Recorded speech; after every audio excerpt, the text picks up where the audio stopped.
Hell to Pay, Book 2 of the Harvesters series. Written by Luke R. Mitchell. Narrated by Stephen Barnett. Prologue. Halden Raish leaned forward, steepled his fingers in a decidedly masterly pose, and surveyed the two combatants before him. Elise arched a raven-black eyebrow at him. He ignored it. Again. Elise dipped deep into her personal vat of sarcasm and threw him the salute she found there. He hid his decidedly unmasterly smile behind the steeple of his fingers. Elise turned, all grace and deadly beauty, to square off against her opponent, a slim man with suave features and dark hair peppered with gray. Alton Parker looked to be in his early 40s. He wasn't. "Begin," Halden said. Elise rolled her shoulders, sank into a ready stance, and raised a hand to Alton in invitation. For several seconds, Alton only watched, unmoving. Then he sprang forward to throw a sweeping punch at Elise's head. She sidestepped the blow, then ducked the follow-up backhand, wasting nothing with her movements. She really was a sight to behold, especially in the heat of combat. Alton threw a series of jabs, and Elise handled those just as fluidly, turning each one aside with crisp precision, always redirecting, never outright blocking, just like they'd practiced. She stepped outside of the last punch, pushing the blow past her. She yanked the dark polymer practice knife from her belt and plunged it at Alton's face. Alton twisted and dropped his head out of harm's way, then swept a kick at Elise's thigh. It wasn't a particularly well-aimed kick, but coming from Alton, it would still be plenty dangerous. Elise turned through a tight aerial that took her over the kick and left her face to face with Alton. He darted forward before her boots touched the deck. Elise only barely managed to throw herself aside in time to avoid his grab. Too close. That was his cue. Halden plucked the clunky pistol from his lap. Ahead, Elise pulled out of her evasive roll in a ready crouch, wary blue eyes fixed on Alton. He pointed the gun at her and pulled the trigger. Elise's hand was already flying up when the gun gave a sharp, cracking puff. There was a blur of motion, and then a squishy blue dart pulled to a halt a few inches from Elise's open palm, hovering in midair. Halden almost laughed at the surprised expression on her face, but then Alton lunged for her with a low growl. Elise's other hand shot up like a striking viper. Alton's charge slowed, as if he'd suddenly been plopped into a chest-high pool of thick honey.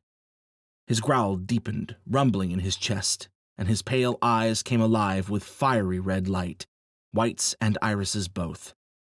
He took another step forward against the resistance, then another. In front of him, Elise was down on one knee now, her fair, creamy skin a few shades paler and shining with perspiration. She began to shake from her exertions. Halden was opening his mouth to call them to a halt when the squishy blue dart hovering next to Elise's hand reoriented itself and launched toward Alton seemingly by its own accord. The dart struck Alton right between his glowing red eyes with a defiant little squeak. Elise looked up, clearly strained, but grinning nonetheless. Halden couldn't help it this time. He laughed. "Okay, good. Both of you." Alton relented his forward march, the fire draining from his eyes. Elise blew out a long breath and plopped down to the deck. "Not bad," Alton said, frowning down at the squishy blue dart by his foot. "You're getting stronger." "Was that full power?" Elise asked between heavy breaths. A satisfied smirk curled the corners of Alton's mouth. "Hardly." "Wonderful." Elise shook her head, clearly disheartened. "It actually was," Halden said. He reached for the dart, and it flew from the deck to his open hand before he thought twice about focusing his mind or channeling the requisite energy. By now, telekinesis required little more mental involvement than using his own hands, which wasn't so surprising. Alpha knew they'd had enough time to practice over the past months. Elise gave him one of her looks. "It was," he said. "You're doing amazing, Lise." "Good news, everyone!" came a voice from the corridor outside. A moment later, Johnny walked into the room in all his flame-haired glory, holding up a single finger exactly as Halden had known that he would. "You've been watching that show again." Johnny gave one of his full-body shrugs. "Gotta bone up on the references somehow. Don't want people to think I'm a weirdo." "But Johnny," Elise said from the deck, "who could ever think that about you?" Johnny waggled his eyebrows at her and turned to Alton. "I think the jumper thingies are all done with their space nap, or whatever it is that they do." Alton nodded and strode past Johnny and out of the room. "Space nap," Halden said. "Yeah, man. You're such a space sap," Elise said. "Nice," Johnny said, offering her a hand. She took it and allowed herself to be hauled up. "Thanks." They both turned expectant looks on him. "What?" He stood and slid past them to follow Alton. "I don't want a space rap." "Ooh," Johnny said. Elise said. "I've heard better." Halden paused for a 3 count, then spun and made a grab for Elise. She was already moving, not that his extended senses hadn't already told him that. He could have grabbed her as she whirled by, but then he would have missed the chance to see her darting off down the hallway with one of her adorable little giggles. When you're stuck in space for months on end trying not to lose it, it's all about the little things.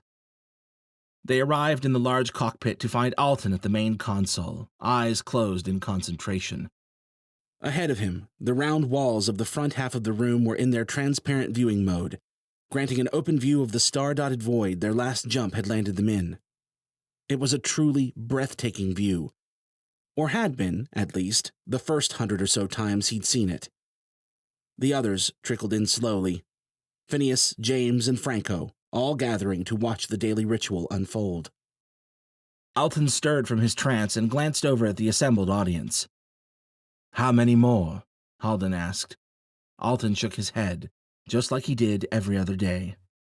Halden let out a sigh, and they all gathered in front of the enormous viewport.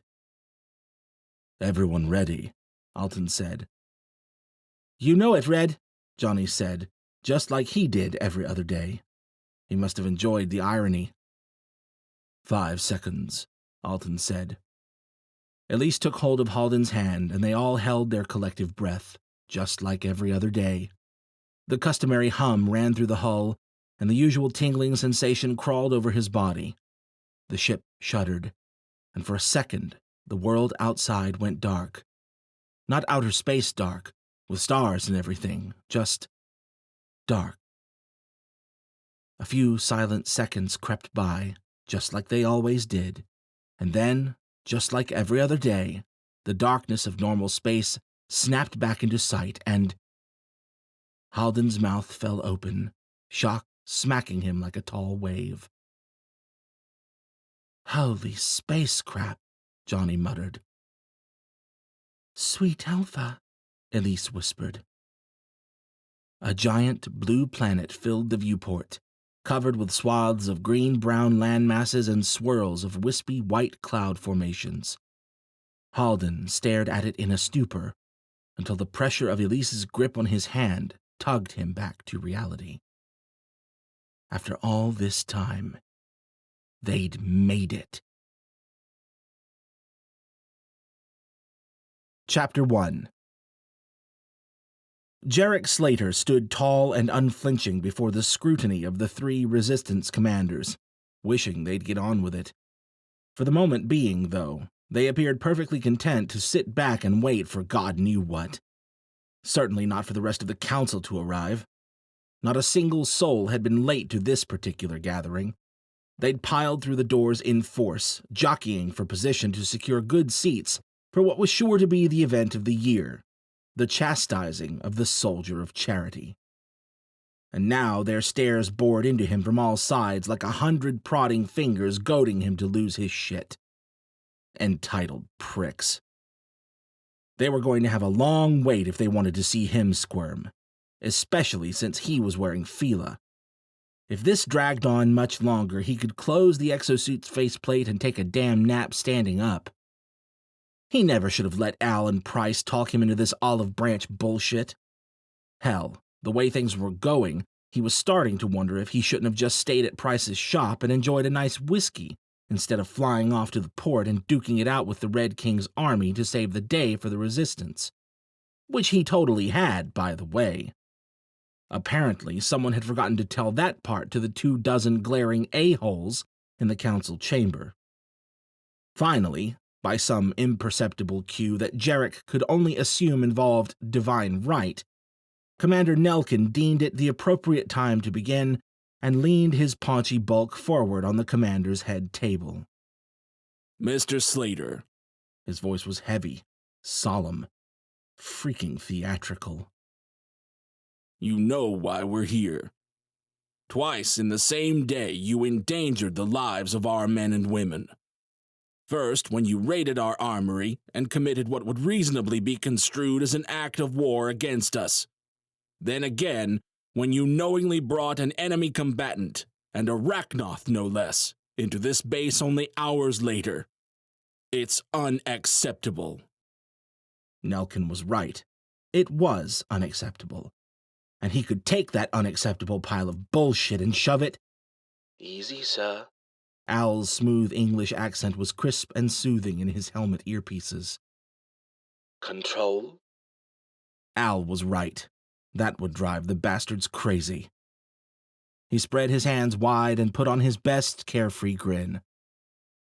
Okay, you got me. I'm trouble. A real loose cannon. Maybe even a terrorist. But let's not stop there. I think we missed a few parts. Like where I stopped said Rachnoth from killing everyone and saved actual shiploads of your people. At the head table, Commander Sloane's creepy, slender form straightened, and he opened his mouth to speak. Jarek silenced him with an armored finger. Plus, on a scale from no-no to act of war, I'd put the business here somewhere around stealing from the cookie jar. You know, aside from the part where it wasn't actually stealing, on account of this suit belonging to me and everything. Murmurs. Murmurs everywhere. If they were going to try to take him into custody or make him pay for his crimes, he wished they'd whip him out and get to it. But they wouldn't. Of course they wouldn't. Because this was how it went with outfits like the Resistance, wasn't it? They putzed around, babbling about their cause and fighting the good fight until someone came along and actually got shit done, and then they all lost their heads over the audacity of the thing. Who the hell did he think he was to swoop in and right their sinking ship? How dare he take back what was his? How dare he be his own man, follow his own compass? Who'd given him permission? Jarek had met more than a few freedom fighter types since the catastrophe, and remained woefully unimpressed. Most were just as afraid of upsetting the status quo as everyone else, and those who weren't, in his experience, tended to be goddamn psychopaths. There was a reason he'd steered clear of organized tomfoolery like the Resistance, since a catastrophic hiccup with one such psychopath in his teenage years had earned him the ridiculous nickname Soldier of Charity, and nearly cost him his life to boot. And as good as saving the day at the ports had felt last night, there was an even better reason he couldn't wait to get the hell away from all this. A couple dozen reasons, actually, and they were all still staring at him, muttering back and forth behind raised hands, as if Fila's sensors didn't allow Jarek to hear every word they said. Commander Sloane's disturbingly green-eyed glare was particularly ferocious as he whispered to Commander Nelkin that they could not, repeat, could not, just let Jarek walk away from this fiasco without punishment. Jarek kind of wished they'd try to stop him. "Fine," he called. The room snapped silent at the sound of his voice. "It's unacceptable. Don't accept it. Was there something else you fellas wanted?" Nelkin's perpetual frown darkened. Sloane looked like he was actively trying to call bright green death rays from his eyes to smite Jarek down. Beside them, Commander Stacy Daniels gathered herself to speak, her expression mostly neutral, if maybe a bit stern. I think it's safe to say our time would be better spent calling it even and moving on to the matter of the Nest device's activation and what it might mean for us. Jarek gave her a grateful micro-nod. Compared to the rest of these jackals, Daniels didn't seem so bad, even if what she'd just proposed was an exercise in futility.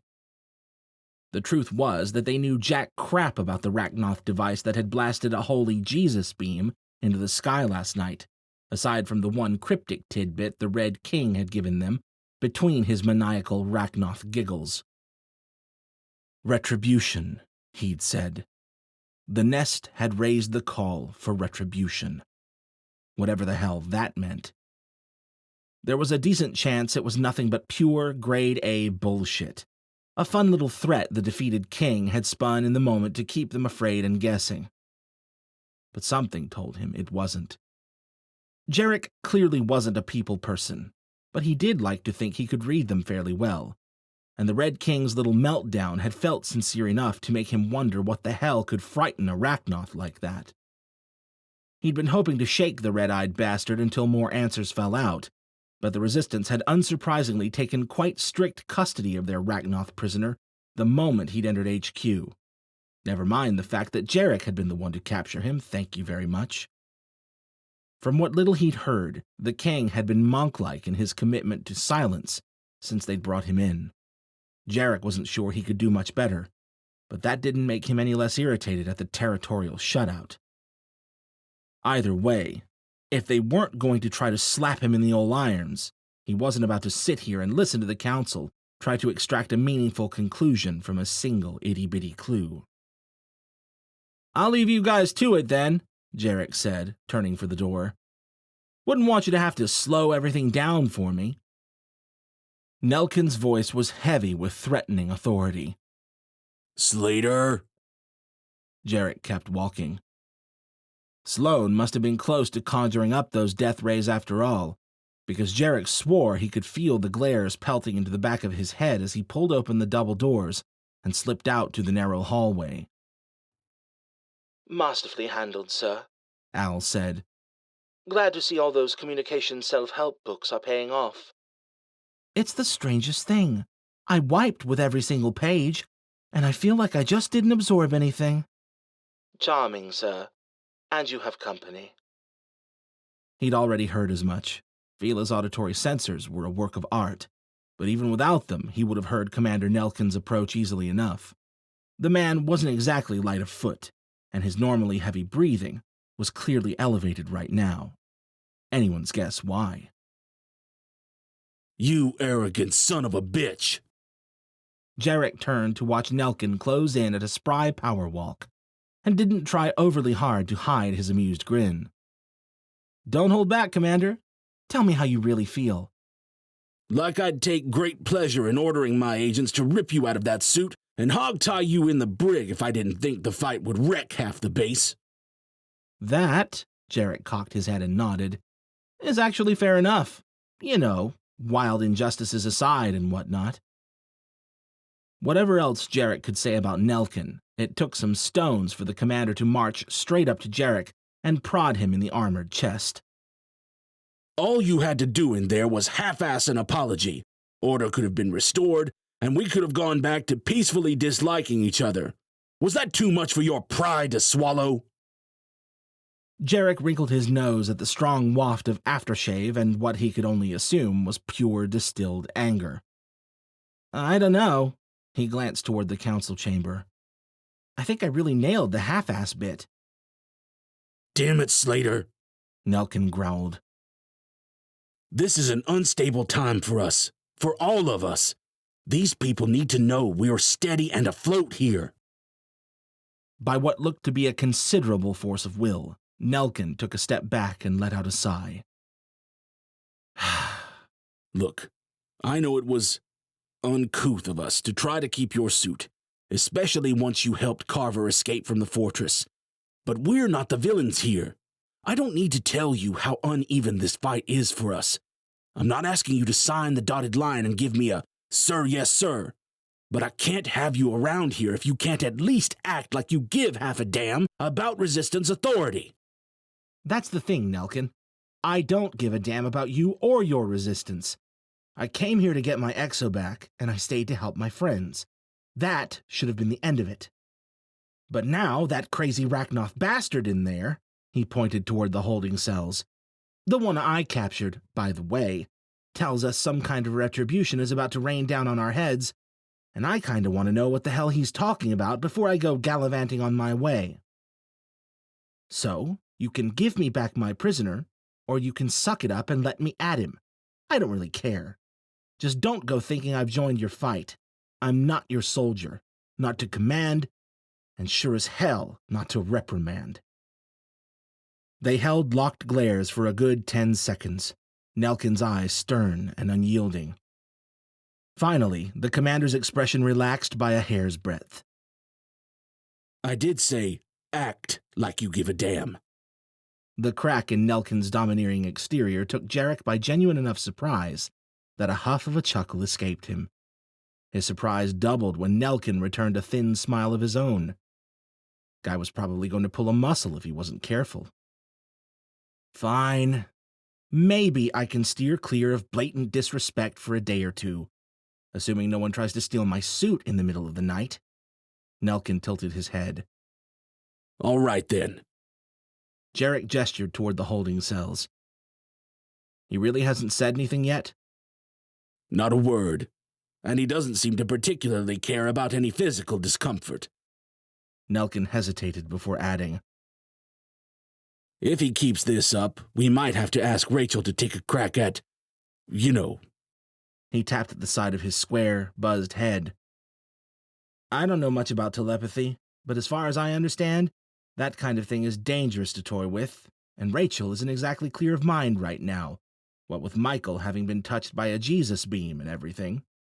Nelkin nodded. I'm aware, but we need to figure this thing out soon. The king is healing disturbingly fast. Huh. Creepy. Nelkin looked exasperated.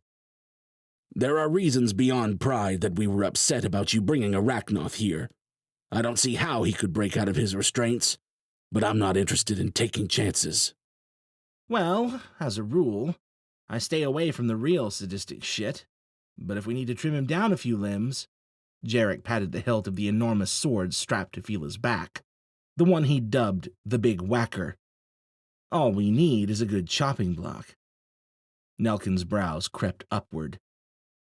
And that doesn't fall into the category of real sadistic shit? I've seen some stuff, man. And some things. Nelkin studied him for a long moment. I don't doubt that.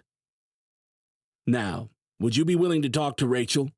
With Carver's current condition, well, you know her better than anyone else who's currently conscious. I can see to it you're updated if anything happens with the prisoner. Otherwise, it's probably better for everyone if you stay on your ship. Yeah, well, I was going to do all that anyway, so... Jarek turned back down the hall and threw the most sarcastic two-fingered salute he could manage over his right shoulder. So glad we cleared that up, Nelkin muttered behind him. Then more loudly, Slater! Jarek paused and turned his head just enough to show he was listening. Don't go thinking this little talk means you're off the hook. I might be a commander, but if you give my people reason to come calling for your head again, I won't stop them. Jarek grinned. Maybe Nelkin wasn't the worst jackal on the planet. Jarek wouldn't pick the guy as a drinking buddy or anything, but at least the stern bastard seemed to be playing things straight with him now. Understood, he said.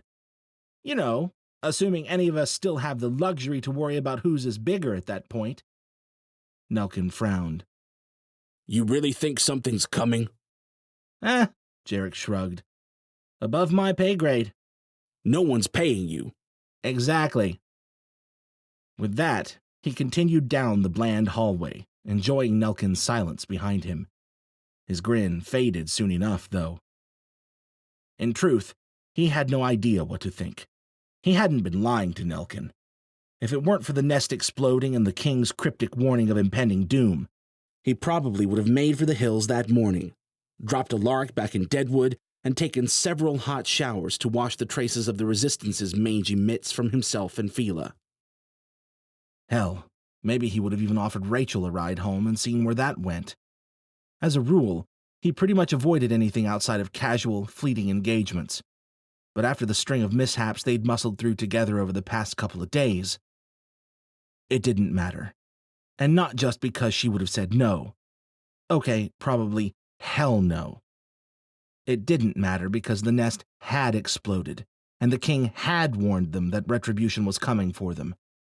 The best-laid plans of Jarek, as they so often did, had gone and gotten royally cocked up, and now here he was, tied up in what was almost certainly someone else's problem. "This is why we don't get involved," he mumbled. "You're right, sir," Al said. "I'm sure this will all resolve marvelously if we fly away now and pretend none of this ever happened." Yeah. Keep it up, Mr. Robot. We'll see who's laughing when I hand you over to Price for parts." Al didn't deign to respond with any more than an indignant sniff, an utterly unnecessary affectation for a bodiless construct. Jarek reached the end of the dull hallway, started to turn toward medical, and paused. As far as he knew, Rachel hadn't left Michael's side since they arrived last night. She'd be hungry. Peace offerings never hurt. He turned for the mess hall, tromping from one dull hallway to another. From what he'd seen, every room and hallway of HQ was nearly identical. Gray cinder block walls, smooth, slightly darker gray concrete floors, yellow lighting that had a sort of plastic feel to it. Before the catastrophe, it would have been the kind of place people made Soviet prison jokes about. Now, though, those same people would look at the place and see safety, security. Jarek just felt cramped. No matter where he was, he seemed to be hunkering down to avoid smashing his head into the ceiling. The hallways were narrow enough that everyone felt the impulse to go chest to chest, passing by one another, even if it wasn't strictly required. And that was just the physical stuff. It had been a long while since he'd spent much time in such a densely populated space, especially one where everyone wasn't actively trying to kill him. It made him antsy. The sooner he figured out what the hell that giant beam-shooting egg had actually done, the sooner he could confirm whether it was safe to leave this circus behind and go back to the good life. And if it wasn't, and the Red King wasn't just blowing fear-mongering smoke in their eyes. Honestly, if the sky was about to fall, he wasn't entirely sure what the hell he was going to do about it. But it was pointless to speculate before they knew more. Answers first. But before they got to that, he had a pair of sandwiches to find. Chapter 2. Rachel laid her brother's still hand across his torso and leaned back in her chair. She blew out a long breath and stretched, arching her back and neck until she could see the wall behind her. It stared right back, bland and depressing, and utterly uncaring about the suffering going on just a dozen feet from its cool surface. She'd always rolled her eyes at the people in stories who'd sit at the bedside of a comatose loved one and just wait, accomplishing nothing when they could be doing anything. If they wanted to help so much, why not at least get up and go take care of that person's affairs? Why not scour the country for a second opinion? Or a fourth or fifth? Why not find other options?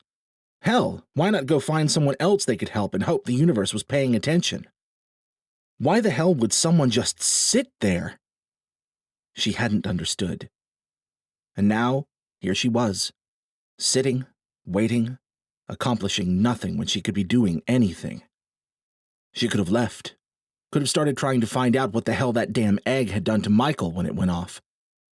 She needed to eat, to sleep, to shower, and she could have done all those things. But what if he woke up and she wasn't here? What if he went the other way and she missed her last chance to see him drawing breath? She couldn't risk it, couldn't even think it without wanting to scream. So she'd sat here all night, and now all day, according to her comm. Trying to see things from the other side? Rachel whipped upright in her chair to find Jay Price watching her from the doorway. The sight of the paper plate and sandwich in his hand elicited an immediate and violent rumble from her stomach. "What?" He looked at the ceiling and turned his head sideways. "You never just... Never mind. Forget I said it. How are you holding up?" She shrugged and looked at Michael's dark, silent form, as if that should say everything. Price acted like it did. He came to offer her the plate. She took it gratefully and began savaging what turned out to be a peanut butter and jelly sandwich. Price occupied himself with checking the few monitors they'd hooked Michael up to. HQ's medical facility consisted of 2 rooms and sported a grand total of 3 permanent beds. It wasn't exactly up to the gold standard of pre-catastrophe times, but it was a hell of a sight better than nothing. The Resistance even had a pair of doctors and a couple of nurses living on base, though no one had been able to divine anything about Michael's condition beyond the fact that he was indeed comatose, for all the good that did them. "No changes," Price said. He took a little pen light out of his pocket and proceeded to open each of Michael's eyes with thumb and forefinger and shine the light in them. Apparently satisfied, he pocketed the light, cupped Michael's head, and gently tilted it left and then right. Lastly, he took Michael's left wrist in one hand, laid his other hand over Michael's biceps, and worked the arm through a short range of motion. Despite everything, she felt the ghost of a smile hovering near the surface as she watched Price at work. There didn't seem to be any limit to the disciplines the guy dabbled in. From mechanic to chemist to engineer to medic, he just kept getting more eccentric. She swallowed a mouthful of peanut butter and jelly.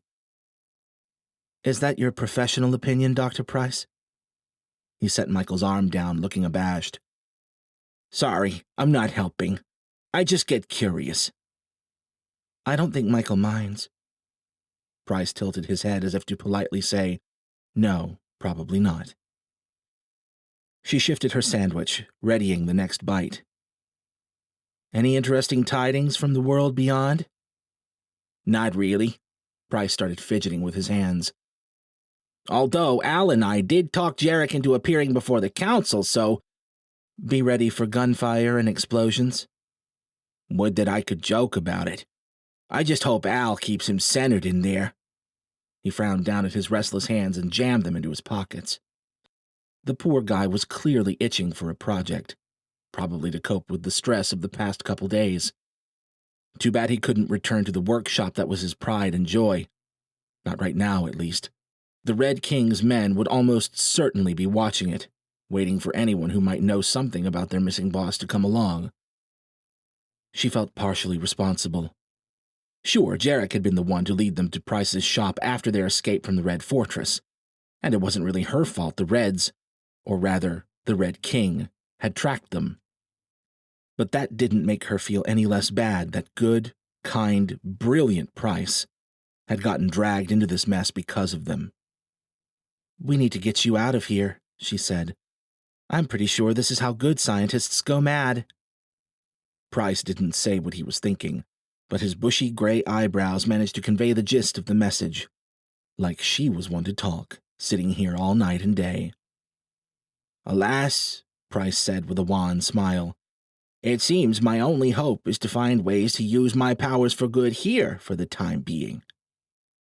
"Speaking of which," she nearly jumped at the sound of Jarek's voice from the doorway, "I could use some help patching up the ship. She's got more holes than a... never mind. But the point is, I got me some holes that need plugging." The last part he said in what she had to assume was supposed to be a pirate voice. Jarek scooted around Price and caught sight of the last bit of sandwich in her hand. "Ah, damn it." She spotted the sandwich-laden paper plate he'd been about to offer her, and almost laughed out loud at the mental image of Jarek's massive armored figure shuffling around in the kitchen with a jar of peanut butter and a tiny little butter knife. "Maybe you can plug it in one of your holes," she said. "Ha!" Jarek scooped the sandwich off the plate and glanced at her. "You sure you don't want seconds?" She started to say no, then reconsidered and held her hand out. "Gah!" Jarek plopped the sandwich down and handed the plate over. "You tease." She arched an eyebrow. What? I was talking to the sandwich. Uh-huh. She ripped a large bite out of the sandwich in question. I hear you're making friends in high places around here. Oh, yeah. Everybody loves me. I think you're confusing an absence of gunfire for fondness again, sir, came Al's voice from Fila's speakers. Ah, right. Okay, no one tried to shoot me. Yet. Nelkin even smiled.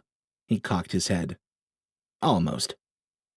All things considered, Rachel was actually mildly impressed the bullets hadn't flown. Jarek and the Resistance both had plenty of reason to be pissed at one another right now, and Jarek wasn't exactly a diplomat. Any news from our scaly friend about Michael? She asked. Jarek shook his head, all jokes bleeding out of his expression. Sorry, Goldilocks. Sounds like they haven't gotten a word out of him yet. Guy runs his mouth while we're fighting, then clamps down like a nun in a sex shop when we actually want him to... What? He asked at her incredulous stare, a stare she saw Price was mirroring. You're gonna call someone else out for talking too much in a fight? She asked. Jarek waved the question away. Totally different. He was all doom and gloom. I like to think I'm more fun and fresh. Plus, I also talk to people after I'm done trying to remove their entrails, so point for Jarek. Uh-huh. She took another bite. Price stroked his chin sagely. Anyways, Jarek's expression sobered again. It doesn't sound like Stumpy's about to flop and spill the beans easy. He rubbed at the back of his helmeted head in a gesture Rachel was starting to realize was a kind of nervous tic for him. He was about to say something he didn't want to. And, without fail, we might have to consider other options.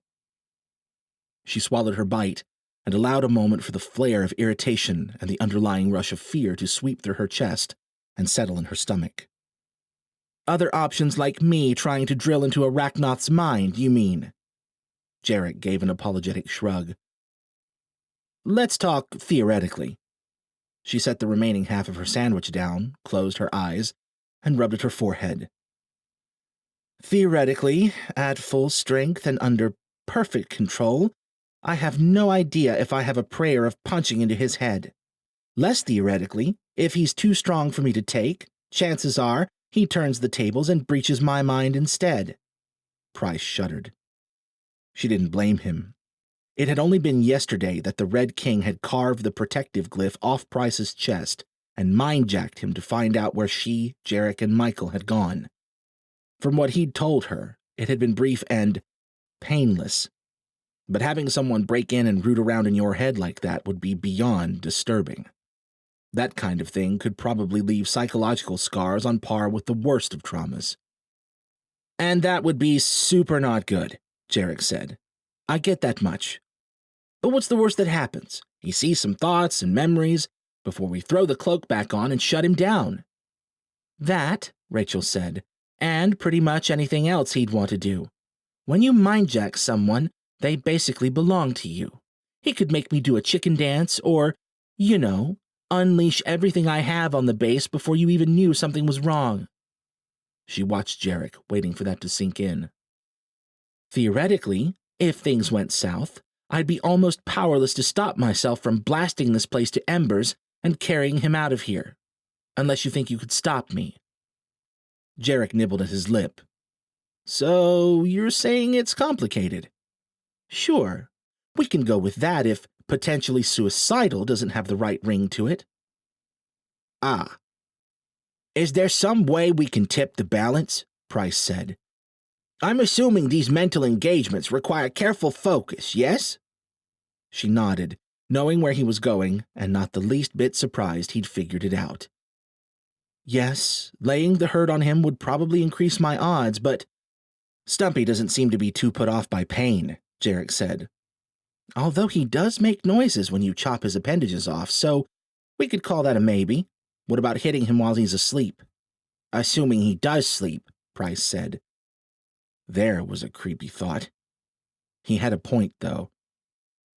Assuming he does, Rachel said, I still don't think it'd be a good idea to attack a strong telepath like that. Tangling with sleeping minds can be pretty damn trippy. So it's complicated, Price said. He shook his head. I would very much like to inspect this Rachnoth for myself at some point, especially if he ever decides to talk. We need to get you glyphed up again first, Jarek said. I can do you, Rachel said, and immediately regretted saying when Jarek turned a wolfish grin on her. Oh, shut up. You know what I... Oh, hey, guys. Leah and Alaric had appeared in the doorway, lingering as if they were afraid they might be interrupting something private or important, neither of which described the direction the conversation was heading. Hey, Leah said, stepping into the room, her eyes lingering on Michael's resting form. Sorry to interrupt. Pretty ladies need never apologize for such things, Jarek said. Old resistance fighters, on the other hand. Rachel shot Jarek a dirty look. Sexist? Leah's golden brown eyes twinkled with amusement. Alaric paid no mind to Jarek's ribbing and sank into one of the chairs on the opposite wall with a tired sigh. Hell of a show you put on back there, he said. Rachel wasn't entirely sure who he was talking to until Jarek said, Ah, didn't realize you were in there. Too many glares to sort through, I guess. Thanks for the backup, by the way. A word or two of praise from the father of the resistance might have been helpful. Alaric shrugged. No one wants to hear this old man ramble. Seems to me like you handled yourself just fine. Clearly, Jarek muttered. So what's up? Rachel asked as Leah came to stand at Michael's bedside. Not that Leah needed a reason to stop by. She'd already been in to see Michael more times than anyone besides Rachel herself. Just stopping in to say hi. Leah carefully took Michael's hand and held it in both of hers for a moment. Can I get you anything? Rachel gave her what she hoped was an appreciative smile and shook her head. Leah's interest in Michael was clear enough, but Rachel was pretty sure they hadn't ventured beyond being anything more than friends. Knowing Michael, the sponge head was probably entirely clueless about Leah's affections. Either way, Rachel was pretty sure she liked Leah. She could only hope the girl would still get the chance to tell Michael how she felt, if she hadn't already. Nelkin also wanted us to ask you about cracking the Red King, Alaric said. He turned an amused glance at Jarek. For some reason, he didn't seem to have much faith in your diplomatic skills. Ha, Jarek said. Well, Nelkin can suck it, because we're already trying to figure out how to extract the juicy vampire secrets from Stumpy's thick skull. And since when did you become Nelkin's errand boy? You building up steam to take back your old seat or something? Alaric waved away the question as if it were ludicrous. He just asked, why don't you tell us how your ingenious plan is coming along? Oh, Jarek said. Well, we've got Jack, Rachel said, and plenty more on the horizon. Unless we decide to use our heads, Jarek said, giving her a pointed look. Leah looked back and forth between them, her smooth, honey-brown forehead crinkling. Wait, you can, do that stuff too? To one of them? It's an ongoing point of debate, Rachel said, still holding Jarek's stare. She was thinking about adding that Nelkin should probably come and ask her himself if he wanted her to stick her neck out for the resistance. But Jarek broke their stare and turned to Leah first. It'd be dangerous, though. Probably too dangerous. Which puts us more or less back at square one, Price said. Too dangerous? That didn't sound like the Jarek she knew and tolerated. Was he baiting her? At second glance, she didn't think so. He really seemed to mean it. He'd heard her concerns and paid them heed. It was kind of weird. But too dangerous? She looked at Michael laying there, barely breathing, and wondered for the 1000th time what was happening in there beneath those spongy locks of his. Was he utterly unconscious? Dreaming? Could he hear them right now? She'd been hoping so as she'd sat with him, whispering words of comfort. But now the thought struck something in her chest. What if Michael was listening from some distant, dark place? What if he could hear her agreeing it was too dangerous for her to take a crack at their best chance of finding out what was wrong with him? She knew what he'd say. He'd tell her not to risk it. He would try to protect her no matter the cost to himself. which was exactly why she had to do the same for him. There was no guarantee the Red King even knew anything that could help Michael, but she sure as hell wasn't going to find the answer sitting here either. Maybe it was time to stop waiting for good news and go grab it by the stones. Not that it'd be so easy. The king's mind was stronger than anything she'd ever encountered. When he'd caught her by surprise back at the Red Fortress, he'd nearly overwhelmed her in the brief mental clash, and that had been a purely defensive challenge. She wasn't exactly a telepathic war veteran. She had no idea if she could really hope to pull off a successful attack on such a powerful mind. But as she watched Michael's still face, she knew she had to try. She looked up to find the others watching her. "On second thought," she said, "let me at him." Chapter 3. As far as makeshift mind-jacking setups went, Rachel thought they hadn't done half bad. Tiny didn't adequately capture the feel of the Red King's cell, which was nothing more than a simple cot and a pot deal. She stood crammed into the tight space with Jarek, Leah, and Alaric. Price, lacking an intact cloak, had stayed back in medical with Michael. Rachel's own cloaking pendant, or her primary one, at least, was still adorning the Red King's neck from last night when they'd brought him in. The little trinket was the only thing keeping him from lancing out and taking over any unprotected mind nearby. Rachel had whipped up a rudimentary spare to keep her own mind hidden in case any other Rachnoth should stray within a mile or two of HQ. But she'd left the good one on the King, in part because of its handy ability to be remotely controlled. Those controls she'd handed over to Alaric in case they should need to abort the mission. Who better to have at the cutoff switch than a quick-draw artist? Jarek was kneeling beside the King with a long dagger in hand in case things managed to deteriorate further. Leah, she supposed, was really only there for moral support, but given what she was about to try, she'd take as much as she could get. The only part of their prep that had gone decidedly sideways was the rest and recharge bit.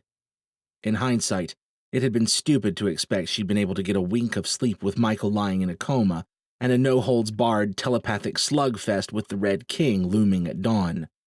But they'd dragged out a cot for her right beside Michael, and she'd hesitantly agreed to try anyway.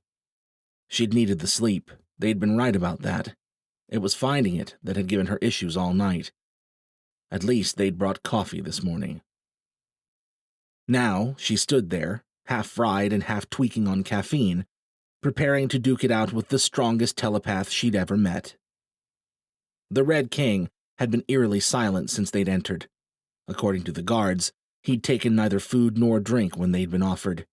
He hadn't spoken a word. They had him so thoroughly chained up it was a wonder he could breathe at all. Assuming Rachnoth needed to breathe, of course. The soft, periodic jingle of shifting chains suggested maybe they did. As for Price's point, though, as far as the guards could say, the Rachnoth hadn't slept a wink.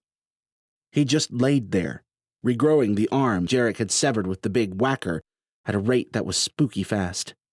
The eye Jarek had taken with a lucky jab of a broken sword hilt, the blade of which the King had apparently snapped with his fist, no less, was already mostly regrown, the iris oddly muddled but intact. If the King were to do his red eye trick, she had a feeling the fledgling eye would come aglow, along with its intact counterpart. And all that healing in the absence of food or water. It was creepy. Studying a Rachnoth would probably be a physiologist's wet dream, or Price's. Rachel was too anxious to get much amusement out of the thought. The Red King's steady stare didn't help.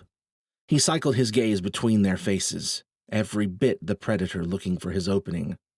They'd sorted all the details out before coming in, but he must have understood what they were about to do anyway, because his gaze finally settled on her. He gave her a cold grin, and a faint hint of that creepy red glow crept into his eyes. "You think to challenge my mind, Arcanist?" "Holy shit," Jarek said. "You remembered how to talk." The King said nothing. "Here's the deal, Stumpy," Jarek continued. "We need to know what the deal is with that nest of yours, namely what it did to our friend, and what you meant about the call for retribution. Are you familiar with the whole easy way, hard way spiel? The king ignored Jarek completely and continued staring straight at Rachel, his eyes flaming brighter. I will break you, Rachel Cross, and then I will use you to break them. Fear and doubt wrapped their heavy arms around her, and her reply stuck in her throat. Jarek saved her the trouble. He punched the king in the face. The Rachnoth shook the hit off and growled. Jarek punched him again, then glanced back at her and winked. Looks like it's going to be the hard way, then. Seeing Jarek seemingly in control of the Rachnoth made her feel a tad more secure. But the blows also had the unfortunate effect of starting the king's face shifting to that unsettling, scaly green the Rachnoth had adopted during battle. Whatever. She wouldn't be looking him in the face during the action anyway. She nodded to Alaric, who nodded back, jaw chomping steadily away at those leaves he chronically chewed. Then she turned back to Jarek. You guys know the drill? The king gave a growl hiss of laughter. You think these men can protect you? Jarek Slater, who could not even protect his armor skin, and Alaric Weston, who could not protect his own wife and son. Knuckles cracked like old tree branches from Alaric's corner. He was glaring at the king with murder in his eyes. His perpetual chewing halted for the tight clenching of his jaw. Leah put a hand on his shoulder. Alaric? She held her other hand toward the comm he clutched.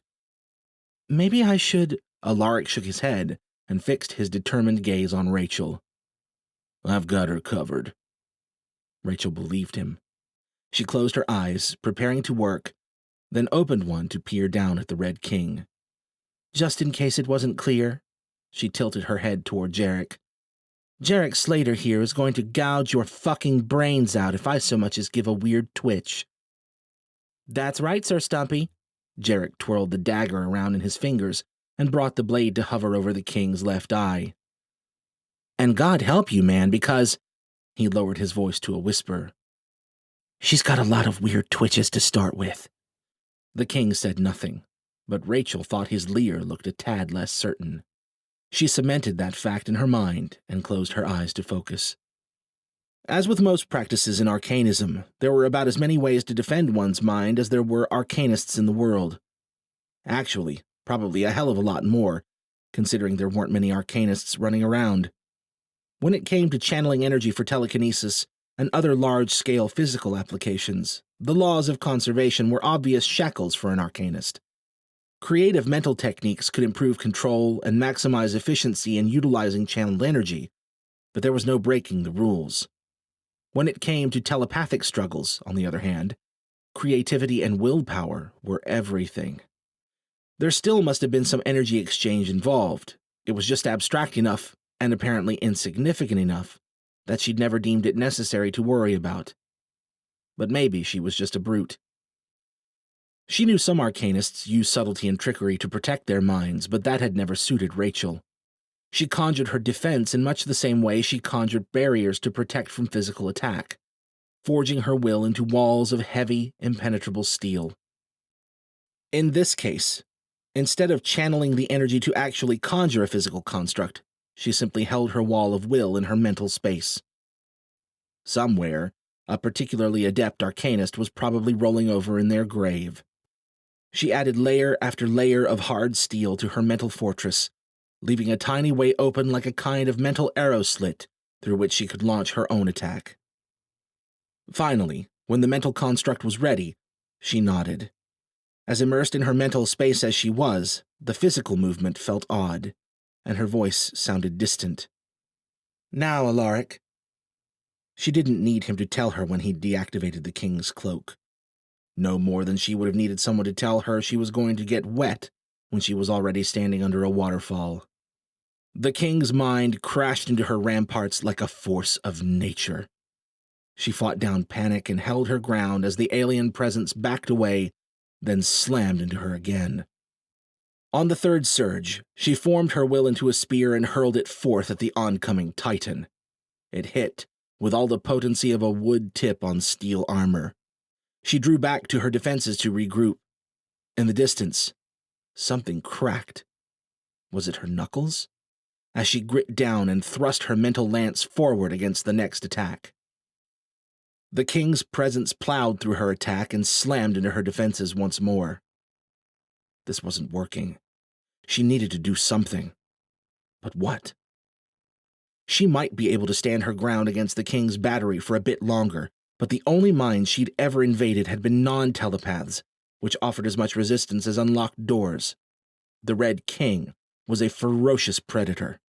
Even if she had the raw chops to go toe-to-toe with him, she sure as hell didn't have the experience. She might as well be a big, lovable house dog trying to cross fangs with a wild wolf. She might as well give up. No, not when Michael was lying comatose just down the hall. Not after all the pain they'd gone through in the past week. Hell, in the past 15 years. The Rachnoth had made a smoldering wreck of their planet.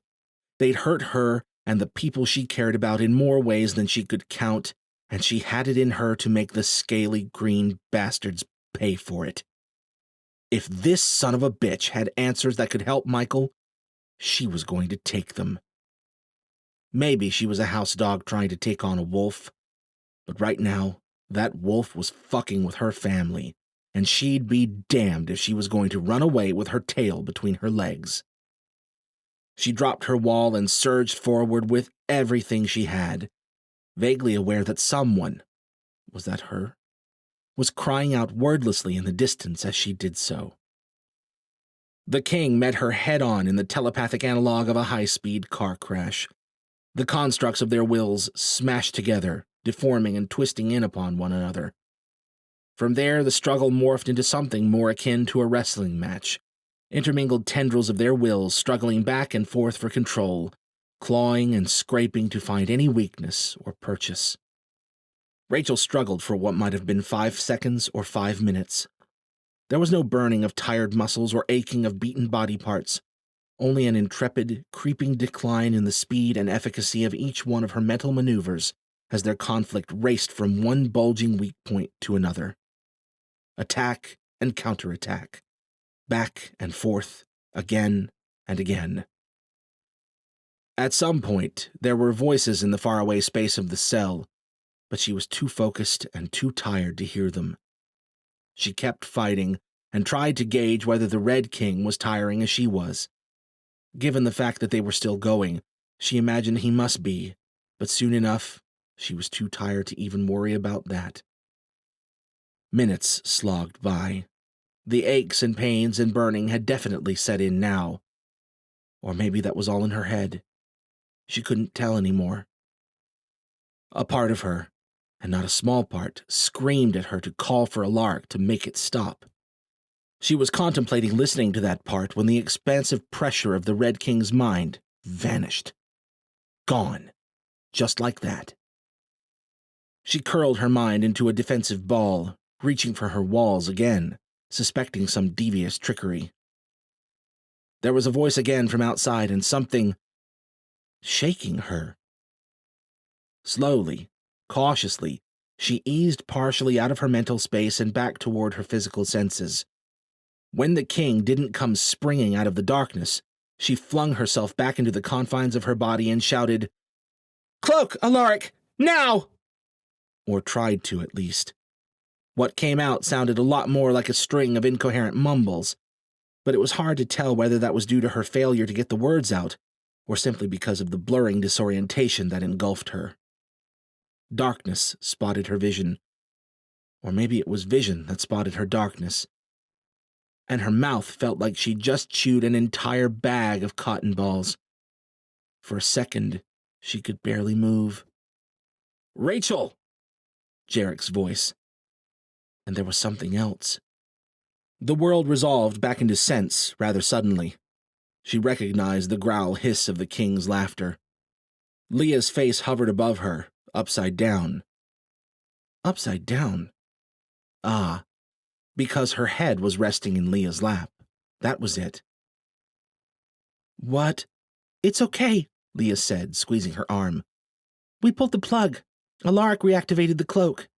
More laughter from the Red King, and then a thump and a growl, presumably Jarek punching him again. Jarek appeared beside her. "Let's get her out of here." "Hey," she mumbled. "I'm right here, you— Hey!" Jarek scooped her up as if she had all the heft of a cardboard box. She planted a palm on Fila's chest plate. "Put me down." "You're tired," he said. "You're a chauvinist." He paused and lowered her gently to her feet. "You know I don't do so well with the big words." She was too busy trying to keep from falling over to come up with any witty retort. Leah moved to get the door. Rachel scowled down at the king as Jarek scooted her toward it. The Rachnoth stared back silently, eyes smoldering crimson. "Arcanist," the king said just before she reached the doorway. She traded a surprised look with Jarek and turned. "The battle was well fought." The king didn't bother trying to look around at them from the cot as he spoke. "But your efforts are in vain. The Rakul will come. None of us can stop it now." "Rakul?" She glanced around at the others. "What's the Rakul?" "They are the harvesters," the king said. "The harbingers of our retribution." Rachel glanced at Jarek to see if he was as confused as her. He rolled his hand in a "keep him moving" gesture. "And these harvesters are coming here? The nest called them? What about my brother? What did the nest do to him?" That cold grin returned to the king's lips. "You need not worry about your brother, or anything else. We will all be dead soon enough." "Because of the Rakul?" Rachel asked. "What are they? How much time do we have?" The king said nothing to that or to the next dozen questions they all lobbed at him. Apparently, he'd said all he intended to say. Jarek looked like he was thinking about trying to punch a few more answers out of the Rachnoth. But then he looked her over and changed his mind. "Let's get you back to medical." She must have looked as bad as she felt, which was bad enough that she didn't argue.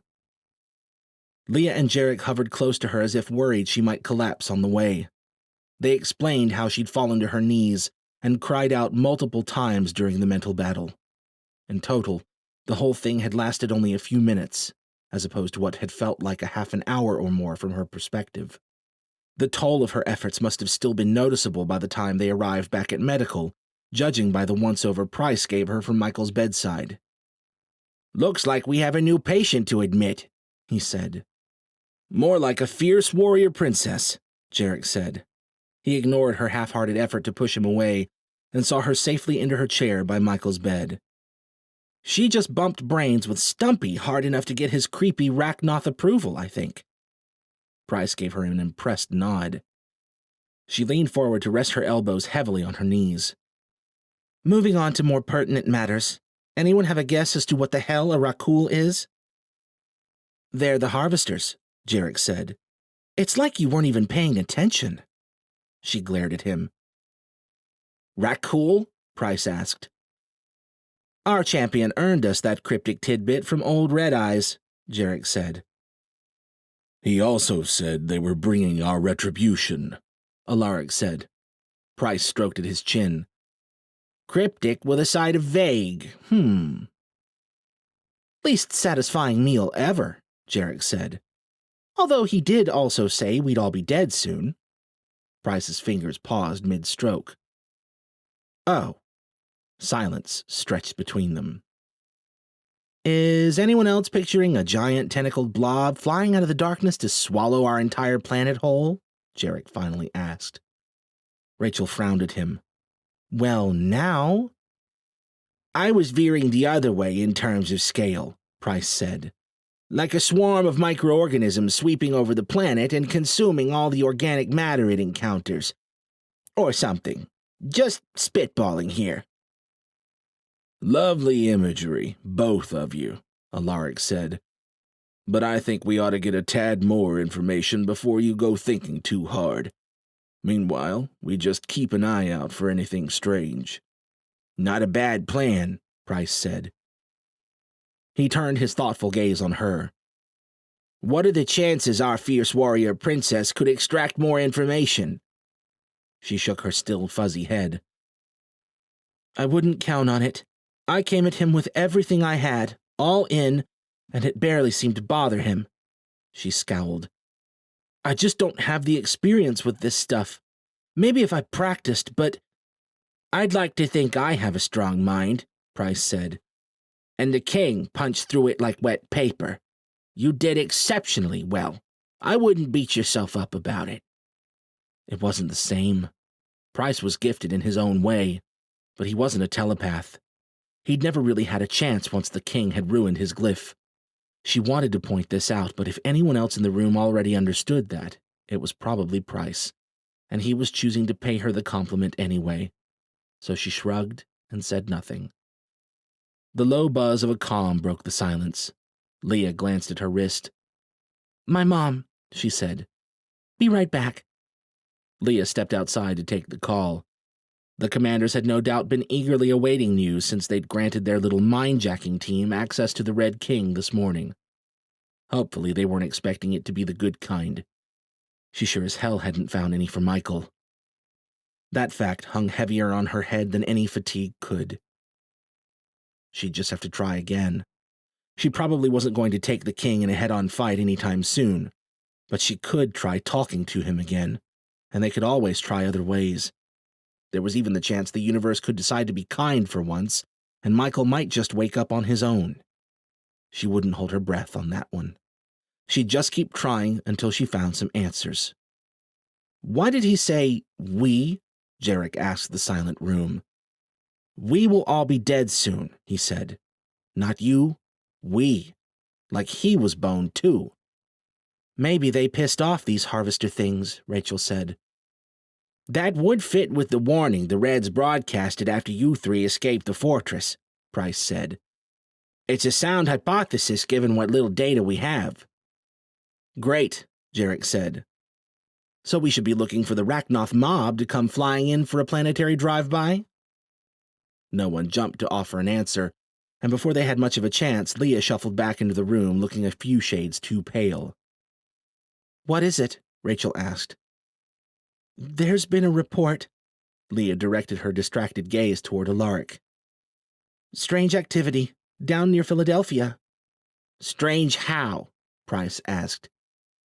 "There were multiple sightings of a weird ship around the area yesterday." "And?" Jarek asked.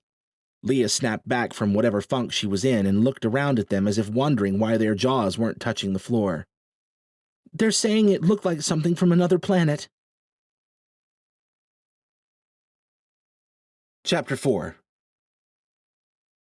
After 15 years spent mostly alone, and often in an exosuit, Jarek tended to see things differently than most. Take the news of a strange, possibly out-of-this-world ship being spotted poking around Philadelphia, for instance. Where everyone else seemed to think it was grave, ominous news, Jarek was mostly just glad to have a direction to go looking. Sure, there was also the itty-bitty concern that this mystery ship could be harboring something that had a freaking Rachnoth ready to lay down and accept death. But it couldn't be much worse than sitting around HQ for another day, right? "So," he looked around at the others. "Everyone to the ship?" Leah's forehead wrinkled in confusion. "You want to go?" "What? You think I've been hanging around here for the company? I just want to make sure my ass isn't going to get eaten if I turn it around and saunter back to my little corner." In truth, he couldn't say why he was so set on getting to the bottom of this thing. Self-preservation was one angle that was true, but there was more to it. The threat of some dreadful impending doom had him captivated. Like a horrific slow-motion car crash he just couldn't look away from. And on top of that, maybe he didn't want to see the people in this room get hurt. Or maybe he'd just watched the old Star Wars movies one too many times and had delusions of grandeur floating around in his subconscious. Could Jarek Slater be the one to save the world and restore balance to the Force? Probably not.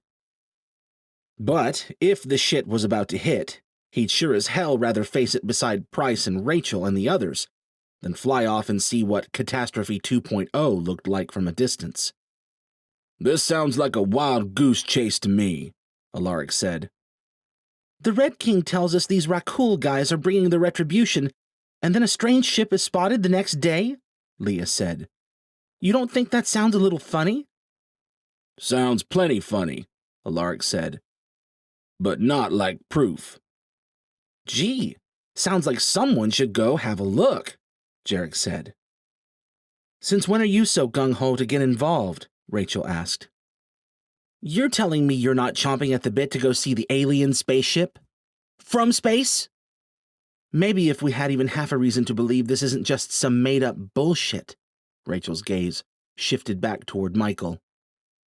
But I can't really leave right now anyways. That earned a sympathetic stretch of silence. I don't know about the goose chase, Alaric said. But if you're set on going, I might trouble you for that ride back to Deadwood. After a moment's irritation, Jarek inclined his head. Guess a deal's a deal. What's a tiny little detour across the country? Leah looked crestfallen. You're not staying? She asked Alaric. Jarek was wondering the same thing, especially in light of the private conversation he'd had with the old Resistance legend on the way to HQ a couple days past. The one where Alaric had basically condemned himself for having run off to escape his problems in the first place. Alaric didn't meet Leah's eyes, or anyone else's for the matter. My people deserve an explanation. It wasn't exactly an answer to Leah's question, but it also didn't have the air of finality. Jarek wasn't about to prod him for more. Alaric was caught in a tough choice between the town that looked to him for order and protection, and a wayward son who'd probably rather kill him than talk at this point. More than that, though, he was a grown-ass man, and far be it from Jarek to question a grown man's prerogative to run screaming from his problems. The commanders are getting a team together to go investigate these reports, Leah said. I'm sure you could talk to them about getting a ride back with... Jarek's ship will work just fine, Alaric said. Oh, yeah, Jarek said. Make yourself at home. Definitely do that. Alaric touched his fingers to the brim of an imaginary hat. Joke's on you, cowboy, Jarek said. You have to come hunting aliens with me first. Do we know exactly who and where this lead came from, by the way? He asked Leah.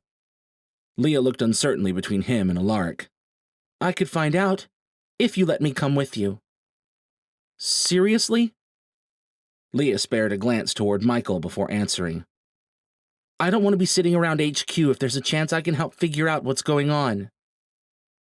Sure, Jarek said. And the reason you can't go with your fellow Resistance team is... She's not Alpha Team, Alaric said. Leah nodded. And Mama Daniels is pretty careful about not bending rules for her daughter. Jarek looked back and forth between them. You guys have an Alpha Team? What? Did they get to carry the guns that are actually loaded? We're not as toothless as you think, Leah said. Jarek wasn't sure about that, but the look Leah was giving him sure as hell wasn't toothless, so he decided not to argue. He debated asking Rachel if she was sure she wouldn't reconsider stepping out for a day, but one look at her convinced him not to bark up that tree either. She wasn't about to leave Michael's side for anything less than a sure thing, and there was a fair chance Alaric was right about this being a wild goose chase. Well, Jarek said, I guess if we're short one warrior princess. Rachel looked away from Michael to narrow her eyes at him. Okay. Leah fairly bounced over to the old hardwired intercom box on the wall.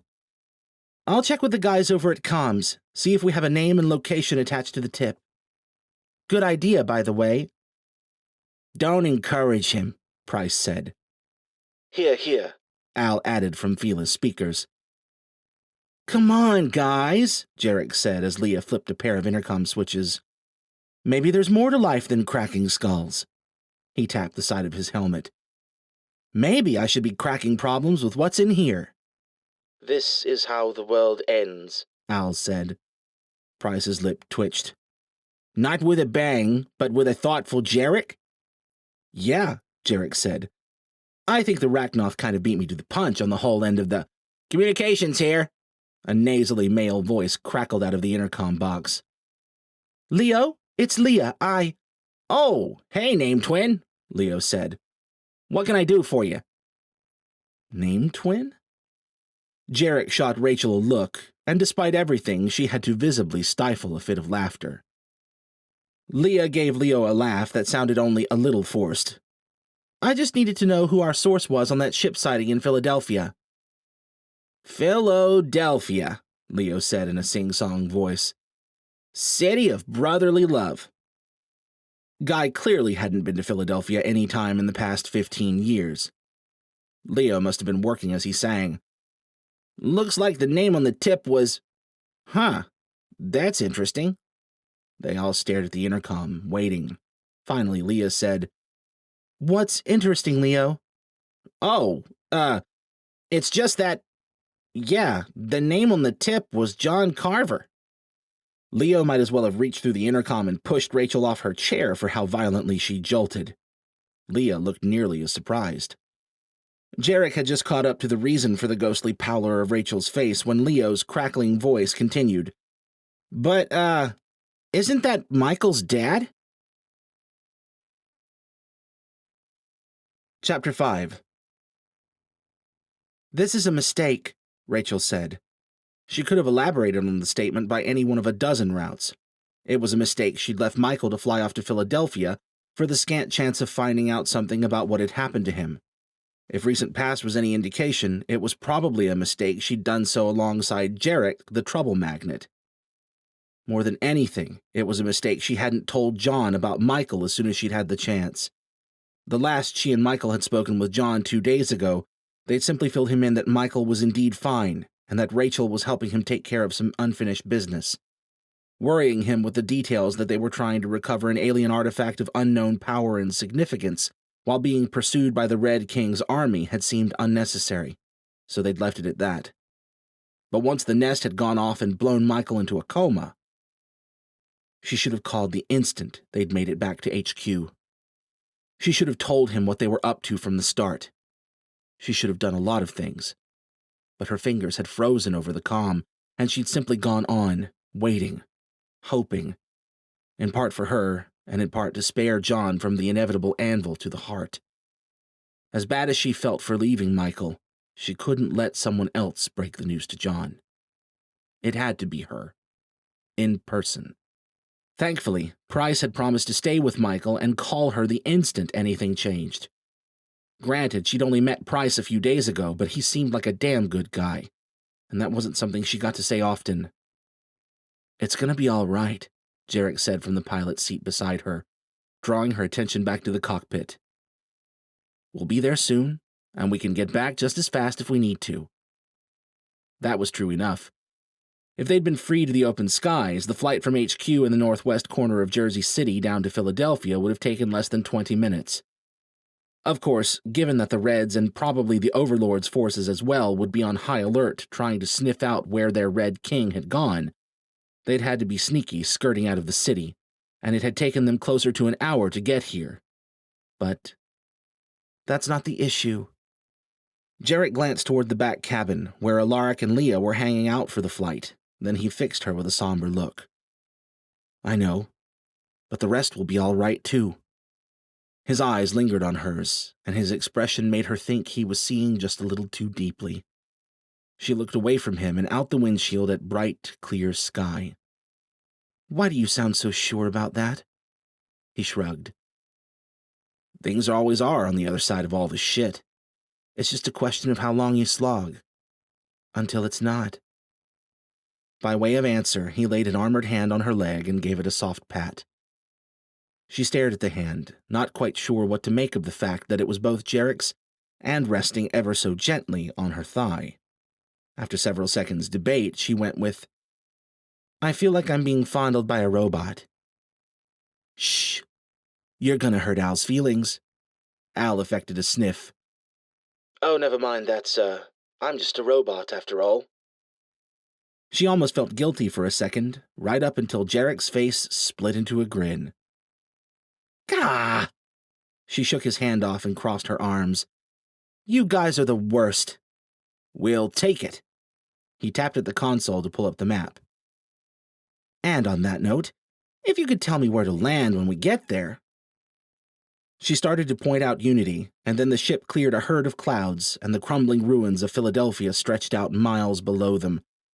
At that height, the city was little more than a mural of asphalt grays and barren, dusty browns, with no life, or brotherly love, in sight. Rachel pinned their destination on the map, and once they'd passed over the heart of the city, they began to descend, headed west. The city ruins below gave way to slightly less demolished university campuses, which in turn were replaced by a long stretch of alternating commercial and residential areas.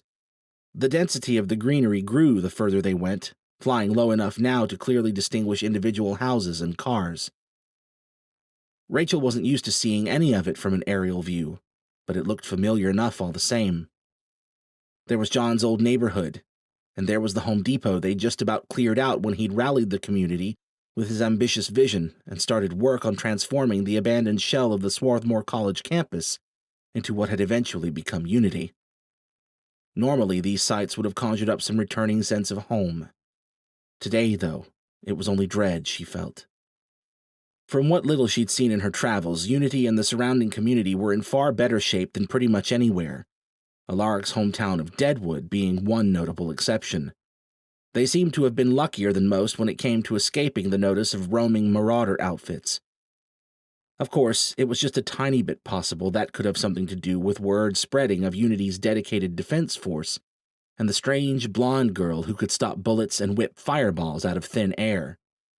Either way, none of it would have come together without John whipping them all into shape. She caught sight of Unity's town hall through the trees, and a pang of anxious energy shot through her. Home. The ship slowed, presumably by Al's doing, as they approached the long, chain-link fence that stretched all the way around Unity along the tree line. Jarek let out an impressed whistle, staring off to the left, where several neatly organized fields stretched out, sporting a variety of crops. Dozens of people moved about them, picking, weeding, and otherwise tending. Rachel directed Al to follow the line of grand historical buildings that separated the fields into two major divisions, toward the more densely packed collection of 20 or so buildings at the heart of what had once been Swarthmore College. She was uncomfortably aware that nearly every pair of eyes across campus was following them.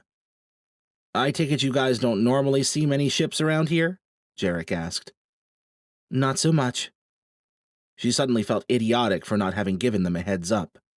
Myers would be racing out to see what the fuss was right now. Hoping to alleviate some of his tension, she instructed Al to set the ship down in a small, open patch of grass on the front lawn, well away from Town Hall. "Home sweet home," Jarek said.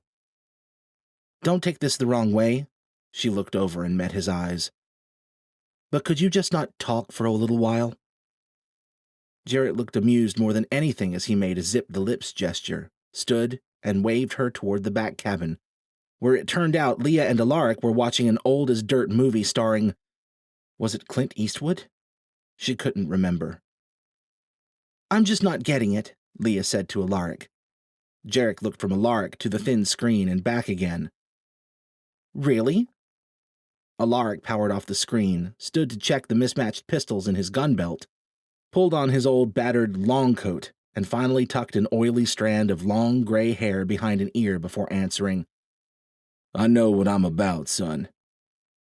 Jarek pulled on his own gun belt, grabbed the gargantuan sword he too fondly referred to as his big whacker, and strapped the blade to the connector on Fila's back. "Guess that makes two of us." Leah rolled her eyes, but likewise checked her own sidearm before sliding it back into its concealed holster and pulling the fabric of her light jacket over it. "Seriously, guys?" Rachel asked. Jarek aimed a pointed look at the glyph-etched staff in her hand. "Company outside, sir," Al said. "Jesus," Rachel muttered. "Everyone keep their pants on. It's probably just Myers." She slapped the hatch release and tried to calm her racing nerves as the boarding ramp descended. It was indeed Myers, along with two of his finest and one of their greenhorns. Myers had his hand on the butt of his holstered pistol, his dark eyes wary and alert. The others already had their shotguns and rifles trained loosely on the ship. The weapons all dropped as soon as they caught sight of Rachel, even if much of the tension remained. Jarek, unfortunately, saw fit to break the silence first. "Campus security?" He pointed emphatically at Rachel before putting his hands up. "She made me do it!" "Is that a freaking John Deere?" he added in a mutter as he caught sight of the utility vehicle Myers' crew had ridden in on. For a second, Rachel considered telekinetically clamping his lips shut. "Rachel?" Myers said, his hand dropping from the pistol grip. "Oh, thank God! We weren't expecting— Who the hell is this guy?" "Myers," Rachel said. "Guys, good to see you all. This is, She glanced at Jarek and the others and decided introductions could wait. "Can we see John before we get into it?" A frown fell over Myers' square face as he scanned the rest of her group. Yeah. John's been worried sick about you two. He'll want to see you right away. Michael's still up with his people?" She tried to keep her composure, but she must have failed. "Oh, God," Myers said. No! She shook her head. He's alive. He's just not in good shape right now. I need to talk to John." "Yeah, of course." Myers glanced over his shoulder at his men, and then back to Rachel's group, his eyes lingering on Jarek with his exosuit and his giant blade. "Your friends, too?" Rachel nodded, and Myers sent his backup off on foot to make room for them in the gator. "Thanks, boys," she called after them. Alaric accepted the passenger seat with a surly look and an under-the-breath mutter. Rachel hopped into the gator's bed alongside Leah. Jarek cautiously eased his armored bulk in behind them to both the groaning protest of the gator and the clear displeasure of Myers. "Can't you just run along beside us?" Rachel asked. "And keep up with this bad boy?" He reached to pat the outer siding of the gator's bed. "I don't think so. Oops!" Myers whirled in the driver's seat at the thunk of Jarrett's pat. Jarek put on his best casual face and looked up at the sky as if trying to pretend the metal hadn't just dented. Myers scowled and stepped on the gas harder than he needed to. Rachel knew the community tended to watch curiously when the gator passed to see what was going on.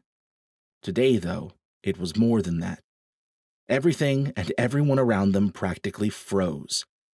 They stared, almost certainly wondering who the hell these odd newcomers were and why she'd brought them here. Some of the looks were distrustful. Plenty more, though, were friendly. Acquaintances and familiar faces showed her smiles and waves, and a few even cheered her return. She did her best to return their smiles despite the deepening apprehension in her gut. "I had no idea warrior princess was such an apt description," Jarek mumbled beside her. He met her dirty look with a grin and a shrug. It was only a short ride to the regal stone hall at the head of the lawn. "Unity, huh?" Jarek asked as they climbed out of the gator bed. She looked up at the great banner hanging from the town hall with the single giant word painted in black. "It's what John decided to call this place when it started becoming a proper community. Michael's flair for peace and goodwill didn't come from nowhere." They made their way into the town hall under the watch of a small crowd outside. Inside, the building was rich with what most people called historic charm.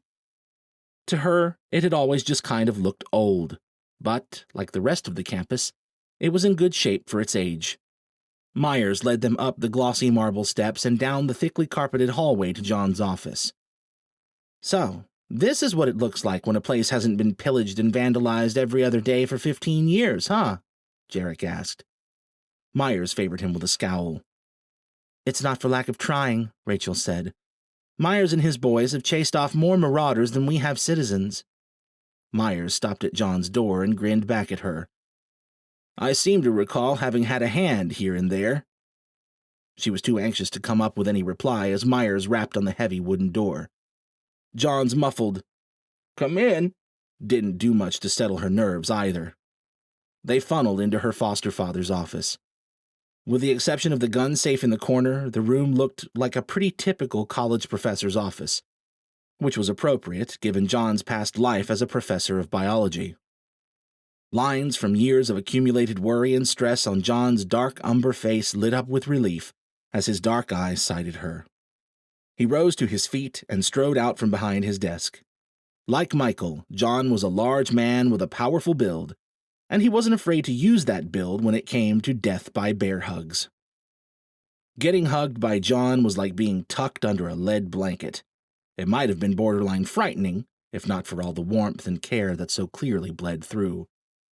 These hugs had been a critical part of her path back to semi-sanity after John had found her, and it brought some comfort now.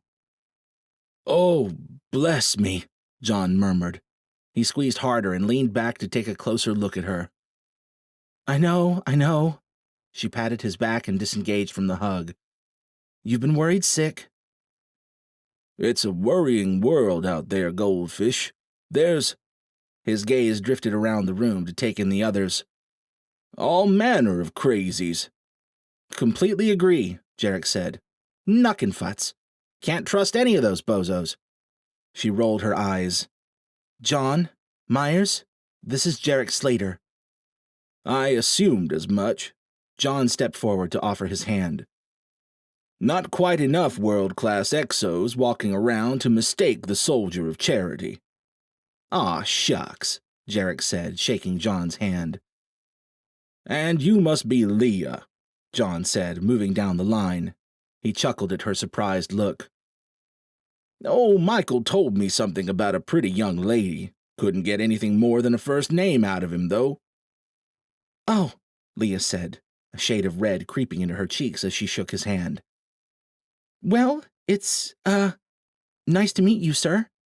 John smiled and turned to Alaric. "And you are?" "Alaric Weston," Alaric said, gripping John's hand. "Pleased to meet you, John. You raised a fine son." Damn it! Why'd he have to say that? John's eyebrows had climbed up his forehead. "Well, I'll be damned. Alaric Weston. Pleased to meet you, sir. Never thought to have the father of the Resistance visit Unity." He turned back to Rachel. "And speaking of that fine son, where is the spongehead?" Shit. Adrenaline trilled through her chest, speeding her heart and casting a blurry filter over everything but John's questioning stare.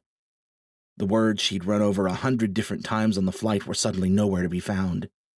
There was only John's expectant look, waiting for her to tell him that everything was all right, and she couldn't. John's face went ashen. "Oh, God." "He's alive," Leah said quickly. John looked from Leah to Rachel. "What happened?" "He's—" She swallowed and forced herself to meet his eyes. "Michael was standing next to some kind of Rachnoff device when it went off. He's in a coma." "Oh, God." John rocked back on his heels and stumbled back a step to lean heavily against his desk. "When?" Rachel dropped her gaze to the floor, hot tears brimming in her eyes. 2 days ago. I should have called. I'm sorry, I just kept waiting, hoping. But when we realized you were the one who sent that tip up, I wanted to tell you in person. I'm sorry, John." He was silent for a long time, his eyes half-lidded. Finally, he moved forward to pull her into another hug. "It's okay, Goldfish. I just—" "He's going to pull through," Leah said. Then, looking embarrassed, she added, "I really believe that." The smile John tried to force only broke Rachel's heart that much more. "Thank you, Leah," he said. "I know my boy's a fighter." He leaned back on his desk and looked around at them.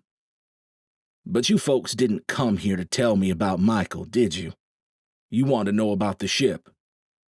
"John," Rachel said. It was no mystery where Michael had learned his martyrdom from. But willing martyr or no, John didn't need anything else on his plate right now. He needed time to process and— "We do," Jarek said. He ignored her sidelong scowl and traded a look with Alaric that made her wonder if they'd discovered their own form of telepathy.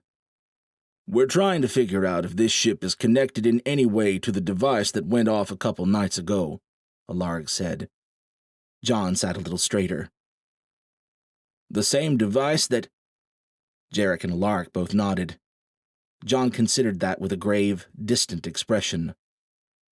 Not sure how much help I can be there. All I have is a few accountings of a strange ship poking around Philly. As sure as she was that John needed time to process the news about Michael, his reactions suggested he might prefer a distraction right now, especially one that made him feel helpful and in control. Maybe Jarek and Alaric had already arrived at that conclusion. If it is connected, Rachel said, I'm hoping this ship might help us find out more about what happened to Michael, maybe even how we can help him. John gave a jerky nod. Of course. I'll tell you everything I can. What was so strange about this ship? Jarek asked. Well, one guy who claimed to get a good look at it said it had an odd purple hue to it. He couldn't seem to find the words to explain what he meant aside from saying it definitely looked like something from out of this world. He described it as being long, wingless, and mostly smooth, with big, bulbous features. Was that not how he phrased it? Rachel asked, sensing some hesitance. John shook his head, and his somber expression cracked long enough to blow out a short chuckle. No, I believe he said it reminded him of a giant ribbed dildo an ex of his used to have. Well, there was something you didn't expect to hear your foster father say about a potentially alien ship. Well, Jarek said, I think the possibilities just grew infinitely more terrifying. Was there, anything else? Leah asked. Mentions of who the ship might have belonged to, or a list of locations cited? John shook his head. We don't have much more on the details, but we do have an idea on its rough trajectory. The first reported sighting was in northwest Philly, then again in downtown. So how'd you hear about it over this way? Rachel asked. That's the thing. John exchanged a concerned look with Myers. We haven't noticed anything suspicious, but according to the last account, that ship was headed straight this way. Chapter 6. Rachel wasn't exactly expecting to see an alien ship looming just outside of John's window, but it didn't keep her head from whipping that way to check after the bomb he'd just dropped. What? Yeah, come again, Jarek added. Myers crossed his arms. We've kept our eyes peeled all morning. Rachel consciously refrained from rolling her eyes. Myers was a good guy, but he was quick to get territorial. It's been business as usual around campus, he continued. Aside from you guys flying in unannounced, that is. No new entries other than that. Yeah, Jarek said. You're probably right. There's no way anyone could have snuck over the big, scary chain-link fence. Myers positively bristled. Look, pal, Guys, Rachel said. Not helping. Jarek was absolutely right, but Myers already disliked him enough. So, instead of saying anything else, Rachel switched off her substitute cloaking pendant and reached out to their surroundings, looking for anything amiss. Anything like, say, a Rachnoth-class telepath lurking nearby. Nothing immediately jumped out, but that hardly meant all of Unity was clear. Is there any reason to think this mystery ship would want to stop around here? Leah asked. We are dealing with hearsay, right? And even if we weren't, the thing always could have changed course or flown right past Unity. John nodded. I expect that's exactly what happened. Don't know what interest they'd have in a place like this. Might be hard to say without knowing who they is, Alaric said. Right on, cowboy, Jarek said. And if this phallic monstrosity did just pass on by, that leaves us with a big pile of nothing in the way of leads. I wish I had something more useful to offer, John said. And heck, maybe there's not even anything interesting about the ship. But when 3 separate contacts I only hear from once every month or two decide to call with the same story, well, it seemed like it was worth passing on. As much more obvious as his initial reaction had been to the news about Michael, it seemed like the weight was only now starting to fully settle on him. It might not have been obvious to everyone, but Rachel could see it in the weary distance of his eyes and the defeated set of his shoulders. They'd talked enough for now. John needed time to process everything she'd just dropped on him. And regardless of what Myers might think, she needed to sweep Unity for anything otherworldly. She was just about to propose they give John some time and go take a little tour of the community when Leah spoke up. "We truly appreciate the information, John, but we don't want to be in your hair too long." She looked pointedly at the rest of the group. John, always the martyr, looked like he'd protest.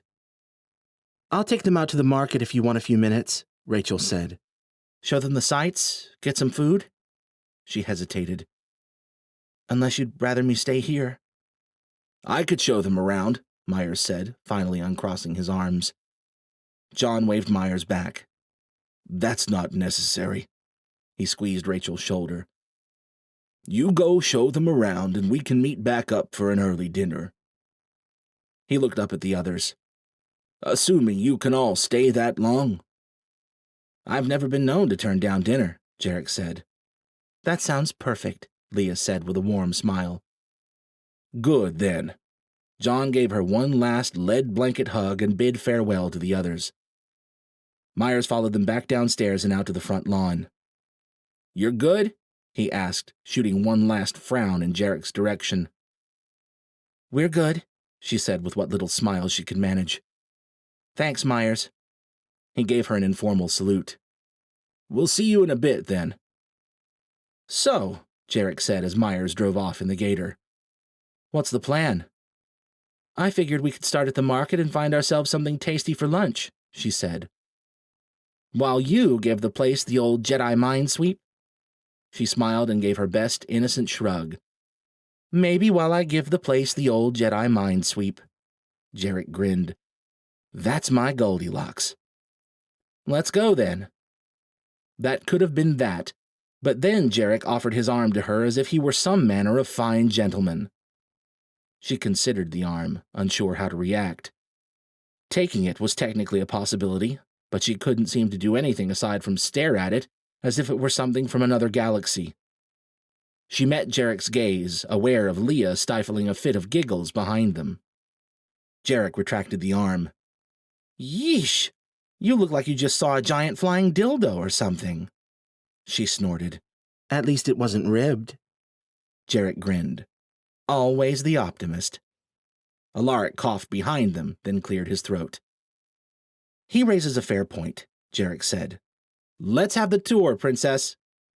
She sighed and led them around Parish Hall and past the slightly less majestic Kohlberg Hall to the crowded lines of tents and tables in the grassy quad beyond. The lingering tightness in Rachel's chest began to ease at the familiar sights, sounds, and smells of the market. Then people started to notice them, and a new tightness settled in. The market served as both a food distribution system for those citizens of Unity like Myers who didn't already work in food production, as well as a trading post for those within the community and those who visited from nearby. It had never been her favorite place on account of the crowd, and the prospect of sweeping her senses through that many minds sounded about as appealing as dancing naked through the busy quad. But she needed to be sure, so she extended her senses and started for the far corner of the market, where her favorite vendor, sweet old Annie, would be posted with whatever stew or casserole she concocted to see to it that the day's hungry traders had somewhere to barter their bellies full. Most of the crowd continued bustling about its business as she moved into it, with Jarek at her side, but a fair number of people parted to let them pass, at least half of them just looking for a better opportunity to stare. The four of them did make a strange sight, she supposed. Most of these people were probably used enough to seeing her with her extensively glyphed staff, but now here she was walking around with an old cowboy-looking resistance fighter, a walking tank with a giant sword strapped to his back, and, well, Leah wasn't really odd in any way, but she drew plenty of stares, especially male ones, all the same. Jarek and Leah looked almost as baffled by the spectators as the spectators were by them. It took Rachel a few seconds to realize that neither one of them was used to seeing this level of prosperity and peace between humans anymore. Leah looked pleasantly surprised. Jarek looked at the place like it was already burning and all these good people just didn't know it yet. Rachel swore she could see the wheels turning in his head. Maybe the marauders would finally attack with enough force to overwhelm them. Maybe some other disaster would leave them with the kind of famine that could make a community tear itself apart. Something terrible had to happen at some point, right? Maybe she was simply projecting her own fears onto Jarek's convenient pessimism. She followed Leah over to look at a few trinkets at one trader's table and half-heartedly exchanged what she hoped was pleasant small talk with the trader, whose name escaped her. Jarek and Alaric waited for them, silently watching the crowd. Alaric looked far less flabbergasted by all of this, but that made sense. He'd been in Deadwood for the past 5 years, up in the mountains with his own little isolated community. His people had probably bartered and gotten along in much the same way. She didn't blame him for wanting to get back to it. Leah indicated her curiosity was sufficiently scratched, and they moved back into the throng. They were about 2/3 of the way through the market when she felt it. The flare of another telepathic mind, like a roaring bonfire in a field of tiny candles. And it was close. She froze in mid-step, yanking her mental defenses into place. There were no other telepaths in Unity, not since the 2 arcanists who'd helped train her for a short time had moved on. So who the hell was that? With one hand ready on her cloaking pendant, she extended herself more cautiously this time, keeping her defenses tight, and scoped in on that bonfire to find out. "What is it?" Jarek asked quietly beside her. She was too busy scanning through the crowd of faces to answer. She allowed her senses to guide her eyes, dialing in on the telepathic presence. Not him. When had the crowd gotten so thick? Not her. Maybe... The blazing bright presence disappeared completely and without warning. A cloak? That was the only logical explanation, which meant she'd have to spot them the old-fashioned way, with... there. He was 20 feet away, standing completely still in the middle of the heavy foot traffic, yet not seeming to be in anyone's way. He looked a few years younger than her, with musk-brown hair and the hint of a beard clinging to his sharp jawline. More importantly, he was staring straight at her. He turned away almost as soon as their eyes met and moved into the crowd, headed in the direction they'd come from. "That guy?" Jarek asked. "Pretty boy?" He really didn't miss much, did he? She could give him credit another time. Right now, they needed to catch that kid. "Get your running legs on," she said. "He's a telepath, and I don't know where the hell he came from." "So much for that lunch," Jarek said, moving into the crowd beside her. The market-goers, apparently sensing some urgency to their movements, gave them an even wider berth than they had on the way in. It should have been all they needed to make up ground on Pretty Boy, but he was working through the throng ahead as quickly as if it had been open field, moving with a dancer's grace as he weaved and wound through bodies and rogue limbs. "He's gonna run," Jarek said, "as soon as he gets around the corner of that building ahead." "How do you know?" "Please, I know the look of someone who's about to run, just as well as I know the look of someone who wants to be followed." Ahead, Pretty Boy broke through the edge of the crowd and headed to the right of Kohlberg Hall. "And you don't seem worried about either of these things because—" "Mostly because I can top 60 in this bad girl, and I'm not half bad at fighting my way out of hairy situations." "You forgot your godlike powers of modesty," she mumbled as they broke the edge of the crowd and followed after the stranger. A quick glance back told her they'd lost Leah and Alaric, but there wasn't time to worry about that now. The instant Pretty Boy disappeared around the corner of Kohlberg, Jarek surged forward to make up lost ground. Rachel cut right to get their target back in sight, and broke into a run herself as Jarek tore across the open lawn. Jarek, as he so often frustratingly was, had been right. Pretty Boy was running, and fast. So fast he almost didn't look human. He glanced back as Jarek rounded the building after him. Then he hung an early right, gathered himself, and leapt 30 feet straight up to the rooftop of the Lang building. "Okay," she muttered. That decisively closed the door on whether they were dealing with a normal human. Jarek, aided by Fila, and apparently not one to be shown up in a foot chase, launched himself up after Pretty Boy. And there she was, she realized, just watching it all happen. She cursed herself and set off around the Lang building at a sprint. At the far corner she hesitated, wondering whether they'd passed over the building or if they were duking it out on the rooftop. A loud crack from the woods ahead answered that question. The sound could have passed for a gunshot, but the subsequent stream of smaller crashes and rustling sounds identified it as a falling tree. Rachel readied herself to channel and scrambled down the small hill and into the trees. Just past a fallen tree, Jarek was bearing down on Pretty Boy, who backpedaled through the foliage with eerily sure-footed grace, ducking and twisting clear of each grab Jarek made for him. She loped after them, gathering her will. "We just want to talk, you little weasel," Jarek said. "How the hell are you? Ah!" Pretty Boy swept a hand through the air, and Jarek's feet swept out from under him as if a giant invisible broom had taken them. So it was an arcanist they were dealing with? "Tricksy little weasel." Jarek kipped back to his feet and lunged forward with a heavy punch. Pretty Boy caught the punch with a bare hand. Rachel had seen Jarek cave men's chests in with blows like that. She'd watched him wrestle with an uber-strong Rachnoth and throw grown men around like pillows. With Fila, Jarek was stupid strong, and this kid had just blocked his punch with little more than a grimace. Jarek's faceplate was closed, but his shock was clear enough as he looked from Pretty Boy to their joined hands and back again. "Who the fuck are you?" By way of reply, Pretty Boy drove an open palm into Jarek's armored chest. This time, Rachel's senses were extended far enough to feel the enormous pulse of energy Pretty Boy channeled. Jarek, she could only assume, felt it even better when Pretty Boy let the energy loose in a telekinetic blast that sent Jarek rocketing through the air. He crashed into a tree 20 feet later. Rachel leveled her staff and focused her will for her own telekinetic attack, banking on the fact that Pretty Boy would be too drained to do much about it. He damn near wasn't.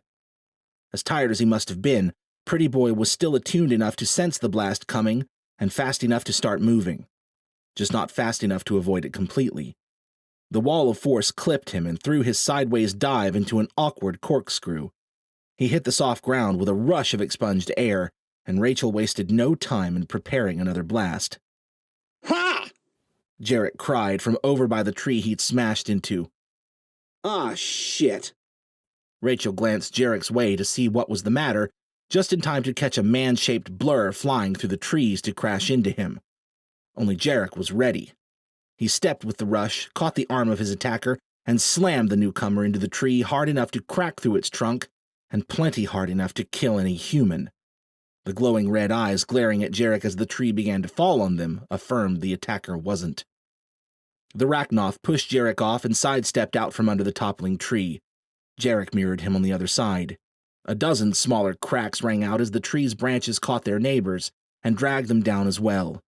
The Rachnoth watched it happen, his back turned to Rachel. She sprang forward before the fear could convince her not to, and swung her staff at the back of the Rachnoth's head, throwing a full dose of telekinetic oomph into the strike. Half a foot from the Rachnoth's skull, the staff slammed into thin air. The Rachnoth rounded on her. "Wait!" a strong voice called from behind. The Rachnoth froze, and then Jarek slammed into him from behind, and the two crashed to the ground hard enough to leave a trail of torn earth. Rachel spun around, staff at the ready. Pretty Boy finished pulling himself to his feet and raised his hands in peace. She watched him for a long few seconds, then spared a quick glance to see that Jarek and the Rachnoth were watching him as well. She traded a look with Jarek, and he scurried to his feet and back to her side. She kept her staff raised, and they backed up together until they could easily see both of them. "Great," Pretty Boy said, hands still raised. "Thanks, I think." The Rachnoth rose and went to stand beside Pretty Boy, the red glow bleeding out of his eyes until he looked like just another middle-aged man with salt and pepper hair, albeit quite a suave-looking one. "Right," Pretty Boy said. My name's Halden." He glanced over at the Rachnoth. "And this is Alton." Alton, the Rachnoth, gave them a mirthless smile and a creepy little finger wave, and Halden continued. "I think maybe we should talk." Chapter 7. In the tense silence that stretched between Jarek and Rachel and their mysterious company, the sounds of the Unity folk approaching the tree line were readily apparent to Jarek's exo-enhanced hearing. "We've got company," he said. Rachel pried her wary stare from Alton the Rachnoth and Halden the whatever he was, long enough to shoot him a "what the hell do we do" look. It was a good question. Talking it out with Arachnoth and his buddy wasn't exactly at the top of Jarek's Wise Moves playlist, but they'd come here looking for answers. If these two weren't connected to that strange ship everyone was talking about, there were either a hell of a lot more Rachnoth running around than Jarek had ever imagined, or some universal law of coincidence had been severely violated. Judging from the volume of the voices at the tree line, though, they had about 10 seconds to make up their minds before people started asking questions. Talk now, he decided. Kick asses later, as required. Who said he couldn't be diplomatic? Let's hear them out, he said to Rachel. Okay. She glanced back toward the tree line. We'd better move, then. Sure, Halden said. Lead the way. Rachel pointed over Alton's shoulder with her staff. That way. You first. Halden shrugged. Fair enough. Alton turned and trekked off in the indicated direction without comment. Jarek stayed close to Rachel's side as they followed the odd duo. Now that the skirmish had cooled, the two didn't seem to harbor any violent intent toward him and Rachel, but it never really paid to drop one's guard, especially when one was dealing with a freaking Rachnoth. There's something odd about these two, sir, Al said quietly in his earpiece. No Aside from the obvious oddities, I mean. Jarek didn't quite know what it was, but he didn't disagree with Al. The questions churning through his head were about as numerous as the leaves in the canopy above them. This Halden guy had definitely worked some telekinetic mojo on him during their fight. Jarek wasn't a doctor of arcanism, but that probably meant Halden was gifted like Rachel, right? Hell if he knew. And it still didn't exactly explain how the guy had managed to catch a punch that would have knocked a Rachnoth on his ass with a bare hand. Maybe it had just been a clever use of his abilities. Or maybe Halden was something else entirely. Hell, maybe they were dealing with a Rachnoth arcanist. Was that a thing? It probably would be in his nightmares now. And, of course, there was one more possibility. Halden, and maybe Alton too, could be one of these Rakul the Red King had warned them about. Without any way of knowing, Jarek's only real option was to keep on his toes and be ready to fight until he had damn good reason not to be. If Halden was human, that still raised the pointed question of what the hell he was doing running around with Alton the Rachnoth. Jarek, like pretty much everyone else on the planet, didn't know all that much about the Rachnoth, but he'd never heard tell of such a thing. Sure, the Red King and the Overlord had plenty of human cronies. Thousands, actually. But those men were more slaves than partners. Some had started as mercenaries, some had been plucked from the streets. Most, though, seemed to have been tortured or otherwise mentally tampered with until they were loyal servants. The relationship between Halden and Alton seemed like something else entirely. Beside him, Rachel called for a slight adjustment to their trajectory. About 100 yards later, the woods opened into an impressive outdoor amphitheater. A dark wooden stage, old but in good repair, like the rest of Unity, stood at the base of the semicircular basin. Opposite the stage, the amphitheater seating rose along the incline of the basin in a series of large, grassy steps, each one lined along the edge with smooth gray stone to form natural benches.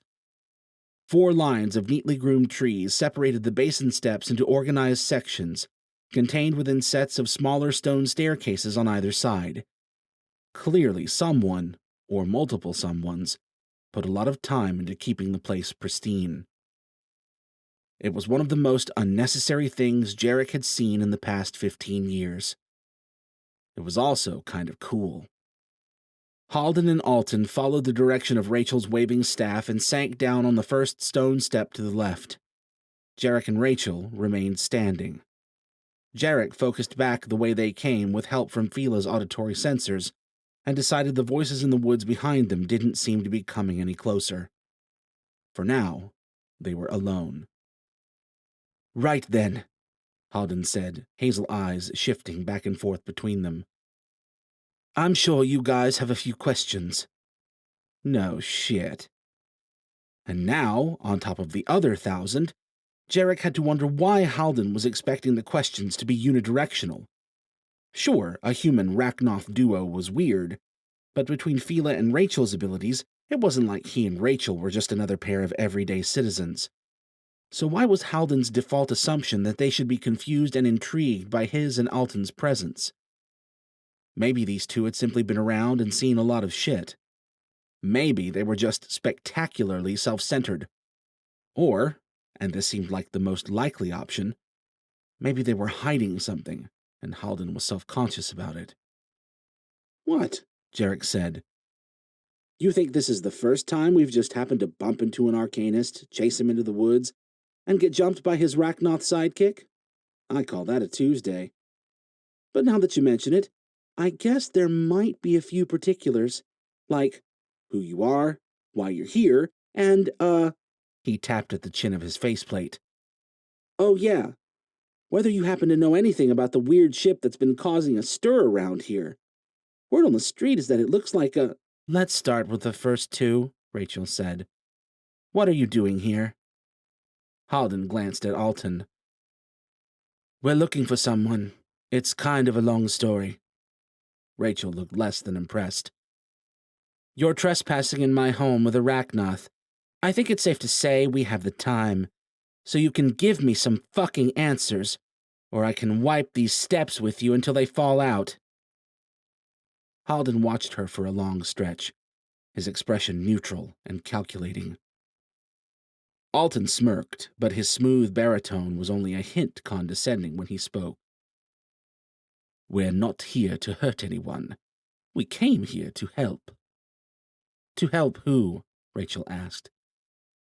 Everyone. Thank God they weren't going to be cryptic about it or anything. Jarek rolled his hand in a keep-it-coming gesture. You might have to use more than one word at a time if we want to get somewhere today. Alton's smirk only grew. I thought you had the time. With a careful mental command, Jarek opened his faceplate so the Rachnoth could see his eyes as he patted the hilt of the big whacker. You know, I cut a Rachnoth to pieces with this thing only 2 days ago. Okay, look, Halden said, raising a hand. He probably meant it as a pacifying gesture, but Rachel tensed and raised her staff in return. Halden dropped the hand. This isn't necessary.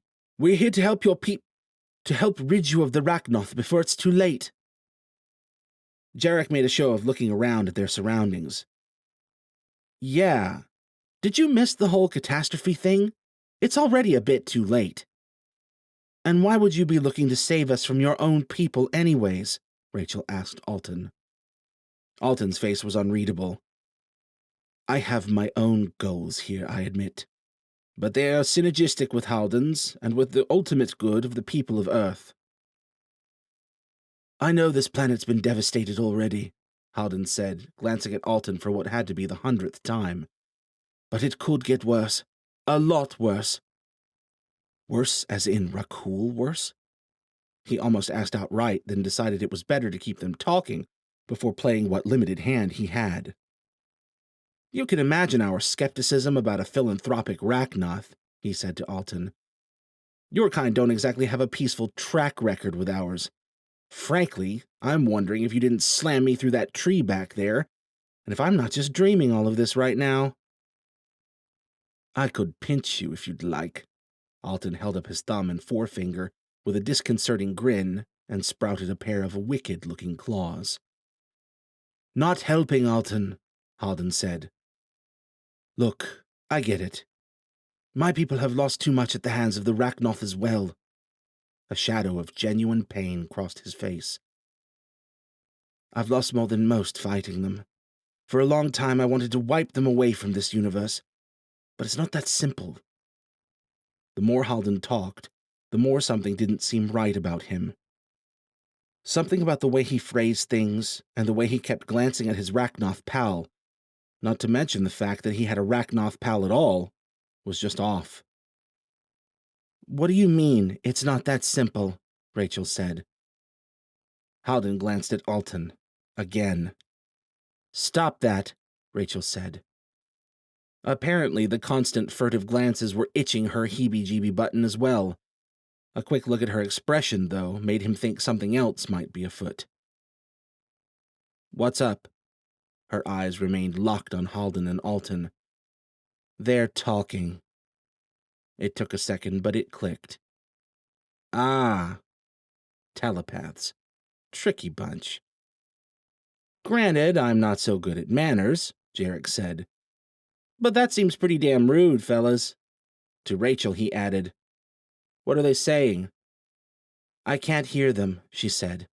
I just feel the connection. Right. He shifted his weight, suddenly feeling like it wouldn't hurt to be ready to hack limbs off. Sorry, Halden said. You're right. It's not polite. Here. He pulled on a thin chain at his neck until a round pendant popped out from under his shirt. He turned a tiny dial on the pendant and looked at Rachel. Better? Was that a cloak like Rachel's, then? The weary nod she gave Halden suggested so. What we're facing, Halden said. What we're trying to do. It's probably not going to be a wildly popular idea. We were just discussing how much we should be telling you. Well, if that doesn't just scream trustworthy, Rachel muttered. Halden raised his eyebrows, amusement twinkling in his eyes. I realize this might be your home, but it's still kind of funny to hear that from the people who haven't told us the first things about themselves. Not to be confrontational, but we're talking in good faith right now, not because we're trembling at your power. Rachel looked like she was deliberating whether to incinerate the pair of them or go for a record in the long toss. Jarek didn't blame her. It wasn't like he was a fan of people strutting their stuff in front of him, but he also had a certain amount of admiration for people who were cool under pressure. Plus, the fact that Unity wasn't his home probably didn't hurt either, where keeping a level head was concerned. I'm Jarek Slater, he said, consciously shifting to a slightly less confrontational stance.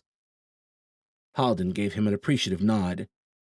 Jarek gave Rachel an expectant look. Fine, she said. If it'll make this conversation less annoying, then fine. I'm Rachel Cross. Pleased to fucking meet you. If Jarek hadn't happened to be looking straight at Alton, he probably would have missed the way the Rachnoth's brows twitched when Rachel said her name. Somehow, for some reason, that name meant something to Alton the Rachnoth. Now what the hell was Jarek supposed to make of that? Alton's eyes shifted to meet his, cool and controlled once more. Next to him, Halden's expression had gone somber. Did Rachel's name mean something to him as well? So there, Rachel said. We're all great pals. Now why don't you tell us what's so complicated about wanting these assholes, she pointed at Alton, off our planet? Alton chuckled. Oh, believe you me, we would love to leave this planet behind in a heartbeat if we could. But we can't. Your own people saw to that. I'm guessing there's an explanation in there somewhere? Jarek asked. Long story short, Halden said. Some of the people of Earth already tried to wipe the Rachnoth off this planet. They almost succeeded, even. But their actions had other consequences, ones I doubt they'd expected. What started as a mission to destroy the Rachnoth ended up being the accident that effectively bound our species' fates together. Jarek traded a confused look with Rachel. Say we don't follow exactly what you're talking about. The blood, Halden said. You must have wondered why Rachnoth need to feed on human blood to survive. Shit. That was actually a thing? Yeah, Jarek said. Say we didn't really know about that either. Halden raised his eyebrows. Really? Jarek had heard the stories, of course. He'd also seen the Red King drink the blood of one of his own men, and then again with Price.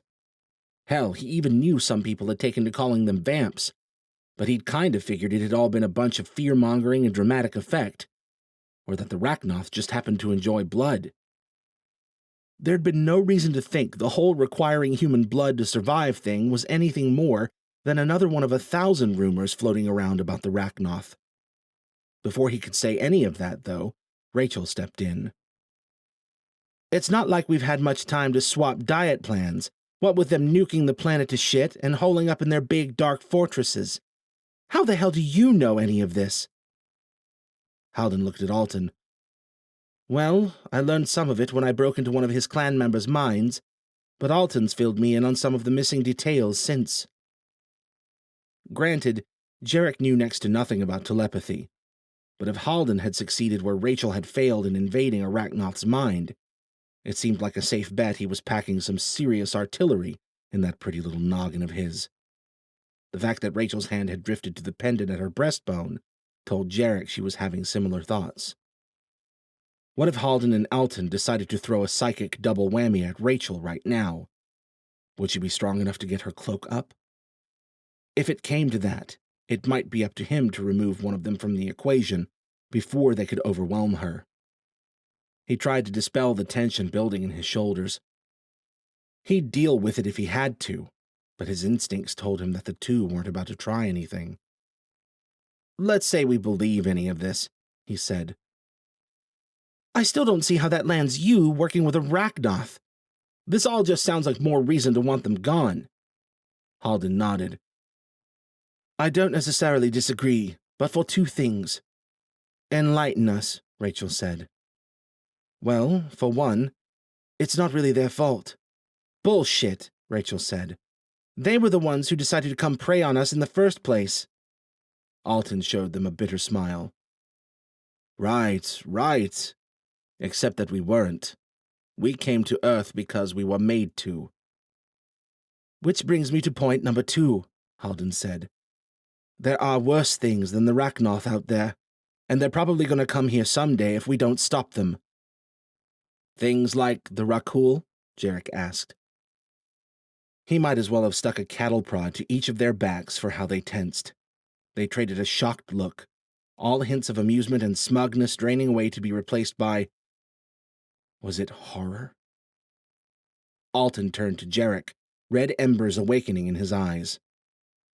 Where did you hear that name? One of your friends told us, Jarek said. Why? What does it mean? Who are these harvester guys? Impossible. Alton rose to his feet and took a step forward. You don't even know of the blood bond, yet one of my kin told you of the harvesters? Back off, asshole, Rachel said, brandishing her staff. Alton, Halden said, his tone calming. Something's happened. Alton growled at him before snapping his red-eyed gaze to Rachel. Have you felt anything? A psychic disturbance? Rachel traded a glance with Jarek, and he was pretty sure she was thinking the same thing he was. A disturbance like that nest thing going off? So much for this all being a made-up scare tactic of the Red King. Whatever the Rakul were, they had Halden and Alton shaking in their boots too. The buzz of an incoming comm message yanked him back to the present. A second later, Rachel's buzzed as well. That wasn't good. The list of people who might be contacting him was short enough. The list of people who'd be messaging both of them at the same time was considerably shorter. Something was going on. Message from Leah, sir, Al said quietly in his ear. Oh dear. One word. Help. Can you guys just... He held a finger to Halden and Alton. The look on Rachel's face told him she'd received the same message. 1 second. He slid his faceplate closed. Messenger back, he said quietly. Find out what's... His wrist buzzed again, and this time the message appeared at the bottom of his in-helmet display. Mosin here. Help. Son of a bitch! Trouble? Halden asked. Beside him, Alton straightened and began sniffing the air. That didn't bode well. None of this did. The Overlord's most dangerous errand boy just happened to be showing up right when they were sitting here, talking to a mysteriously well-informed stranger and his Arachnoth pal. Jarek looked at Rachel and wished he could beam his thoughts straight into her head. We have to check on something. Don't suppose you two would be willing to stay put for a few minutes? Alton cocked his head and sniffed again. I think we'd better not. I smell Arachnoth. Rachel tilted her staff toward Halden and Alton. Friends of yours? I doubt I have any friends left on this planet, Alton said. But they are likely here because of us. He looked at Halden. We should leave. Halden stood without argument. Like hell, Rachel said, taking a step forward. Jarek grabbed her arm and shook his head. If Mosen was in town, they needed to move now if they didn't want to lose Leah and Alaric. Of course, he didn't really want to say that in front of Halden and Alton. Storming off into a fight with two powerful unknowns at their back was bad enough, without calling attention to the fact. This isn't over, he said. But our friends might need us right now. I have a feeling we'll be seeing you again, Halden said. Then he and Alton turned and set off into the woods at a brusque pace. Damn it, Rachel hissed beside him. Let's go. Jarek watched after Halden and Alton for a few more seconds, wondering if he and Rachel had been playing into some manipulative trap this entire time. Either way, they'd made their choice. He nodded and turned to follow Rachel out of the amphitheater clearing back the way they'd come. Out of all the questions whirling through Jarek's mind, one thing seemed sure enough. Whichever way things panned out, their day probably wasn't about to get any less boring. Chapter 8. As unhappy as Rachel was to leave a strange arcanist and his Rachnoth buddy roaming free in Unity, the need to find Leah and Alaric was twofold. For one, they were allies, maybe even friends, and she didn't want to see them captured, hurt, or worse. On top of that, though, if Seth Mosen was here, it seemed unlikely he'd be alone. He'd have brought plenty of reinforcements, Reds or the Overlord forces. It didn't really matter. All that mattered was that Seth Mosen was a wild dog, and that his presence put the entire community at risk. What was he even doing here? Probably tracking them. They had captured one of his superiors, after all. The Overlord probably had half his army out looking for the Red King, and the other half looking for her and Jarek. She hoped that was all there was to it. Because if it was something else, if the Rachnoth had learned about her and Michael's connection to Unity, and decided to turn the screws by attacking their home. She swallowed against a dry mouth. Baseless worrying wasn't going to help anyone. Given that time was short, Rachel held the protest and stuck with the dirty look when Jarek moved to scoop her up into his arms. With Fila, he could move more than twice as fast as a normal human, even while carrying her. In less than a minute, he was setting her down at the tree line of the quad. They stepped out of the woods and proceeded more cautiously toward the market, which is where they assumed Leah and Alaric still were. And there they were, face to face with Seth Mosen and two other men. They were removed enough from the crowd that it wasn't hard to spot them, but that may have been mostly because the crowd was giving the tense little huddle a wide berth, not to mention a fair amount of nervous glances. The sight of Mosen started the adrenaline racing through Rachel's chest, and brought the unbidden, vivid memory of the crushing pressure of his hands on her throat. She focused on his two backup goons to clear her mind. One was short, with dark hair, and a face that reminded Rachel of a toad, and seemed immediately untrustworthy. The other was tall and narrow, right down to his slender face. "We're gonna just walk up to them?" Rachel asked. "No plan or anything?" I can take Mosen with Fila, no problem, Jarek said beside her. But we need to be close to Alaric and Leah if the shit hits. He opened his faceplate and winked at her. "Guess we'll see what happens from there." "This isn't a fucking game, Jarek. There are innocents everywhere. Good people. If he has reinforcements nearby, we'll do what we have to." He glanced at her calm. "Might want to get word to campus security in the meanwhile." Shit. Why hadn't she already done that? She swiped at her comm and, quickly as she could, typed out, "Trouble at quad, lock and load." She sent the message and looked up to see Mosen and his two goons watching them approach. Mosen's grin injected a hit of pure, cold creepiness straight into her chest. "Shit," she murmured. Was it just her imagination, or had the toady goon grinned as she said it? "We're good," Jarek said. "Deep breath, Goldilocks. We've got this." The words might not have been particularly meaningful, but she had to admit she was glad to have him next to her right now. As offbeat and immature as Jarek could be, she couldn't think of anyone more capable of watching her back in a hairy situation. They were about 20 feet away when Alaric and Leah followed Mosen's line of sight and saw them approaching.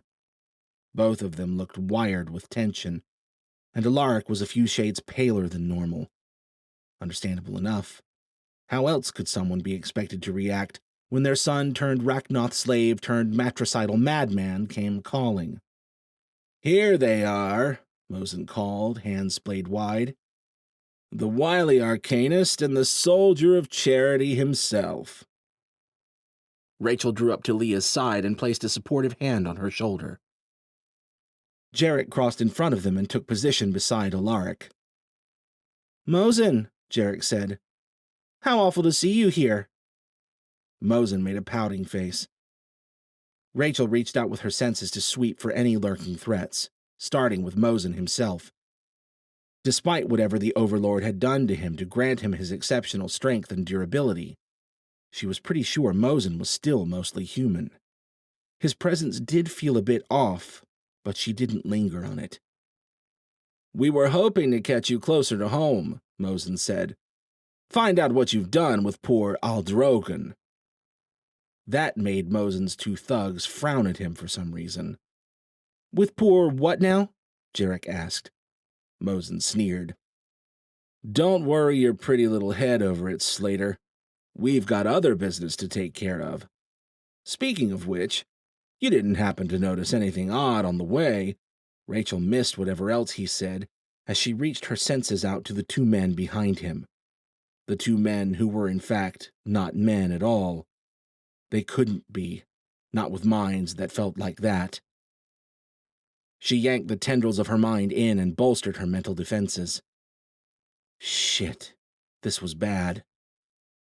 Around them, over 100 people continued their business about the market, blissfully unaware they were within easy throwing distance of a supercharged mad dog and his two Rachnoth comrades. Could the four of them contain Mosen and two Rachnoth if, or probably when, it came to a fight? Hell, could they even survive themselves?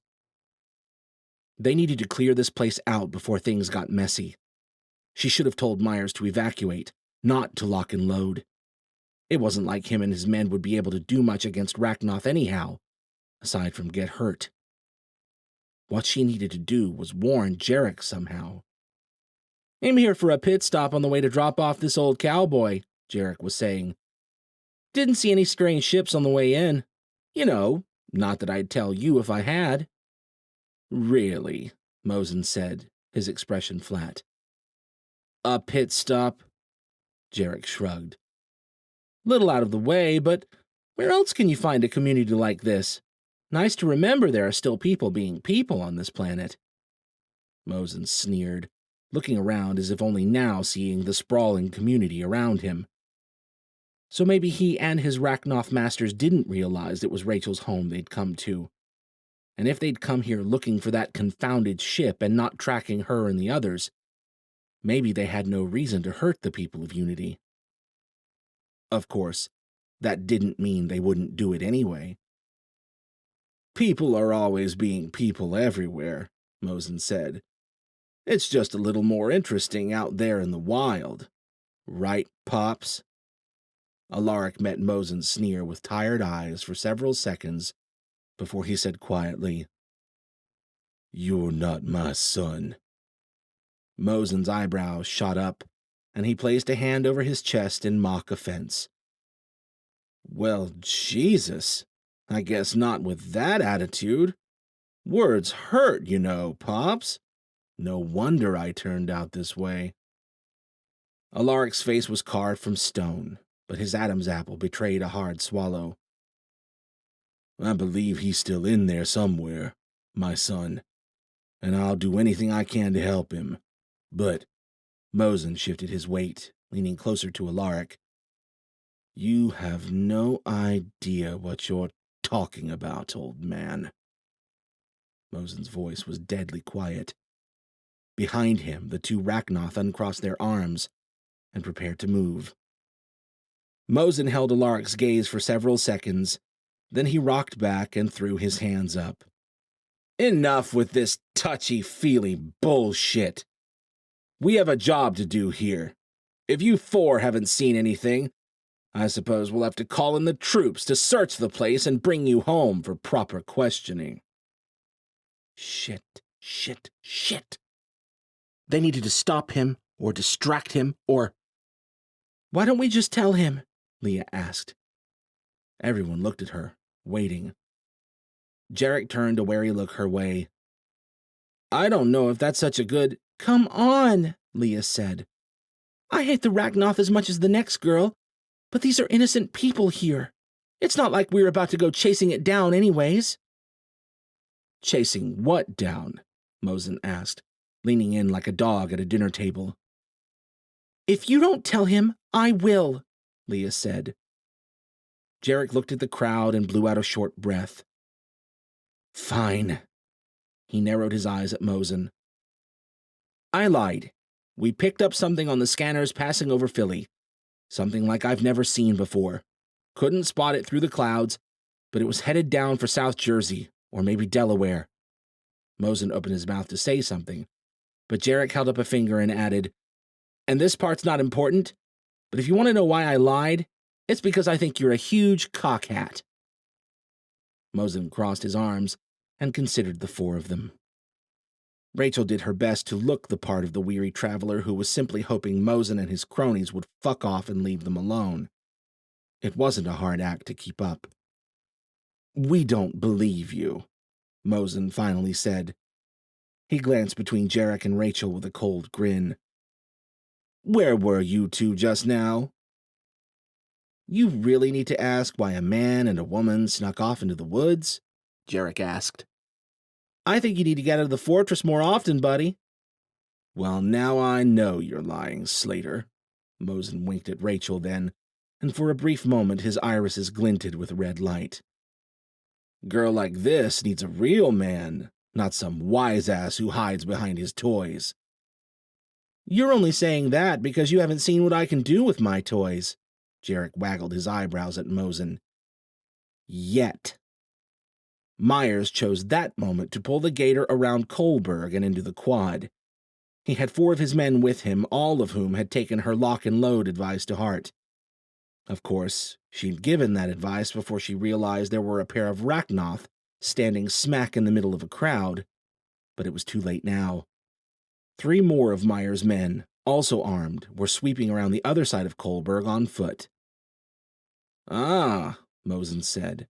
Sneaky little bastards. Shit. Well, Mosen said, we tried the nice way. Looks like it's time to call in the... Jarek sprung forward without warning and drove a fist into Mosen's face. The punch landed with a thud and a crack, and Mosen's head led his body through a short flight that ended with a hard crash to the ground, several feet back. Jarek was already grabbing the toad-looking Rachnoth and pivoting to slam him to the ground. Jarek, no! There! Too late. The Rachnoth's eyes came ablaze with red Rachnoth fire. She saw a flicker of surprise on Jarek's face before his faceplate whirred shut, and then the Rachnoth reversed Jarek's throw and hurled him 10 yards across the quad. Jarek turned through the air with a long cry of, Shit! And managed to turn his fall into a rough roll. Rachel! He shouted. Rachnoth! She was already channeling energy from the batteries on her belt into a hard barrier in front of her, Leah, and Alaric. Just in time. The slender Rachnoth lunged forward and slammed to a halt against her invisible wall a few feet from Alaric. His toady friend turned his fiery gaze to Rachel and prepared to throw his weight into the assault as well. She resisted the urge to blast them back to buy time. Aside from the fact that they were ridiculously strong and heavy, it wasn't really an option to launch a pair of angry Rachnoth into the crowd behind them. a crowd which was quickly beginning to panic as more and more people looked over and saw what was happening. Rachel pulled more energy to prepare for the second Rachnoth's charge. Instead, though, the Rachnoth whipped his head around and rolled to the side. The next instant, Jarek slammed down to the soft earth, sweeping his ridiculously hefty sword through the place where the toad's head had just been. Both Rachnoth leapt back with dual roars to square off with Jarek as he stepped in front of Alaric and Leah. The one with the slender face bumped into a market-goer hard enough that the guy hit the dirt as if he'd been struck by a low-speed truck. Luckily, the Rachnoth were both focused on Jarek, and the guy's buddies grabbed him and dragged him off with the rest of the frantically dispersing crowd. The sounds of rushing air and the low hum of electric motors rose through the din of the evacuation, capping the adrenaline-fueled pounding of Rachel's heart with a dose of cold dread. She met eyes with Myers, who was pushing toward them through the fleeing crowd, and they both turned their gazes skyward. Ships. 3 of them. 2 larger carriers and 1 smaller ship about the size of Jarek's. They could have belonged to the Overlord or the Reds. It didn't matter. The victorious, bloody-nosed sneer Mosen shot her from the ground as he waved away his comm hollow told her everything she needed to know. Rachel tightened her grip on her staff, gathered her focus, and prepared to fight as enemy forces swept in from above to attack her home. Chapter 9. By Jarek's reckoning, facing unfavorable numbers in a fight pretty much boiled down to 2 options: refraining from direct engagement to buy time to enact a more clever plan, or focusing on a single target and attacking it decisively in hopes of leveling the playing field before things had a chance to get messy. Or dying. Okay, so 3 options. Jarek tended to fall into the reckless attack school of thought, so when he caught sight of the 3 ships descending with what he expected would be dozens of troops to join Mosen and the 2 Rachnoth in the Unity Quad, he didn't hold back. He picked the slender-faced Rachnoth on the left and leapt into battle with a wide, horizontal sword sweep intended to drive both Rachnoth back and apart. It worked, and Jarek followed up with a feinted lunge in the toady-looking Rachnoth's direction to drive him further away from his partner. As soon as Toady hopped clear of the feint, Jarek switched direction and darted toward Slenderface. Slenderface dipped, rolled, and backpedaled with the best of them to keep clear of Jarek's flurry of sword strikes, his skin darkening slowly to scaly green battle hide. The Rachnoth was quick, but that went without saying. Jarek was about to reverse direction and rotate into another strike when Al cried out, Roll! Jarek threw himself to the left without hesitation. Al was literally the eyes in the back of his head. When he said move, Jarek moved. What felt like a hunk of steel rebar clipped the back of his legs as he went, and he came back to his feet in time to see Toady stumbling straight into Slenderface after apparently having tripped on Jarek's leg while trying to surprise him from behind. Good call, Mr. Robot, Jarek said, pedaling back toward the others while he had a moment to breathe. Gunfire cracked from overhead as the enemy forces, the Overlord's people, he was pretty sure, opened up on the 4 of them and the handful of armed Unity fighters approaching through the dwindling crowd. Jarek cringed at the lack of discrimination the shooters practiced for foe and fleeing innocents. A few townfolk fell, along with one of Myers's men. The rest of the armed Unity guards hunkered down behind whatever they could and began returning fire. A few shots pinged off Fila's armor. To the left, Rachel was dealing with the new threat in her own way. A thin arc of spent lead slugs was accumulating a few feet in front of her, courtesy of that amazing bullet catcher of hers. Alaric and Leah were crouched behind her for cover. A few more bullets slammed to a halt in mid-air a few feet from Rachel as Jarek watched. Alaric leaned around her and raised a revolver, his breath condensing in the air the bullet catcher had drained of heat to power its arcane function. Alaric fired twice, and a dark-clad enemy soldier fell from a transport above to topple lifelessly to the soft earth. In response, the enemy fire picked up. The transports were pushing their way down to land in the quad when Toady and Slenderface, now both in scaly green Rachnoth mode, pressed in to renew their attack. Mosen joined them, and after that, things got hectic. Jarek lost track of everything outside his immediate vicinity as he fell into a deadly dance with his three adversaries. He moved through sequence after sequence of attacks, dodges, and counters with trance-like focus. Kick there. Pivot. Swipe, dodge, riposte. Duck. Rising sweep. Take a hit. Give one back. Don't stop. Impossibly strong arms grabbed him from behind. Jarek dropped his sword, grabbed an arm, and dropped his hips back, pivoting as he went to flip Slenderface over his shoulder and slam him to the ground. He raised an armored boot to stomp down on the Rachnoth's head, then tensed as he caught sight of Toady charging in on his side. There wasn't time to avoid the tackle. The instant before Toady hit, though, he was bowled off course by what could have been an invisible semi-truck. Score one for Goldilocks. Toady flew past Jarek instead of through him, and Jarek thanked his stars that he had a strong-willed arcanist watching his back. By then, Slenderface had rolled out from under him. Jarek grappled with an oncoming Mosin and managed to turn and throw him at a now oncoming Slenderface, buying him a moment to scoop the whacker back up from the ground. The moment of peace only made him an open target to the enemy soldiers. Several bullets slammed into Fila's armor before Mosin and the Rachnoth stepped back within potential friendly fire range. Jarek shook the shots off and brandished his sword at his three foes. Bring it, bitches! Not your finest work, sir, Al said. Guess I'll try to do better next time I'm fighting three. Slenderface lunged forward recklessly, as if he thought he'd catch Jarek with his pants down. Apparently, he hadn't gotten the message that Jarek was a multitasker. Superhuman assholes! Jarek cried as he darted aside, swinging his back leg around to leverage a hard overhand strike. The blade cleaved Slenderface's right hand off at mid-forearm. Jarek followed up with a powerful sidekick to the stunned Rachnoth's ribs and a loud cry of, "Booyah!" He readied his sword, staring down Mosin and Toady.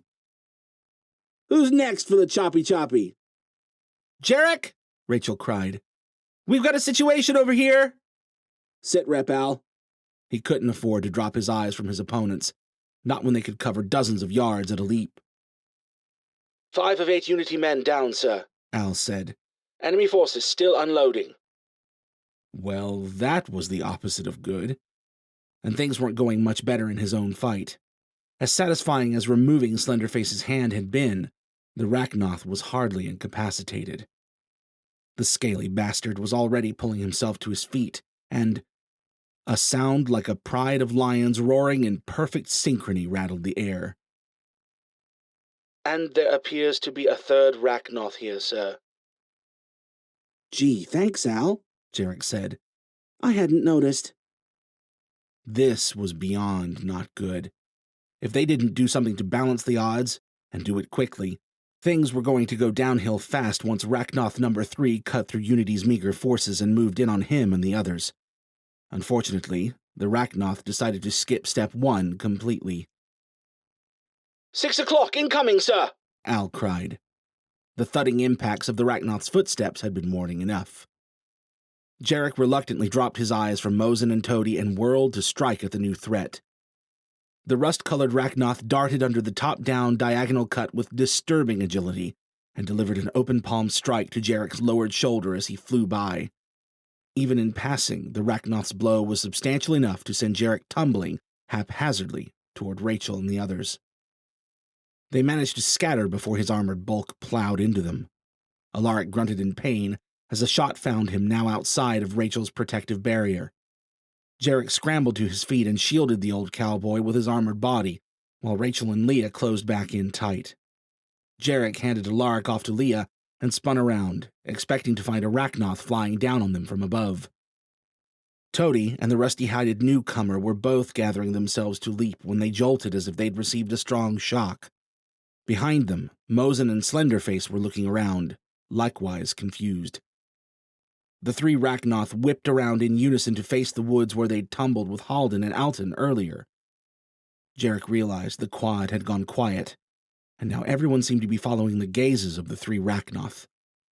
There was a low hum from the tree line, steadily growing closer. Jarek eyed the nearest of the 3 Rachnoth, Rusty, and wondered if he should strike while they were distracted. Before he could, the hum intensified, not really in volume so much as in the way it rumbled through Jarek's chest. He glanced back just as a large, dark shape crested the tree line. Well, I'll be damned, Jarek mumbled, as the ship that was unmistakably the one they'd been looking for pulled into view.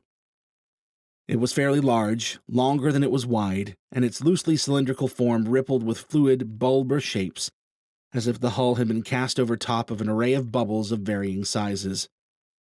What that hull was made of, he couldn't say, but it shimmered oddly from dark black to light purple at different spots, and shifted fluidly as the ship glided smoothly forward. I don't believe that ship is of this planet, sir, Al said, as the craft came to a resting hover overhead. No kidding. The three Rachnoth ahead were still as statues, staring up at the ship with their fiery red orbs. Rachel, too, was looking in the general direction of the ship with a distant, blank look, like she was otherwise engaged. Silent tension hung in the air for several seconds, and then, without so much as a honk, the strange ship turned and shot off to the northwest with impressive speed. Everyone seemed to snap back into their right minds as it went. Jarek tensed, waiting for the fighting to resume and cursing himself for not taking his shot when he'd had the opening. Instead of charging them, though, Rusty turned toward his ships. He didn't say a word, but enemy soldiers began funneling hurriedly back into the transports, as if he'd roared the order. Creepy. You two, Rusty said to Mosin and the other two Rachnoth, who were apparently his underlings. Mosin opened his mouth to say something, but Rusty silenced him with a crimson power glare. Mosin looked at Jarek and behind him to Alaric with a snarl. Then he fell in line behind his retreating Rachnoth allies. Rusty watched them go before turning that fiery glare on Jarek. Jarek had seen some scary looks in his day, but this one had to take the cake.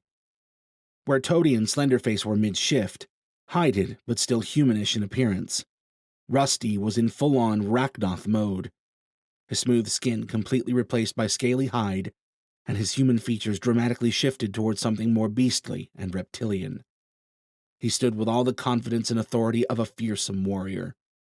The rust-red color, like old dried blood on his hide, only added to the effect.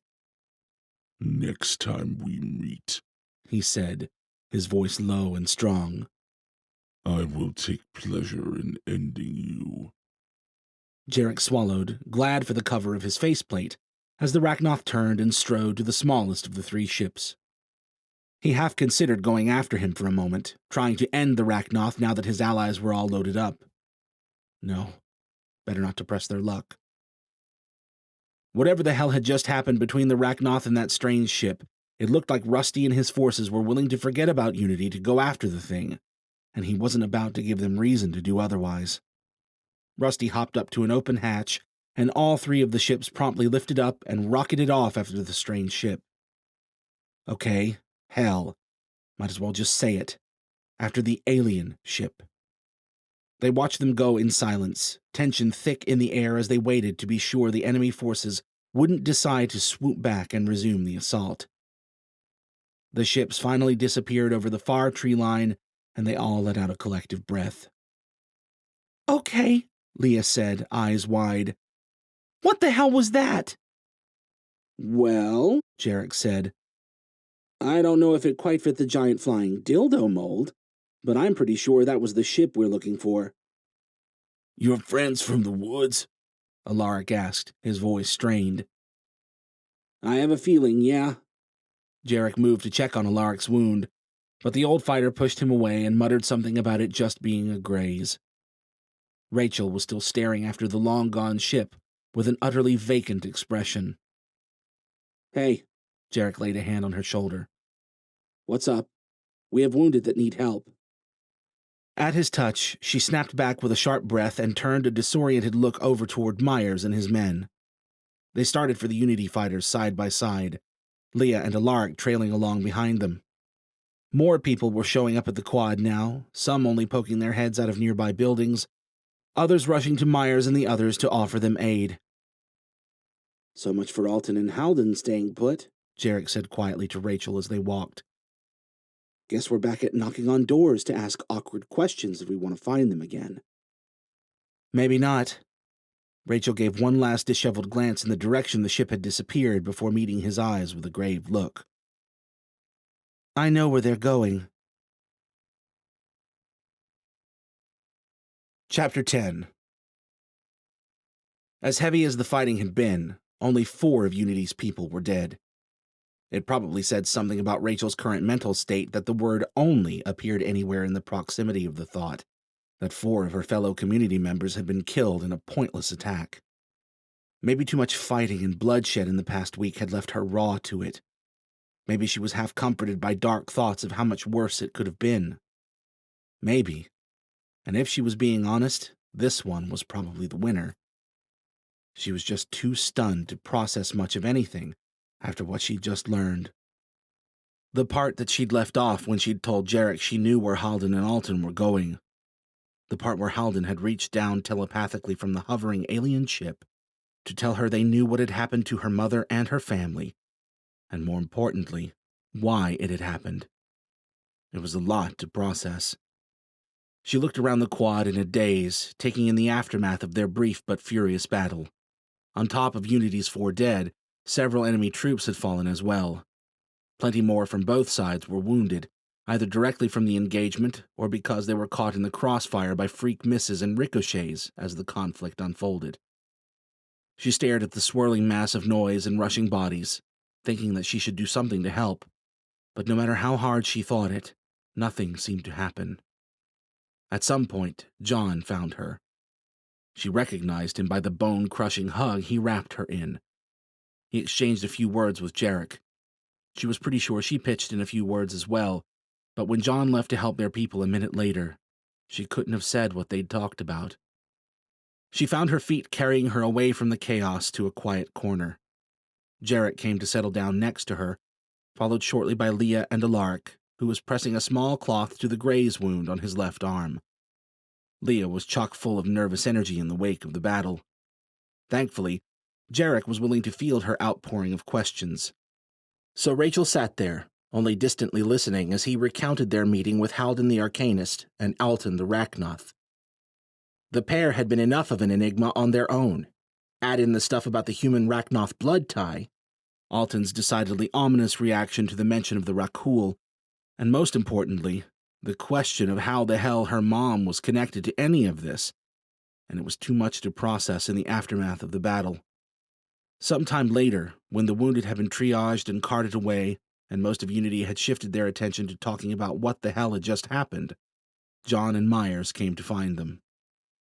At John's suggestion, they left the quad and moved to one of the conference rooms in the town hall to talk. Shocked and/or tired and beaten as they were, no one saw fit to say much on the way over. "Okay," John finally said when they were all sitting in the rich conference room around the long, glossy table. "Who were they, and why were they here?" "Pretty sure they belong to the Overlord," Jarek said. "Big, scary Rachnoth who owns what's left of New York City." "I've heard of him," John said. "Right. Well, I thought they were here for us at first, but it seems like they were looking for the same ship we were." "That ship they all flew after?" John asked. Oh hell, that alien ship?" Jarek nodded. "That's the one."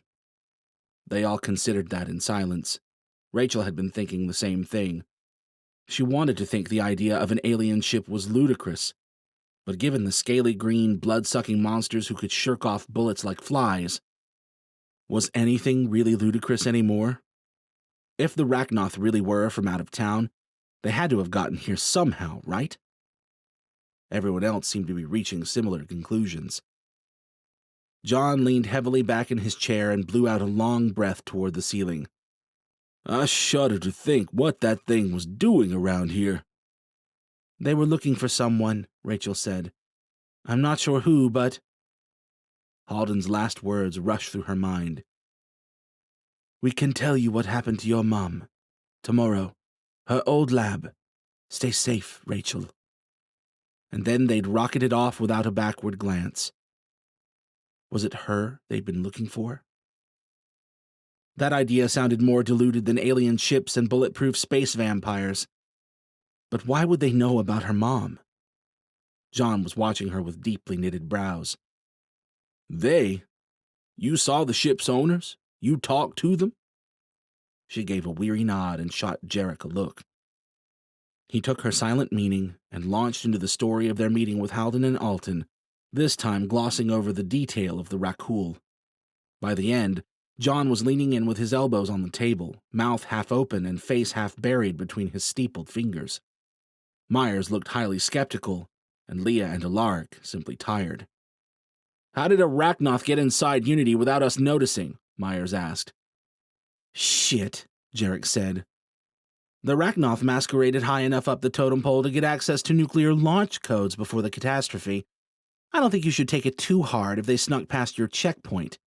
And as nice as your perimeter fence is, it'd have to be about 5 times higher and 1,000 times stronger to have a chance at keeping one of those red-eyed bastards out.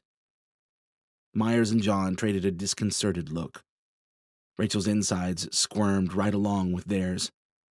She had some inkling of what the Arachnoth could do, enough to know how woefully screwed Unity would be if it came to repelling a full-on Arachnoth invasion on their own. No matter what they did, how hard they tried, there were forces out there that could simply roll over them like bugs underfoot. It wasn't fair. But that was probably why Michael had run off to join the resistance and fight the bastards in the first place, wasn't it? I don't know how this would have ended up if you all hadn't been here, Myers said. Hell, I don't even know if any of this would have happened at all. But I still feel like I owe you some thanks for having our backs today. It's no problem, Guy. Jarek extended a fist across the table. Put it here. Myers eyed the fist dubiously, then finally reached out to touch his own fist to it. Jarek retracted his fist and did a subdued victory pump. I guess there's a reason they call you the soldier of charity, John said. Jarek made a face. Ick. John studied his reaction curiously. Will you go after that ship? Try to find this Halden person again? Don't know about that one, Jarek said. We've got some ominous warnings about our impending doom. We've got 2 guys running around out here who seem to know a whole hell of a lot more than we do, and apparently we know where they're headed too. He glanced uncertainly toward her and the others. But I owe Alaric here a ride to Deadwood, and I can't speak for Leah or Rachel. John turned questioning eyes on her. What about Michael? Whether John meant them to or not, those 3 words cut like a hot knife. Because, as wholeheartedly as she'd set out on this expedition to help Michael, she couldn't ignore the new voice whispering in the back of her head, the one that told her she needed to find Halden and do whatever it took to find out what they knew about her mom. It was selfish. She knew that. Her mom was long gone. Helping Michael was infinitely more important. But none of that silenced the void her mother's disappearance had left. After 15 years, the answers she'd been craving were suddenly dangling in front of her nose, and the void demanded she seize them, no matter the cost to her or to anyone else. But she couldn't say these things to John, who was still watching, waiting for her to tell him how they were going to make his son better again. So she shook her head, at a loss for words. We should bring him here if he's able to be moved, John said. We can go as soon as things are stable here. I don't know how to help him, she said slowly. The beginnings of a frown crinkled John's forehead. We'll find a way. We'll do whatever we have to. They knew about my mom. John's frown deepened for a brief moment, before it was swept away by shock. Around the room, everyone else turned to her with confused expressions. She hadn't meant to say it out loud. Not really. Or maybe she had. Either way, it was out. She licked her lips and focused on John. I don't know how or why, or who they were looking for here, but before that ship flew off, Halden reached out to me and said they could tell me about what happened to her, and to my family, too. John watched her, one hand covering his mouth, his eyes wide with surprise and something else. Something she couldn't quite place at first, but was somehow sure was out of place here and now. Was it worry? Guilt? She wasn't sure, but her stomach turned when his features shifted to what was unmistakably his thoughtful face. "Heaven have mercy," he mumbled. Never mind uneasy. He might as well have punched her in the gut. This was her mom they were talking about. Her mom who'd simply left for work one day and never come home. The same day, a gang of thugs had broken into Rachel's house and ruthlessly ripped the rest of her family away from her. The same day, she'd lost everything that made her who she was. Then 7 days later, the bombs had fallen and shattered the rest of the world too. And now here she was, telling John that some total stranger and his alien pal claimed to know what had happened, and all he had was a concerned look and an appeal to his almighty? "What the fuck, John?" What did he know? Why wasn't his jaw touching the floor right now? He laid his hands palm down on the table and took a deep breath. A perverse torrent of emotions raged through her, murky streams of hope and dread viscously churning in her head and gut as she waited for him to speak. What was he keeping from her? Had been keeping from her all this time? Finally, after the longest seconds of her life, he spoke. "I've thought for a while now that your mother may have been involved in an early effort to stop the Rachnoth." She waited, mouth open, forgetting even to breathe. "I never knew anything concrete, but after what happened to your family—" "What are you saying?" Her voice sounded oddly distant in her own ears. He took another long breath and met her eyes. "It wasn't an accident I showed up so soon after those men attacked your house. I always told you I was coming to visit your mom when I found you, but I was lying. She called me one day, a few weeks before she disappeared, told me she'd done something with her colleagues, something that might draw the wrong kind of attention. I didn't know what the hell she was talking about. None of us had any idea about the Rachnoth back then. And she wouldn't explain what she meant. She just told me things were getting dangerous and that she needed to let me know. She asked me to check in on your family and to find you if anything ever happened." He looked down, his eyes far away. "I only spoke with her one more time after that, when she called to tell me to find you and make sure you were safe. No cops, no questions. She was gone before I could ask them anyway." Rachel felt like someone had wrapped her in a heavy, wet blanket. She stared dumbly at John, mouth agape and heart thudding in some distant corner of her awareness, as she tried to process anything through the dull buzz that dominated her mind. "Why?" she finally whispered. Why what? Why everything? With each passing second, another 1,000 of the infernal questions crawled into her mind. She grabbed one by the scruff and threw it out. "Why didn't you tell me this sooner? Before—" Before what? Before she'd come to accept her family was gone and found some modicum of peace in protecting the people of Unity? Before Michael had run off to join the resistance? Had she known what John had just told her, she probably would have gone with him. Christ, had that been the reason Michael had gone in the first place? Had he known about all of this? "It was a hard decision," John said. "One of the hardest I've ever had to make. But I didn't have any real answers, just more questions. I couldn't see what good it would do you, especially when you were already fighting so hard to move past what had happened. It wasn't until the Rachnoth came walking out of the ashes of the catastrophe that I even started to piece together what she might have been trying to tell me. And even then, it was only conjecture. I was only trying to do what I thought was best for you." He reached for her hand across the table. "I'm sorry, Goldfish." The entire time he'd been speaking, what little space in her mind hadn't been rendered utterly numb with shock had been waiting for the inevitable explosion of indignant outrage. It didn't come. Not until John's hand settled over hers. She yanked her hands back, They curled into fists of their own accord and slammed to the table, and with the impact came the flood of anger she'd been waiting for. "You should have told me!" She growled the words like a curse. John pulled his hands back and held them up in surrender. "I'm sorry.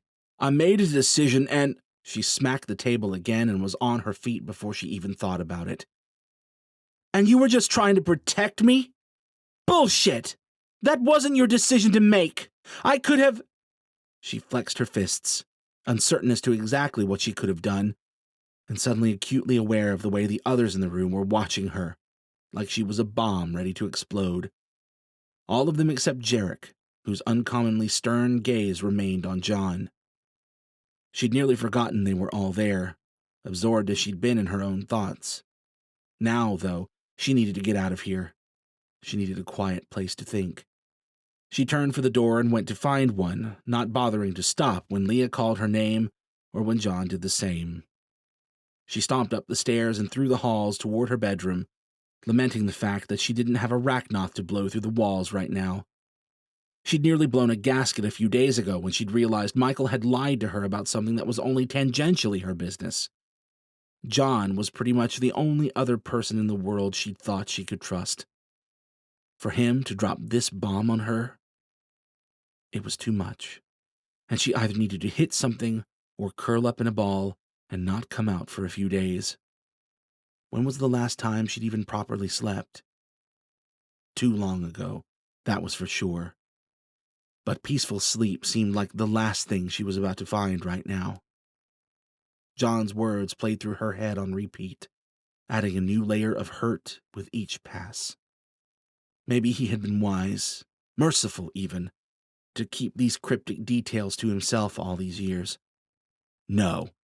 Shit on that. He should have told her. Her mom, her burden to bear. And she needed to know, now more than ever.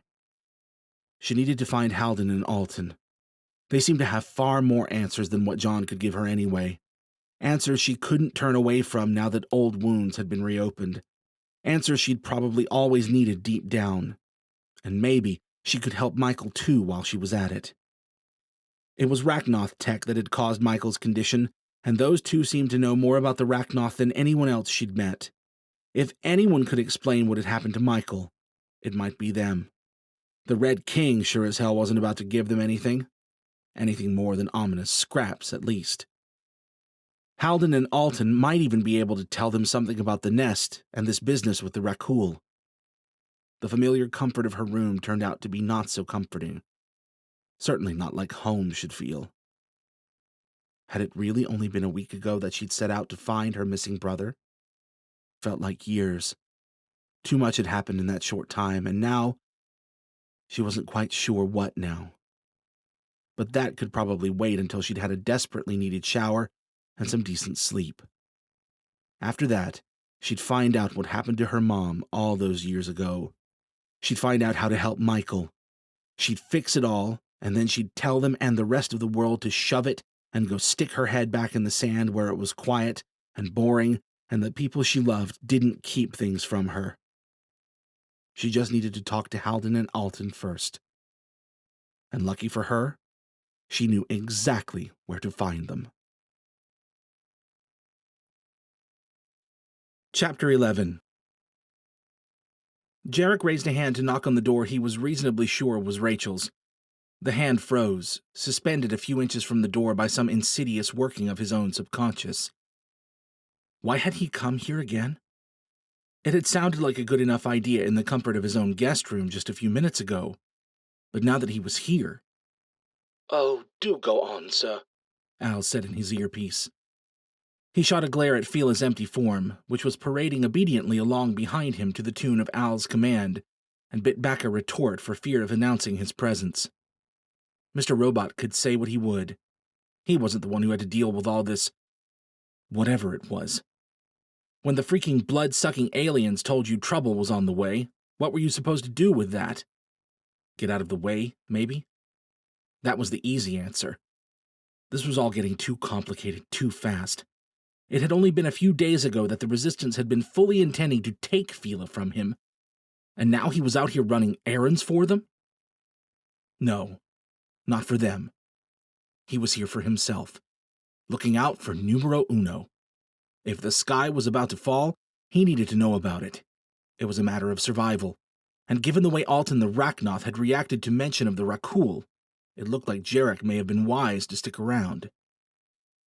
Of course, none of that really explained why he was standing outside Rachel's door like a damn nervous teenager right now. A muffled creak from the other side of the door jolted him like an electric shock to the chest. Someone was coming. The doorknob turned with a rattle and a click, and the door swept inward before his startled brain could decide to bolt or put on his patented carefree grin. He settled for jamming his hands in his pockets. Rachel eyed him through the cracked door. "What do you want?" What did he want? World peace? Unlimited bacon? Her? Because that's why he was standing here, wasn't it? He swallowed. "Wanted to check on you." Flames might as well have blazed to life in her eyes. "If you think I need someone to come and not because I think you need it," he said, holding his hands up in peace. Shit, I don't know. I was worried about you, I guess." He shook his head and turned to go. "So sorry for the interruption, Princess. Won't happen again, Jarek." He paused at the tone of her voice and waited for the heat in his face to drop a few degrees before turning to face her. She dropped his gaze after only a second, and silence stretched between them. "You took the suit off," she finally said. "Guy's got to shower sometime." "I didn't know Fila could follow you around," she said, finally pulling the door fully open. She was wearing a comfy-looking pair of shorts and a Swarthmore College t-shirt. He'd never seen her like this. Barefoot, dressed for comfort rather than kicking asses through walls. He'd been attracted to her since they'd met, doubly so after she'd laid the hurt on a couple rooms worth of armed guards and knocked him on his own ass. But the more he was around her, and now seeing her in all her irritated, pajamaed glory, she was beautiful. Jarek tore his gaze from Rachel to look at the exosuit, which his muddled brain pointed out had been standing out of Rachel's line of sight when she'd made the comment. Stupid. His own mind was warded from Rachel's senses, but he'd completely forgotten about Fila. "I knew I was being quiet," he muttered. The first traces of a smile tugged at Rachel's mouth. "I'm a hard girl to sneak up on sometimes. How'd you even lose her in the first place if she can move on her own?" "Not on her own, ma'am," Al said from Fila's speakers. "And as for the how, I believe it boils down to bad decisions." Jarek grimaced. "A lot of bad decisions." "And copious amounts of alcohol," Al added. "Yeah, thanks, Mr. Robot." "And that's not even to mention the particularly devious redhead—" "I think she gets the picture, buddy." Rachel shifted her moody stare back and forth between them. "Yeah, I think I get it all right." Jarek clasped his hands together. "Fantastic. Let's skip the boring details then." She arched an eyebrow. "Boring, were they?" He lingered with his mouth half open. "Is there a right answer to this question? Only if you think I care." "Ah, then yes, super boring." She rolled her eyes and backed away from the door and into her room. Jarek started to follow, but lingered at the doorway. "I'm lost. Was that princess speak for come hither?" She sank to the edge of her bed. "More like stay or leave, but just get out of the damn hallway, whatever you do." "Ah." Jarek glanced back and forth down the empty hallway and gestured to Fila. "After you, buddy."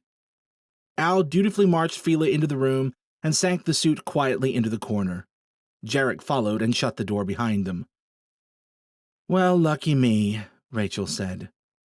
She was leaning back, propped up by her arms, with her legs crossed and... Jesus.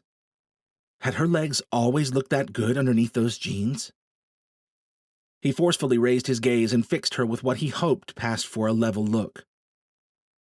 "Do you want to talk?" She plopped back on the bed with a loud huff and waved a helpless hand.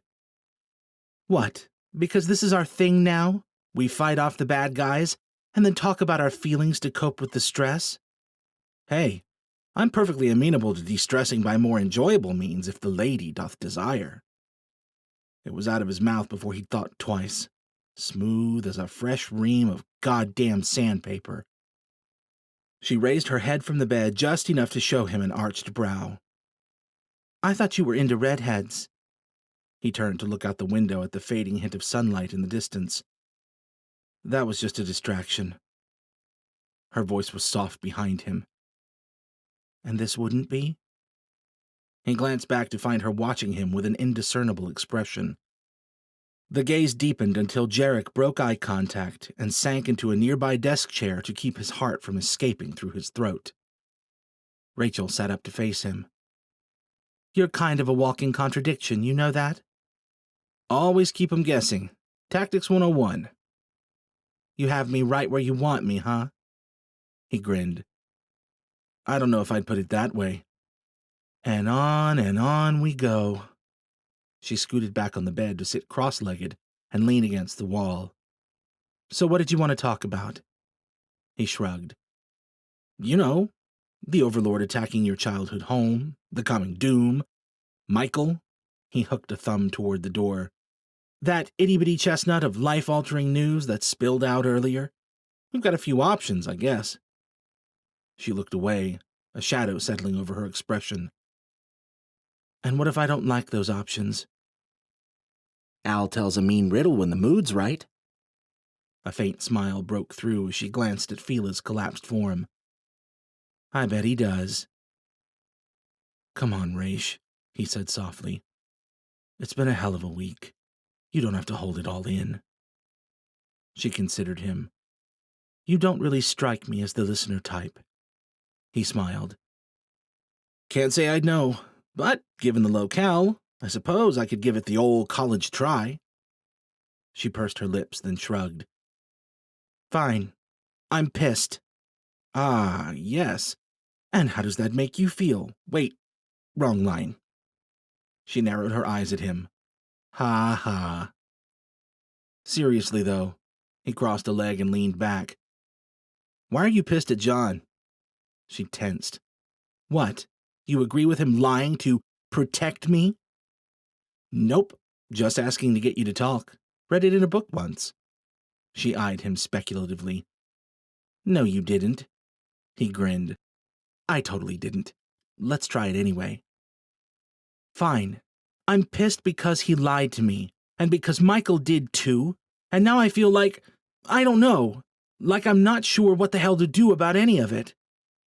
I think I get what you mean, he said.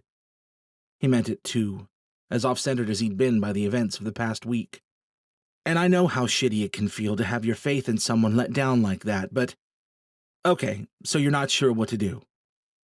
What do you want to do? Find out what happened to my mom, she said without a second's hesitation. And how I can help Michael, she cocked her head. And maybe, if there's still time, we can try to figure out whether the shit's actually about to hit. See, I'd say that all sounds pretty reasonable, responsible even. That last part especially. He couldn't blame her for wanting to learn more about her mom. And besides, getting that particular scoop meant talking to Halden and Alton, which also happened to be their best shot at learning about this Rakul retribution, and he was all for that.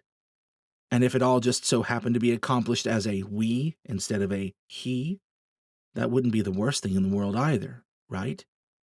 Truly, sir? Al asked quietly in his earpiece.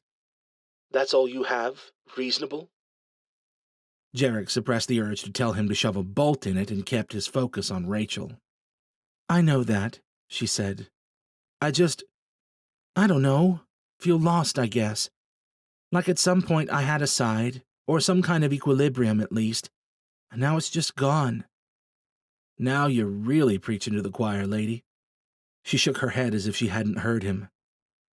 When did any of this shit become our responsibility? I just wanted to make sure Michael was okay, and now what? He's in a goddamn coma, Jarek. And now I'm out here chasing alien ships for fucking clues, and there's the Rakul, and now my mom, and I... Her voice caught, and she visibly swallowed and reset herself with a deep breath. I just didn't expect this. Any of it. Her gaze snapped back from far away, and she focused on him with a wan smile. Least of all to be talking it over with the goddamn soldier of charity himself. She could say that again, 1,000 times over. The first part, at least. If he'd had his way from the start, the Resistance would have returned Fila to him as gracious payment for his rescuing Michael from the Red Fortress, and he would have flown off into the sunset, fully armored and worry-free. But they hadn't, and he hadn't. The nest had activated, or exploded, or ejaculated, or whatever the hell it had done, and now they had at least 2 Rachnoth forecasting big bad clouds of doom with just enough conviction that he couldn't quite bring himself to walk away and risk retribution falling down on his oblivious head. Goldilocks, if I've learned anything in the past 15 years, and spoiler alert, I totally have, it's that shit doesn't go to plan out here. Pretty much ever. And granted, I might bring it on myself at times, but I really feel like the bigger the stick you walk around with, the bigger the problems life will whip out and slap you right in the face with. Does everything have to be phallic with you? Everything. She snorted. So, what you're saying is I have a big stick? He glanced pointedly at the staff resting against the wall at the foot of her bed. I mean, it's no whacker, but yeah, you might just have the biggest stick I've ever seen. And, all things considered, I think you're handling it pretty damn well. You sure know how to flatter a girl. A small silence stretched between them. What are you hoping you'll learn? He finally asked. About your mom, I mean. Every part of her seemed to tighten at once, but she relaxed a degree or two before answering. Well, there's the obvious stuff. Where she went, why she went, what she was up to. I used to have this fantasy that maybe someday I'd find out she was still alive, but I don't know. If she were still out there, she would have found me by now. I believe that much. If she was trying to stop the Rachnoth before the catastrophe, though, I don't know what I'd do with that, but I still want to know. I get it. Maybe it's stupid. It's not like I'm the only one who lost family back then. Most of the goddamn world did. But I just need to know. I don't think it's stupid at all, he said softly. Those kinds of open doors, they'll eat at you until there's nothing left. Rachel only bobbed her head in absent-minded agreement. Jarek weighed his next words carefully. After she disappeared, tension was creeping back into Rachel's shoulders, but he decided to push on. What happened when those men came for your family? She looked down and studied her hands for a long stretch.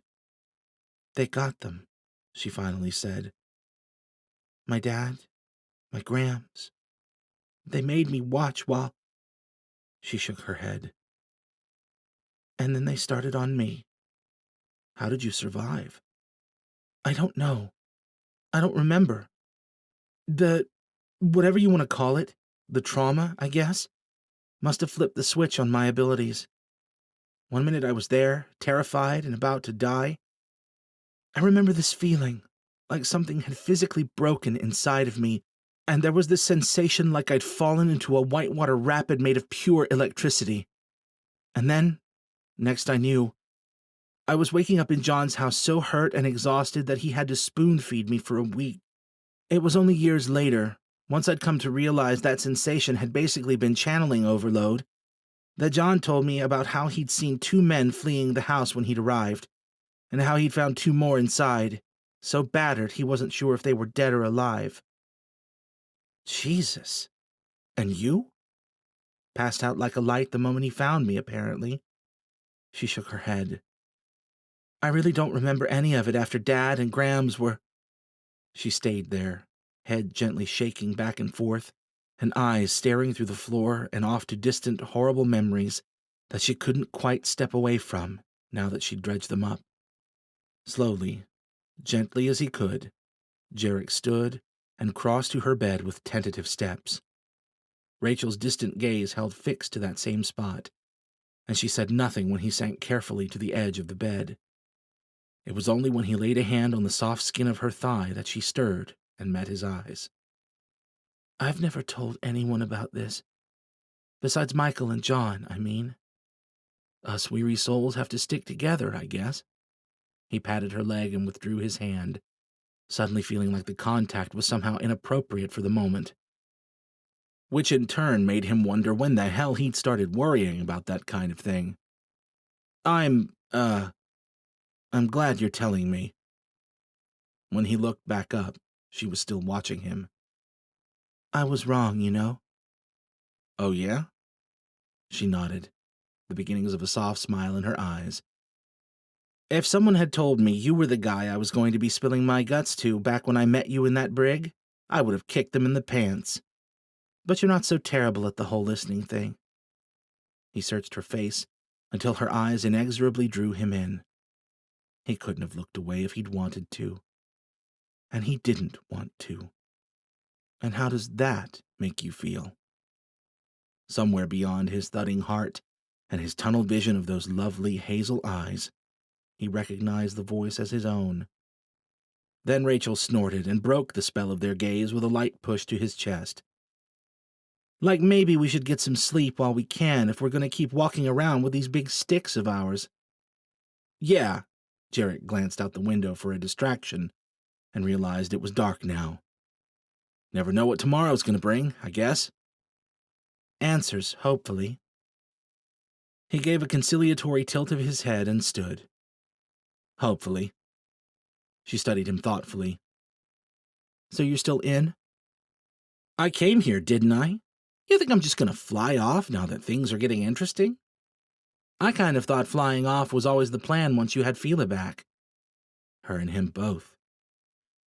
"Well, we know what happens to plans out there.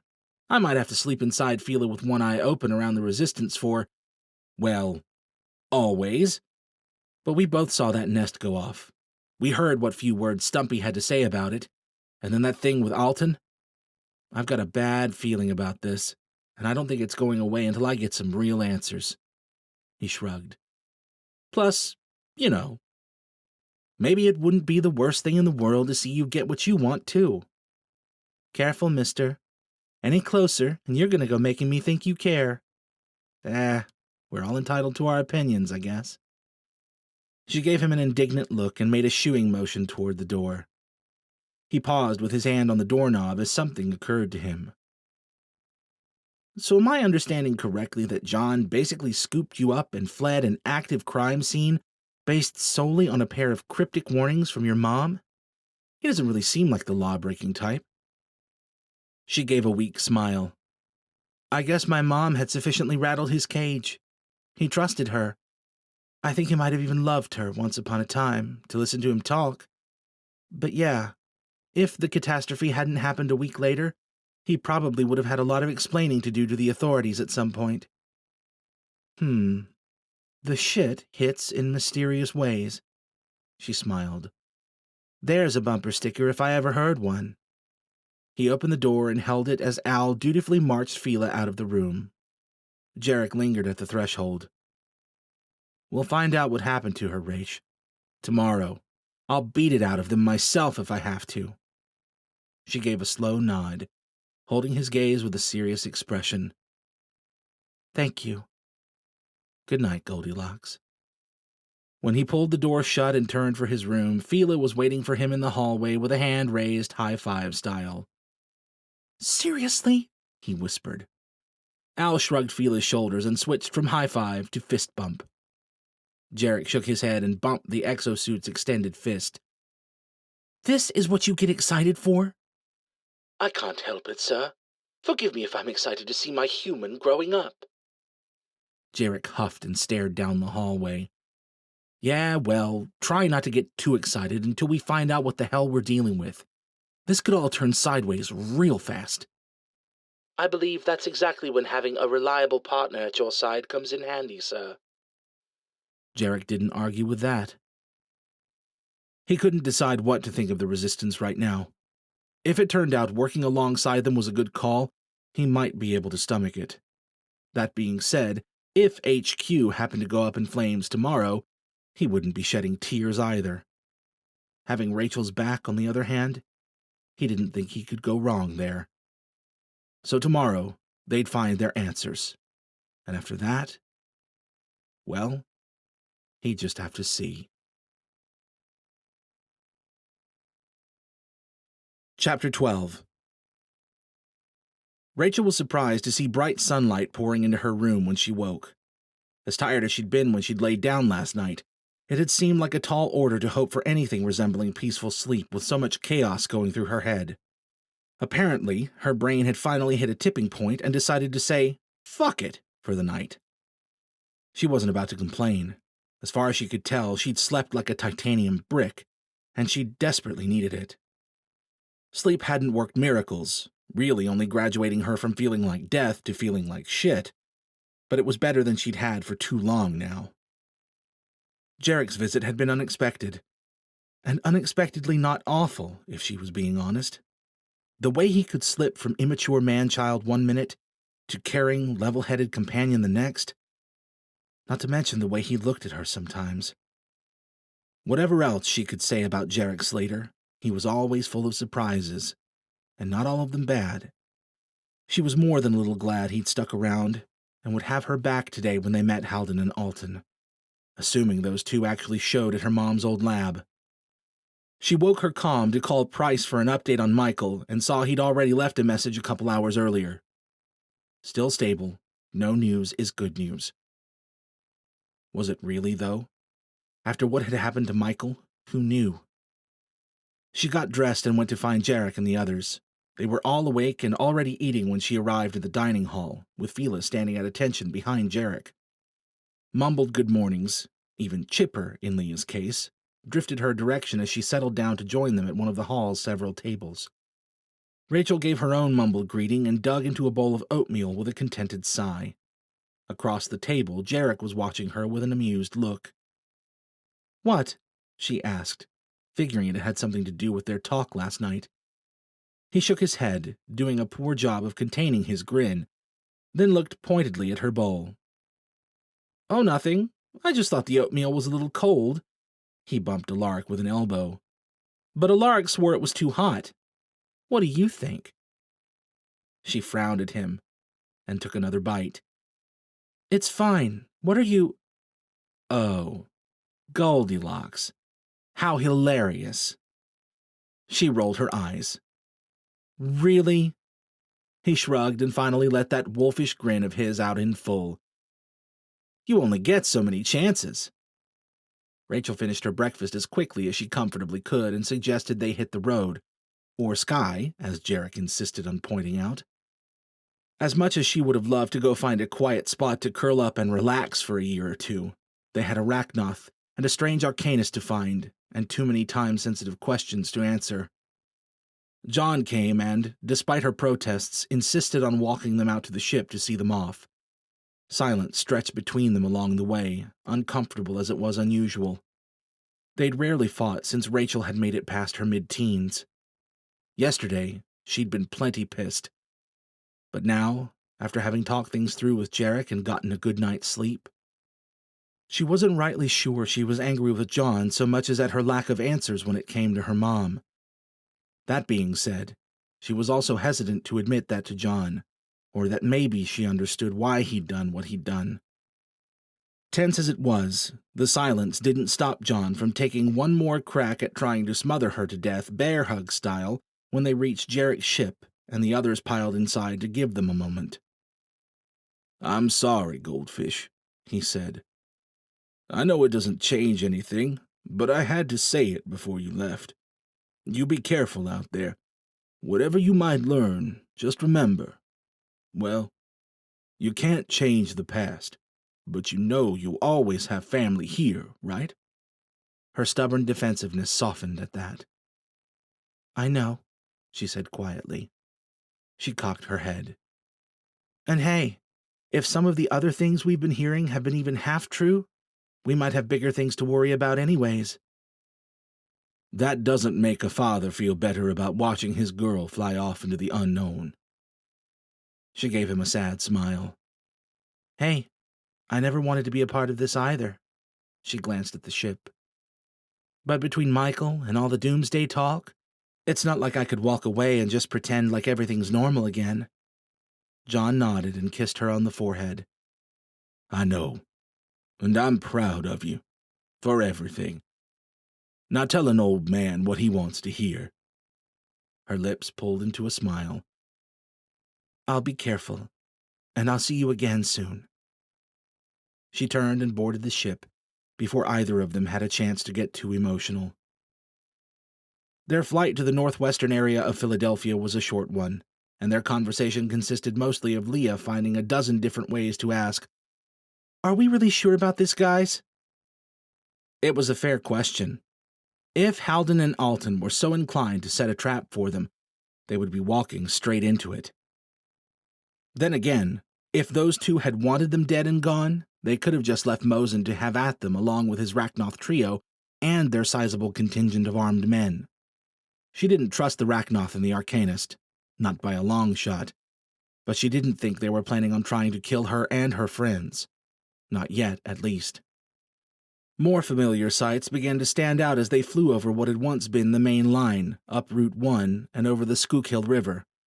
It had been a long time since she'd been up here, and she wasn't used to seeing it all from an aerial view, but that didn't stop waves of nostalgia and longing from rolling over her as she spotted an old restaurant here or an old hiking trail there, reminders of the life that had been so violently taken from her.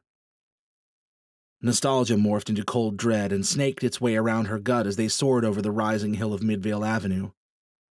She didn't want to look down at the rooftops of all those once mighty, pristine houses.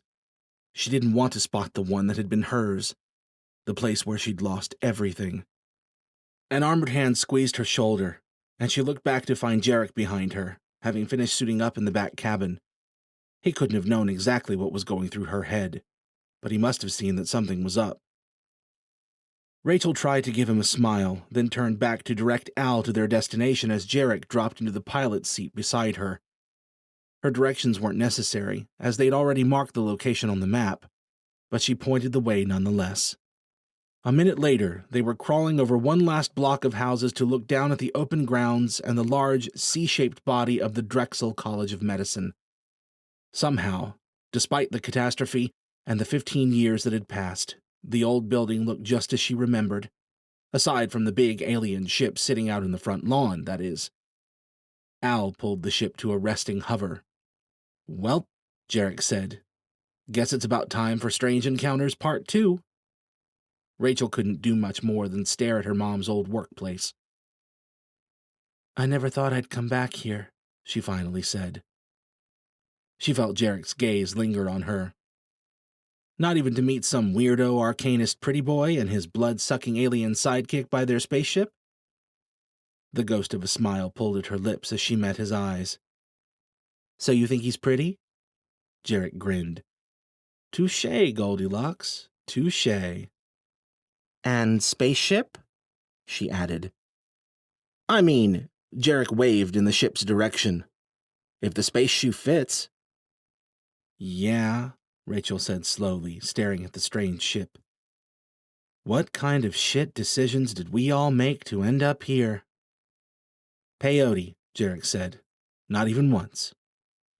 He moved into the back cabin and reappeared shortly with guns and swords strapped on.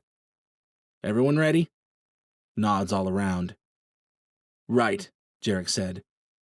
Take us down, Al. No one was in sight around the alien ship as they descended. Once Al dropped the boarding ramp and swiveled the ship around to face them toward the other ship, though, Halden was sitting at the bottom of a slender staircase that had descended from the side of their ship. He watched them from across the 20 yards that separated them and slowly raised a hand in greeting.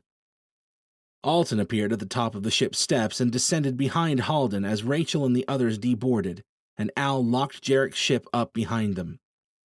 Halden stood and stepped down to the patchy grass to clear the way for Alton, and the slender staircase folded in on itself behind them, moving with a kind of organic grace until it merged smoothly with the ship's hull.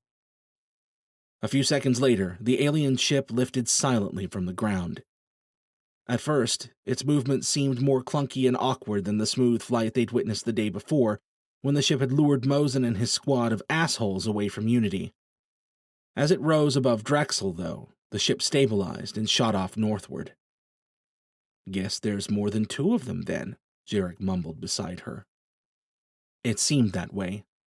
As Alton and Halden approached, though, the thought was quickly lost in a sea of more pressing questions. "Oh, hey, guys," Jarek called. "Fancy seeing you here. Long time and all that." He pointed skyward after the departing ship.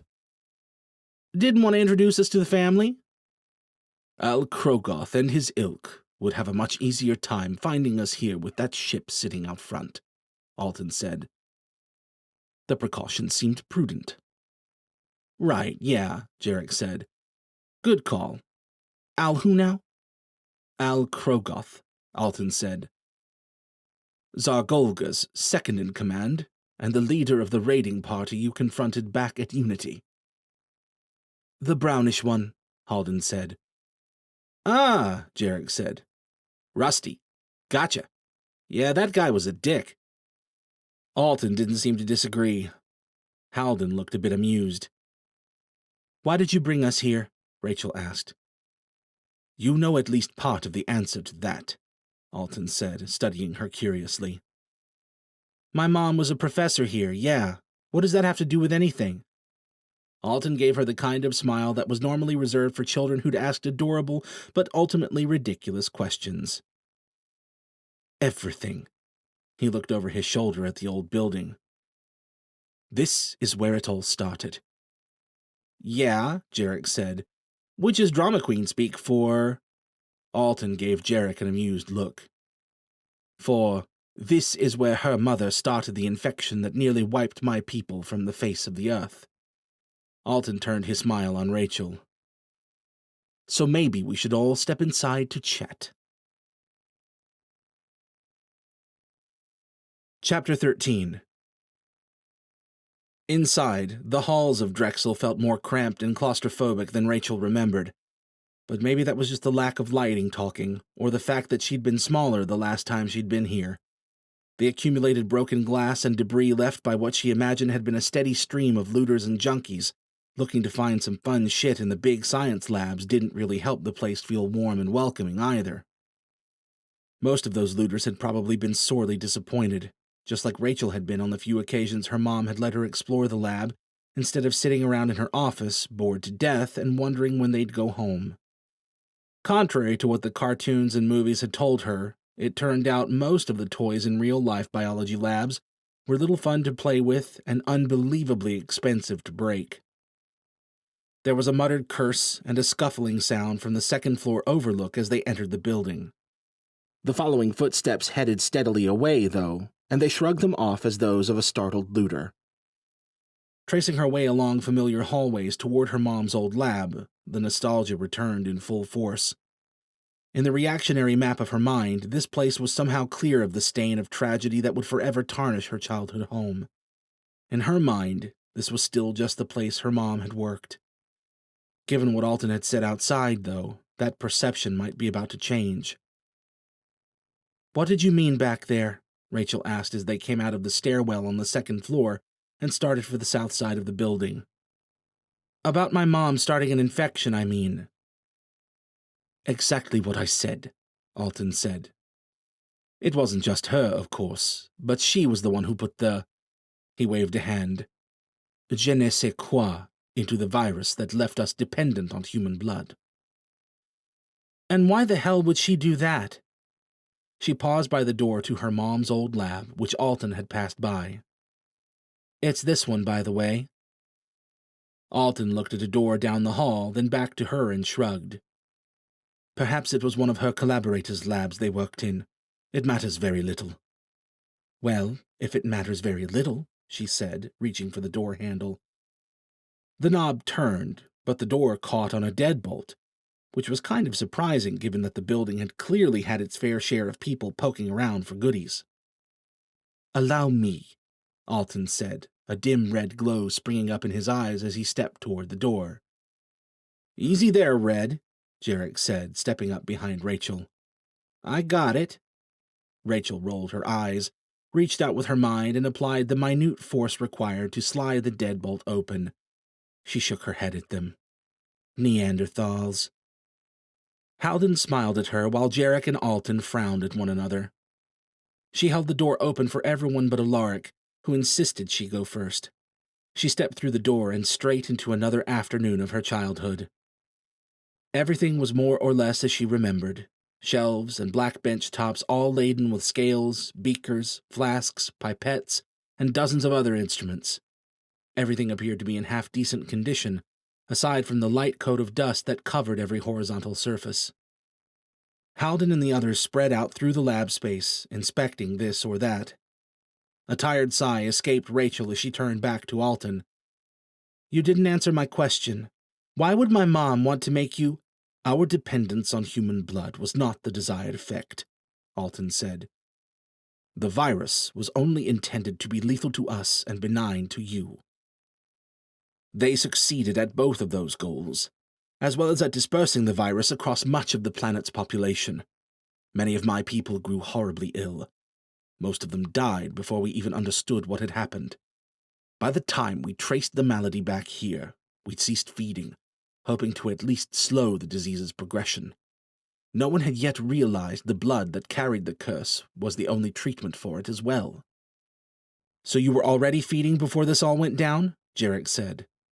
Alton inclined his head. "On occasion.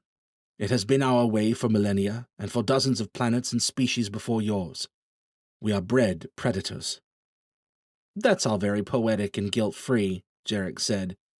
"But it sounds like we were just being good prey, adapting to survive. And for that you blow up the damn planet?" Alton wrinkled his nose. "That was not a democratic decision. The eldest of us at the time was already addled with the infection when he commanded the extermination of Earth. But the Rachnoth are a loyal people.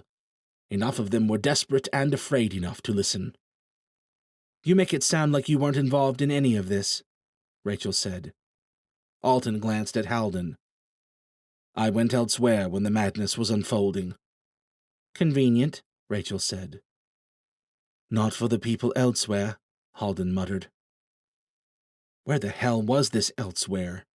And, more importantly, why are you even telling us all of this? Let's say we decide to believe anything you're saying. What's your end game here?" "In a word, peace," Alton said. Jarek gave a bark of laughter. Leah and Alaric contained themselves but looked no less dubious. "I think you've lost us," Rachel said. "My people have no particular love for this planet." "No kidding," Jarek said. "But we cannot leave. As I said, for now, we are bound to the human race." "Your food," Rachel said. "More like our vitamins. The blood is required to keep the infection at bay, but it is not our sole sustenance." "I don't understand," Rachel said. "That sounds like a fixable problem, one that doesn't require human lives." "I don't disagree," Alton said. "Even ridding ourselves of the virus completely should have proved no more than a minor annoyance. We are quite adept at manipulating biological machinery to our will. Yet none of us have been able to crack the solution to whatever it is your mother created." "Why do you think it was her?" Rachel asked. "Because that's what her collaborators told us the day we showed up here," Alton said. "They only laid the groundwork. They didn't understand whatever change she'd wrought on the virus after the fact." A knowing smirk crossed Alton's features. "They said it was like sorcery." There was a scary thought. Her mom had been talented in the same way Rachel was. If she'd decided to play dirty, was it possible she could have used her abilities to produce her very own designer virus? Rachel sure as hell wouldn't have known where to start with such a thing. But she also wasn't an immunologist as her mom had been. With enchanting, after you got past givens like control and energy, you were really only limited by your own understanding and imagination. Was there any reason to think it couldn't work on a living organism as well as it did on, say, a staff or a pendant?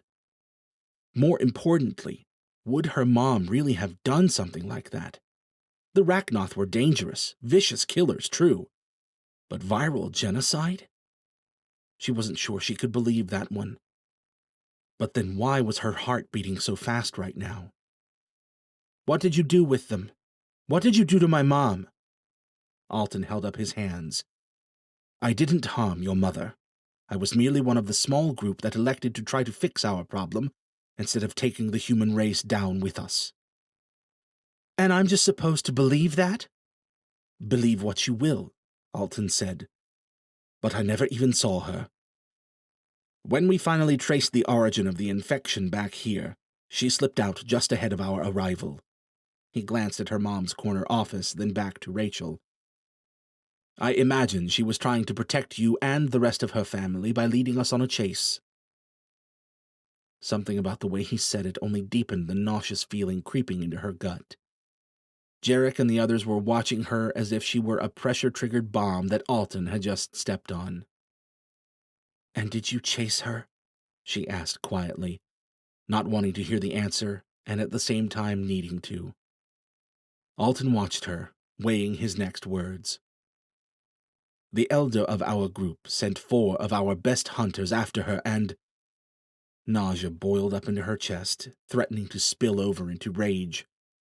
She said nothing, waiting for him to confirm something she realized now she'd always known deep down in her gut. The attack that had robbed her of Dad and Grams, her mom's disappearance, none of it had been an accident. She'd always wondered, had always been suspicious. But now she knew. She could see it right there in Alton's eyes. Her voice was a ragged whisper. And? Alton dropped her gaze. And he compelled a small group of common criminals to harass her home in an attempt to... Something snapped inside her, and raw, crackling power surged through her before she'd even consciously thought about the channeling. The only thought in her head was putting the motherfucker who'd helped destroy her family through the wall, and she did. Alton struck the wall with a flash of red eyes and kept on moving, smashing straight through drywall, insulation, and brick with a thudding crash. He disappeared in a mess of flailing limbs, leaving nothing but the sound of a few late-falling bricks and the gentle pour of daylight through the ragged hole in the wall. Over by the counters, Jarek was facing Halden, hands half raised in something like a boxer's stance. Halden stepped back, holding out his hands. Easy, guys. We came to talk, not to hurt you. Rachel ignored him and crossed to the new hole in the wall. Below, Alton was picking himself up from the paved parking lot she'd blasted him into, his skin crawling with tendrils of scaly green around his glowing red eyes. She jumped down after him, channeling energy off her fall and into the air around her so that she touched down lightly from her second-story jump. Alton regained his feet and raised his hands in peace, his eyes dimming and his skin shifting back to that of a normal human. Rachel drew more energy from her batteries and hit the Rachnoth in the jaw with a solid telekinetic punch.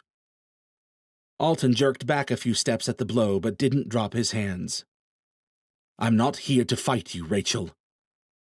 She didn't give a damn what he was here to do. Even if he hadn't been the one to make the call, he'd apparently stood by and watched his people destroy her family. He sure as hell didn't get to just decide they could have peace now. She raised a hand and called forth the energy to lift Alton from the ground. He was heavy, heavier than any creature that size had any business being, but Rachel wasn't exactly in the mood to care. She squeezed her hand into a fist and closed the telekinetic walls in on him with enough force to crush organs and crack bones. On a human, at least. The Rachnoth made a face of discomfort, but otherwise didn't flinch. She slammed him to the ground with a growl. What are you here for, you son of a bitch? He sat up, but stayed on the pavement this time, hands still held up in a non-threatening manner.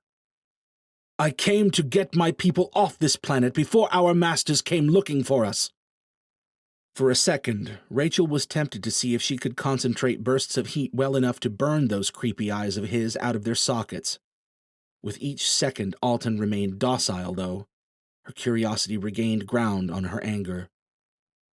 The Rakul? She asked. Alton nodded. As long as we're bound by your blood, we're all in danger. What the hell does that have to do with me? Why bring me here? It may be nothing to do with you, Alton said, slowly rising to his feet. It may be everything. What the hell was that supposed to mean? If it was some arcane supervirus keeping them here. You want me to undo what my mom did? Alton said nothing. Are you fucking kidding me? You take my mom, my family, you nuke the fucking planet, and then you come to ask me for help? Do you have any idea what those sick fucks did to my family? You ruined everything in my life, and now you want my help? It was only in the following silence that Rachel realized she'd been shouting by the end. She whirled at a soft sound behind her, ready to blow something else through the wall. But it was only Jarek. Behind him, Halden was touching lightly down to the pavement as she had. I'm not expecting you to change what your mother did, Alton said quietly. But I had hoped that together we might try. Rachel, There's not much place for sympathy in our culture. But I wish now that we had handled things differently. His gaze shifted over her shoulder toward Halden. Many things. Jarek stepped up beside her. Hell of an apology, man. Sorry we blew up the planet and murdered everybody, guys. I almost feel bad about it. Real touching stuff. Alton's jaw tightened. I can hardly be blamed for the collective actions of my people. The Rachnoth have wronged your kind. But it was not solely by my hand, and it was not so much worse than what you have done to species on your own planet in the past. Alton? Halden's tone was reproving as he stepped around them to join the conversation. Regardless, Alton said, there is more at stake here now, and if we do nothing, both of our peoples will pay the price for it. It always comes back to the vague doom-mongering with you guys, doesn't it? Jarek asked. Maybe you could give us something more specific, like who the hell these masters of yours are. You'd understand it's not mongering if you knew what we're potentially dealing with here, Halden said. Jarek pointed at him. That's not any less vague, for the record. We've answered many of your questions, Alton said. I think the time has come for you to return the favor and tell us how you learned of the Rakul. The waning flames in her chest flicked back to life at his tone. Return the favor? As if they owed this bastard anything after... Jarek laid a hand on her shoulder and squeezed. We'll tell you what we know, as long as you explain what's going on, he said. Right, Raish? She shrugged his hand off. Fine. She looked at Alton. Do you know about the nest? The tightness in Alton's expression answered for him. Right, Jarek said. Well, we had a bit of a disagreement with a lovely fellow who calls himself the Red King, and, long story short, the thing went kablooey. Halden turned a grave look on Alton. Does that mean... Alton didn't seem to hear him at first. He just stood there looking like someone had just told him his house had burnt down with his family inside. Alton? Halden said. Too late, Alton finally mumbled. Too late. We're too late. He looked at Jarek and Rachel. How did this happen? You were there? What was a nest doing anywhere near... He shook his head, apparently at a loss. Jarek shot Rachel an uncertain look. One of our friends captured the nest from the Red King. No one knew what it was, and the king wasn't exactly helping matters, what with trying to kill us and everything. How long? Alton asked. Since the nest burst. A couple days, Jarek said. Our friend was standing right next to it when it happened, Rachel said. He hasn't woken up since. If Alton had heard her, he made no sign of it, lost as he seemed to be in his own thoughts. We need to know how to help him, Rachel added. It's important. Alton snapped out of his funk. Important? A single life? If a nest has burst, we're talking about the annihilation of every sentient being on this planet. Rachel had almost been on the verge of feeling like she might have been overreacting to blow Alton through a wall. until he said that. "This life is important," she said through clenched teeth. The freaking stones on this guy. Or maybe it wasn't him. Probably this was just how the Rachnoth saw humans. Numbers and meals, not important, valuable people. Alton looked at Halden. "We need to call the others back. If they're coming. We need to visit the Tsars and the other clans. We'll save Golga for last. He won't be—" He broke off and cocked his head as if listening for something. Beside Rachel, Jarek did the same, looking off to the west. "Company?" Rachel was about to ask when Jarek said, "Same crew as before?" "I believe so," Alton said. What were they talking about there? The rushing hum of a ship approaching in the distance. No. Ships. Jarek started back toward the building where Alaric and Leah were still watching from above. "Time to go!" he shouted, just as 3 ships crested the line of houses back by the main road, bound straight for them. Chapter 14. They didn't have time for this. Jarek waved up to Leah a second time. "Just trust me!" Leah took one last look at the approaching ships, nodded stiffly, and jumped from the hole Rachel had blown Alton's scaly ass through. Jarek caught her, plopped her to her feet, and waved Alaric on next. "We can't trust these 2, Rachel murmured in his ear. "This might have been a trap all along." She wasn't wrong, but they also only had about 30 seconds before they were drowning in Overlord troops. And Jarek's finely tuned bullshit detector had been quiet enough through their interactions with Halden and Alton that giving them the benefit of the doubt seemed the least of evils at the moment. "Ship first," he said. "Trust talk later." The fact that he said it quietly wouldn't matter. Alton would hear both of them with his freaky Rachnoth senses anyway. Alaric was preparing to jump, and looking none too pleased about it when he instead simply lifted from the ledge and floated smoothly down to join them on the ground below. He shot Rachel a wide-eyed look that still somehow managed to be surly. "Let's go!" Jarek said. No one argued. They set off across the paved lot for the front lawn, Halden and Alton bringing up the rear. "Al, be a dear," Jarek said. Across the lawn, the ship's boarding ramp began to lower as Al powered up the ship. It would be a tight one, but they should be able to squeeze out of there before the approaching ships landed any troops or boxed them in. He glanced at the group around him, running along as fast as their fleshy little legs could carry them. It was maddening to move this slow with enemies incoming. Alton probably could have matched his pace, but there wasn't much to do about the others. Ahead, Al lifted the ship a couple feet from the ground, preparing to meet them halfway. Before he'd moved more than a few inches, the churning rush of what sounded like a jet engine swooped in from their right flank. The jet sound passed by overhead and was summarily drowned out by the chest-rattling roar of what Jarek could only assume was a freaking dragon of yore. He followed the sound just in time to see a dark green figure crash down on Alton from above. They punched into the soft earth with a low thud Jarek felt in his legs, and Alton's attacker raised a clawed hand to strike. "Traitor!" he boomed. Jarek jolted to a halt, reaching for his sword. Too late. He was too far to help. The dark Rachnoth swiped for Alton's throat. An invisible train of force plowed him off Alton just before his claws landed. The Rachnoth was quick, though. He managed to hook onto Alton with his claws and feet and drag him along for the ride. Halden produced a pair of long, straight daggers from inside his jacket and stepped after them. "Jarek!" Rachel hissed from just behind. Jarek didn't need to look to know what she was thinking. They could still get away. They didn't know these people. Didn't owe them. One of them was a Rachnoth, for Christ's sake. Jarek drew his sword anyway.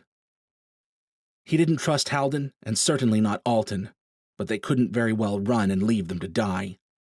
A glance at the bitter resignation on Rachel's face told him she knew he was right.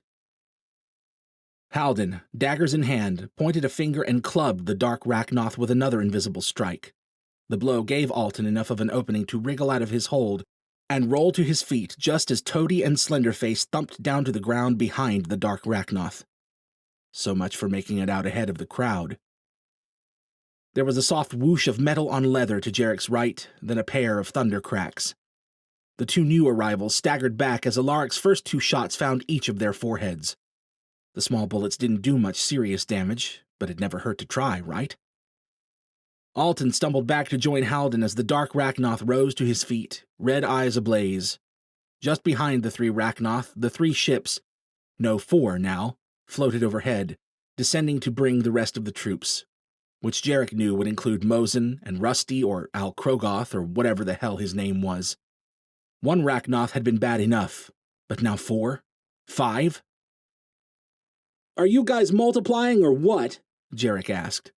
A glance told him Al had brought the ship close enough, but somehow he didn't think the three Rachnoth facing off with them would stand idly by while they shuffled aboard and made their escape. How does that work, even? He added, poking his two forefingers together. Do you guys just... The three Rachnoth ignored him, all staring at Alton. Zargolga, Alton said, tense and ready beside Halden. Coward, said the dark Rachnoth, Zargolga, apparently, in a low, rumbling voice. You dare speak to me? You know what? Jarek said. He raises a valid point, Alton. It's clearly shameful. He swept the whacker through a dramatic salute. We'll just be on our way then, Mr. Zar, sir. Zargolga finally spared Jarek a glance, his reptilian brow furrowed. Behind him, Rusty Al Krogoth dropped down from the nearest ship, followed by Mosin. You will die, Zargolga said, his tone matter-of-fact. We will all die if the tidings are true and the 12 truly come, Alton said. You know this, brother. Zargolga bared glistening fangs. You are no brother to me, traitor. To his posse he added, Leave the Arcanist alive for questioning. Kill the rest. The enemy Rachnoth all sprang forward without hesitation. Al Krogoth, apparently eager to make good on his earlier threat, leapt straight for Jarek. With little room for lateral movement and little desire to back up and let Al Krogoth break their line, Jarek stepped forward to meet the Rachnoth with a diagonal sweep aimed at the neck. Al Krogoth maneuvered under the strike with inhuman speed, the blade missing him by a hair's breadth as he charged on. Jarek twisted out of the Rachnoth's way in time to avoid the worst of his sweeping claws, but at least a couple of them grazed the left side of Fila's torso with a cringe-worthy screech. Jarek swept around, stepping after Al Krogoth and into an overhead swing. Given how handily the Rachnoth had evaded his first swipe, he wasn't surprised when Al Krogoth ducked under this one and turned into a neat roll. In fact, he was expecting it, which was why he was ready to nail the bastard with a one-legged mule kick as the Rachnoth came back to his feet. Score! Jarek cried as his foot met what felt like a steel post. Luckily, he had Fila's strength behind him.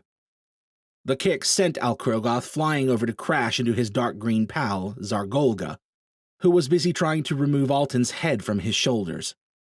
If Al Krogoth was a steel post, Zargolga must have been a lead one. The dark green Rachnoth barely budged when his rusty comrades slammed into him. Instead, he thrust Al Krogoth aside with a rough elbow and plunged after Alton. Next to them, Slenderface and Toady were having at Halden and Rachel, but the Arcanists weren't so easily had. Rachel smashed her staff into Slenderface's side baseball style, and must have added a little something extra, judging by the way the Rachnoth went sailing halfway to the paved lot they'd come from. Halden took a much subtler approach, twisting gracefully aside from Toady's grab, and slamming the Rachnoth on the back of the head with a dagger pommel as he passed. Jarek stalked after Al Krogoth as the Rachnoth picked himself up. Sporadic gunfire barked to the right as what enemy troops had piled out began taking what shots they could. It wasn't like they had to worry that much about hitting their bulletproof Rachnoth commanders, although Mosin was... Shit. Where was Mosin? A cry from Leah answered that question. Mosin was wrestling her into submission next to their ship's boarding ramp, where her and Alaric had taken cover.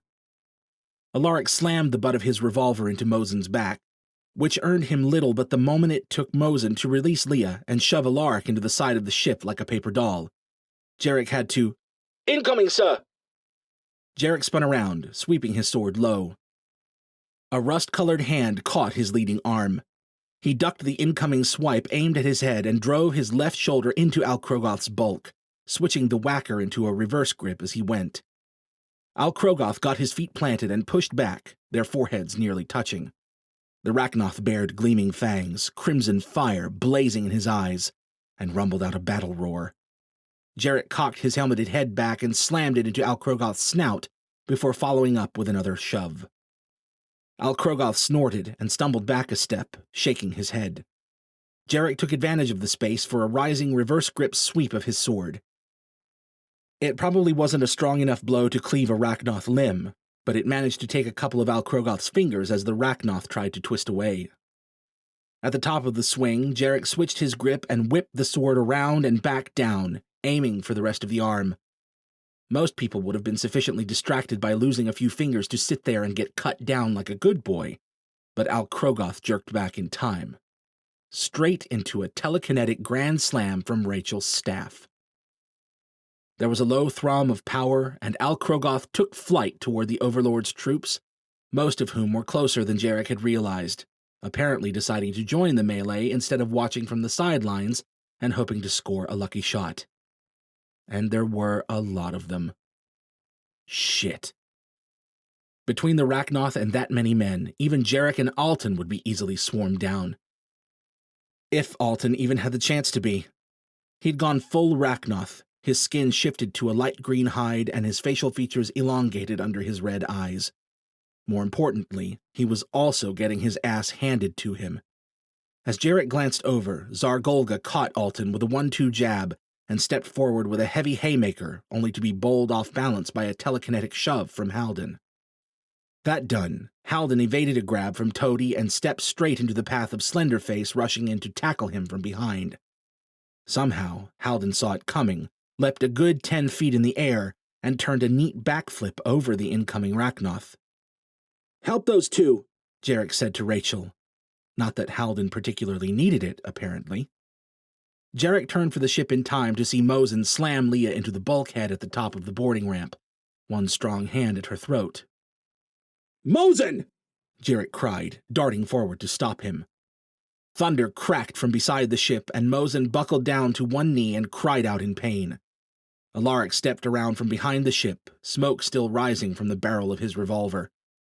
Despite everything, Jarek felt a pang of sympathy for Mosin as he turned a shocked expression back toward his father, and Alaric clubbed him across the temple with the butt of his gun. Mosin sagged, not quite going limp, and Alaric clubbed him again. Mosin hit the deck. Alaric wasted no time in grabbing him by the collar and dragging him laboriously up the boarding ramp. An understandably rattled Leah pulled herself together enough to help him. Satisfied, Jarek whirled to find Al Krogoth stalking toward the ship. Off to the left, Alton was on his back again, desperately defending against Zargolga's attempts at his throat.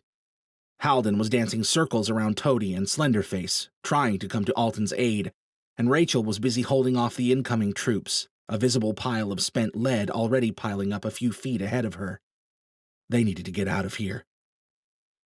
"Foot soldiers on your 6, sir," Al said. They really needed to get out of here. Jarek spun, indiscriminately sweeping his sword through a wide arc that cut clean through one man's neck and another's head. "Back it up, motherfuckers!"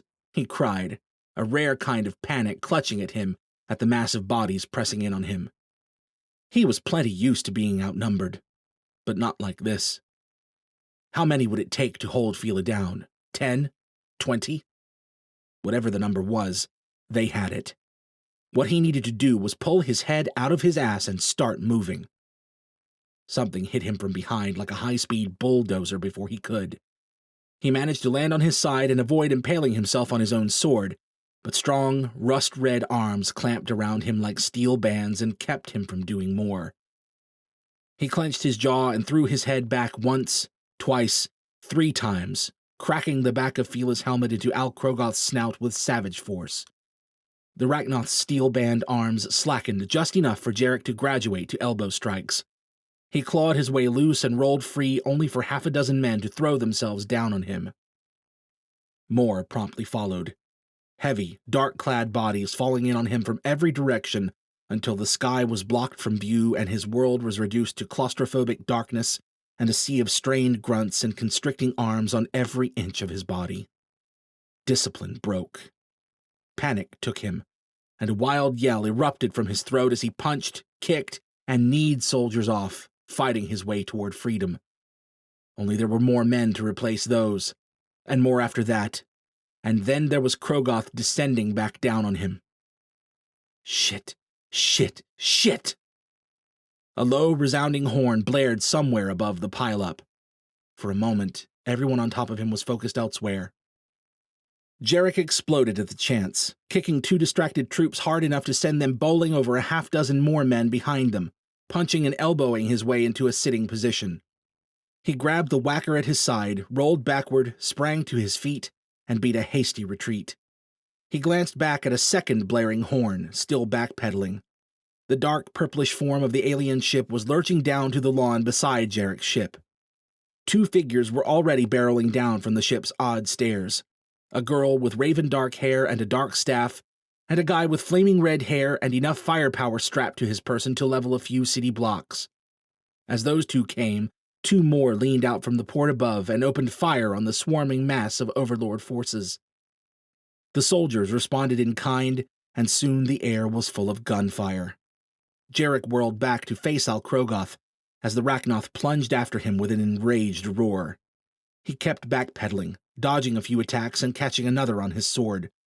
When he'd nearly made it back to the ship, Jarek rapidly reversed direction and shouldered into Krogoth, catching the Rachnoth by surprise. He followed up with a horizontal sword sweep that caught Krogoth across the chest, rending hide and drawing a violent shriek from the Rachnoth. Jarek planted a solid side kick into Krogoth's chest that sent him sprawling back into the pool of enemy troops. Then he turned and sprinted for Rachel and the others. Bullets pelted against Fila's armor until he drew up to Rachel and the frosty air of her busy bullet catcher's protective bubble. "We gotta go," he said. "No shit!"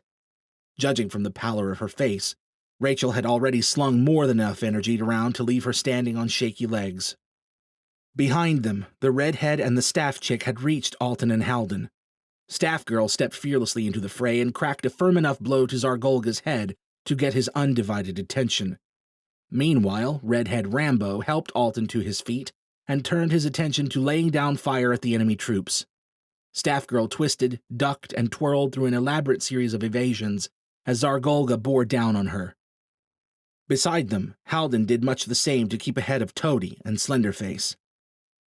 "Al, fly low," Jarek said. "Keep those troops out of the ship."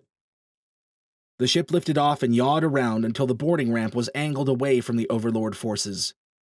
Jarek cringed when the movement drew enemy fire, but that was better than having their getaway hijacked by enemy forces.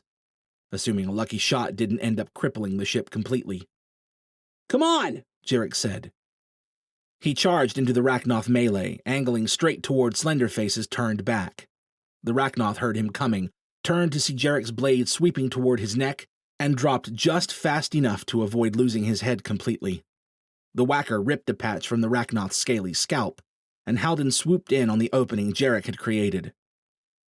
He took the Rachnoth by the throat, and must have telekinetically swept Slenderface's legs out, judging by the way the Rachnoth crumpled. Halden raised a dagger to Slenderface's eye, hesitated, and abandoned his clear kill shot to roll to the side and avoid an incoming Toady. Jarek pressed Toady back with a horizontal cut and aimed a hard stomp at Slenderface's head, but the Rachnoth was already rolling away. "Elise!" someone cried.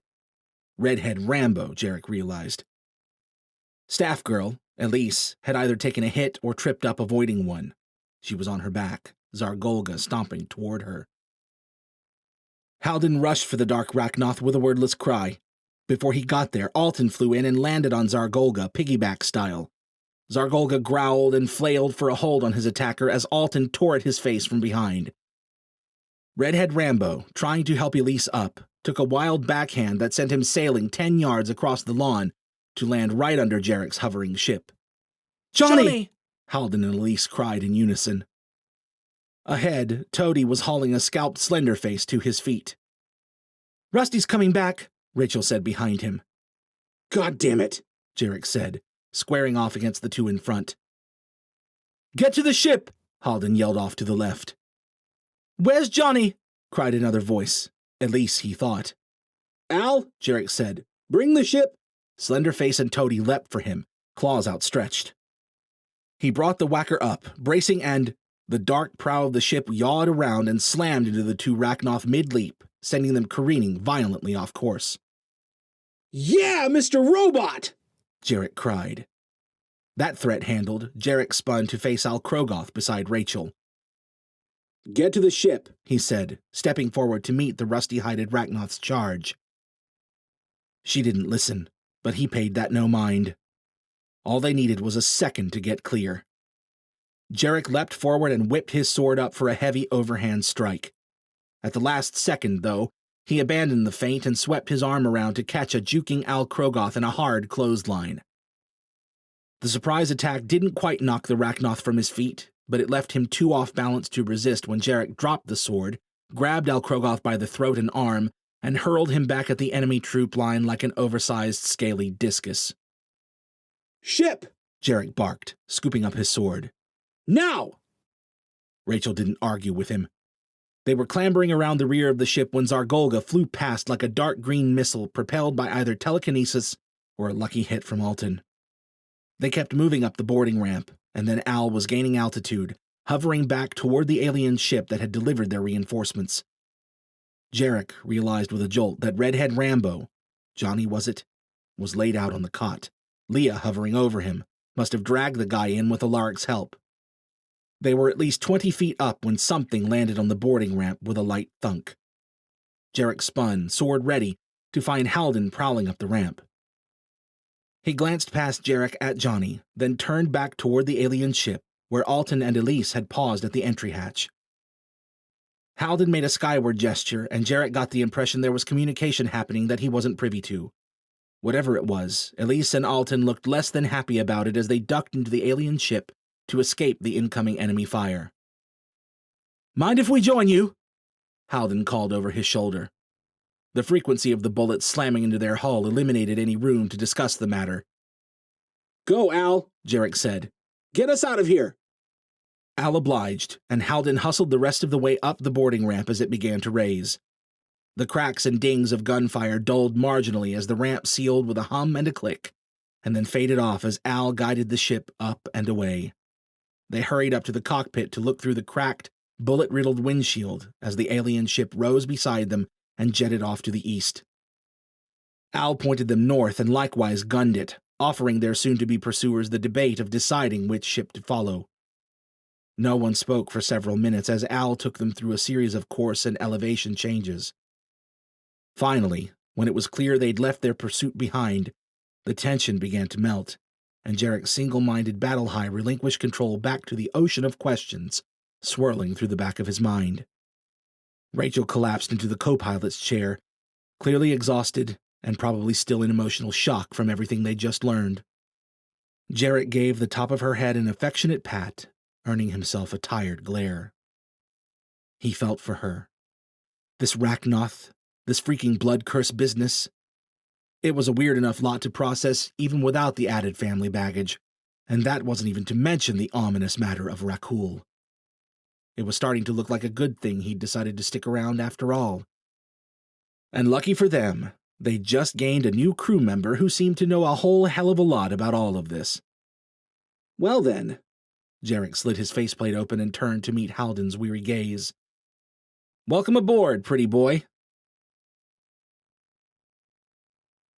Chapter 15.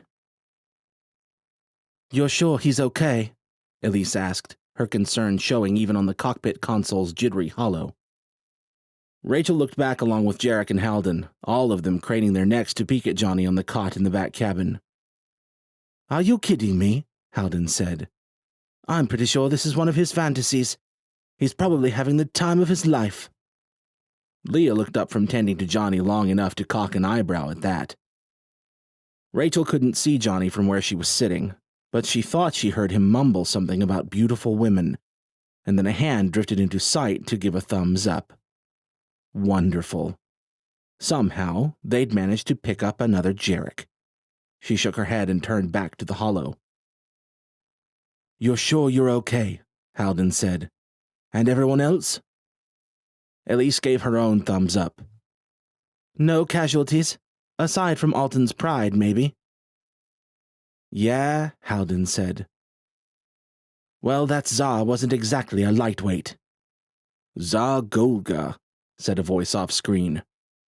Second eldest of the 3 Zas on Earth, assuming nothing's changed since we left.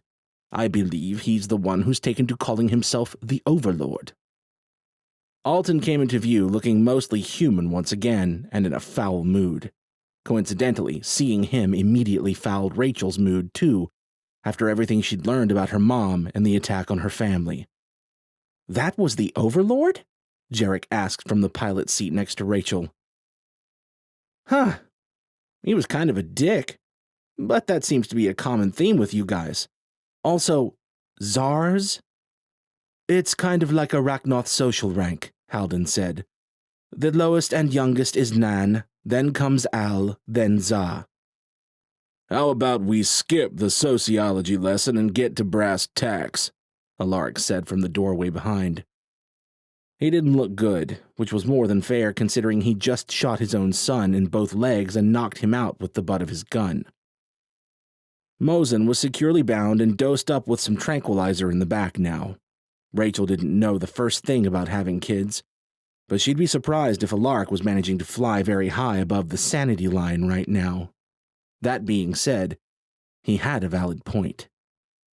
After they'd managed to convince themselves they'd left any pursuit far behind, both ships had landed in separate locations to touch base and come up with a plan, and so far, that plan was surely lacking.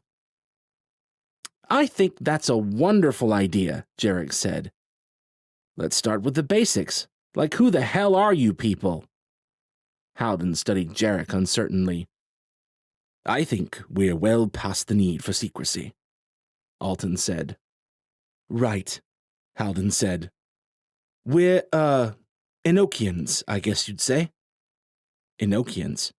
What the hell did that mean? Unless... No. That was crazy. Yeah, Jarek said. Care to point that motherland out on the map?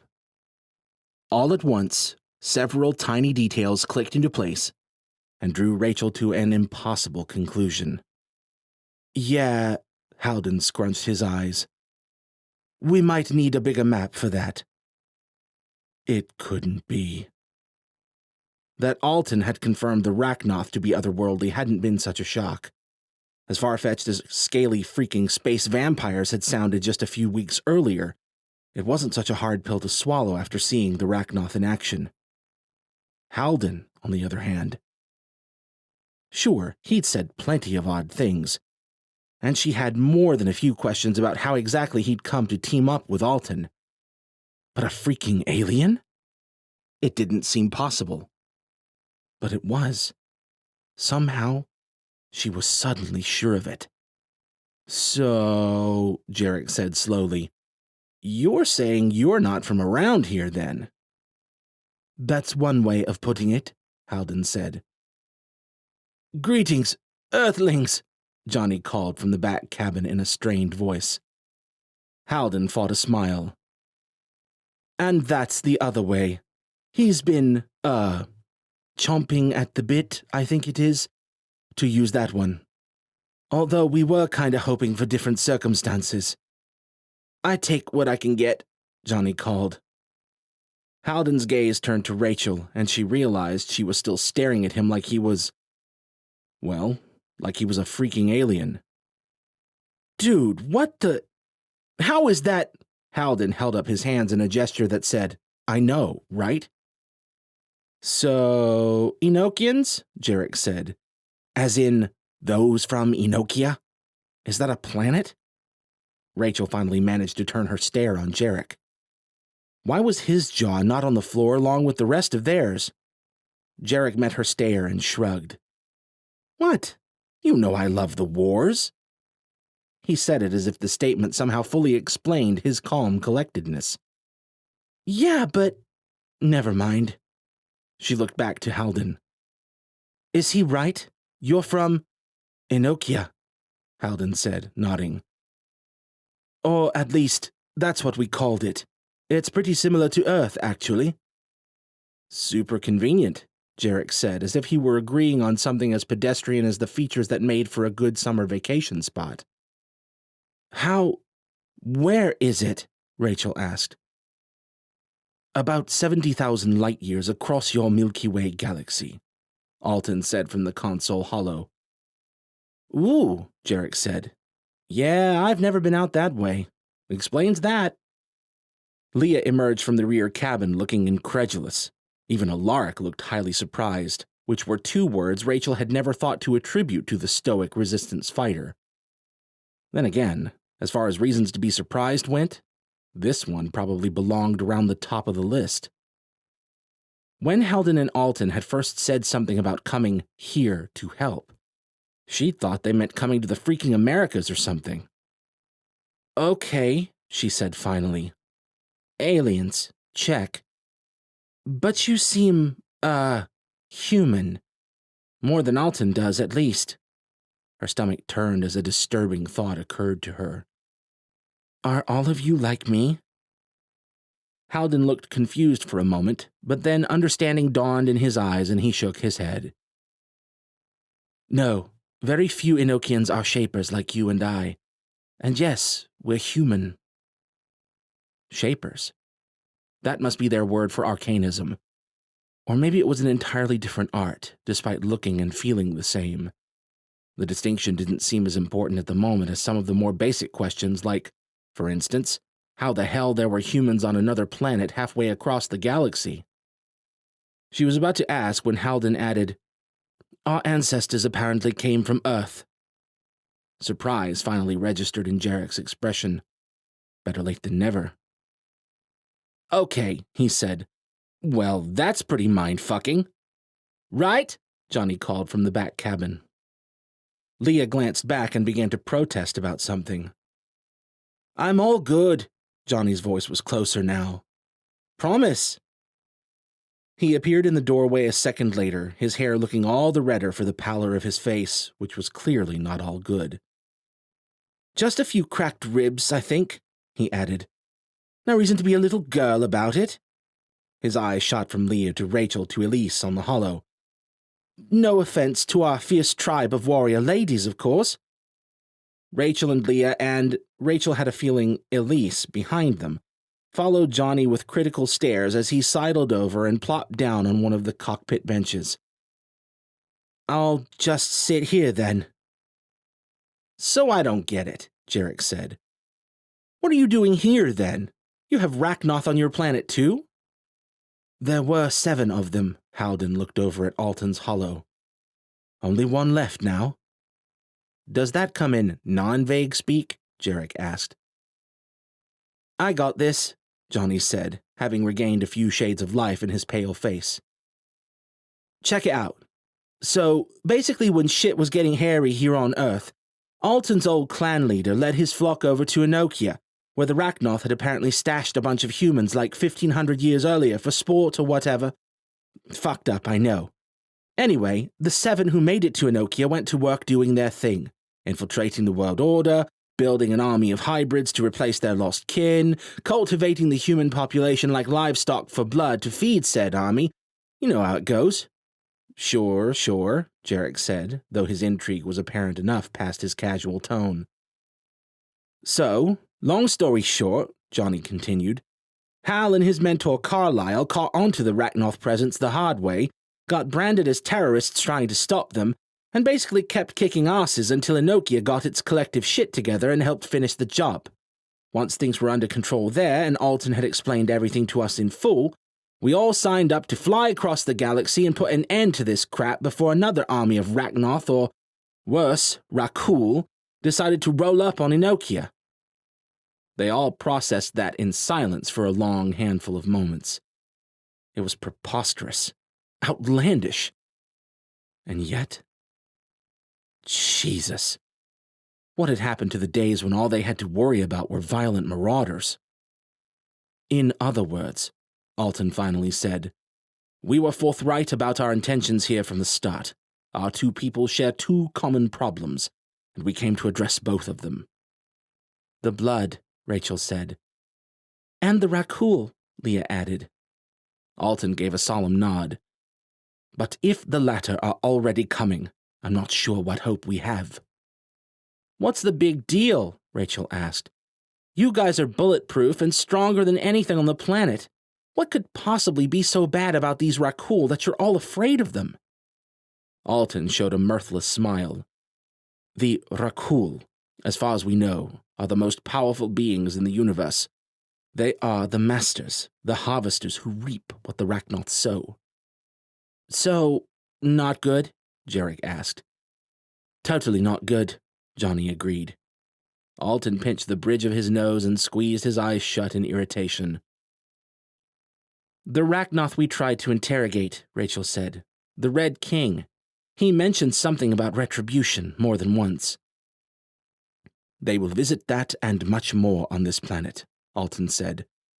And likely soon, if what you say is true. But why? Rachel said. Why are they coming here? What did we do? You, Alton said, like so many species before you, have done nothing to deserve their attention. It is simply their nature to hunt and to destroy. My kin and I, on the other hand, will have surely earned their fury once the messengers find them. What did you do? Jarek asked. Alton's expression soured. We simply tried to live free from their reign. For millennia, my people have served the Rakul. We have sought new places, new species, fresh prey throughout the universe, and we have cultivated them until they might prove a satisfactory hunt for the masters. Huh, Jarek said. Well, that's fucked up, Johnny asked. Yeah, that. Jarek looked back at Alton. So what? You guys tried to make a run for it and stay on Earth, or in Okia? We didn't have a choice after the sickness hit us. Our lives are tied to the fate of you and your planet now. If you die, we die. And that doesn't give us all a free pass with these masters of yours? Jarek asked. Alton shook his head. There are plenty more Rachnoth across the universe who do not share our affliction. Even if we'd been honest all along, the Rakul would not deny themselves a hunt and risk infecting our entire species only to spare a few dozen Rachnoth. Of course, now they will certainly kill us for having tried to conceal our continued existence on Earth from them, but we've likely only accelerated the inevitable. Why couldn't the big bad aliens be on an intergalactic quest for hugs or something?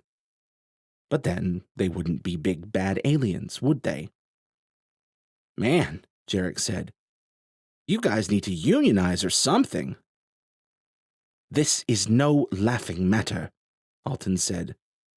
If a nest has been compromised, then the Rakul will be coming.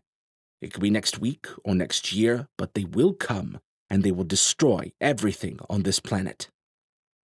Jarek met Rachel's eyes, and somewhere beneath that practiced cavalier expression of his, there was concern and a deep weariness. What are we talking about in terms of numbers? Rachel asked. The Rakul can't be that much stronger than your people, can they? Halden and Alton exchanged a heavy look through the hollow. There are 12 of them, Halden said. And they're pretty terrifying. You could show her, Alton said. Halden shot Rachel a questioning look and tapped the side of his head. You comfortable with that? A trill of apprehension shot through her chest, unbidden and unpleasant memories of her telepathic struggle with the Red King leaping to the forefront of her mind. She most certainly wasn't comfortable with that. Jarek spoke up before she had to say that, though. You guys can't just use your words and tell the whole class? Oh, there are plenty of words, Alton said. World and ending are two that come to mind. The 12 run the gamut from older and stronger than any living Rachnoth to absolutely ancient and quite possibly unstoppable. None of you will truly understand until you see them. And right now, Rachel is the only one in that ship who's equipped to do so. And what if I don't want to? Rachel asked. What if I'm hesitant to cross minds with an associate of the Rachnoth who helped destroy my family and doesn't seem to give a damn about my friends now? Halden's brow creased. I'm the one who's offering you free access here. So you say, Rachel said. In truth, she didn't see any real reason not to believe Halden. It was Alton she couldn't trust. If these Rakul were real, and it was really starting to seem like they might be, they needed to find out anything and everything they could about them. But now that she'd put it out there, she wasn't about to back down and pretend like Alton hadn't done the things he'd done. No answers were worth swallowing that pill whole. So she let the tense silence stretch in the cockpit, refusing to take the bait. Your friend, Alton finally said. The one who was affected by the nest burst. I did not intend to imply his life is unimportant. She tried to hide her surprise at his acuity. Was she that transparent that he could see exactly which button to press to try to make this better? Maybe. Or maybe Alton actually meant it. It's my brother, Rachel said slowly. The nest burst, it put him into a coma. Alton seemed to think about that. I could see where that might happen, especially if he doesn't share your telepathic gifts. He doesn't, but he's heavily glyphed against telepathic influence. You're saying something got through those glyphs? That it was a telepathic attack that did this to him? Not an attack, Alton said. Probably more like an accidental overload. The messengers are not violent beings. They simply convey information over great distances. That's what that light was? She asked. These messenger things? Alton nodded. The messenger's relationship with the spatial dimensions of the universe is, well, suffice it to say, it's not like ours, so we use the nests to keep them tied down in one place until we have need for them. A bursting nest can be quite overwhelming for anyone who's nearby when the floodgates open, so to speak. So what can I do to help him? Probably very little. I expect he'll recover on his own in time, but he... Alton's expression was hesitant. Rachel leaned forward. He what? It's possible he'll have been marked by that kind of exposure. Her heart picked up. Marked how? Alton thought it over for a span. Well, after that much exposure, he may act as a sort of beacon for any other messengers that find their way here. If and when he does wake up, he may see and hear more than he wants to. Even past his glyphs? Alton gave a slow nod. Possibly. Whatever protection you gave him is subject to your understanding of space. The messengers might have found unchecked paths we aren't even capable of processing, much less seeing. Worse, if these unseen pathways were traversed by messengers, they'll only shine out more brightly to their kin now. Alton's words piled in and hit her like a slow-motion gut punch. She said nothing, too occupied trying to consider what this might all mean for Michael, assuming he woke up. No, she couldn't think like that. And not that she could trust Alton, but she had a feeling the Rachnoth would have told her if he thought Michael was toast. He would wake up. And after that? What do I do? She asked quietly. How do I keep my brother safe? We could try to find some way to enhance his cloaking, Halden said. Or we do everything in our power to convince the Rakul this planet and its people aren't worth their time, Alton said. At this point, it's looking like that might mean a fight, as terrible of an idea as that is. Fine, Rachel said. Enough with the games. If it was a fight they were headed toward, it was time to see what the hell it was that had Alton and Halden shaking in their boots. Show me. She gave Jarek and Alaric a pointed look. Assuming you're comfortable with precautions. Taking her cue, Jarek stood and faced Halden. Behind, Alaric drew a revolver and trained it loosely at Halden's back. Hey! Elise cried from the hollow. It's fine, Lise, Halden said, holding his hands up peacefully. We have to earn their trust if we're all going to do this thing together. He reached up to adjust the dial on his pendant. Ready? Rachel stood to face him, reaching for her own pendant. You might want to stay seated, Halden said. These are going to be my memories of Alton's memories, so they'll probably come through a bit muddy, but it's still pretty intense stuff. She ignored him and dialed her cloak out to encompass the entirety of the ship. Halden looked as if he'd protest, but then shrugged and closed his eyes. She closed hers as well and reached out. His mind was hard to miss, bright and powerful, but also calm and gentle as they met in a kind of mental handshake. This might be kind of disjointed, Halden's voice came to her. I'm not really used to doing this kind of thing. You and me both, Rachel thought back. Then, remembering just how vulnerable Halden was about to make himself, she added, I'll try to be gentle. Halden's mind rippled with mild amusement, and the surface of his presence softened and slowly began to peel open. Rachel braced herself and pushed into the opening, thinking gentle thoughts. Chapter 16. Rachel lay adrift in the stream of Halden's consciousness, floating so closely to his thoughts and perceptions that they almost felt like her own. An abstract spatial map of the cockpit was the first thing that stood out.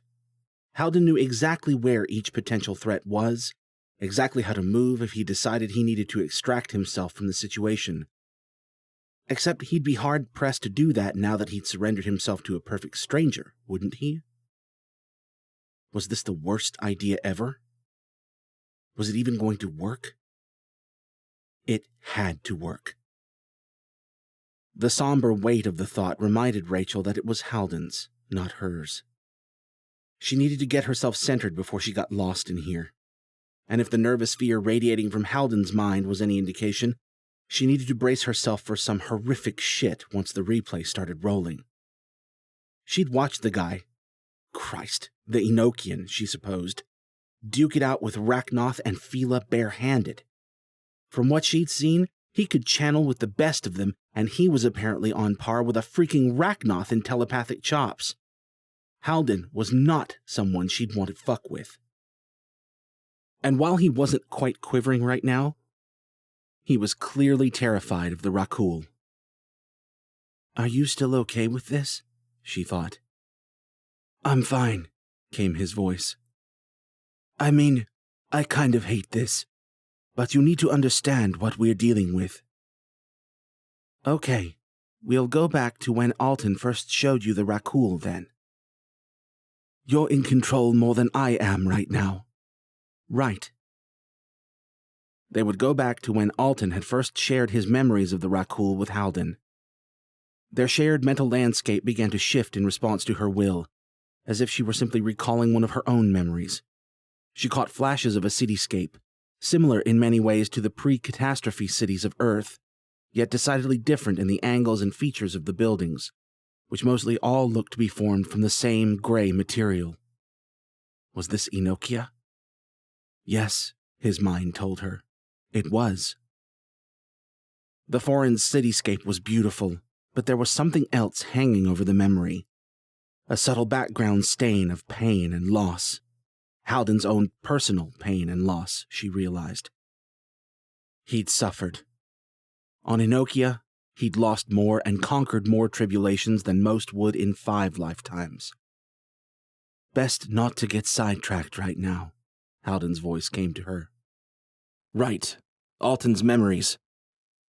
They flashed to a compound surrounded by a high perimeter wall, a military base of some kind. A sanctum stronghold. Haven. Another flash and they were inside the base, facing Alton through a thick window of what looked like bulletproof glass. Alton's cell. They didn't trust him. Not one damn bit. But they had to know. Hal leaned forward, pressing a hand to the window. He had to know. It was a bit after this, came Halden's voice in her head. Focus on the time Alton first actually showed me the Rakul. Rachel did. Another flash, and they were in an odd, rather empty room with dark walls and... Was this the Rachnoth ship? It was. She felt it. There were 2 others with Hal and Alton, a rugged man and an attractive woman she didn't recognize. Hal was reaching for Alton's mind.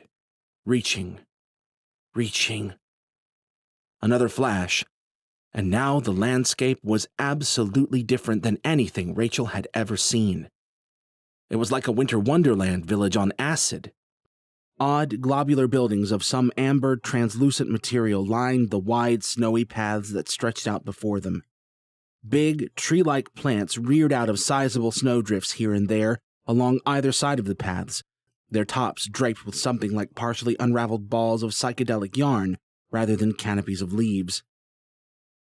As weird as the scenery was, it paled in comparison to the creatures that roamed the paths. Her first thought was that they were kind of like sky-blue versions of the Incredible Hulk. Then she got a better look at the wicked-looking horns sprouting from their heads and the dark, bony spurs protruding from their bulky forms all along the legs, arms, shoulders, and backs, and decided they were entirely more beastly-looking.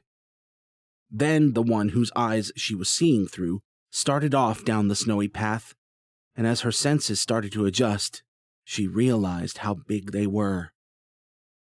They were goddamn frost giants. Or maybe frost demons was a better choice of words. The scene was patchy and blurry in spots, and the more she watched, the more she realized things seemed to skip oddly here and there.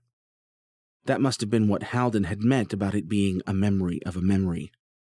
Dozens of the blue giants tromped along the paths, groaning and grunting in strange, harsh language. Most of them were carrying boulders that must have been the size of trucks. Rachel's frame of reference shifted as her giant looked over its massive shoulder to where its fellows were hauling their loads.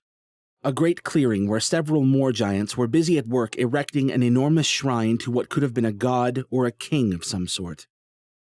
"These are Rakhu?" she thought. "No, just another one of the species the Rakul have exterminated." "I thought you said this was Alton's memory." "It is. But why are we in the head of one of these things?" "The Rachnoth don't always walk around looking like humans. They take hosts from whatever planet they're currently invading. Alton was one of these freakishly strong giants, yes, about 2,000 years ago." What? 2,000? She watched in numb shock as their giant, or Alton, apparently, plucked one of the big psychedelic trees from the ground as if it were a small weed and proceeded to take a big bite right off its stringy top. "I don't understand." Was that how the Rachnoth had been able to so thoroughly wreck Earth from the inside? She thought of the Rachnoth they'd met, suave, dark-haired Alton, and the square-jawed, sandy-haired Red King. So Alton and the others, those were real humans before the Rachnoth, took them? Exactly, Halden thought. Well, that was disturbing as all hell. One of the giants bumped into his neighbor, who dropped his boulder onto another giant's foot. What sounded more like a foghorn than a cry of pain erupted from the injured giant's maw. Then it whirled and clubbed the offender across the chest. The second giant staggered back, then caught itself and rushed its opponent in a full-on tackle. They hit the ground like a mild earthquake and tumbled around for position. One landed a solid kick, and its opponent crashed through the wall of one of the nearby amber buildings. Around them, the rest of the giants only laughed, as if this was all perfectly normal behavior. "And what about the Rakul? Where are they in this memory?" "You're in control," he reminded her. Right. She focused on what she wanted to see, and the scene shifted accordingly. It was only a little later now. Several giants were still at work on the shrine, but much of the boulder-hauling crew were taking a break to chomp down on a hearty lunch of psychedelic tree yarn. Everything seemed peaceful enough at first glance. But then why was Alton so apprehensive? She could feel the nervous energy like a permanent stain on the memory.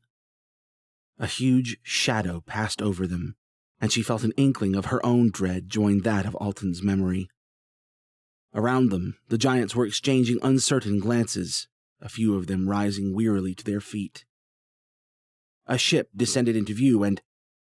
No, not a ship. Massive wings flapped once, twice, 3 times, and even from a distance the air they displaced could easily be felt.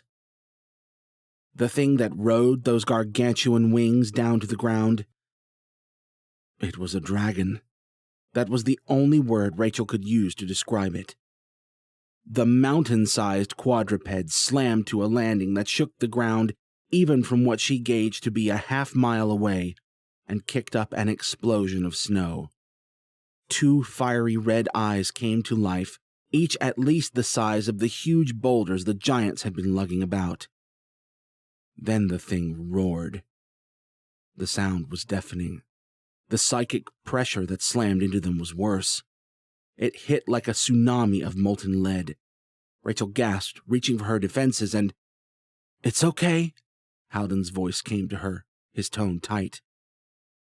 "We're okay here, remember?" The last thing Rachel felt right then was okay, but the sound of Halden's voice at least jostled her from the memory enough that she could remind herself that nothing in here could actually hurt her. Psychologically damage her, on the other hand.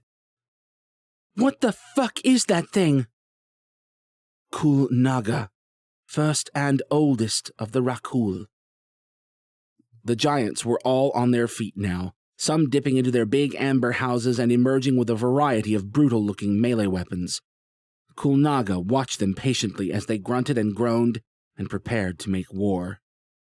Then one of the giants by the shrine plucked a boulder from the waiting pile and hurled it at the waiting Rakul, and the chaos began. It was a mighty throw, considering the boulder probably weighed 5 or 10 tons. Kul Naga swatted it out of the air with a massive forepaw and charged. What followed wasn't a pretty fight. The giants fought without fear, raining blow after heavy blow on the enormous Rakul.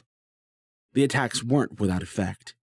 Soon Kul Naga was oozing green fluid from dozens of ugly wounds, but the Rakul took the punishment in stride and continued indiscriminately tearing his way through the giants' ranks with claws that must have been 6 feet long and sharp as razors. With each swipe, Kul Naga hacked another giant to pieces like they were tissue paper.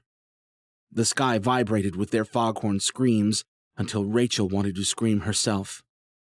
"Okay, enough!"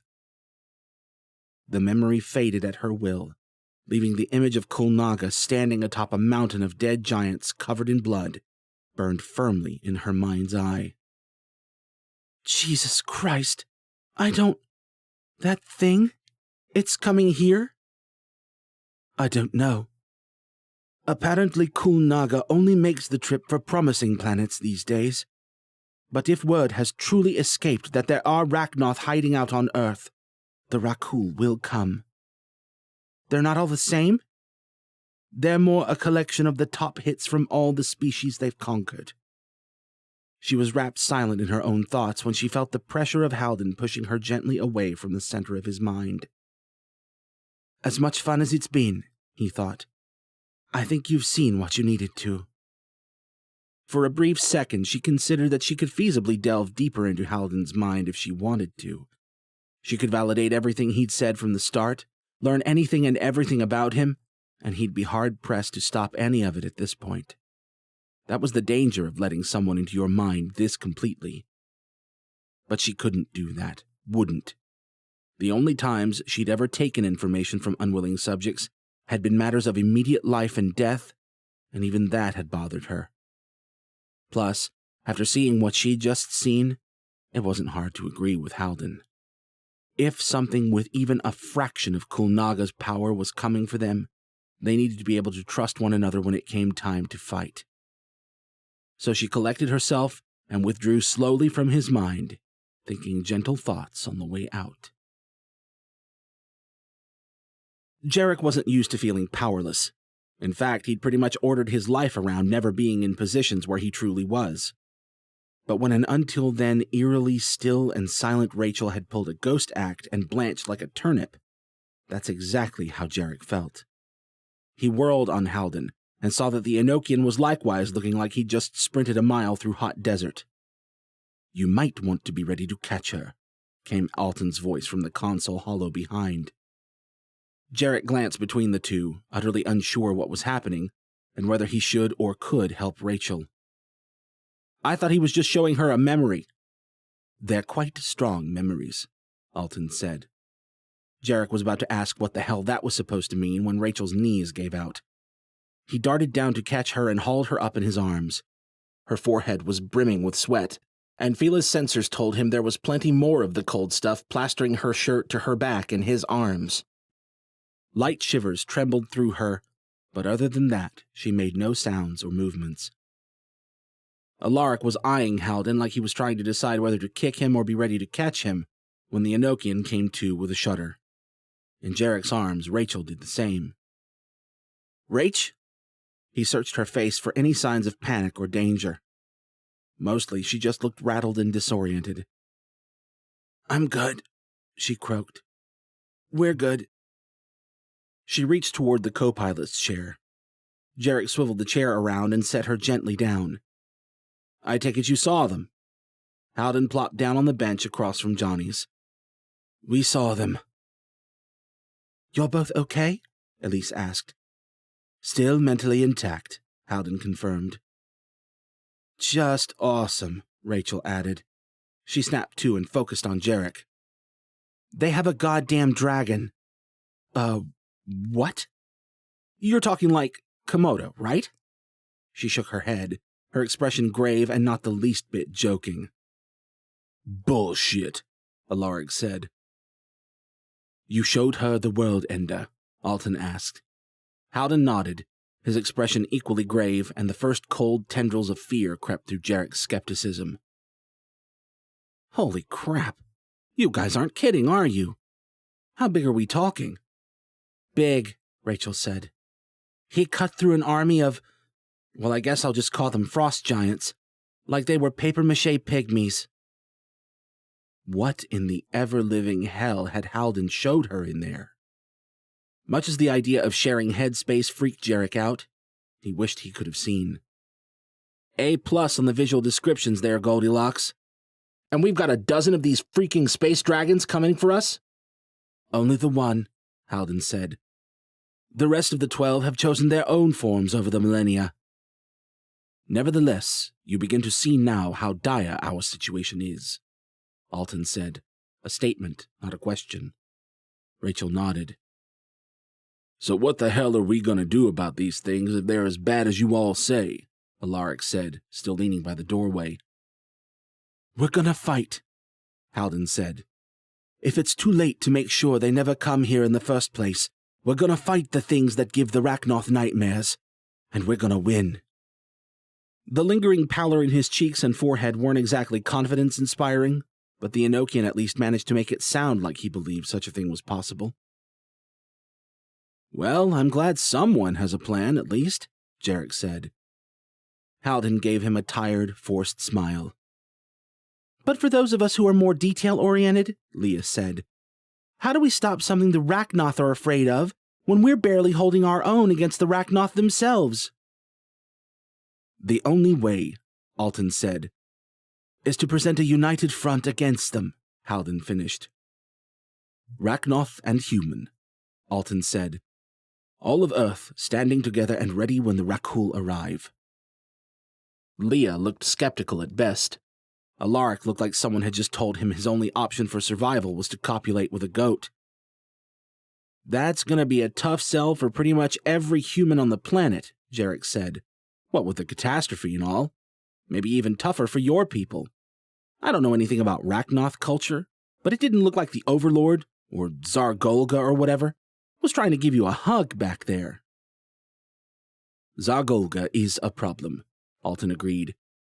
He is likely beyond convincing, and there are many other problems ahead of us, but the only option is to try. All other paths lead to destruction. What about Enochia? Jarek glanced back at Halden. Do the Rakhul know about your planet too?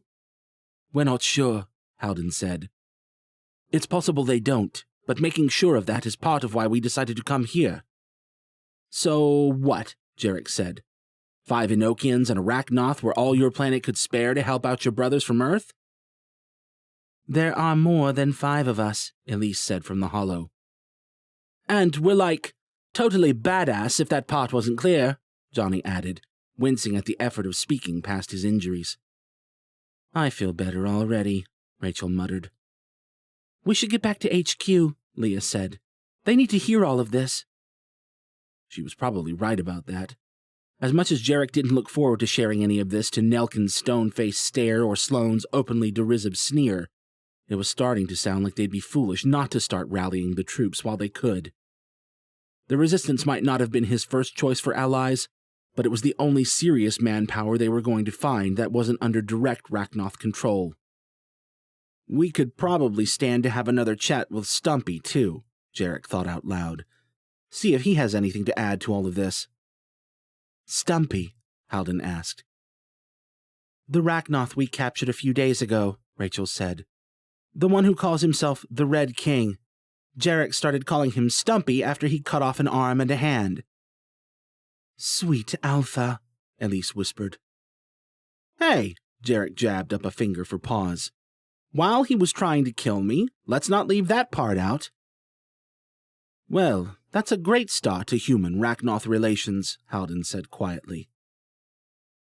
Where should we pick you guys up? Elise asked. Jarek wasn't sure whether Johnny was gifted like Halden or not, but he didn't need extra senses to identify the look that passed between the two Enochians. It was the look of two dudes who'd been through enough together to know exactly what one another were thinking. I was actually thinking we should stay with these guys and go have a talk with this Resistance, Halden said. Hal? Elise said, concern evident in the lines of her pretty face. Halden patted the comm on his wrist. We'll only be a call away, and it's better this way. Something tells me things wouldn't go so smoothly if all of us came marching out of our alien ship at once and walked into the anti-Rachnoth base with our Rachnoth friend. He's right, Alton said. Our presence would only cause friction, if not an outright battle, and we need to move quickly if the Rakul could already be on their way. He frowned at them through the hollow. In a perfect world, I would have sent Franco along instead of Johnny. Hey, Johnny said. But we'll just have to work with what we have. I could grow a mustache and act all sophisticated too if I wanted, Johnny mumbled. You're welcome to try, came a smooth voice from somewhere off camera.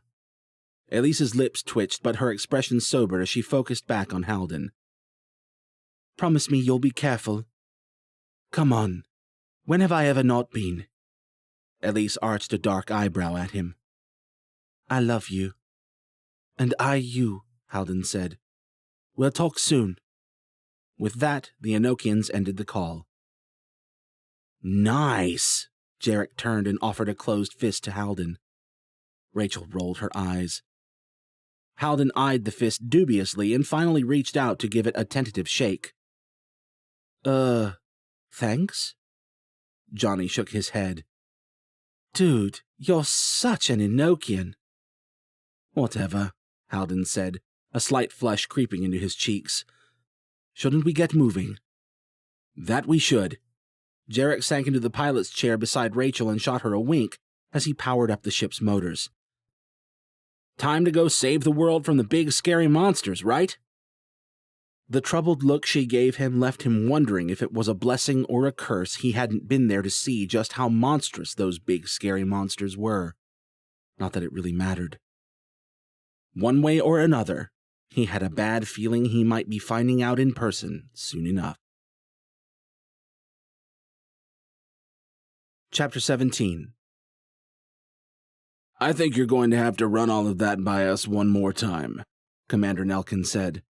To his right, Sloane was staring at them like they'd all escaped a psych ward, and on the other side of the council room table, Commander Daniels' eyes radiated grave concern. Jarek shifted in his chair, more out of impatience than discomfort. He couldn't really blame them, he supposed. It was a lot of crazy to try to process at once. He still wasn't entirely sure he believed it all himself, but he at least trusted that Rachel had seen something terrible in Halden's little flashback cinema, and that was enough for now. Beside Jarek, Price looked more rigorously pensive than Jarek had ever seen, which was really saying something when it came to Price.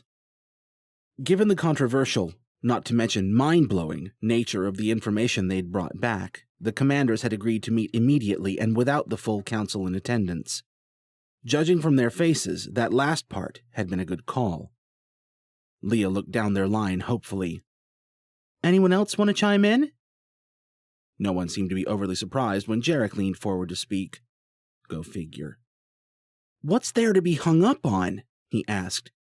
"We found that strange ship, and it just happened to be manned by some humans from another planet who came here to cure the Rachnoth of their human blood addiction and let them move on before their Rakul overlords come calling. Fight the power! Isn't that kind of your guys' thing? Come on!" Sloane rolled his eyes. "Every bit of this story is ridiculous. Humans from another planet, evil spacefaring conquerors coming to bring hell on Earth." Jarek bobbed his head. "You're right.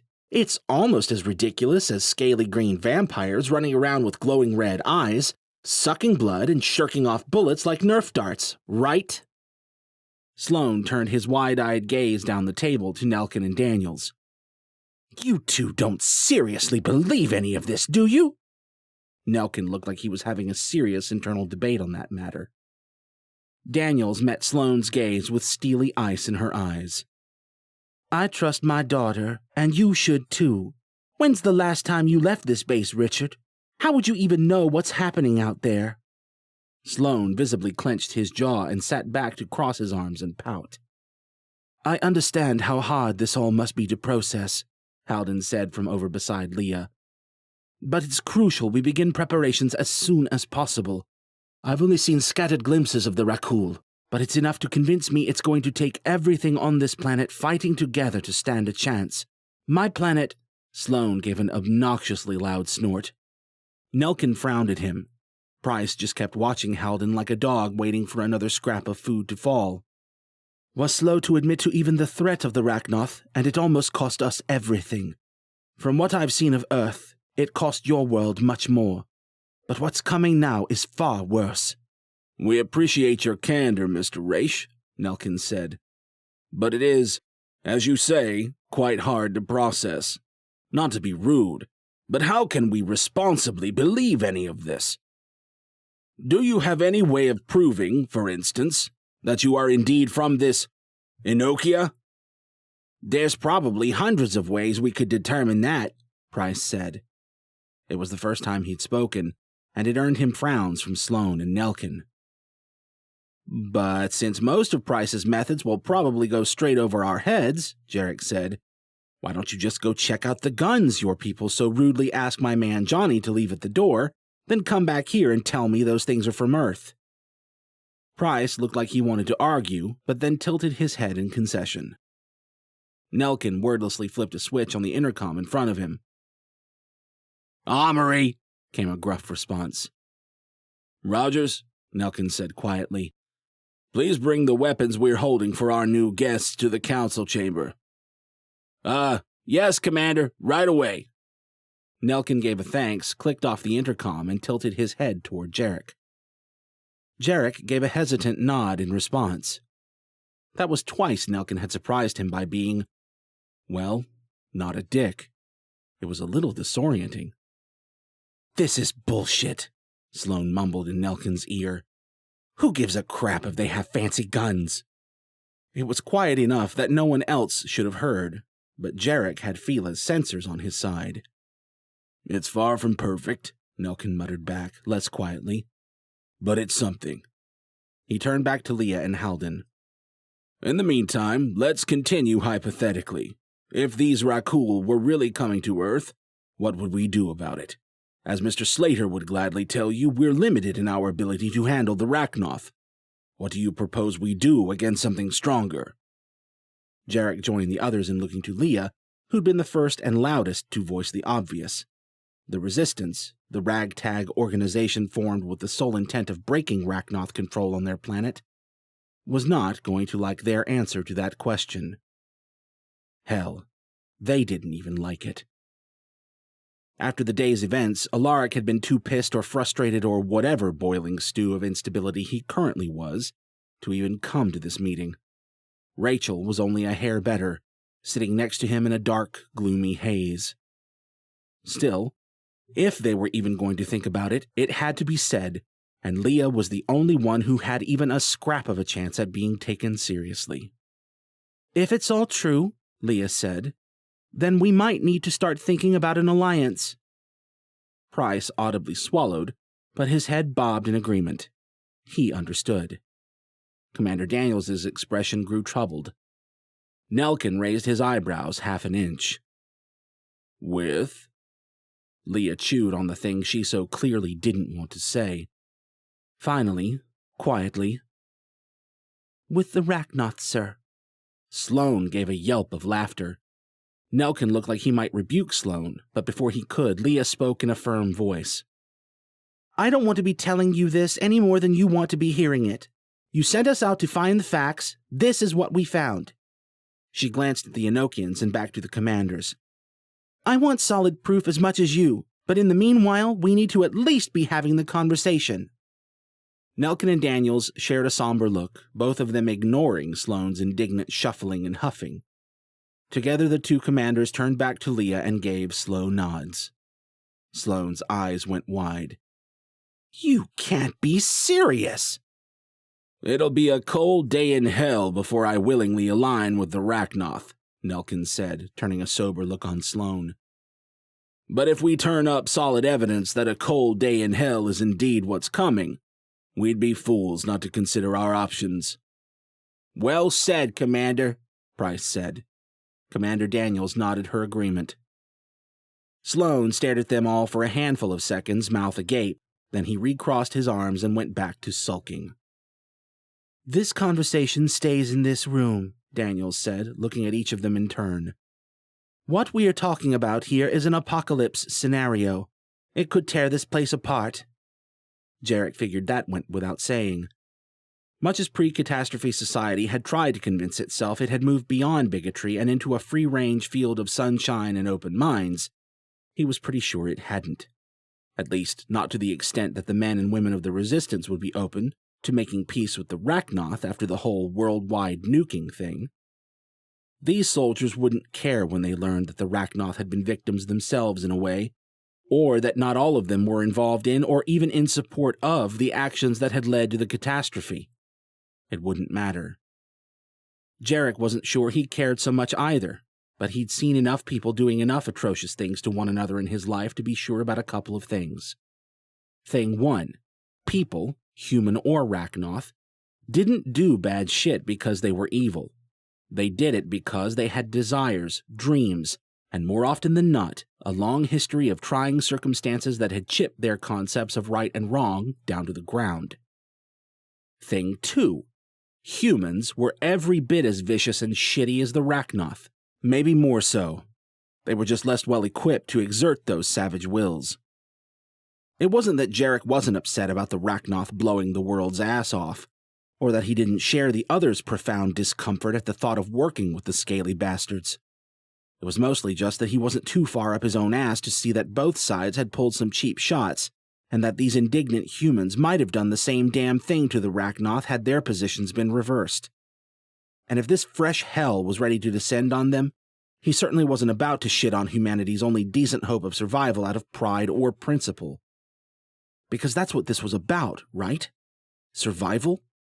That's what he'd been telling himself all along. But whose survival? If he was really so far above it all, why worry about whether all these petty a-holes pulled through? Why not take Price and Al and go find themselves a nice quiet rock to hide under until the world stopped burning for a second time? He hadn't registered he was staring at Rachel until she turned to meet his gaze with lovely hazel eyes and an expression that said, "Dude, what the hell are you staring at?" He couldn't help but smile at her unspoken snark.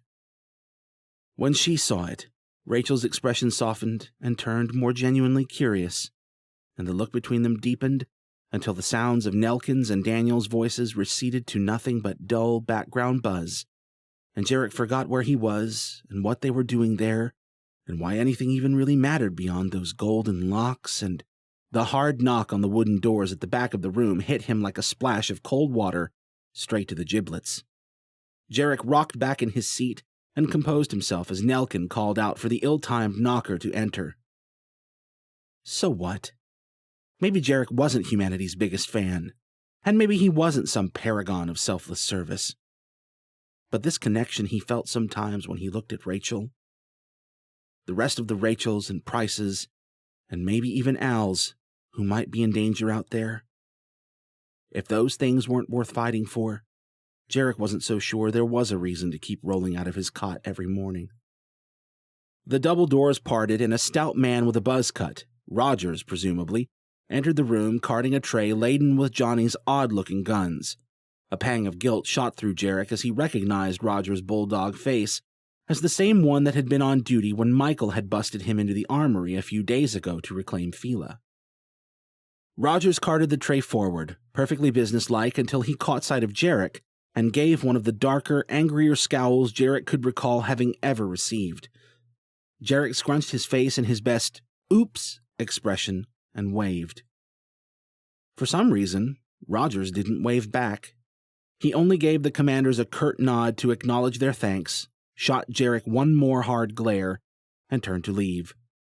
The commanders rose and came to inspect the Enochian hardware along with everyone else. At their core, the weapons all looked to follow the basic point-and-shoot design of Earth's-own firearms. Some manner of grip or butt with a barrel that pointed toward the things you wanted to kill. Beyond that, though, details like feeding and firing mechanisms, magazine placement, and pretty much everything else varied, some slightly, others radically. One thing was clear. None of them, aside from Johnny and Halden, of course, had ever seen firearms like them. Actually, looking at the series of tiny coils along the barrel of one handgun, Jarek wasn't even sure they could all be properly designated as firearms. After a minute's inspection, Nelkin finally looked up at Johnny. "Why were you carrying this many weapons?" Johnny squinted at Nelkin. "Is that a rhetorical question, or—" Halden nudged him with an elbow. "What?" Johnny said. "Sometimes you just gotta get the lead out." He glanced around the room. "Am I using that one right?" Jarek grinned and gave Johnny a thumbs up. A for effort. If anyone else understood the reference, they weren't amused enough to show it. Once they'd satisfied their curiosities, the commanders returned to their seats, their expressions a few degrees more unsettled than they had been a few minutes ago. Everyone else sat as well, aside from Price, who remained at the cart, inspecting every nook and cranny of every weapon with machine-like precision. "This obviously doesn't represent hard proof or anything," Nelkin said. "But it is odd. I think you should tell us what you came to say." Halden launched into a rundown of his rather extensive knowledge of the Rachnoth. A lot of it was rehashing what Leah had already explained. The role the Rachnoth served under the Rakul, the origin and aftermath of the man-made infection that had rendered the Rachnoth dependent on human blood for survival. Rachel perked up beside Jarek during that part, but Halden elected to leave any mention of her mom out of the story. The commanders took it all in silently, their expressions shifting slowly from skepticism, or outright disbelief in Sloane's case, to slack-jawed awe as more and more pieces of the puzzle fell neatly into place. Jarek knew how they felt. As outlandish as the story sounded, it was hard to completely ignore the way it aligned what little they knew of the Rachnoth into a cohesive whole. It might not all make sense, but it didn't not fit. As Halden talked, Jarek picked up several tidbits that he hadn't known. For one thing, there were somewhere around 80 Rachnoth feasibly still on Earth, which is at once a terrifying thought and a hopeful one if they were truly going to count on their strength to survive the Rakul. For another, and this one was a freaking doozy, they learned what the Rachnoth actually were. The epiphany came when Daniels held up a hand to pause Halden and asked, "But why do they look like us when they're not walking around as green monsters? If they've really moved from planet to planet and infiltrated all these different alien species, are they—" She wrinkled her brows, clearly struggling to believe she was seriously asking this. "Shapeshifters or something of the like?" It was a good question, now that Jarek thought about it. After witnessing the Red King and Alton Parker going full Rachnoth mode, he'd kind of just accepted that it happened, but he hadn't paused to think about the endless possibilities of the other species they'd encountered in the past, if Alton's stories were to be trusted, which, according to Rachel, they were. Howden scrunched his face. Sort of. The Rachnoth are, for lack of a better word, parasites, Price said, finally looking up from Johnny's hardware. They must be small enough to integrate with or replace our brains, or at least small enough to exert telepathic influence from within one of your cloaking fields. He tapped at his chest where Howden and Rachel wore their pendants. Jarek didn't need to wait for Howden to nod in agreement. Of course, Price had figured it out, the clever old bastard. The real Rachnoth are fleshy, tentacled things about the size of a human brain, Howden said. But they don't walk around like that by choice. Mostly, they find a host of their target species and, invade. He glanced at Price. That's an impressive deduction. Price shot Jarek a discreet wink as he returned to his seat. Jarek was less surprised by Price's intuition than the others, but only because he expected Price to be brilliant by default, and because he knew the hypothesis was merely one of a couple dozen Price had already constructed about the Rachnoth. He must have eliminated the others based on what he'd heard today. Daniel's eyes were wide. You mean the Rachnoth we've seen used to be people? Howden nodded. But as far as I've seen, the host ceases to be anything more than a vessel once a Rachnoth moves in. Usually, at least. There was a thought to make your skin crawl. Judging from their looks and uncomfortable shifting, the others were having similar thoughts, aside from Johnny, who waggled his eyebrows at Leah and generally seemed to enjoy watching their reactions. And the Rakul? Nelkin asked once they'd all taken a sufficiently long moment to ponder the horror of tiny alien octopuses crawling into their heads. What can you tell us of them? Not as much, Howden said. They were like the Rachnoth once, a long, long time ago. In a galaxy far, far away? Jarek mumbled under his breath. Rachel gave the world's smallest snort next to him. How long ago? Nelkin asked. You said the Rachnoth had been serving the Rakul for millennia. How old are they?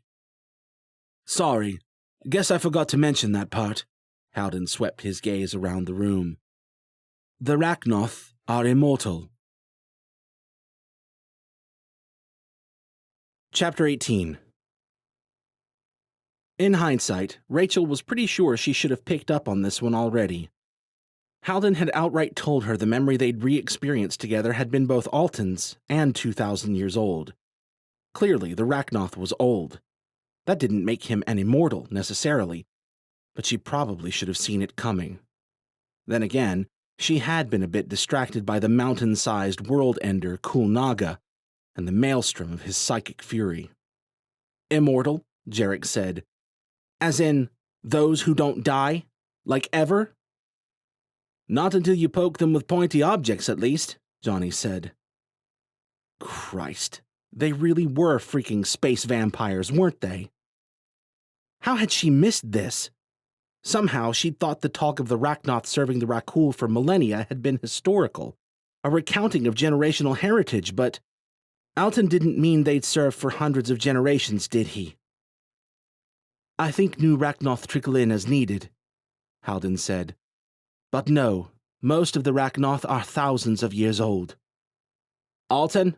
Sloane asked. Rachel immediately realized her misstep. The commanders would have to learn about Howden's Rachnoth buddy at some point, but right now probably wasn't the ideal time. Not when they were still trying to convince them there was even a Rakul threat to begin with.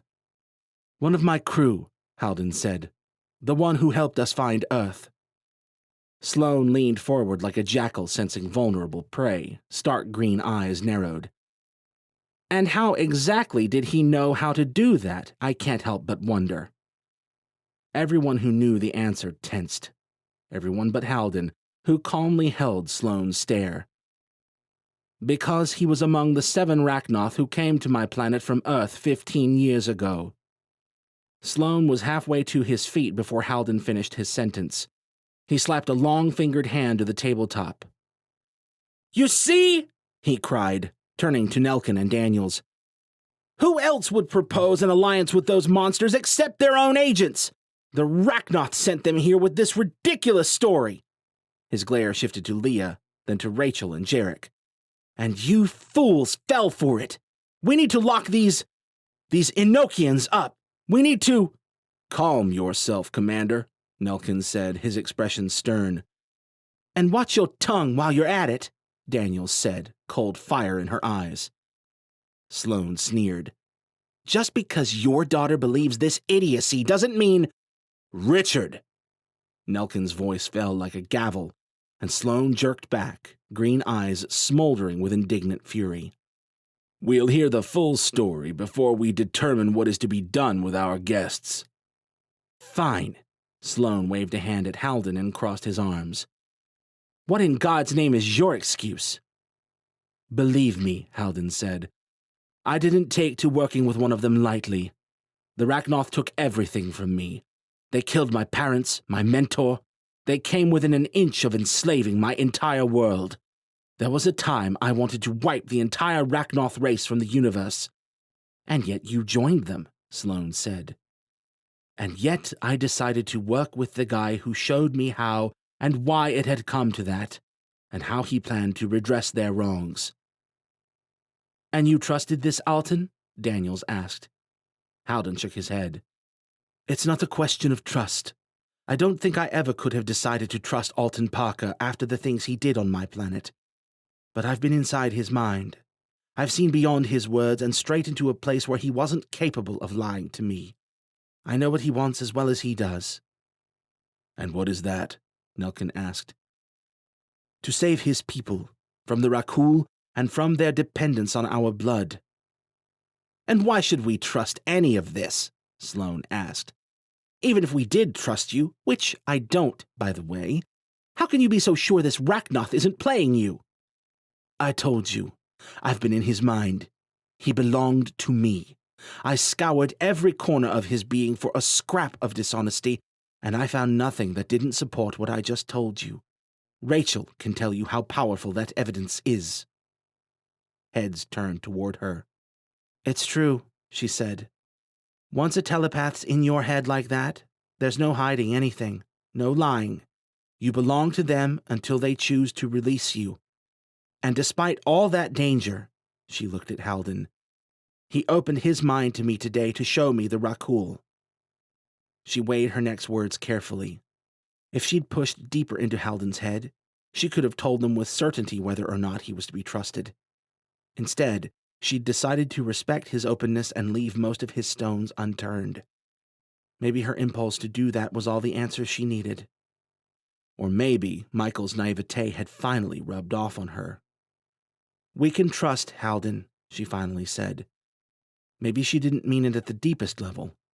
Christ, she didn't even trust the Resistance that much, and especially not Sloane, the slimy bastard.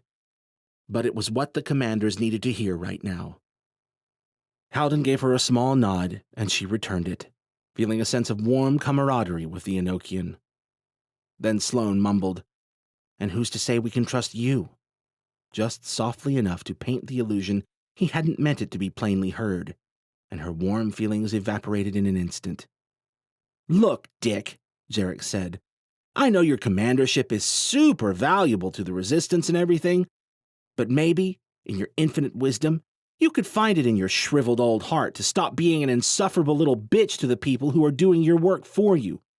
Or you could get off your ass and do the fighting yourself if you're not happy with what we're doing out there. Oh, but I thought it wasn't fighting that you're suggesting, Sloane said. I thought it was laying down in bed with the monsters who destroyed us. Do you people hear yourselves? He was on his feet now, voice rising. We're sitting here talking about humans from other planets. About teaming up with the fucking Rachnoth so that we can stop an enemy we have no actual proof even exists, much less is coming here to... Price shot to his feet, drawing their collective attention. At first, Rachel thought he was about to lay the verbal smackdown on Sloane, but he was looking at his comm like something was wrong. Her heart picked up. Could it be Michael? She'd basically left Price as his caretaker, and barely had a chance to poke her head in at the door before being swept into the council chamber on their return. Would Price be the one they contacted if something had changed with her brother? She realized she was already halfway to her feet. Price's gaze shot from the comm straight to her, confirming her fear before he said a word. "What is it?" she whispered. "What happened?" "He's awake," Price said. They should have been good words, great words. But the way Price said them, and why did he look so tense? "We need to get over there," he said. "Now. Something's not right." She turned without a word and made for the door, ignoring the voices behind her. She broke into a jog. Terrible scenarios played out in her head, a garbled reel of worst-case scenarios complete with gut-wrenching sensations that narrowed her vision down to a hazy tunnel directed toward Michael and nothing else. She threw the door open and took the hallway at a run, vaguely aware that Jarek and Price were following her, heart pounding in her throat now, shoving past the two oblivious resistance agents she encountered. Was this it? After everything they'd been through, everything she'd done to protect him, was this how it would end? She ran on, trying her best to shut the insidious whispers out of her head. The shouts and wordless growls told her something was seriously wrong before she'd even made it to the first of the two medical rooms. When she burst into the second room, it was to the sight of Michael violently convulsing on the bed, eyes wild and limbs flailing. A stream of incoherent gibberish poured out of his mouth, punctuated by a few audible words. Traitors! Treachery! Punished! Forgotten! Void! The attending doctor and her assistant were at work on both sides of the bed, muscling Michael's free arm and leg into leather restraints like the ones they'd already bound his other limbs with. Rachel watched in a stupor, feeling ill. This wasn't how it was supposed to happen. Michael was supposed to emerge peacefully from his coma. She was going to find him lying in his bed, groggy and disoriented, but awake. She'd run her fingers through his spongy hair and ask the lazy bones how his nap had been. The tortured scream that erupted from Michael's throat ripped that delusion asunder. Rachel shook herself out of her frozen horror and rushed to the bedside to help. Before she could, Jarek stepped up beside her, calmly caught onto Michael's free limbs and pressed them firmly to the bed. The doctor and her assistant jumped on the opening, securing the bindings without a word. That done, the doctor scrambled to the cabinets in the corner of the room to grab something. "What's happening to him?" Rachel cried over Michael's persistent ramblings. Across from her, the assistant only clenched his jaw and shook his head, apparently unsure how to answer. The doctor returned a few seconds later with a battered injector, which she promptly placed to the side of Michael's neck and triggered with a sharp click-hiss sound. She withdrew the injector, and Michael's struggles slowly grew less insistent until he gave one final, full-body jerk and collapsed back to the bed, slack and subdued. He looked weakly around the room and finally locked eyes with Rachel. "They're coming," he whispered. Then he slumped back to the bed, completely limp. After a stunned moment of silence, the doctor's fingers shot to Michael's throat. Rachel leaned in, thundering heart threatening to escape her chest with each beat. "Is he?" "Stable." The doctor glanced at the bedside displays. "I just gave him a sedative to keep him from hurting himself, or us." "Okay," Rachel heard herself say. Her heart took a few steps away from the ledge. "Okay." "So what the hell was that?" Jarek asked. The doctor glanced between them. "I don't know. I think," came Howden's voice from the doorway, "that was a telepathic broadcast." The others were there with him. Price, Johnny, Leah, even the commanders. Howden's eyes found hers. "Did you feel it?" She was about to point out that she'd been cloaked, but now that she thought about it, maybe she had felt something. A whisper of a whisper at the edges of her senses. Or had she? She'd been too distracted to be sure. "Maybe," she said. "I don't know." She looked back to the doctor. "Is he going to be all right?" The doctor pursed her lips and glanced down at Michael's now peaceful form. "I can't say with any real certainty," but his waking up is a promising sign at least. He should be down for at least another few hours with the sedative, probably more, but with any luck, he'll wake up under control after that. For now, we just have to wait and see. Rachel swallowed against a dry mouth and nodded her thanks. After another minute of monitoring, the doctor moved to the front room to give them some privacy. Rachel stared numbly at Michael as the others filed in closer. What was happening to her brother? Slowly, the adrenaline bled out of her system, leaving behind little but the heavy reminder of just how damn exhausted she was. She turned at a movement to find Halden telekinetically lowering a chair into place behind her. She gave him a tired nod and sank gratefully into the chair. So if it was a broadcast, Nelkin said, who was it from? 3 guesses, Jarek muttered. Not many other possibilities, Halden agreed. Even world-class telepaths can't range more than a mile unless... The messengers, Rachel said. That's what the Rachnoth and Rakul use them for, right? Among other things, yeah. Wait, Leah said. Like the same messengers from the nest? Maybe not those exact same ones, Halden said, but yeah. They watched Michael's gentle breathing in silence as they considered the implications. They're coming, Michael had said. They'd all heard it. And no matter what anyone wanted to say, they all had a pretty good idea who the they was. She looked at Halden. You're sure you felt something? You're not? She settled her chin onto the bridge of her hands and said nothing. She wasn't sure what she'd felt.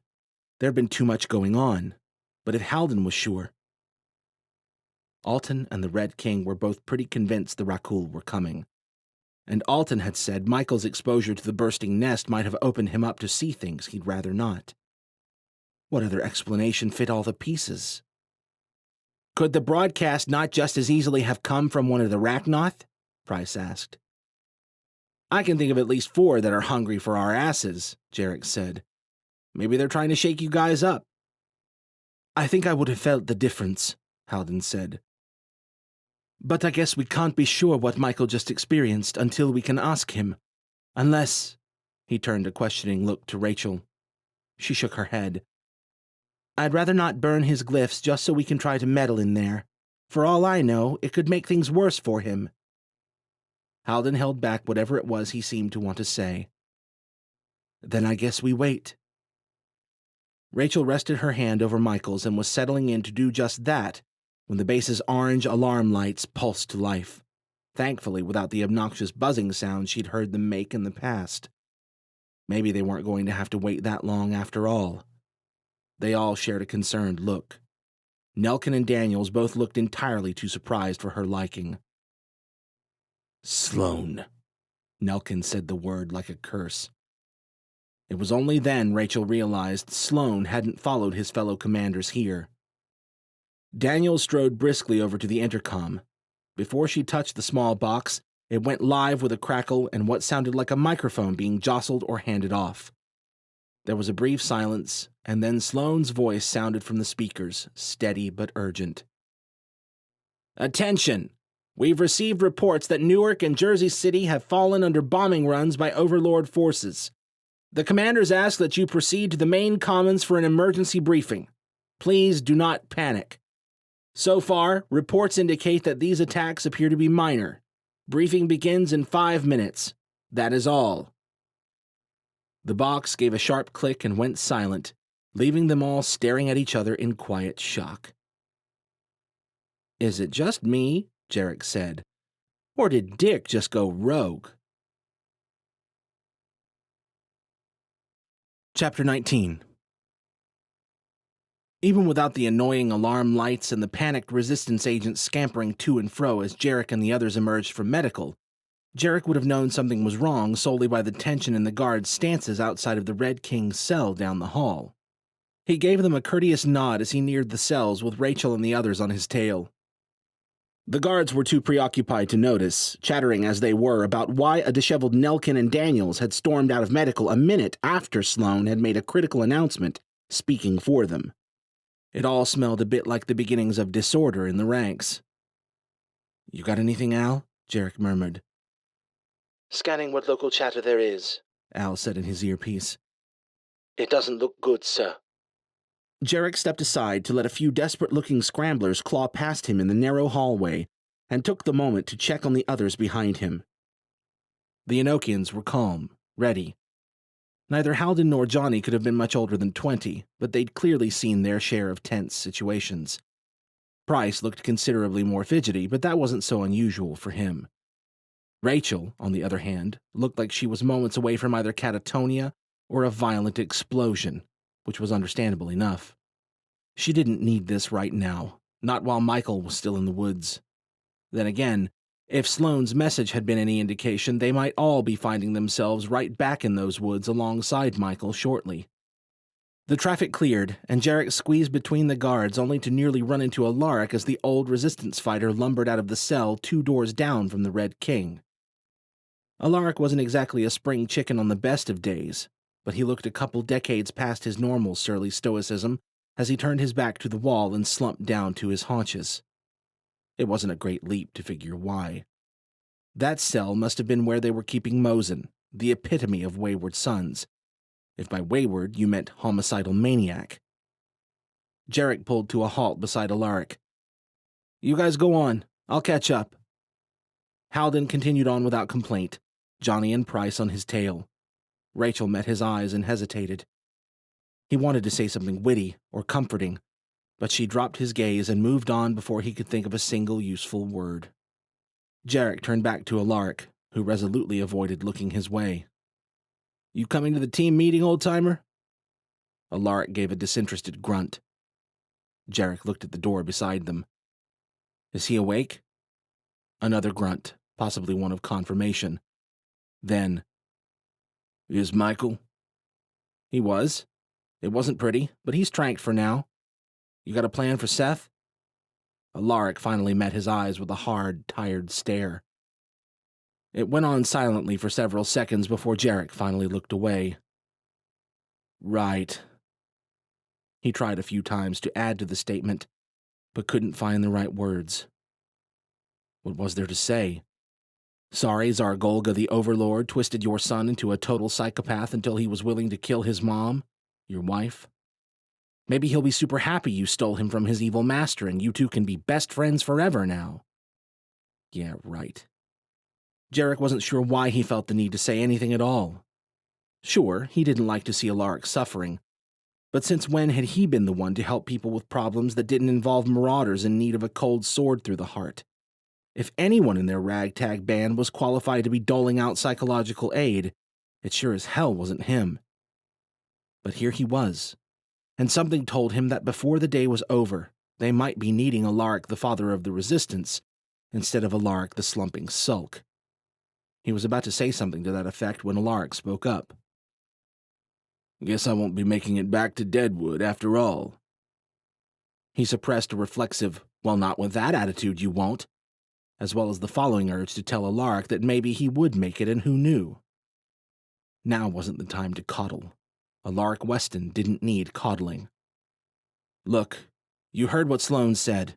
I think the shit's about to hit, and I think it's going to paint the walls in here just as shitty as the ones out there. Alaric's brow crinkled and his lip might have even twitched. Your point? Let's try caution this time, sir, Al said quietly in Jarek's ear. Jarek dropped on his haunches beside Alaric to speak more quietly. You missed out on today's lesson with the class, so I'll give you the highlights. You've already heard how dangerous these Rakul are. You won't be surprised to hear the commanders are a bit skeptical, and more than a bit upset at the idea of joining hands with the Rachnoth to fight an enemy they have no real reason to believe even exists. And we do? Alaric asked. It was a fair question, but also one Jarek had asked himself more than enough times in the past hours to know his answer. I trust Rachel, and what you don't know is that Michael just had some kind of telepathic episode and told us that they are coming. 3 guesses on who they are, but hell if Sloane's gonna listen. Whatever's happening out there, things are about to get a whole lot tenser around here, and I'm pretty sure he has zero intention of not dicking up any attempt to prepare for what he figures are fairy tale monsters. Alaric was watching him closely now. Your point? Jarek spread his hands. My point is that you're Alaric fucking Weston, man. You're the last guy in this rat maze anyone would expect to even think about buddying up with the Rachnoth, and you're probably the only guy they'll be willing to even consider hearing it from. He pointed in the direction of the common room, where the troops would be marshalling now. I know this is a shitty time, but those people are going to need someone to rally around when the cat gets out. They're going to need Alaric fucking Weston, and the sooner the better. So what do you say? Let's go see what the fuss is out there. Alaric's gaze had shifted to Mosen's cell door as Jarek spoke, and now he refused to meet Jarek's eye. He said nothing, but something had changed in his expression. Good or bad, Jarek wasn't quite sure, but Alaric had clearly heard what he'd had to say at least. Jarek rose from his haunches. You do what you gotta do, old-timer. Alaric said nothing, and Jarek didn't wait around to see if that would change. Surprisingly tactful, sir, Al said as Jarek turned down a now mostly empty hallway toward the common room. And yet unsuccessful. He got it. Alaric was going through some heavy shit. But that was exactly why Jarek was hoping the old cowboy would giddy up and take control of his life. He needed the resistance, and the resistance needed him. Couldn't Alaric see that? You tried, sir, Al said as if reading his mind. Yeah, the diplomat. That's me. Alaric may yet come around, sir, and it's going to take more than diplomacy to get these people on board with an alliance, Al said. If this is Zargolga's work, he couldn't have picked a worse time, or better, depending on your perspective. That was for damn sure. Al hadn't found anything meaningful in his scan of local broadcasts, but Jarek thought the message was clear enough. Come out and let us kill you, or we'll just reboot the catastrophe and finish killing everyone else instead. Do what we want, or we'll hurt people. The operational foundation for any bully or dictator worth their salt. How could anyone say no to that? But why now? If Zargolga wanted to flush the resistance out, why hadn't he resorted to these measures in the past? As far as Jarek had seen, the Rachnoth had treated the resistance with all the caution one gave an irritating fly, swatting it away and forgetting it existed until it bothered them again. Maybe it wasn't the resistance Zargolga was after at all. A pang of guilt down his throat, into his chest. What if it was him and the others Zargolga was after? What if this was his retaliation for their slipping through his fingers back in Philly that morning?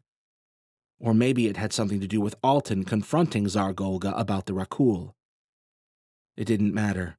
They'd survived, and if the crazy bastard wanted blood for it, all they could do now was try to stop him. Ahead, the common room was a dull buzz of voices. When he entered, the space was teeming with enough activity to give even someone who'd spent his life in a skin-tight exosuit a twinge of claustrophobia. It didn't take long to spot Rachel, Price, Leah, and the two Enochians in the far corner, padded from the rest of the crowd by a few feet of space and a liberal handful of wary stares. And there was Sloane, standing at the open center of the crowd like a shepherd gathering his flock. Nelkin and Daniels were at his flanks, speaking to him with tense expressions.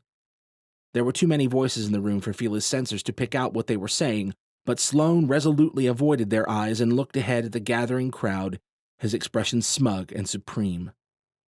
Looks like things are off to a great start, Jarek mumbled as he began scooting, shuffling, and, here and there, pushing his way through the dense crowd toward the reject corner, doing his best to ignore the several dozen open stares and murmurs that followed him along the way. "No Alaric?" Price said when Jarek joined their corner huddle. "We'll see." Jarek reached over to pat Rachel's back. She looked anemic, and when he touched her, she jumped as if she hadn't quite noticed him there. He gave her what he hoped was a reassuring smile. It had been a long, long few days for all of them. Sloane seemed content to wait as Daniels and Nelkin continued their whispered one-way conference with him, which either meant that the attacks had paused for now, or that Sloane was more concerned with this little game of his than he was with the innocent civilians dying out there for no reason. The gathered resistance members waited, anxiety eroding their obedience until it felt like the room would detonate at one wrong word. Was that what Sloane wanted? Finally, Nelkin ceased talking to Sloane and held up a hand for silence, which fell almost immediately. As Commander Sloane has already informed you, he said in his best commander's voice, there have been multiple bombings reported in our nearby cities. Overlord forces appear to be working together with the Reds to systematically cover Newark and Jersey City. "What are we going to do?" came a voice from the crowd. "What can we do?" another voice cried. Daniels and Nelkin traded a glance that said they were wondering the same thing. Sloane only waited. The attack has paused at the moment, Nelkin said, but it seems likely they'll return. So far, it's been limited to low-potency IEDs dropped from passing ships. Assuming they aren't holding anything more lethal in store, it will take them a long while to cover a large enough area to threaten widespread casualties. "We'll start by deploying more scouts to better establish the enemy's trajectory," Daniels said. "From there, we'll decide where we can most effectively deploy our forces to intercept. You all know as well as we do that we have limited means to deal with aerial attacks, but we'll use what we have to the best of our ability. More importantly, we'll do anything and everything we can to help our people out there." Murmurs. Nelkin stepped forward to take the lead. Whether or not we're able to counter these attacks, it falls to us to support those affected however we can. At nightfall, we'll send out teams to help survivors and potential targets alike find shelter, and— "Shelter where?" someone called. "Where's left to hide?" Several more questions and protests followed on the back of that one, blurring together into a jumbled mess of voices as the tangible, frantic energy slithering its way through the crowd grew, strengthening its hold on the room. Nelkin and Daniels called for quiet. Behind them, Sloane was still silent. The little weasel looked like he was thinking about doing something stupid or underhanded. Probably both. The situation is dire, Nelkin said, nearly shouting now to be heard over the persistent murmurs and whispers. But we will keep our heads and get through it. We're resistance, remember? We're here to fight the hard fights, to stand up to those no one else will stand up to. "Is that what you're doing?" Sloane asked, his nasally voice not as strong as Nelkin's or Daniels, but loud enough to be heard through the room nonetheless. Nelkin and Daniels looked back at their counterpart. Nelkin's back was to Jarek, but the look on Daniels' face was that of someone who just realized the pet snake perched behind them was in fact a venomous viper that had no qualms whatsoever with striking them dead. Sloane, "Because earlier," Sloane said, "it sounded an awful lot to me like you were thinking about standing beside those alien bastards, not against them." More whispers rippled through the crowd, pressure building like a sealed pot of boiling water. Sloane watched his fellow commanders smugly. The slimy dick had finally found a spine. Too bad it had to happen right when it was liable to cause a riot. "Richard," Nelkin said, his voice low enough that most of the crowd wouldn't hear, and that Jarek would have missed if not for Fila's censors. "Now is not the time for—" "That's right!" Sloane called out to the crowd that was suddenly about a light breeze away from a collective conniption. "You've probably all been wondering what we were meeting about in private this afternoon." He strolled around Nelkin and Daniels as he spoke, putting himself between them and the crowd. Nelkin looked to be very seriously considering closing Sloane's mouth with his clenched fists. He must have realized doing so would only worsen the situation, though, because he, along with Daniels, only glared at the back of Sloane's head as the rogue commander pointed a finger toward Jarek and the others. "We were hearing from them, from the two freaks who wrecked our base just 3 days ago, and their newest batch of alien freak friends." "Whoa!" Jarek cried.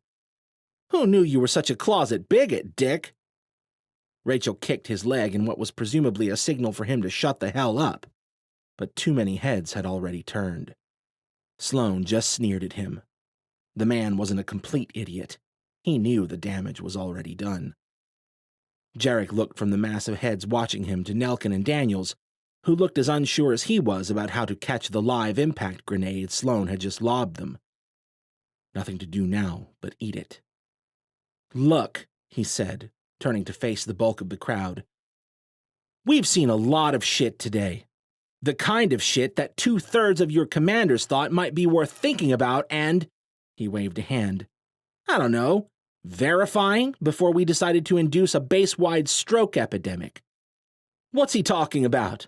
voices asked the commanders. "Who are those 2 kids?" others called. "What are they doing here?" "As Mr. Slater so eloquently put it," Daniels called over the crowd, "we've learned a good deal of new information about the Rachnoth threat this afternoon. Perhaps most importantly, we've learned that, after the incident with the Nest device 3 days ago, the Rachnoth themselves may no longer be the greatest threat this planet faces."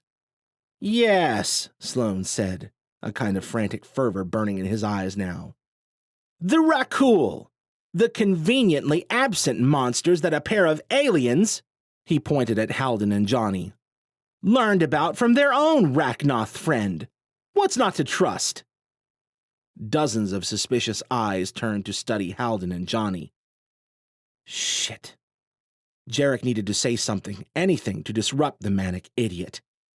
But there was too much to explain, and too little patience left in those accusatory stares. He was about to try anyway when Rachel stepped up. "I've seen them," she said, projecting her voice in a way he wasn't used to hearing from her. That gave a few of them pause. More heads turned, waiting, listening. Rachel looked around the room, meeting their eyes. Finally, she pointed to Halden.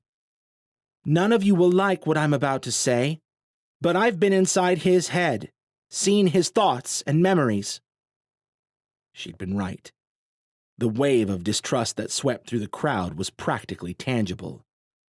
"And what I saw," Rachel continued, raising her voice to be heard. "Look, none of you are going to want to hear this, but the Rachnoth aren't the biggest bads out there. They have bosses too, and those bosses are coming for us." More murmurs. Most of the crowd was still eyeing their entire corner with distrust, but a few expressions had turned doubtful, questioning. Apparently, Rachel had one of those trustworthy faces. "Lies and hearsay!" Sloane called, drawing the crowd's attention back to him. "We cannot stand for this. We will not allow this organization to be commanded by those who'd listen to the word of alien sympathize." Alaric Weston pushed his way wordlessly out of the crowd. Sloane recoiled at the look in his eyes. Then fist met bony cheek with a smacking thud, and Commander Sloane fell to the concrete with a yelp. In the wave of gasps that rushed through the room, Jarek managed to bite back his cry of delight and settle for a satisfied grin. It served the bastard right. The only question was whether Alaric's gambit would pull the crowd into order or convince them to lose it. "You crazy!" Sloane muttered from the floor, his hand clutched to his cheek, and his nauseatingly green eyes wide and wild as he looked up at Alaric. "How dare you—" "Shut your mouth." Alaric didn't say it particularly loud, but there was enough surly weight in his tone that Sloane froze mid-word, tensing as if Alaric were about to strike him again. Behind them, Nelkin and Daniels looked almost as shocked as if Alaric had hit them too. Before anyone could push past the hurdle of their surprise, Alaric turned to face the crowd. "You all know who I am, what I've done." He swept the crowd with his gaze, letting the silence stretch. "You've all heard stories about why I left. Some might have been accurate, others probably not. But here's the one bit of truth that matters. I left because I was afraid. Not afraid for my life. Not afraid we were going to lose." The room hung on a silent string, waiting, watching the confession of their founding father with mouths agape. "I was afraid to face the truth that was looking me square in the eyes. I was afraid to face the son the Rachnoth took from me. The boy they twisted and prodded until he was able to kill his own mother."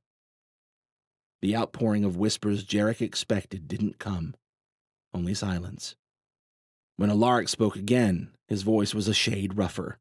Turning away from that truth was the only way I knew to keep my sanity. But it was wrong. I left my son to the Overlord, let that bastard claw his way deeper into Seth's head, while I sat on the other side of the country pretending I was doing something good. He shook his head and glanced back at Nelkin and Daniels. Well, no more. He looked back out to the crowd, his eyes regaining their usual steel. You know who I am. You know I have as much reason to hate the Rachnoth as any of you. And after everything I've seen, I'm here to tell you that if Rachel believes there are worse than the Rachnoth out there, then I believe it too. And no amount of indignant yapping on our parts will change the facts. Silence, broken only by the shuffling of Sloane pulling his gangly self to his feet behind Alaric. Touching, Sloane said. But seeing as you just struck a commander of the Resistance— Oh, please, Alaric said. This isn't some royal court. My hands will stay attached to my wrists, and I'll shut you up again if I have to. I mean to keep these people safe, no matter what that means. And right now, you're not helping. Sloane's nostrils flared, his lip quivering with a barely contained snarl. You've left, Weston. This isn't your Resistance anymore. Alaric shook his head. This has never been my Resistance, Dick. It's ours. And I'm back now. Sloane's stare shifted from Alaric to the crowd. Are you all going to stand for this? For runaways who waltz back in telling us to listen to the enemy? To trust them? Carmichael, Nelkin said. Simmons? Two of the men on guard duty, or two who were geared up and toting shotguns at least, stepped forward. Take Commander Sloane back to his quarters and see to it that he stays there for the time being. Sloane whirled on Nelkin, emerald eyes wide. You can't! He turned to the approaching guards. Hold that order, soldiers! The two barely paused to trade a glance. Sloane gave one last low, I am your commander! To the two Resistance guards. They took his shoulders. This isn't over! Sloane snarled at Alaric and the other commanders.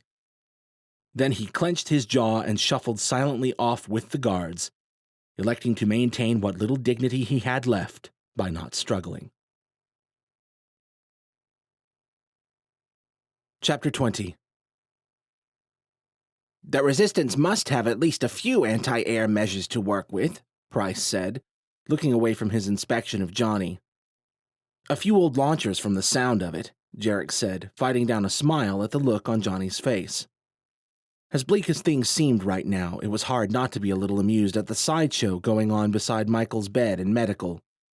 When Price had asked Johnny if he minded him taking a closer look, Johnny had only reluctantly agreed. As long as old 10 Fingers stay outside of me, he said. I know how it is with you people and aliens and probes. Jarek had pointed out that the probing typically went the other way around, and Price had begun his inspection on a thoroughly uncomforted Johnny.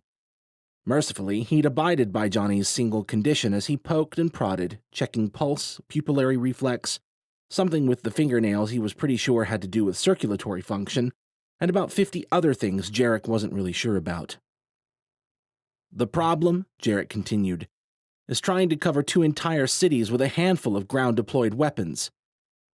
This outfit really doesn't have a few ships to whip up and go harass them with? Johnny asked.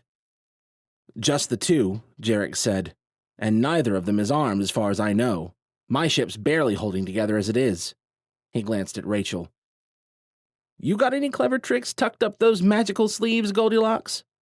She shrugged. I might be able to knock a ship or 2 out of the sky if you got me close. She looked at Halden. What about you? Ever tried scrambling electronics before? Halden gave her a wolfish grin that for some reason scratched Jarek's irritation button. Once or twice, maybe. All right, then, Jarek said. Maybe we should go see about commissioning one of those ships and having you 2 run interference. It wasn't much, but it was something. Alaric's theatrical re-entry to the fight had helped halt the momentum of the unrest creeping through the ranks.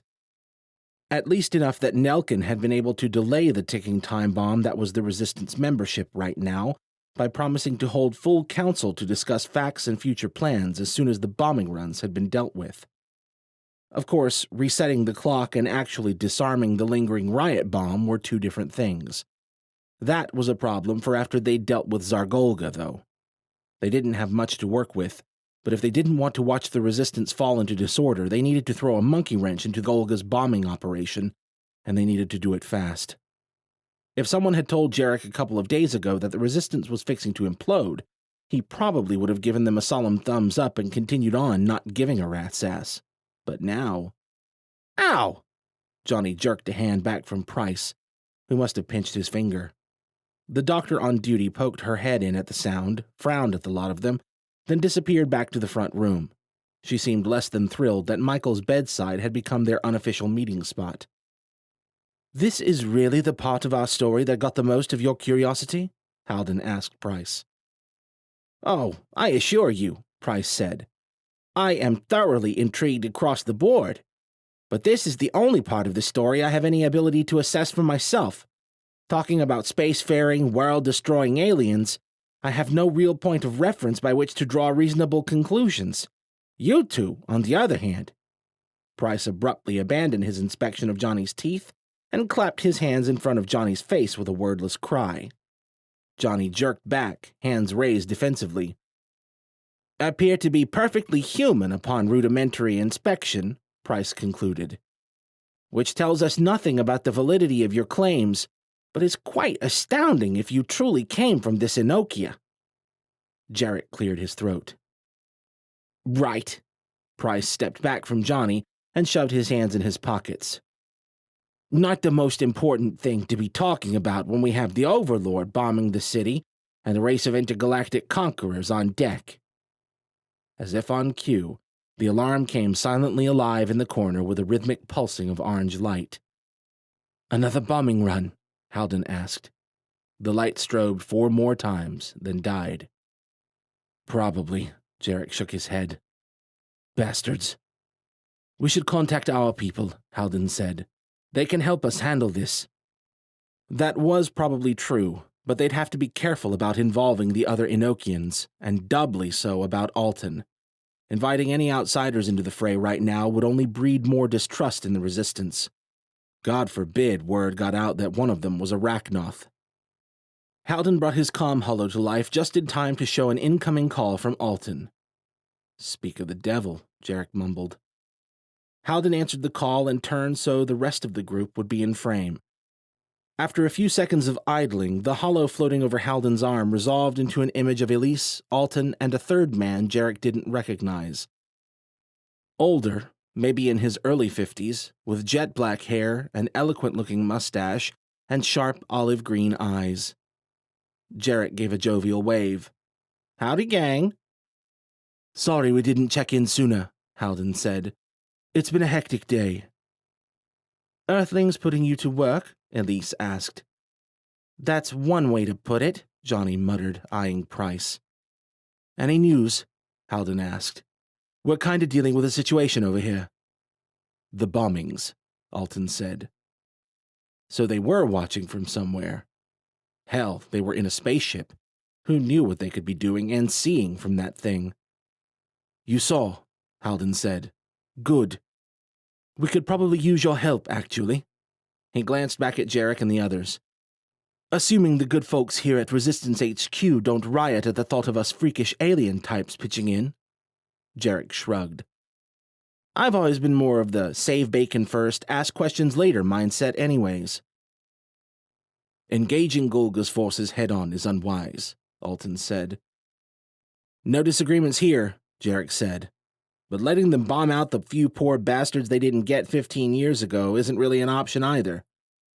Alton inclined his head. "I understand, but meeting brute force with more of the same will do nothing but widen the already considerable rift between our peoples. We can't let that happen if we hope to prepare for the Rakul in time." "Well, I'd try to go hug them into submission, but something tells me that's not going to pan out so well. That Golga guy didn't seem like he was up for talking." "I think Alton's suggesting more of a surgical strike," Halden said. Alton nodded. Much as I would like to make everyone see reason here, Jarek is not wrong. Golga was not willing to listen before, and I see no reason to believe we could ever convince him to change his mind. But why? Rachel asked. If you and the Red King are so sure the Rakul are going to toast you guys too, why isn't he? Why wouldn't he want to fight for his life? Many of my people would rather kneel at the feet of the Rakul and beg forgiveness than resist them and invite certain death. Tsar Golga is no coward, though. He's nearly as old as the youngest of the Rakul. If they truly respect any of the Raknoth, he was among them before we fell from their graces. And if he truly believes they are coming now, I imagine he's hoping he might curry favor by laying waste to us before they arrive. He won't stop until they are here, or we are dead. Which brings us back to the whole gotta fight to not die conundrum, Jarek said. Indeed, Alton said. But perhaps we can adjust the scale of that fight to something more favorable. A challenge? Halden asked. Alton nodded. A challenge. What? Rachel said. The Raknoth have some kind of warrior's honor code or something? Alton scrunched his face. Not precisely, but most of my kind do take fierce pride in their worth as warriors. I've rarely seen one of my people refuse a duel, and never a Tsar. Right on, Jarek said. So, we cut off the head of the snake, and then what? Hope we can replace it with a slightly less douchey head? Silence and a few shrugs. Al Krogoth might be reasoned with, Alton said. Or perhaps this Red King. They all turned that over in silence, deposing one ruthless bastard to clear the way for a slightly more agreeable dictator to take his place. Who said America was dead and gone? It wasn't a flawless solution by any means, that was for damn sure. But the more Jarek thought about it, the more he was sure that it was the solution they needed. The one way he might be able to stop an army in its tracks with his lone sword. Because now that the possibility was out there, he couldn't turn away from it, could he? Hell no, he couldn't. Not after everything they'd been through in the past few days. Not after all the shit he'd spewed to Alaric about stepping up to the plate, about taking control. Not when he had it in his power to save this many people. This was bigger than him. Bigger than the dick-measuring politics and the cult-like institutional loyalties that had kept him steering clear of outfits like the Resistance for the past decade. For the good of the tens of thousands of defenseless civilians in the area, and possibly even for the long-term survival of humanity, Tsar Golga needed to be stopped. And whether you wanted to call it fate, or destiny, or sheer damn bad luck, it had fallen to him to be one of the few people on the planet capable of single-handedly doing something about it. Call it ego, or recklessness, or good old delusions of grandeur, but somehow, in that moment, Jarek knew what he had to do. It was his turn to step up to the plate. This was how they won. Even if we can bait Golga into a fight, Halden was saying, we still have to beat him. He is quite formidable, Alton said.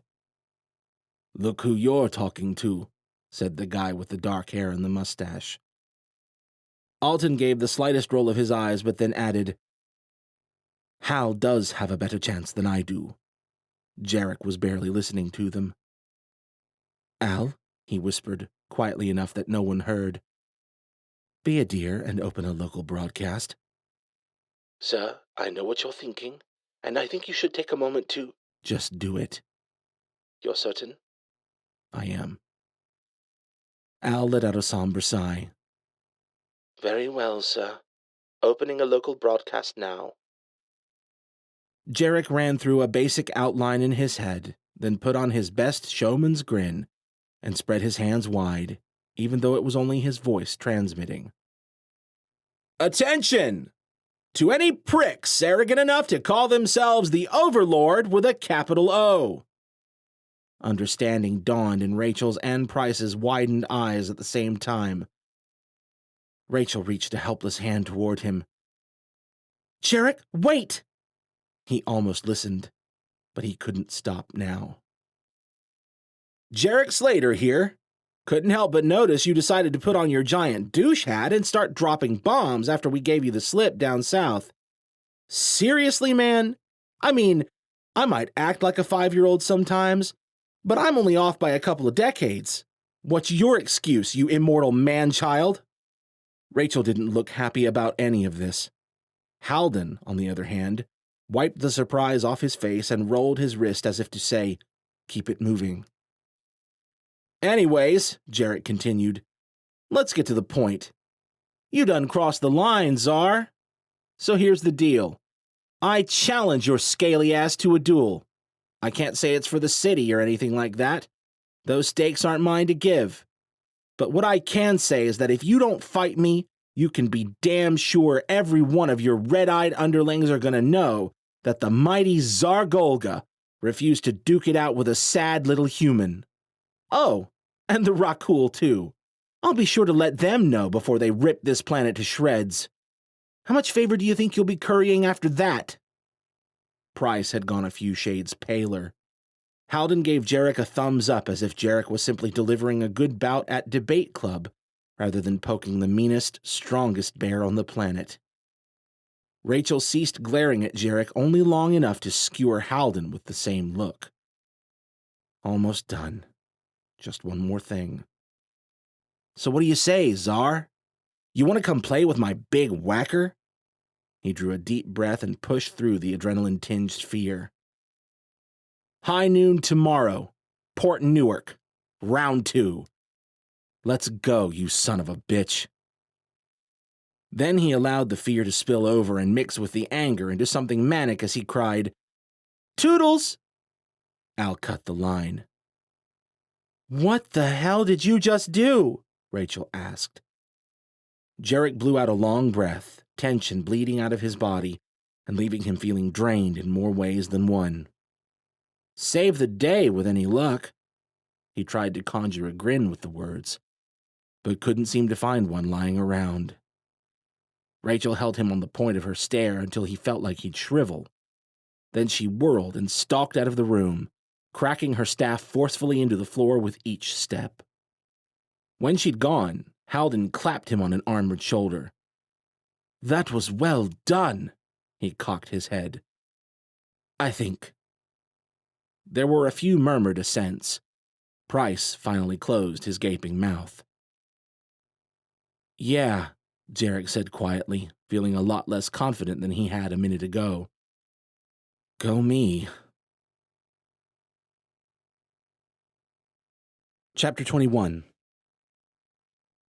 After she'd had a few minutes to cool down in the hallway, Rachel decided Jarek's stunt wasn't the worst solution to their otherwise untenable problem. Taking Tsar Golga on directly was far better than trying to meet his forces in the field. And especially better than doing so without crippling either side of the engagement and leaving them worthless to fight the coming Rakul. And if anyone was certified for a one-on-one death match with the world's most dangerous space vampire, it was probably Jarek. Or her. No. On paper, her abilities might qualify her for the job. She could smack Arachnoth around with the best of them. But stepping into the arena for a fight to the death with the Overlord? She wasn't built for that like Jarek was. She couldn't help but wish someone else, maybe Halden, but anybody really, could have stepped up. But she understood why Jarek had taken the hot seat, why he'd decided to take the weight of the world on his shoulders. It didn't make her any less pissed he hadn't thought to at least stop and talk about it, but she got it. Because deep down, underneath the layers of devil-may-care showmanship and general wiseassery, beyond his distrust of all organized establishment, Jarek Slater was the guy who'd fight to his last breath to protect the people who needed protecting. It was probably why she... liked him? Did she like Jarek? She leaned her head against the cool cinderblock wall and sighed. Of course she liked him. She was a master of sticking head in sand, but she wasn't quite good enough to deny that one. He was a child, and he drove her more than a little crazy at times, but he also made her smile, consistently. That was no small feat. She'd never felt safer knowing someone had her back, and sometimes, when he was looking at her, she even thought, Jesus, what was the world coming to? And why was she lurking in the hallway like an angsty teen when there were people dying out there? She needed to do something. Jarek had played his hand. There was no stopping that now. But she'd be damned if she was going to let him waltz into that stadium and die alone tomorrow. The chances of Zargolga showing up seemed decent enough. The chances of him doing it in good faith and giving Jarek a fair fight seemed drastically slimmer. So she'd go. She'd make sure Jarek's back was clear while he cut down that savage monster, and then, with any luck, they could breathe long enough to turn their attention to other things, like the second coming of the apocalypse. By the time Jarek and Halden emerged from medical into the hallway, Rachel was actually feeling half okay about the plan. Jarek eyed her as if she were an armed explosive device. "We're going to see if Stumpy has any useful input if you want to come." His wariness only grew when she nodded wordlessly and gestured for him to lead on. Approaching the Red King's cell felt less intimidating this time around.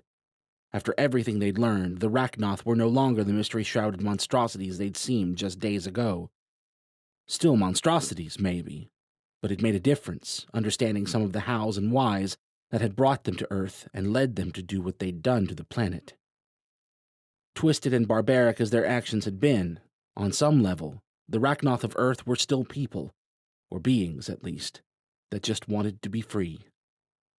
Or maybe that was only Alton Parker.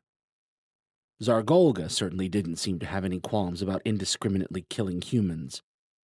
Understanding that the Rachnoth were operating on more than pure evil was one thing, but it didn't change the fact that humans were basically a resource to them, and that most of them seemed intent on keeping it that way. That was unforgivable. And then there was the other tiny ember burning her straight in the eye, the matter of what the Rachnoth had done to her family. From what awful scraps her mind hadn't wiped blank, the home invasion had always seemed like just that, a brutal but ultimately run-of-the-mill crime. People had been doing that since forever. She'd always wanted to believe it had been something more, meant something more. But John had eventually convinced her that if the answers had ever been out there, they'd been wiped clean when the bombs had fallen. Slowly, she'd started to come to terms with it, only to find now that there was more to it, that all the horrible events of her life really were connected, and that the Rachnoth were sitting at the center of it all. She wasn't ready to forgive that either, probably never would be. At some point, she and Alton were going to have a long, potentially painful talk about it. But for now, she'd seen what was coming for them, in far more detail than she'd needed. When the Rakhul arrived, they'd be needing all the help they could get, no matter how bitter the pill she'd have to swallow. So she kept her mouth shut and paraded after Jarek, thinking neutral thoughts. As usual, 3 resistance troops were standing guard outside the Red King's cell. Jarek nodded to them. "Gents?" Then toward the cell door. "Stumpy? I know you can hear me in there, buddy. Did you miss me?" The guards traded "is this guy nuts?" glances as they unlocked the door and parted to let them through. Jarek winked at the one with the key, pushed the door open, and led the way into the cell. Inside, the Red King's cell was exactly as they'd left it, with the one exception of the Rachnoth himself, who'd regenerated an alarming amount of tissue. His marred hand was now whole again, and the arm that had been removed from near the elbow wasn't so far behind. "Looks like you're going to have to rethink your brilliant nickname," she muttered toward Jarek. "Maybe so," he said, "but he'll always be Stumpy in my heart." The Red King's limb lengths weren't the only things that had changed. Inky black lines had appeared, crawling their way up along his neck from underneath his shirt collar and down along the length of his fresh limbs in patterns that reminded her of spider webs. He looked ill. "He needs to feed," Halden said quietly. The Red King looked at Halden, took a few curious sniffs, then went back to staring at the ceiling. "That's what those lines mean?" Rachel asked. Halden nodded. "He needs blood. The same thing happened to Alton when we, first took him prisoner a while back." "Alton." Rachel nearly jumped at the sound of the Red King's voice. He was watching them again with a feeble crimson glow in his eyes. "His true name is Braca," Halden said.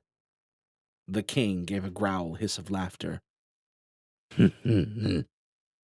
Al-Braca.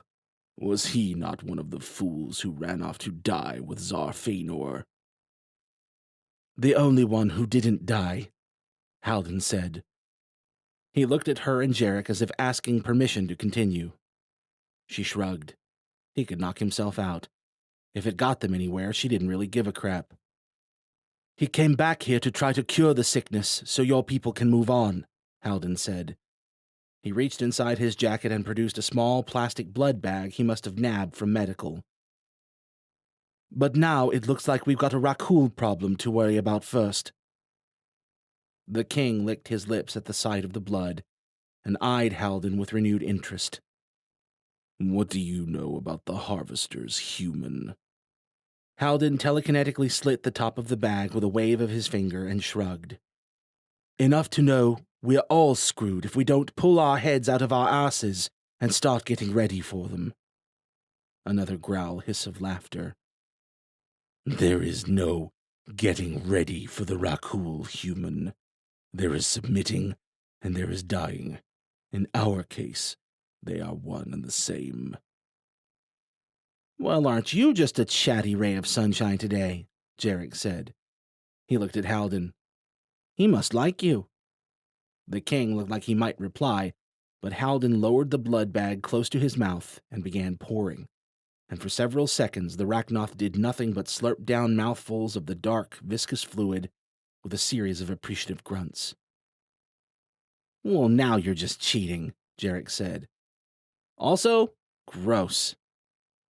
Rachel couldn't argue with the second part, even if the king did deserve a point or two for how tidy he managed to be in downing what must have been a pint of blood. "What's your real name?" Halden asked when the bag was nearly empty. "I'm Halden Raish." The king finished his thick drink and licked his lips clean before answering.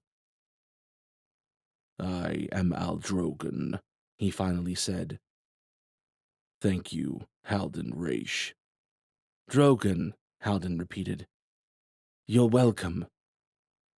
"Doesn't have the same ring as Stumpy," Jarek said. "But hey, maybe it'll grow on me. What if we told you that we know what's coming, Drogan, and that we're ready to consider setting everything else aside for the time being so we can all fight for our lives and live to kill each other another day?" The king, Al-Drogan, considered Jarek. "If you plan to stand and fight," he finally said, "then I would wager you do not truly understand what is coming." He inclined his head toward Jarek. "You are a passable warrior." "Coming from the guy who lost his arms to me," Jarek said. "But the weakest of the Rakul would crush you like a petty insect." "Not the first time I've heard that." "And even if you wish to make this foolish stand," Drogan continued, an irritated growl slipping into his words, "the Overlord will never think to stand with you. He would sooner see this world burn than align himself against the masters alongside your kind. He may even think to burn it himself if he believes it will return him to their favor." "Yeah," Jarek said. "That's actually why we came to talk to you, buddy. You might have already heard in there with those creepy little ears of yours, but Golga's out there wrecking any shot we have at making this whole Earth Alliance dream team happen. We need to stop him." Drogan took in each of them anew, scrutinizing, measuring. "You are serious about this?" "Guilty as charged," Jarek said. "You do not know what you speak of. The Rakul—" "I do know," Rachel said. "I've seen them." Drogan's eyes widened, pulsing brighter. "In memories," she added, more quickly than she needed to. Why did she care if she gave the bastard a literal or figurative heart attack? "We both have," Halden said. Drogan's eyes dimmed. "Then you both understand how hopelessly doomed this planet is." "Oh, don't be such a drama queen, Stumpy," Jarek said. "You guys could learn a thing or two from humans if that's all it takes for you to lay down and take it. Where's the Rachnoth fight, man? It died with the last Rachnoth clan that thought to shirk the Master's rule. Jarek looked a shade less certain. There have been revolts before? Drogon gave a growl hiss of laughter. Of course there have, you imbecile. Do you truly think my people would willingly go on like this for millennia without attempting to break free? Rachel resisted the urge to ask about the details of how and why the revolutions had failed. It doesn't matter now. We don't have a choice here. The Rakul are coming. You must have felt their message, even through that cloak. She looked at Halden. I know we did. Drogon drew a sharp hiss of breath through his teeth. Cursed void. I prayed I had only imagined it. My brother was affected when the nest went off. He had some kind of seizure when the message came. For the first time, Drogon wriggled against his chains. You must release me. It may only be a matter of days now.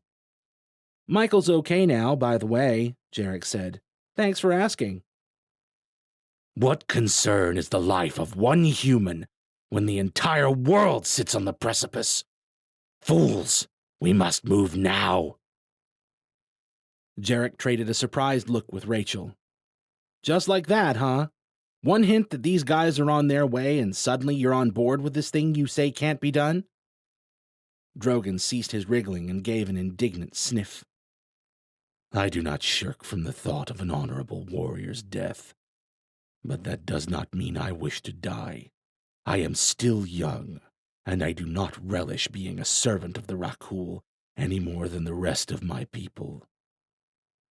So help us, Jarek said. Help us hand them back their own asses when they get here. Help us get the rest of your pals on board to do the same. Rachel expected the Rachnoth to laugh or scoff, but he didn't. He just laid there in silent thought. The Overlord must be removed first, he finally said. Zargolga likely would have ascended to Kol in the next millennium, had our mission here gone as planned. He will destroy any who think to resist the Rakul, in the hope of securing his future. 10 steps ahead of you on that one, Jarek said. I challenge the a-hole to a duel.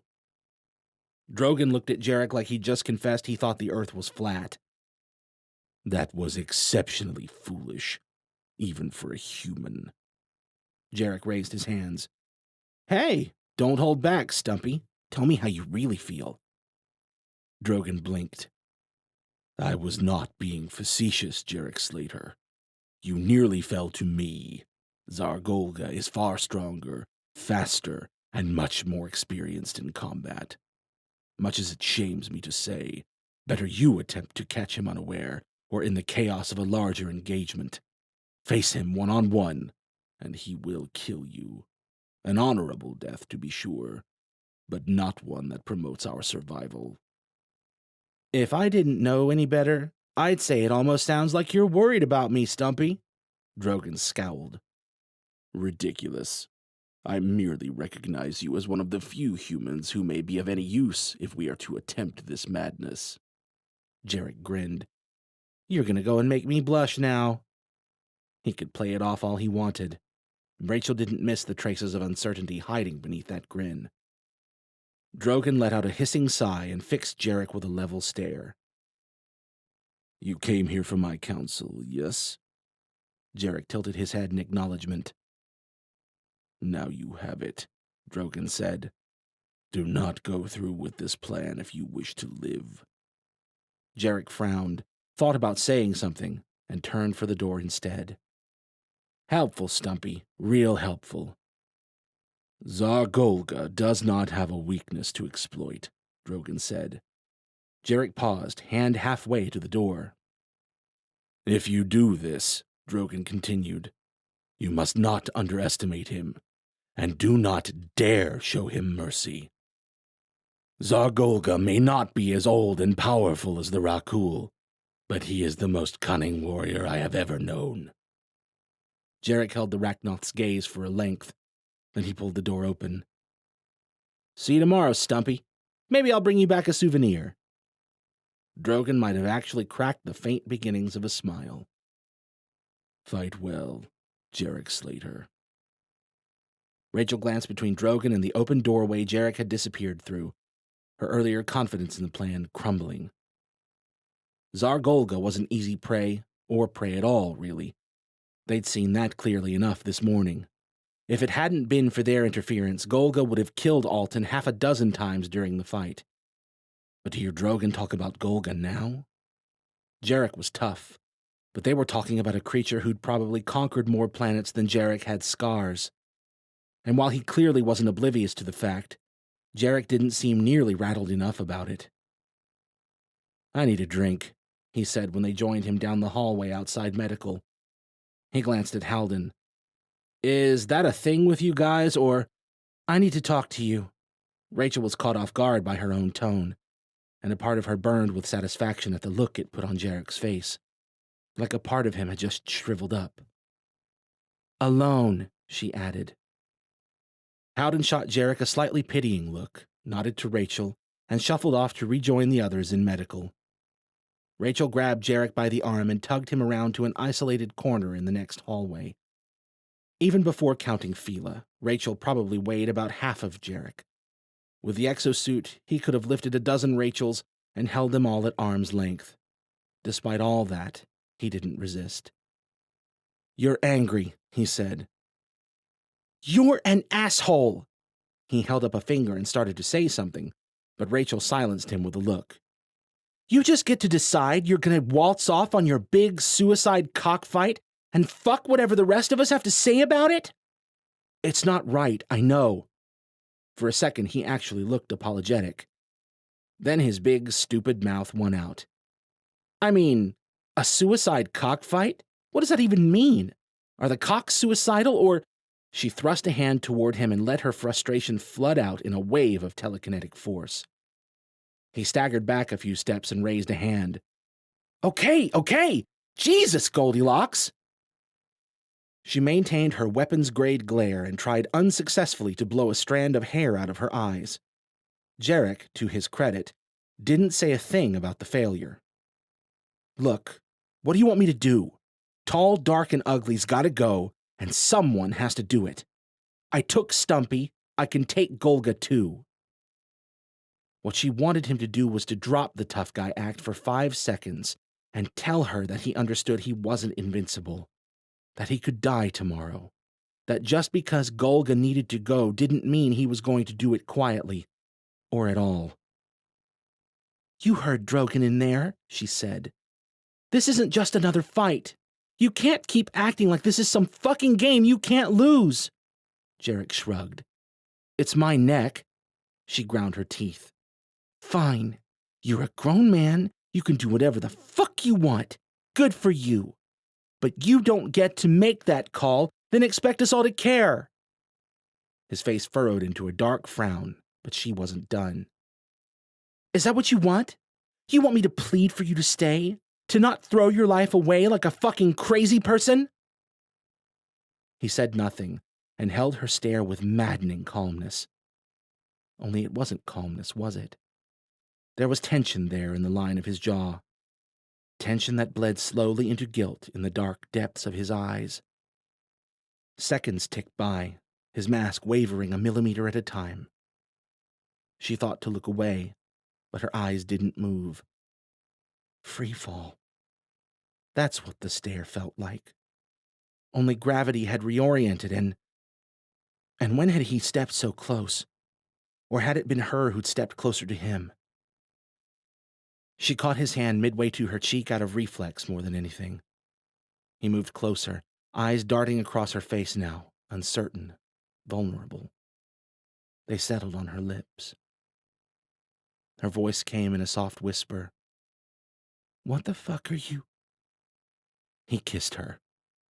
Her breath caught, and her chest jolted with alarm and shock and warmth. It flooded in, starting at his lips and spreading through her like a roaring fire on a rainy day. She shuddered, and he pressed in closer. Her eyelids drifted closed, and she let him. It was a good kiss. He pressed against her, strong arms circling around her waist as his lips found the shape of hers. Warm and soft beside the sharp, scratchy stubble of his chin. His scent surrounded her. Not pleasant, necessarily, but unmistakably alluring. She flicked her tongue lightly at his, and she sucked in a sharp breath and shoved him away. "What the fuck, dude?" Her head was spinning. She hadn't consciously thought about it, but she must have added a few ounces of telekinetic oomph to the shove, because Jarek was on the other side of the hallway now, looking nearly as shocked as she felt. He opened his mouth to say something, then he caught himself and shrugged. "You gave me a look." "Like hell." "Right?" The words left her mouth before she had a chance to think about it, and they sounded much more certain than she felt. Jarek gave her a grin that did irritating things to her insides. "So you're saying you didn't like it then?" She shook her head. "Can we just get back to the point here? If I knew what the point was." She rolled her eyes. "The point is that you're a dick, and that I'm coming with you tomorrow." That sobered him right up. "Whoa now. Let's not get ahead of ourselves. It's bad enough risking one of us on a gamble, and Michael might need you here. Hell, everyone might, especially if—" There it was, the crack in his bravado as he failed to finish the thought. Especially if Drogon was right, and he'd made a life-ending mistake. See how it feels when people go and make these decisions without thinking about their friends? The fear and the doubt hung on his features a few moments longer. Then he swallowed and met her eyes again. "So you're calling me your friend now, huh? Bite me." He stepped closer. "Gladly." She forced out a snort and pushed off the wall to shimmy toward medical before he could close her in. "This is a terrible idea, you know. There's no way that scaly prick will play fair if he thinks there's even a chance he could lose." He shrugged, suddenly looking tired. "Of course it's a terrible idea. But Golga's the linchpin to this whole thing, and it's still the best way to get a shot at him." She gave a slow nod. "I think you're right, but that doesn't mean you should risk everything alone. I'm coming with you." He took a deep breath and set his jaw. "Okay, Goldilocks." She turned to leave before either of them could take it any further than that. She didn't want to talk about the kiss, didn't even want to think about it right now. This entire situation was already plenty fucked without adding another steaming pile of feelings on top of it. When she entered Michael's room in medical, Price and the Enochians all looked up and then away too fast for them to have been talking about anything other than her. The guilt plastered on their faces didn't help their case either. "All right, Peanut Gallery." She waited until they all dropped the act and met her gaze. "We need to start talking about a plan B." Chapter 22. "Oh, I do like her, sir," Al said in Jarek's earpiece as Rachel vanished around the corner. Jarek stood there for a long moment, mired in a curious mixture of gut-deep dread at the thought of tomorrow and lightheaded excitement at the lingering taste of Rachel's lips. "Yeah," he said finally, setting off down the hallway. "Yeah, I think I do too, buddy." Just one more itty-bitty reason he needed to make sure he didn't get her killed. It was a hell of a lot easier pulling the trigger when it was only his neck. Which was exactly why he wasn't planning on taking Rachel to the stadium tomorrow. His neck, his decision, right? Definitely. So then why did he feel so shitty about it right now? Maybe he really was an asshole. An asshole who's gonna save the damn day, he mumbled. "You tell him, sir." Jesus, he needed a drink. His talk with Al Drogon had been less than productive. He'd wanted a weak point to attack, a flaw to exploit. But no, he was about to fight the freaking invincible Achilles of Rachnoth. Except no, bad example, because Zargolga sure as hell wasn't going to have a cranky heel to hold him back. Drogon had seemed sincere enough about wanting to save his own skin from the Rakul. The fact that Drogon was agreeing Golga's demise was a crucial step in that process and yet still warning Jarek off his current collision course with the warlord only made that warning all the more disheartening. But it wasn't like Jarek had any great alternatives. Their chances at putting an end to the bombing runs with their measly 2.5 ships and the Resistance's handful of heavy weapons weren't stellar. And even if they managed to pull it off, it wouldn't fix the root of the problem. As long as Zargolga was alive, the outlook on the whole Rachnoth-human alliance idea went from shitty and highly improbable all the way down to completely unimaginable. One way or another, the Overlord had to go, which meant someone had to do the deed. As confident as he'd felt in the moment he'd decided to issue the challenge, though, he couldn't help but wonder now if he'd made a mistake. Maybe. Probably even. But it wasn't like they had a list of candidates standing by. Alton had only barely survived Golga's attack back in Philly, with constant help from Halden. He wouldn't last in a one-on-one. Halden, on the other hand, was clearly faster and stronger than any human Jarek had ever encountered. He assumed the Enochian had his arcane abilities to thank for that, seeing as Johnny exhibited no such superhuman talents. All things considered, Halden might actually be a match for Jarek. Maybe more than a match.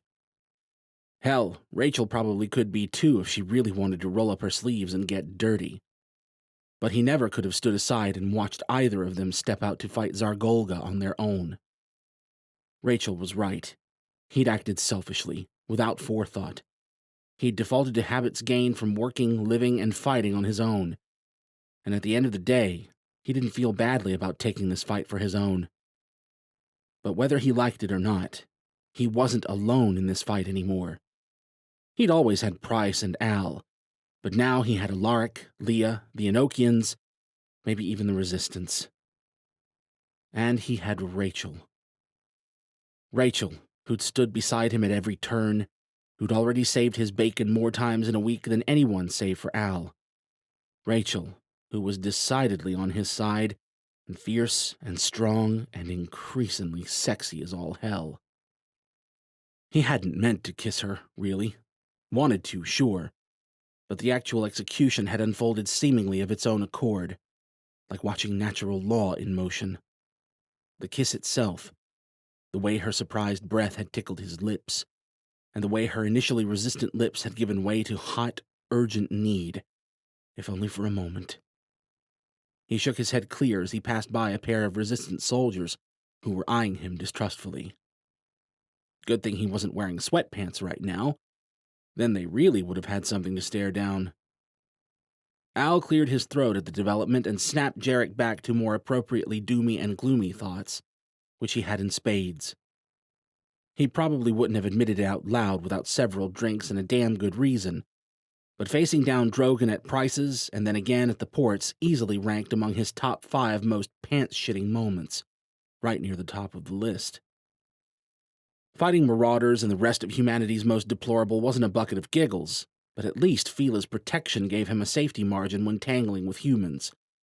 As long as he didn't screw the pooch too hard, there was almost always a way out of any tricky situation he'd find himself in. On top of that, he understood humans. Intimately. Take the most depraved sicko you could find, and Jarek could at least marginally understand what made them tick, enough to anticipate how they would react in different scenarios. When it came to fighting Rachnoth, though, all of that flew out the window. On a basic level, he was coming to understand who the Rachnoth were and what drove them, but that didn't really dull the shock of their ferocity in battle. They were vicious predators, brutally strong, uncannily quick, and damn tough to take down. He'd fought plenty over the years who'd fancied themselves hard men, savage men. Several of them had been. But none of them had held a candle to the savagery of a Rachnoth. Every fight he'd had with the Rachnoth had been quietly, if not overtly, terrifying, and now he'd consigned himself to fighting the worst of them. That drink was starting to sound more like an antidote than an indulgence. As far as he'd seen, HQ didn't exactly have a bar on its premises, which was kind of surprising given how hopeless their fight had been over the years. But someone had to have booze around here. Alaric. Alaric seemed like a guy who wouldn't wander too far without knowing where to find some whiskey, especially after the day he'd just had. Jarek was about to turn for the council chamber where he figured Alaric might be, when he spotted the grizzled old resistance fighter through the open doors of the mess hall, or at least what the resistance members called a mess hall. It was fairly identical to every other room in HQ. Low ceilings, bland, emotionally oppressing cinder block walls. The only things that set it apart were the couple dozen tiny tables spaced around the room, and the serving counters over to the right. It was past common dinner hours already, and only a few people remained in the hall. Alaric sat in a far corner, dispassionately spooning some manner of stew into his mouth. Jarek paused at the door and contemplated retreating to the ship instead. He was pretty sure he had half a bottle squirreled away somewhere, and now that he was here, he wasn't sure he felt like talking. He was about to turn around when Alaric looked up. He caught sight of Jarek, seemed to have his own internal debate, and then settled with a look that suggested he had something to say, and little interest in actually saying it. To hell with it. Alaric went back to his stew and didn't look up as Jarek approached, but he did raise a boot and push the plastic chair opposite him out from under the small table. Jarek considered the chair and gingerly settled his and Fila's combined bulk down. "Word has it there's a new sheriff in these here parts." Alaric scowled at his stew. "Real funny. Almost as funny as that bit where you slugged Sloan in front of half of the resistance." A faint smile touched Alaric's mouth. "Best feeling I've had in years. I was hoping we could celebrate with a drink." Alaric swallowed a bite and shook his head. "Don't touch the stuff these days. Don't know as there's much to find around here anyway." Well, so much for that plan. Alaric finally looked up, his eyes measuring. "I heard what you did, by the way." "I bet you did. If this outfit spent half as much time fighting the Rachnoth as it did gossiping, we'd probably be in the clear already." "Can you take him?" Jarek tapped idly at the tabletop. "Theoretically, yes." "And practically?" "He's stronger, faster, and apparently a whole lot more badass than any of the Rachnoth I've faced." He shook his head. "I don't know. When the freaking Red King acts like he might be concerned for your well-being, you have to wonder what it is you just signed up for." "Maybe he's trying to rattle you, keep you from giving his master the same treatment you gave him." "Maybe. But I don't really think so. I think he's scared, Alaric. About what's coming.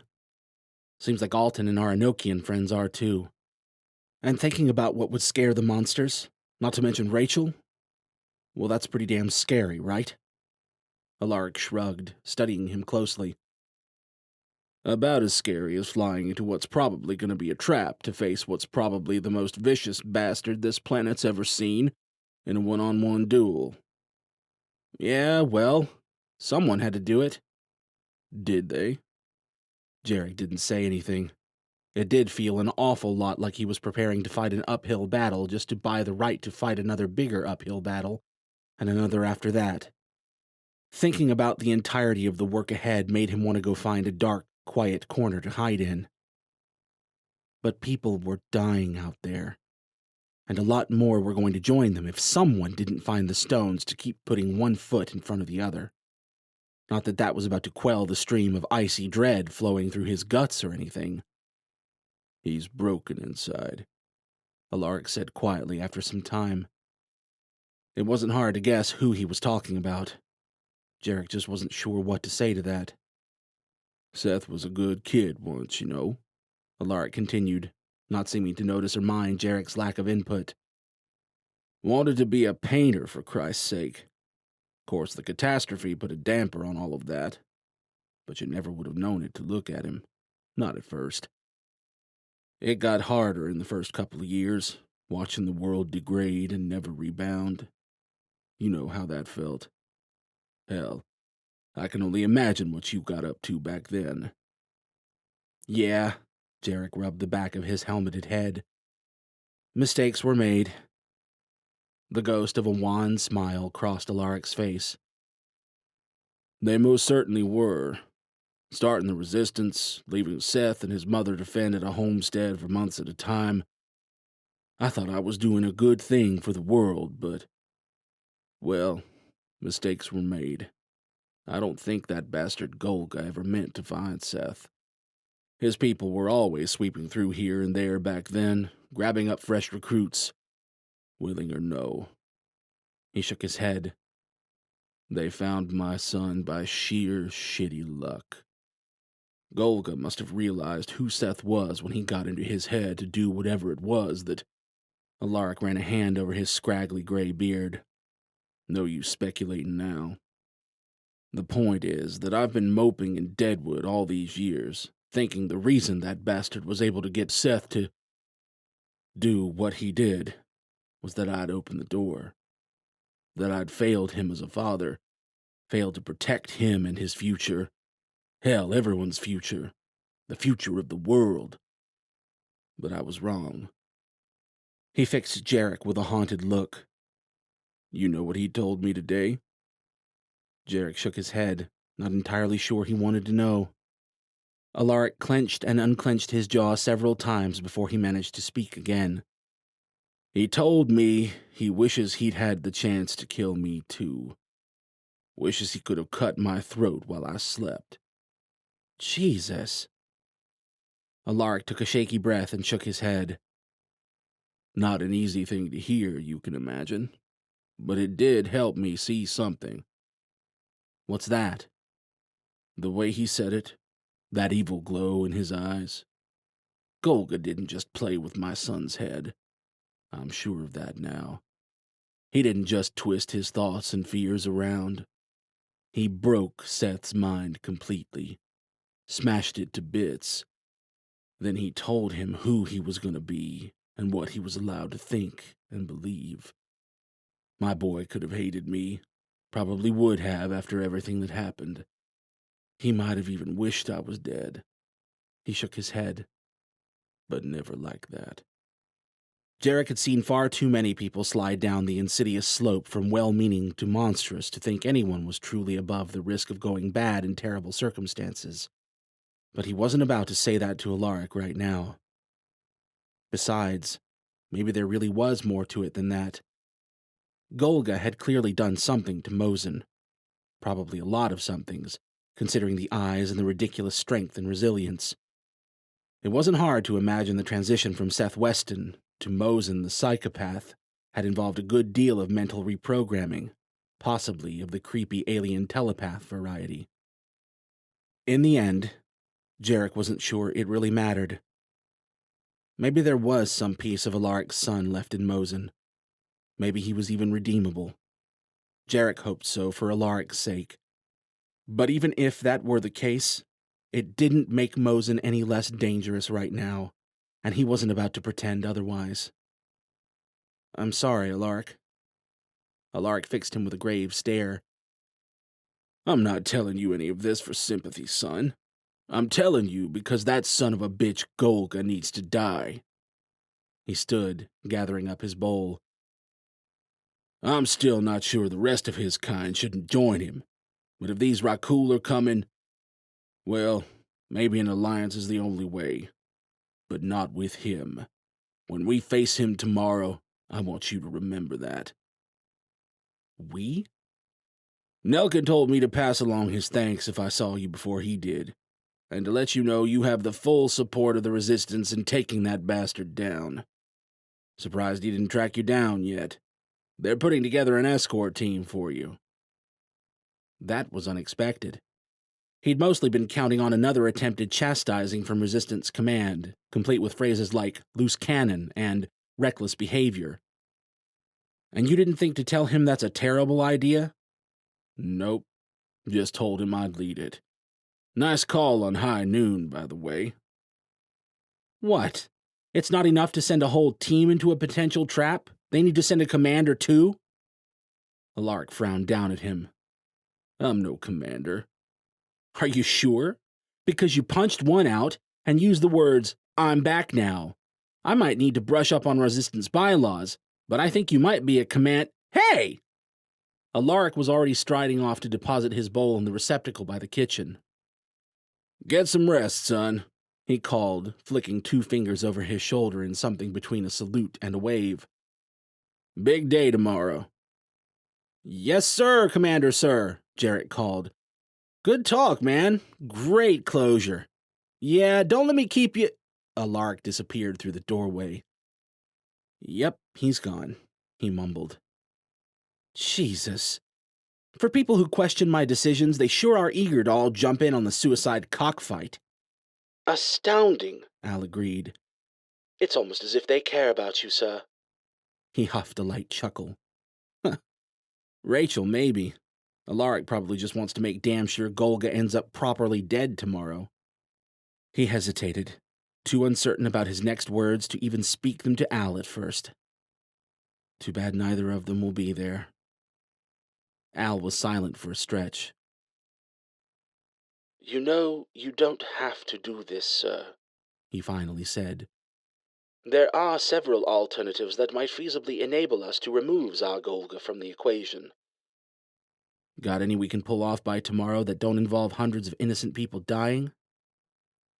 Another silence. Then, Excluding miracles, sir? he smiled a tired smile. I sure hope not, buddy. But I guess we'll find out soon. You pulled Stumpy's comm info, right? I did, sir, but... Send the message, Al. He stood to leave. Tell that bastard there's been a change of plans.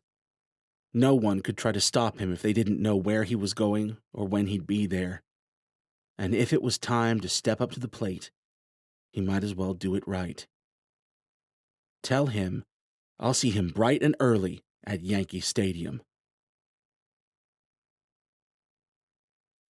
Chapter 23. Rachel took yet another deep breath and reminded herself that it was, in fact, not creepy as all hell that she was sitting here waiting in the dark cabin of Jarek's ship. It was only practical. Because despite what might have come out of his mouth, Rachel had bought Jarek's agreement to bring her along to the duel about as readily as she'd have bought a lightly used roll of toilet paper. He had no intention of letting her fly into harm's way with him tomorrow. She wasn't sure about that, of course. It was only a strong hunch. But the fact that Al had unlocked the ship and let her on board with only minimal fuss supported said hunch. Al had actually seemed kind of relieved to see her. It had been a little bizarre talking to Al here at the ship, even as he was simultaneously speaking with Jarek in HQ.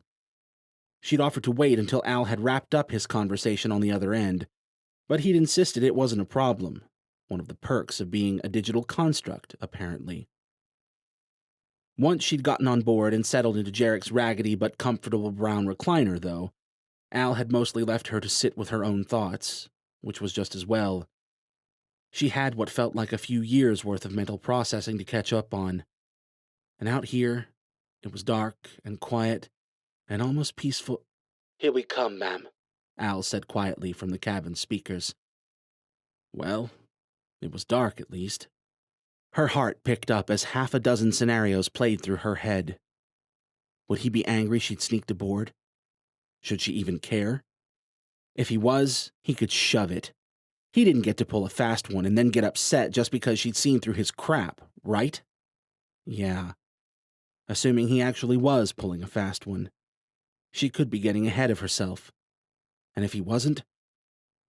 Oh God, he was totally going to think she'd come here to see him because of that stupid kiss, wasn't he? Of course he would. Jarek was probably categorically incapable of comprehending that a female didn't want him. Because she didn't, right? The boarding ramp gave a few clacks and began to descend with a low hum. She watched it go, insisting to no avail that her stupid heart get its shit together and slow down. The ramp touched down to the pavement outside, and the first 2 boot steps sounded up its length. It was dark out there, but she could just make out Jarek's silhouette as he paused near the bottom. Say, He said quietly. You have something you forgot to tell me, Mr. Robot?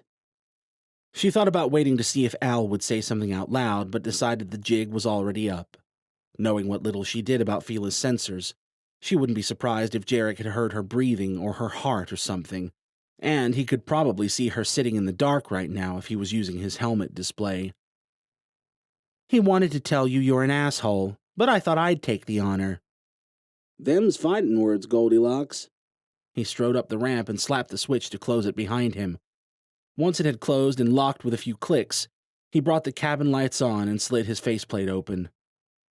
Do I at least get to know what I did this time? It's more what you're planning to do, namely without me. He studied her seriously for several seconds, then closed his eyes and sighed. What the hell, Al? I tried to tell her no, sir, Al said from the cabin speakers. She just sat down against the ship to wait. I couldn't let her stay out there. Oh yeah, you tried, huh? Well, I didn't say I tried hard, sir. Damn it, Al, Don't blame this on Al, Rachel said. He's the only one in there acting like a responsible adult. Jarek leaned against his dresser and drummed lightly on the edges with armored fingertips as he watched her. What? He opened his mouth, thought better of it, and then went for it again. I don't suppose you'd be willing to go back to HQ and just pretend like this didn't happen? Seriously? He shrugged. Yeah, sure, she said. Just as soon as I get you to sign this, I promise I won't throw my life away taking unnecessary risks and trying to be a hero form I brought. His lip twitched upward. Did you just call me a hero? She narrowed her eyes. I said trying. Right. He glanced around the cabin as if checking for additional stowaways. This coming from the lady who committed light home invasion to put herself in place to do the same thing. How hypocritical of me! I must be spending too much time around the wrong people. Uh-huh. Jarek considered her for another few seconds and shrugged. Well, if you insist on staying. There was a pop and a series of clicks running down the length of Jarek's body, and Fila began to unpeel from him, starting at the chest and branching out to the arms and down the torso, which was, it turned out, completely bare, as was the rest of him. Dude! She averted her gaze as he turned his pasty but well-muscled backside toward her and rooted through the top drawer of his dresser. What are you doing? Putting on my pajamas, like a responsible adult. He paused and shot her a grin over his shoulder. Unless you'd rather I didn't. Yeah, I think I'm all good, thanks. I don't date albino alopecia patients. He shrugged and tripped his way into a pair of dark sweatpants. You try keeping tan in there. Or hair. She wrinkled her nose at him. Ick. In truth, the pastiness didn't bother her so much, and the relative lack of body hair actually did pretty flattering service to his well-built torso. In the few spots the extensive scars didn't distract the eyes, at least. But she wasn't about to say that right now. Not when it was just the two of them alone in a small ship in the dark night, and especially not when he just tried to sneak out on her. At least he hadn't tried to bullshit her once she'd called his bluff. He got a few points of credit there, but that was trivial next to everything else. And he seemed to sense it as he pulled on a forest green t-shirt and settled on the cot a few feet away. I guess you'd probably like an apology, he said. She bit back the, goddamn right I would, and forced a deep breath before speaking. An apology would be nice, sure, and she was definitely still pissed at him. But the more she thought about it, the more she realized she was pissed at herself too, and at Zargolga, and Alton Parker. When it came down to it, she was pretty much pissed at the whole world, and she was through with not doing anything about it. You're not doing this on your own, she said. He studied her until she finally looked over to meet his gaze. Okay, Goldilocks. If you're sure you want in, you're in. There wasn't a hint of joking or dishonesty in his face or tone. Unless he was hiding a whole other level of lying skills behind those dark eyes, he really meant it this time. When were you really planning on going? Al sent a message. Duels at dawn, assuming Golga shows. Why wait until tomorrow? He rubbed at the back of his head. You wouldn't? She shrugged. I'm asking you. He looked down at his hands. Well, I guess the honest answer is because fighting him in a dark stadium sounds like pretty much the most pants-shittingest thing I can imagine. Plus, I don't know. He waved a hand. Space vampires, sunlight. Couldn't hurt my chances, right? And there it was. Out here, removed from his suit and his public image, and alone but for her. He was ready to admit it. Jarek was every bit as afraid as he should be. The remainder of Rachel's anger bled out of her, and she reached over and took his hand. Neither could letting someone watch your back with a big stick. She fixed him with a serious look. I won't let it end like that tomorrow. I don't give a shit what the deal of the duel is. We're taking Golga down, and then we're getting the hell out of there. Together. He searched her face as if he were only now truly seeing her for the first time. Thanks, Raish. I'm sorry I tried to leave. I was just, if you say trying to protect me, so help me, I'll use the staff. He grinned. I was gonna say falling back to old habits, but I guess I'm open if you're into that kind of thing. She tugged her hand free from his and rolled her eyes, but failed to keep her mouth from pulling into a smile. Nelkin wants to send a team with us, Jarek said, his expression sobering once more. Alaric's planning on leading it. Maybe we should let him. The more the merrier, right? Oh, sure, until they decide to just bomb the stadium with us in it. There's a reason I was hoping to keep the number of necks risked down to 1 here. If we're doing this thing, it's you and me. She didn't argue. Maybe in part because she didn't totally disagree, but mostly because she'd already taken the liberty to arrange her own plan B in case things went sideways. Instead, she just nodded. Fine. You and me. He reached out and brushed a loose strand of hair from her forehead. You and me. She caught his wrist and gently pushed it away.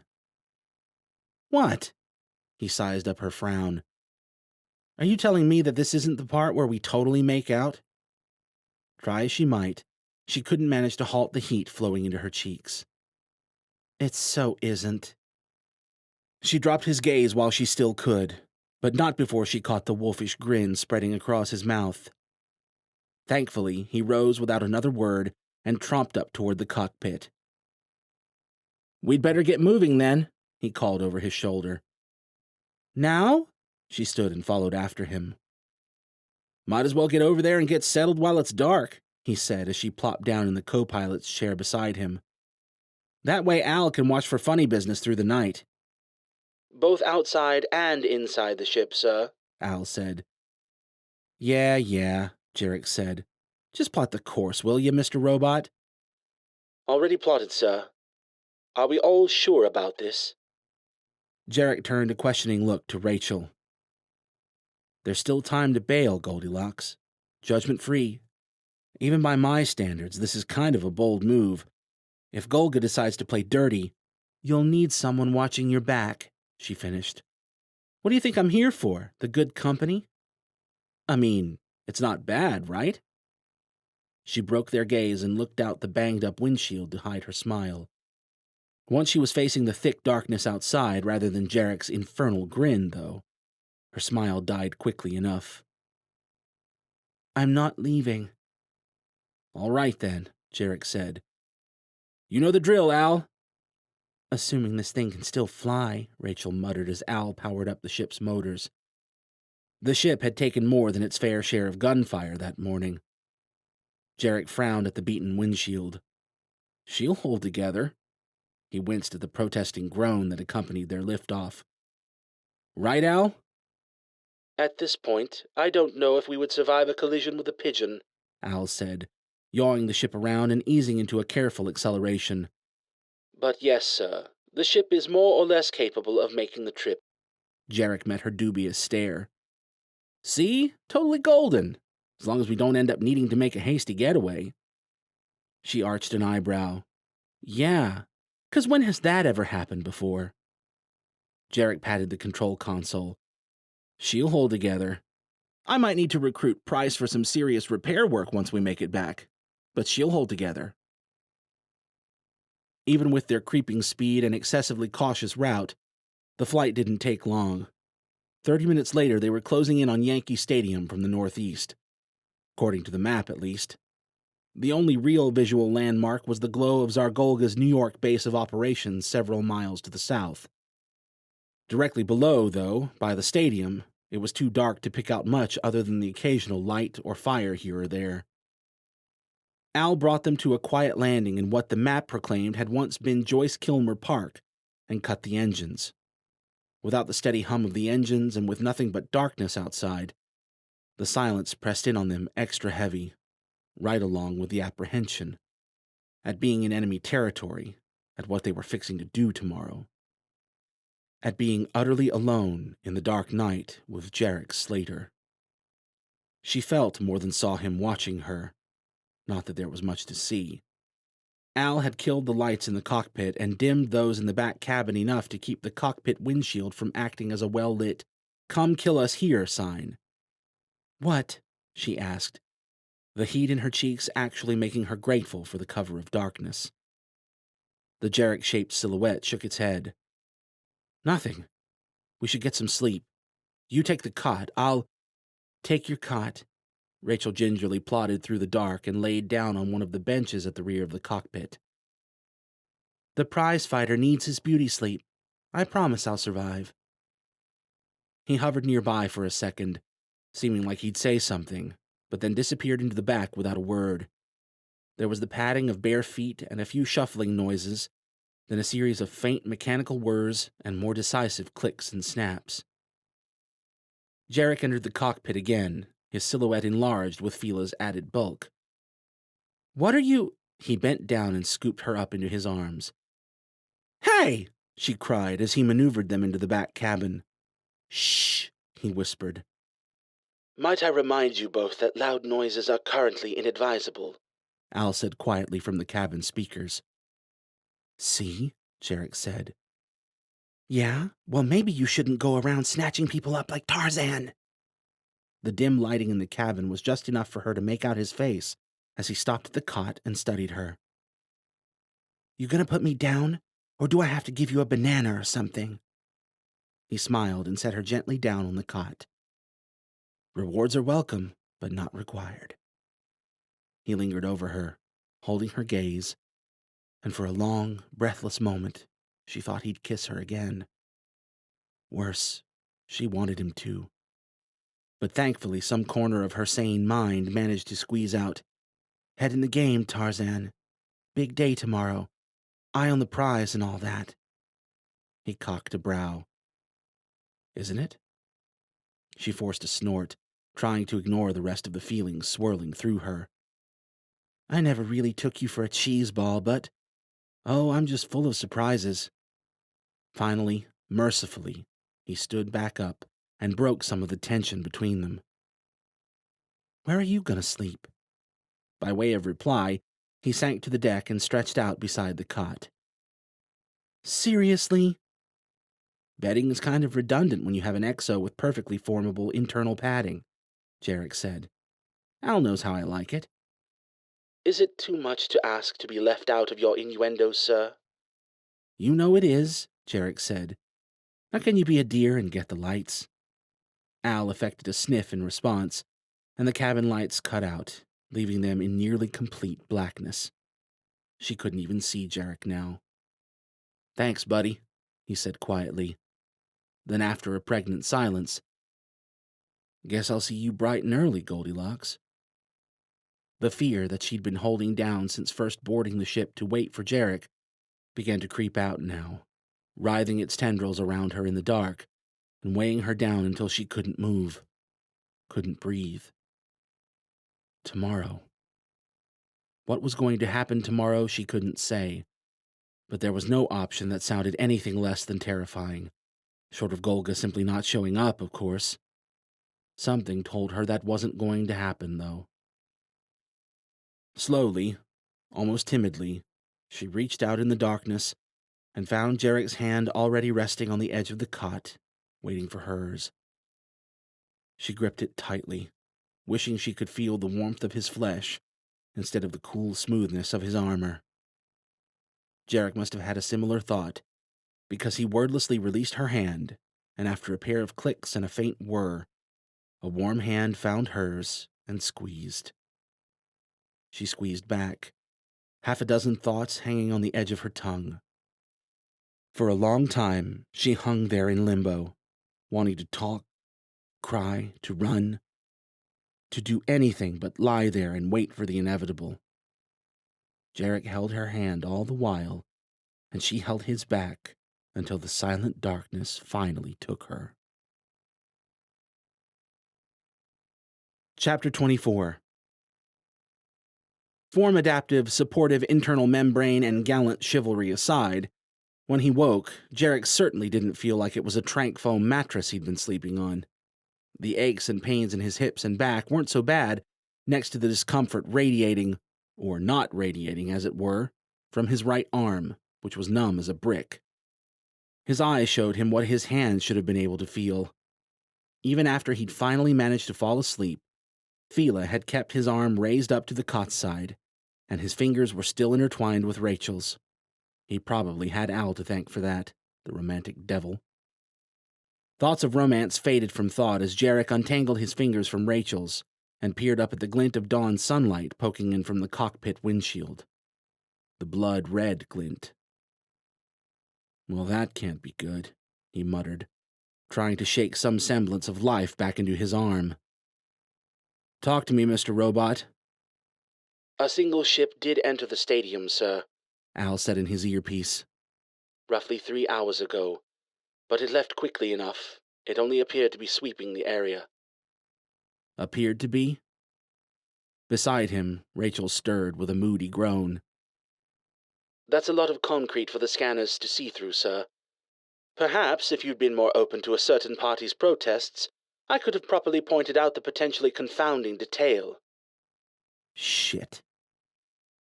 Point taken, Mr. Robot. Maybe I'll let you have a vote next time I challenge the Lord of the Space Vampires to a death match. That would be most appreciated, sir. What is it? Rachel asked, taking a crack at manually wiping the bleariness from her eyes. What are you guys talking about?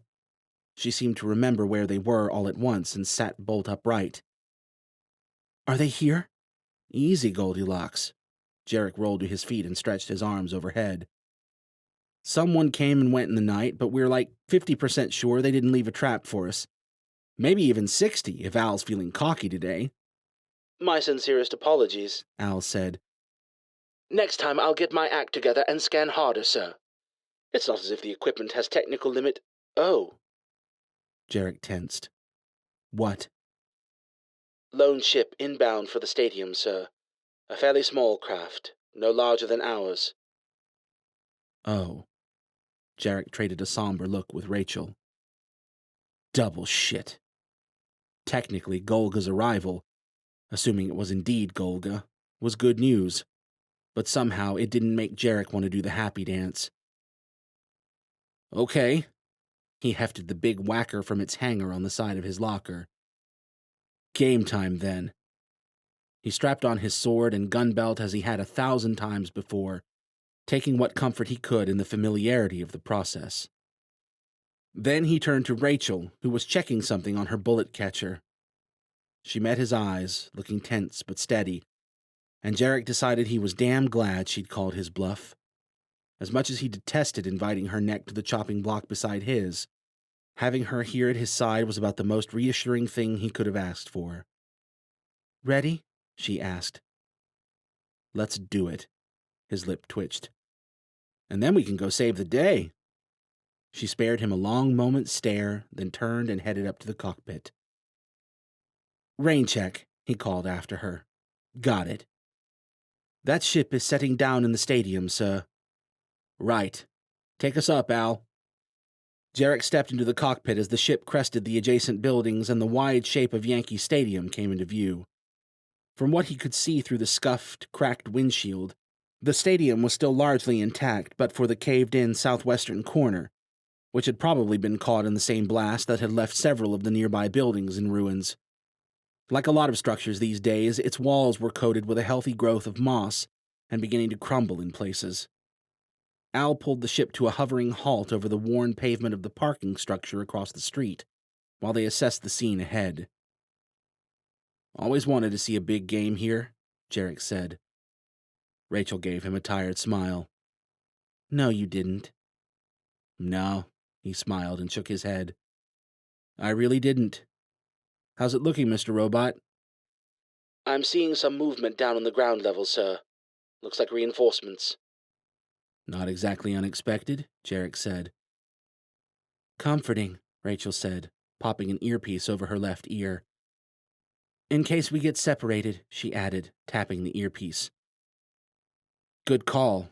Al, can you—" "I've already linked us, sir," Al said. "I'll open the channel as needed." "Thanks, Mr. Robot." He gave Rachel one last questioning look, and she nodded, mouth set in a firm line. "All right, then. Let's take the field." The ship crept forward with a quiet groan. Rachel half closed her eyes, and he realized she must be scouting with her senses. They crested the eastern edge of the stadium, just over the scoreboard, and there was the ship, a sleek, dark number, built for speed, and a lone figure in front of it with pinpoints of fire for eyes. Tsar Golga. Jarek's stomach churned with apprehension and dread, even as a trill of excitement shot through his chest. The ship drifted into the stadium. Rachel's eyes snapped open at the same time Al spoke. "Oh dear, not good. The ship lurched to the left. Not—" A thunderous boom shook the cockpit, and the next thing Jarek knew, he was flying across the cockpit toward Rachel. She smacked into the bulkhead ahead of him, and he just managed to get his hands up in time to catch himself before he smashed into her. His outstretched hands left dents on either side of her head. "Son of a bitch!" she groaned. The ship veered wildly downward, rolling back and forth, console alarms blaring all the while. "Starboard motors out!" Al called over the racket. "Stabilization limited." The rear hatch popped open and began to descend. "Recommend you abandon ship, sir." Jarek gathered himself and steadied Rachel. "Jumping legs, Goldilocks! We got a bay—" The ship bucked, and he slammed a hand into the bulkhead to keep them from spilling over. "Go! Go!" he barked, pushing Rachel through the doorway to the cabin and stumbling along behind her. The ship rocked downward, and Rachel staggered into the cot ahead. No time. There was no time. "Hold on!" he shouted. Then he scooped her up, took a few running steps, and leapt for the open rear hatch. They cleared the ship, and open sky stretched out around them, leaving nothing below them but thin air and the rows of stadium seats rushing by too quickly 40 feet below. The upward momentum of Jarek's leap died just as they cleared the seating and made it over the grassy field. Then they were properly falling. Jarek was preparing to toss Rachel upward as best he could to buy her an extra second or two when their flight inexplicably slowed. Or maybe not so inexplicably. "Jesus Christ, you're heavy," Rachel growled against him. He could have kissed her.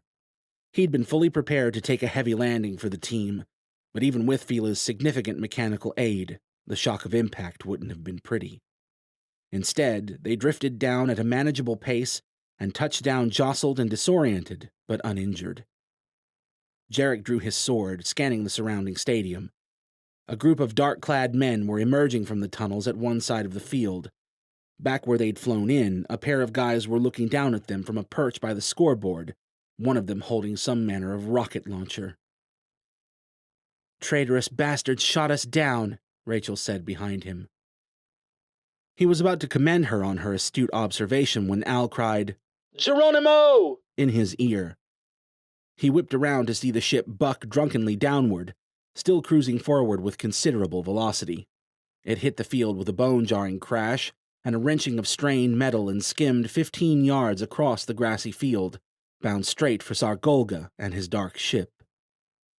Golga gathered himself and sprang into a ridiculously high leap that carried him over the incoming ship-shaped missile.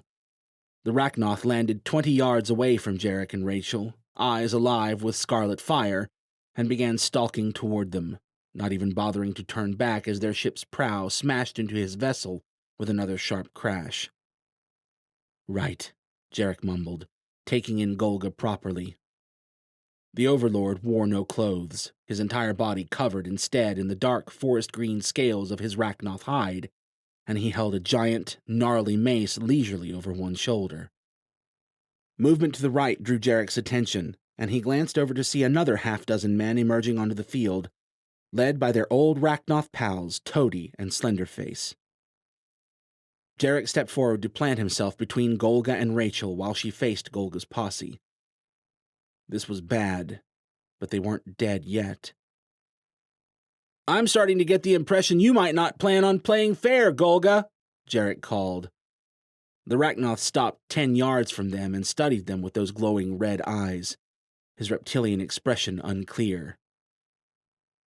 "You have a strong history of fleeing from our engagements," Golga said. "If we are to duel," he hefted the giant club from his shoulder, "I will not have you scampering away from death when it comes." Gulp. Jarek wanted to scoff at Golga's choice of weapon, but the thing was huge, and the ease with which he was waving it around. How strong was this bastard? It didn't matter. It was a fight. It was just another fight. "And you couldn't just let us land first?" he called. "Dick move, man. And what gives with the backup army?" He glanced at Rachel. "Mine was a stowaway. What's your excuse?" "They are here to prevent foul play on your end." "Foul play like shooting an arriving party out of the damn sky?" "They will not interfere, only prevent the Arcanists' interference as they observe your demise," Golga said. "Oh yeah? And what happens when I kill you? I don't suppose they're just going to say, 'Cheers,' and be on their way." Golga bared a few gleaming fangs in what had to be the creepiest grin Jarek had ever seen. "They will observe your demise without interference." Right. Because Zargolga, the freaking overlord himself, was clearly not even entertaining the possibility that a puny mortal like Jarek Slater could end his ancient existence. It was arrogant, sure, but the weight behind that arrogance was like a mountain, and it settled firmly on top of the already substantial trepidation in his gut. This creature had conquered entire planets. He was thousands of years old. He was stronger, faster, more powerful than Jarek could ever hope to be.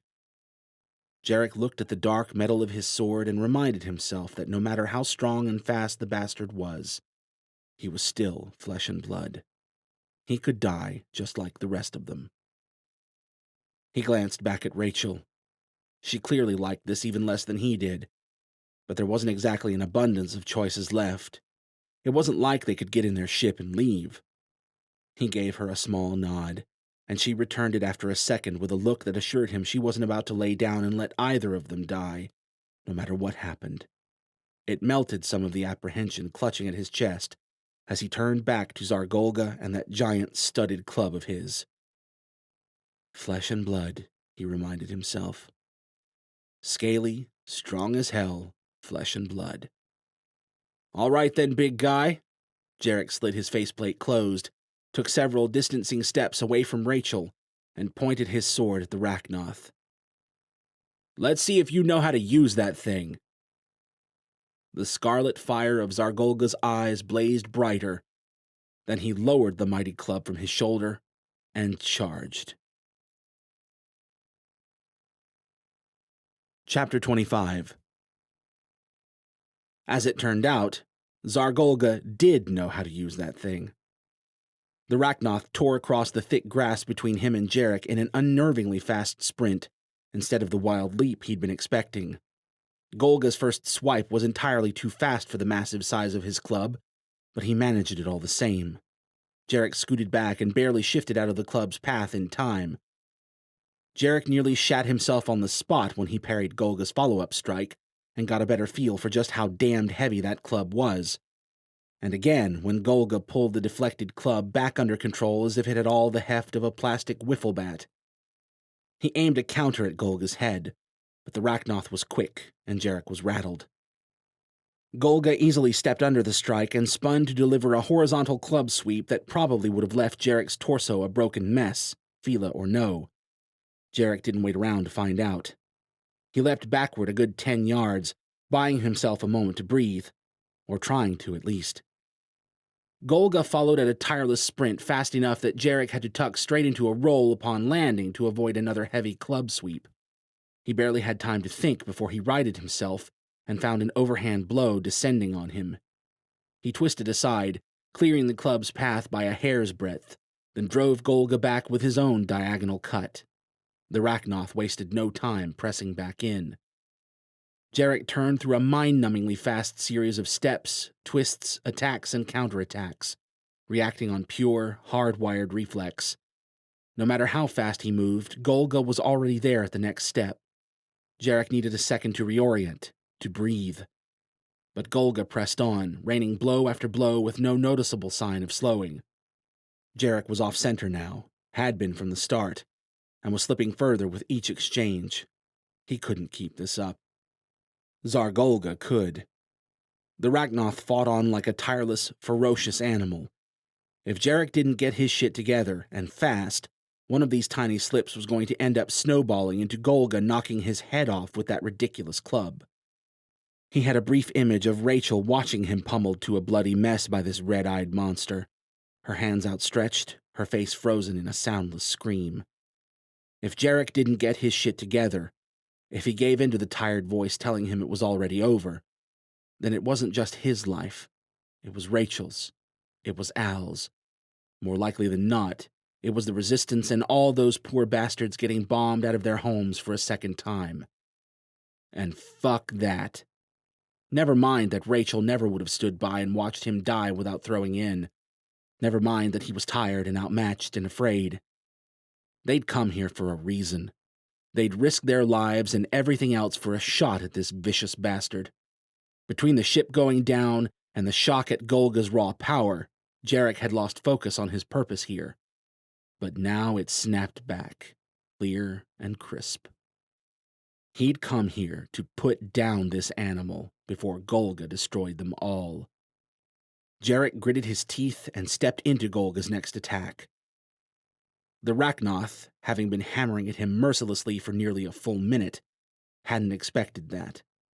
Golga reacted quickly enough, dropping a hand from the club to reach for him, but Jarek plowed a lowered shoulder into Golga's side before the Rachnoth could grab him. Golga hit the ground with all the mass of a full-grown grizzly bear, rocking the earth beneath Jarek, but bounced back to his feet with barely a moment's pause, club in hand.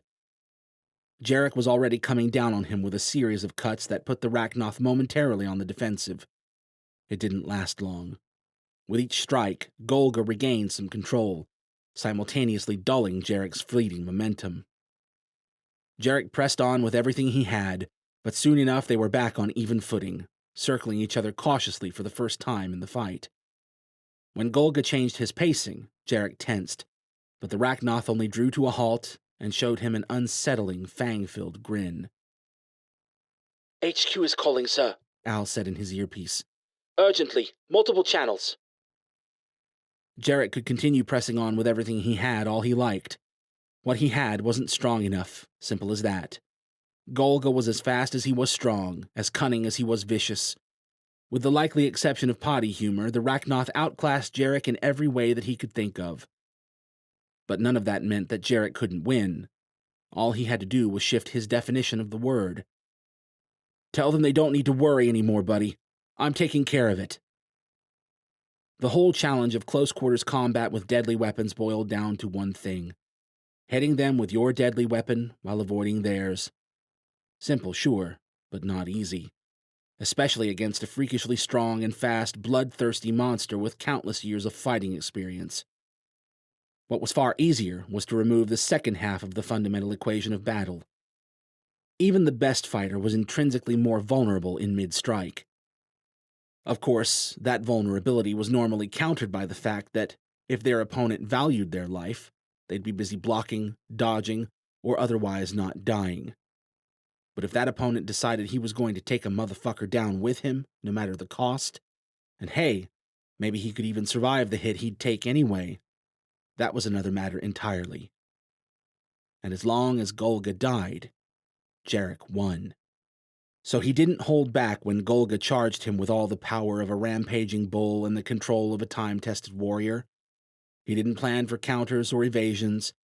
He focused on the spot where he was going to cleave Golga's head from his shoulders, and he charged to meet the Rachnoth in kind. The strike Golga threw would not be reckless. He was too good for that. But Jarek would make him pay for it all the same. He wouldn't waste his energy trying to save his own skin. He'd trade blow for blow with the vicious bastard.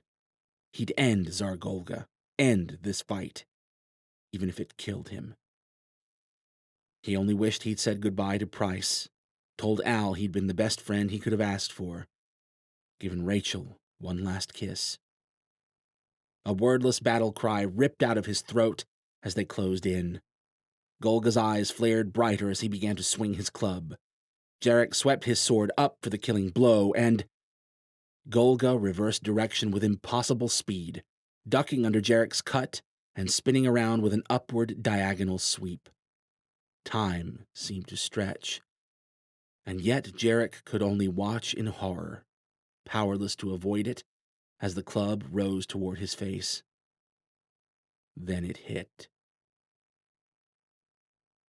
Everything was dark, and Jarek couldn't remember why. Then he blinked open his eyes to blue sky and grass. He was lying in thick grass. Al was crooning something in his earpiece. Fiery pain was blossoming across his face. His back and shoulders ached from some recent impact.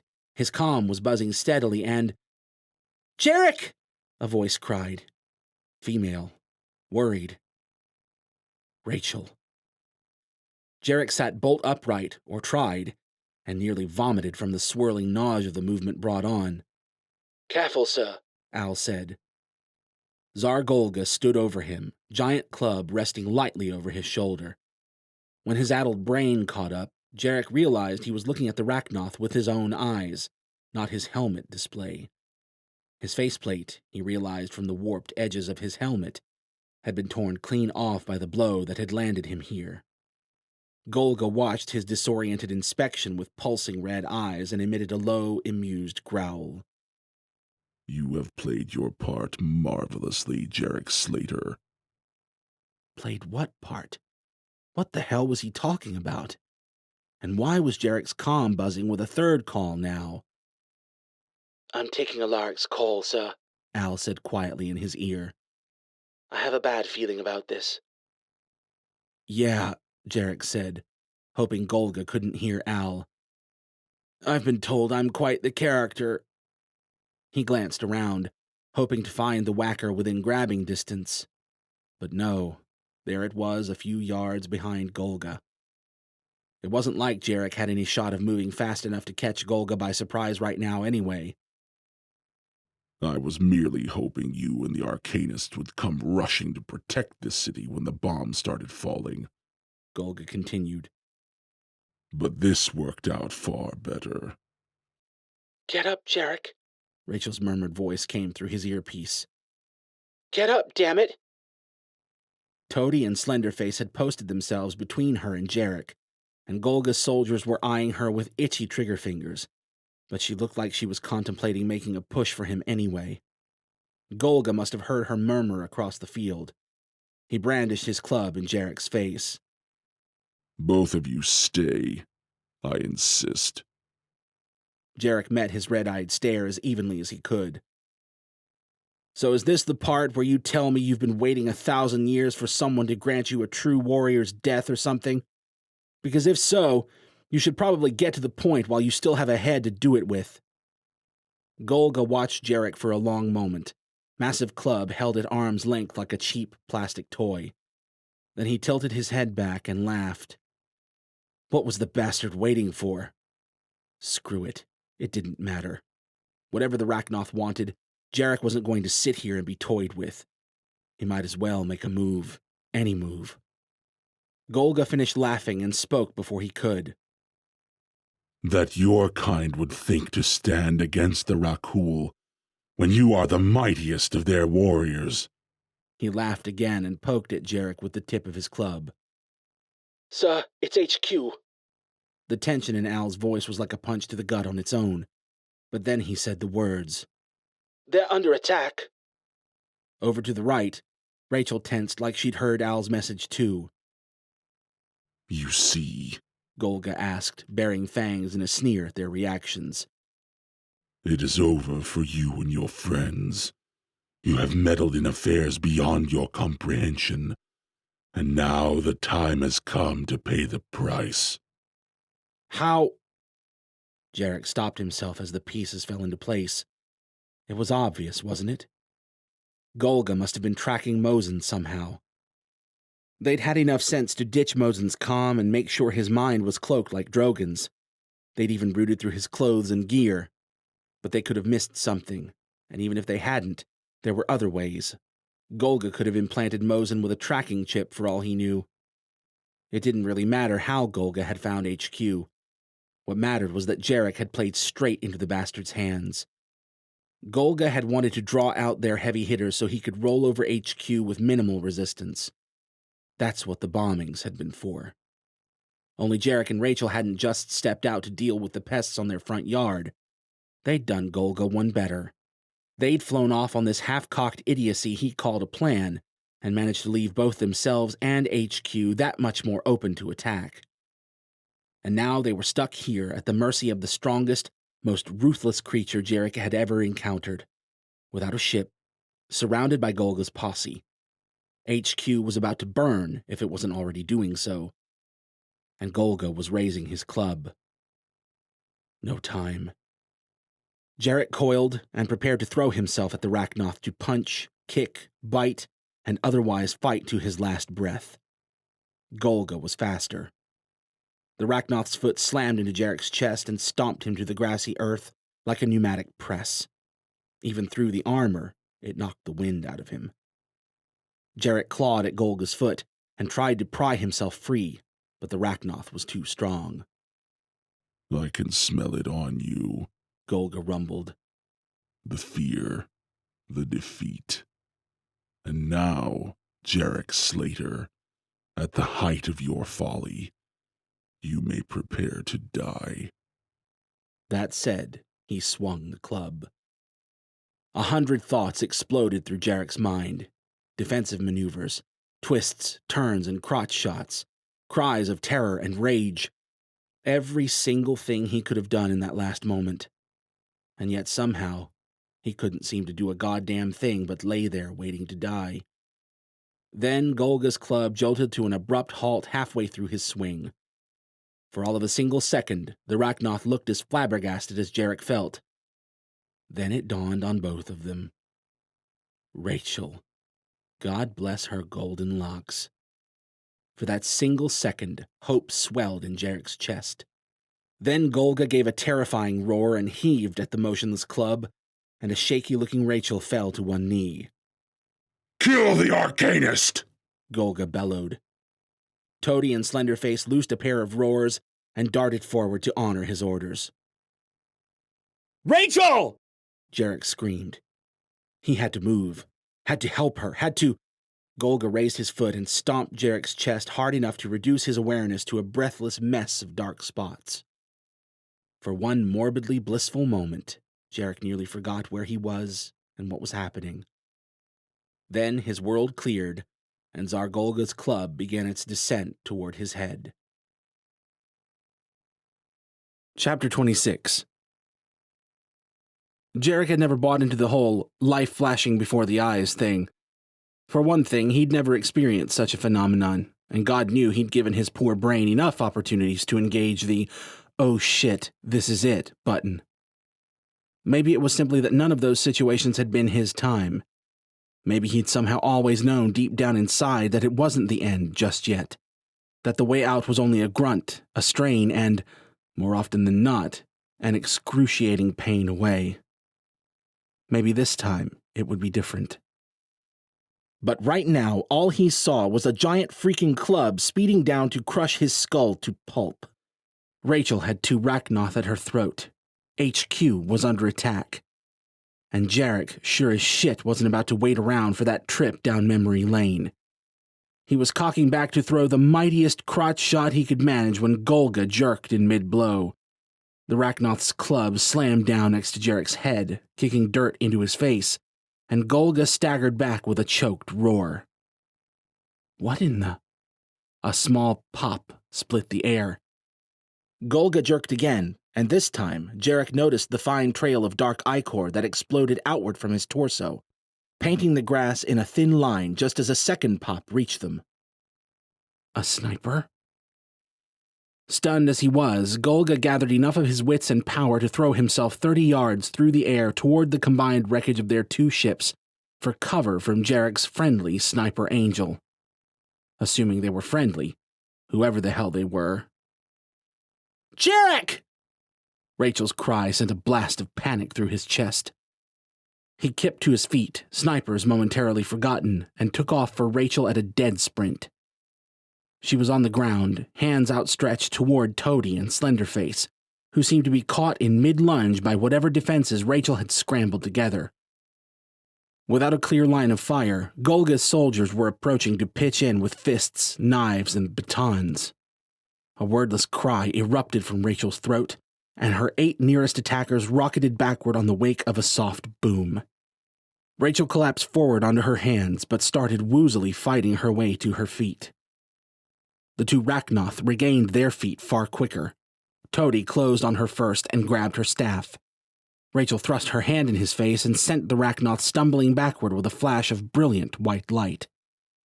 Rachel turned her staff on Slenderface, but he was pressing in too fast. On a good day, when he was particularly motivated, Jarek's sprinting speed with Fila could flirt with 60 miles per hour. Watching those red-eyed bastards closing in on Rachel, he was beyond motivated. He broke 60, no question, and he didn't slow down except to lower his shoulder at the end of his charge. 60 wasn't the only thing he broke. Jarek's shoulder slammed into Slenderface's narrow chest with a wet, cracking sound. The impact felt a light breeze shy of removing Jarek's shoulder from the socket, but it had the intended effect. Slenderface went sailing a good 10 yards backward and would have continued for another 5 if he hadn't bowled into 2 of his own men. Jarek clenched through the pain of the impact and stepped into a one-handed sword sweep at Toady's neck. The Rachnoth had apparently recovered enough of his eyesight to see it coming, and he leapt back to regroup with his partner. Jarek stepped back toward Rachel, still facing their foes, until he felt her hand on the back of his shoulder. "We need to get out of here." The wrenching screech of torn metal yanked Jarek's attention back to the ships to find Tsar Golga hefting a large metal section of... "Motherfucker!" Jarek mumbled. Golga had torn off the end of one of the stubby wings of Jarek's ship and was now charging across the field, toting his giant club in one hand and holding the torn section of wing to his right side as a shield from their mysterious sniper friend. "Goldilocks, I think it's time to run." "I've got it covered," Rachel said behind him. "Unless you've got a ship tucked between those lovely cheeks, I think we might..." The blow of a deep horn rumbled his core, and a shadow rose up behind them, accompanied by the sound of rushing air. He spared a glance over his shoulder and gave a delighted, "Ha!" at the long, dark, bulbous shape of the Enochian ship. "You can blow up one ship," Jarek cried, rounding back on Golga. "But, shit!" Golga was closing too fast.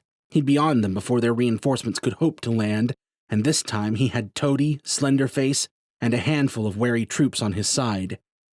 Sniper fire pelted at Golga's shield with a series of sharp smacks and delayed pops. A couple of the shots tore through the metal, but Golga didn't slow. Rachel tensed behind him, and a glance her way told him Toady and Slenderface were on the move again.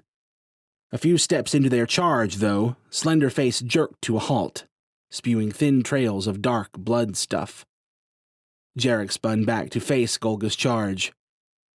"Whoever's watching our asses up there deserves a cookie." "You can see to it he gets one when we all get out of here alive," a voice said in his earpiece. Not Rachel, but definitely female. He didn't have time to ask who, what, or why. He darted forward to meet Golga's charge where the aftermath of their impact wouldn't spill back and roll over Rachel. It felt a little bit like stepping up to butt heads with a runaway semi-truck. At least he could buy time for Rachel to make it safely aboard their miraculous getaway ride. Jarek brought his sword up as they closed the last 10 yards between them. A shadow flicked over Golga.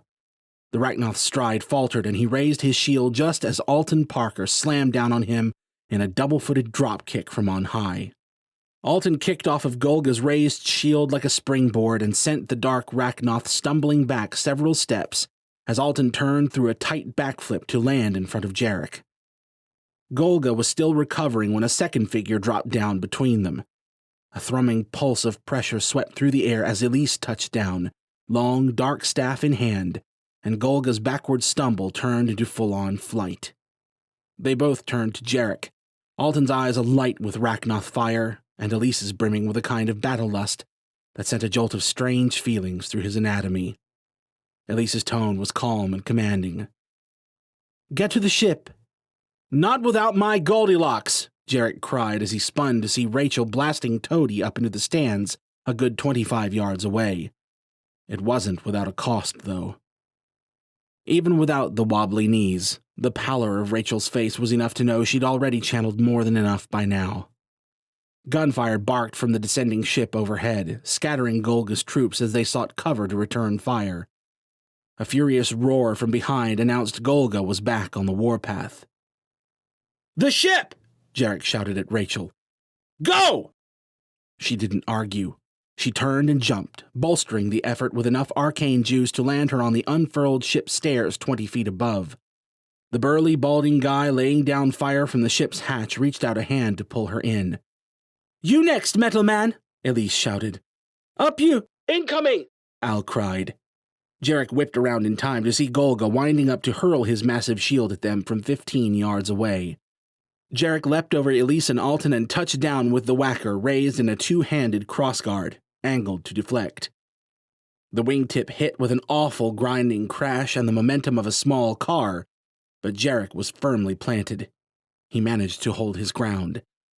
By some minor miracle, the whacker held its own as well, and the hunk of metal smashed off and went spinning up and over Jarek's left shoulder, twirling through the air like a giant skipping stone. Golga was still coming, his charge shaking the ground beneath Jarek's feet. Jarek stepped back, preparing to turn aside another savage blow from that giant club. Elise slipped past him at the last second, quick and fluid, and dropped to plant one end of her staff to the ground, aiming the other at Tsar Golga's chest. As she moved, the tip of the staff flipped open to reveal a long, dark spearhead. It was a perfectly timed surprise attack. Golga twisted his way wide with that uncanny speed anyway. Only, before he cleared the spearhead, Golga ran into an invisible wall of thin air. His red eyes flared almost white-hot, and then he crashed onto the spear full tilt. As fast as he was moving, the narrow spearhead punched clear through his hard hide and plunged far enough that it must have emerged from the other side. It wasn't enough to stop him. Golga bellowed a roar and aimed a club swipe at Elise's raven-haired head.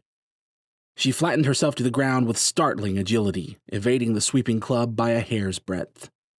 Jarek sprang forward and swept his sword at Golga's neck. Golga ducked the strike so narrowly that the broad side of the blade scraped his scaly scalp. Before either of them could recover, Alton flew past Jarek's left and planted a devastating front kick right beside the spear in Golga's chest. The kick must have been on par with, if not beyond, anything Fila could manage, because it sent Golga sailing across the field like a dark green missile. Elise reached a hand after him, and her spear tore free of Golga and flew back to her hand. "Ship!" she cried, whirling around. "Now!" That sounded like a plan. Elise was the first to take her own advice, leaping to the hovering ship just as Rachel had done. Alton was barely a second behind her. Jarek, seeing Toady approaching from the stands, and Slenderface picking himself up from his bad date with their guardian sniper, wasted no time in following on their heels. "Got 'em," the burly guy said in a low rumble of a voice when Jarek reached the hatch. "Get James." The ship banked to the right as 4 or 5 hands unnecessarily grabbed Jarek and yanked him through the open hatch and into a corridor whose walls resembled the dark, purplish material of the ship's hull. Alton scrambled off down the odd corridor. The bullets thudding against the ship's hull sounded distant and ineffective as the ship veered around in the rough direction Jarek had pegged the sniper to be firing from. Well, Jarek looked between Elise and Rachel, who he'd narrowly avoided smashing into the corridor wall when they'd pulled him through. I'd say that went swimmingly. Rachel's hard eye roll was interrupted by the ship's sudden dip and deceleration.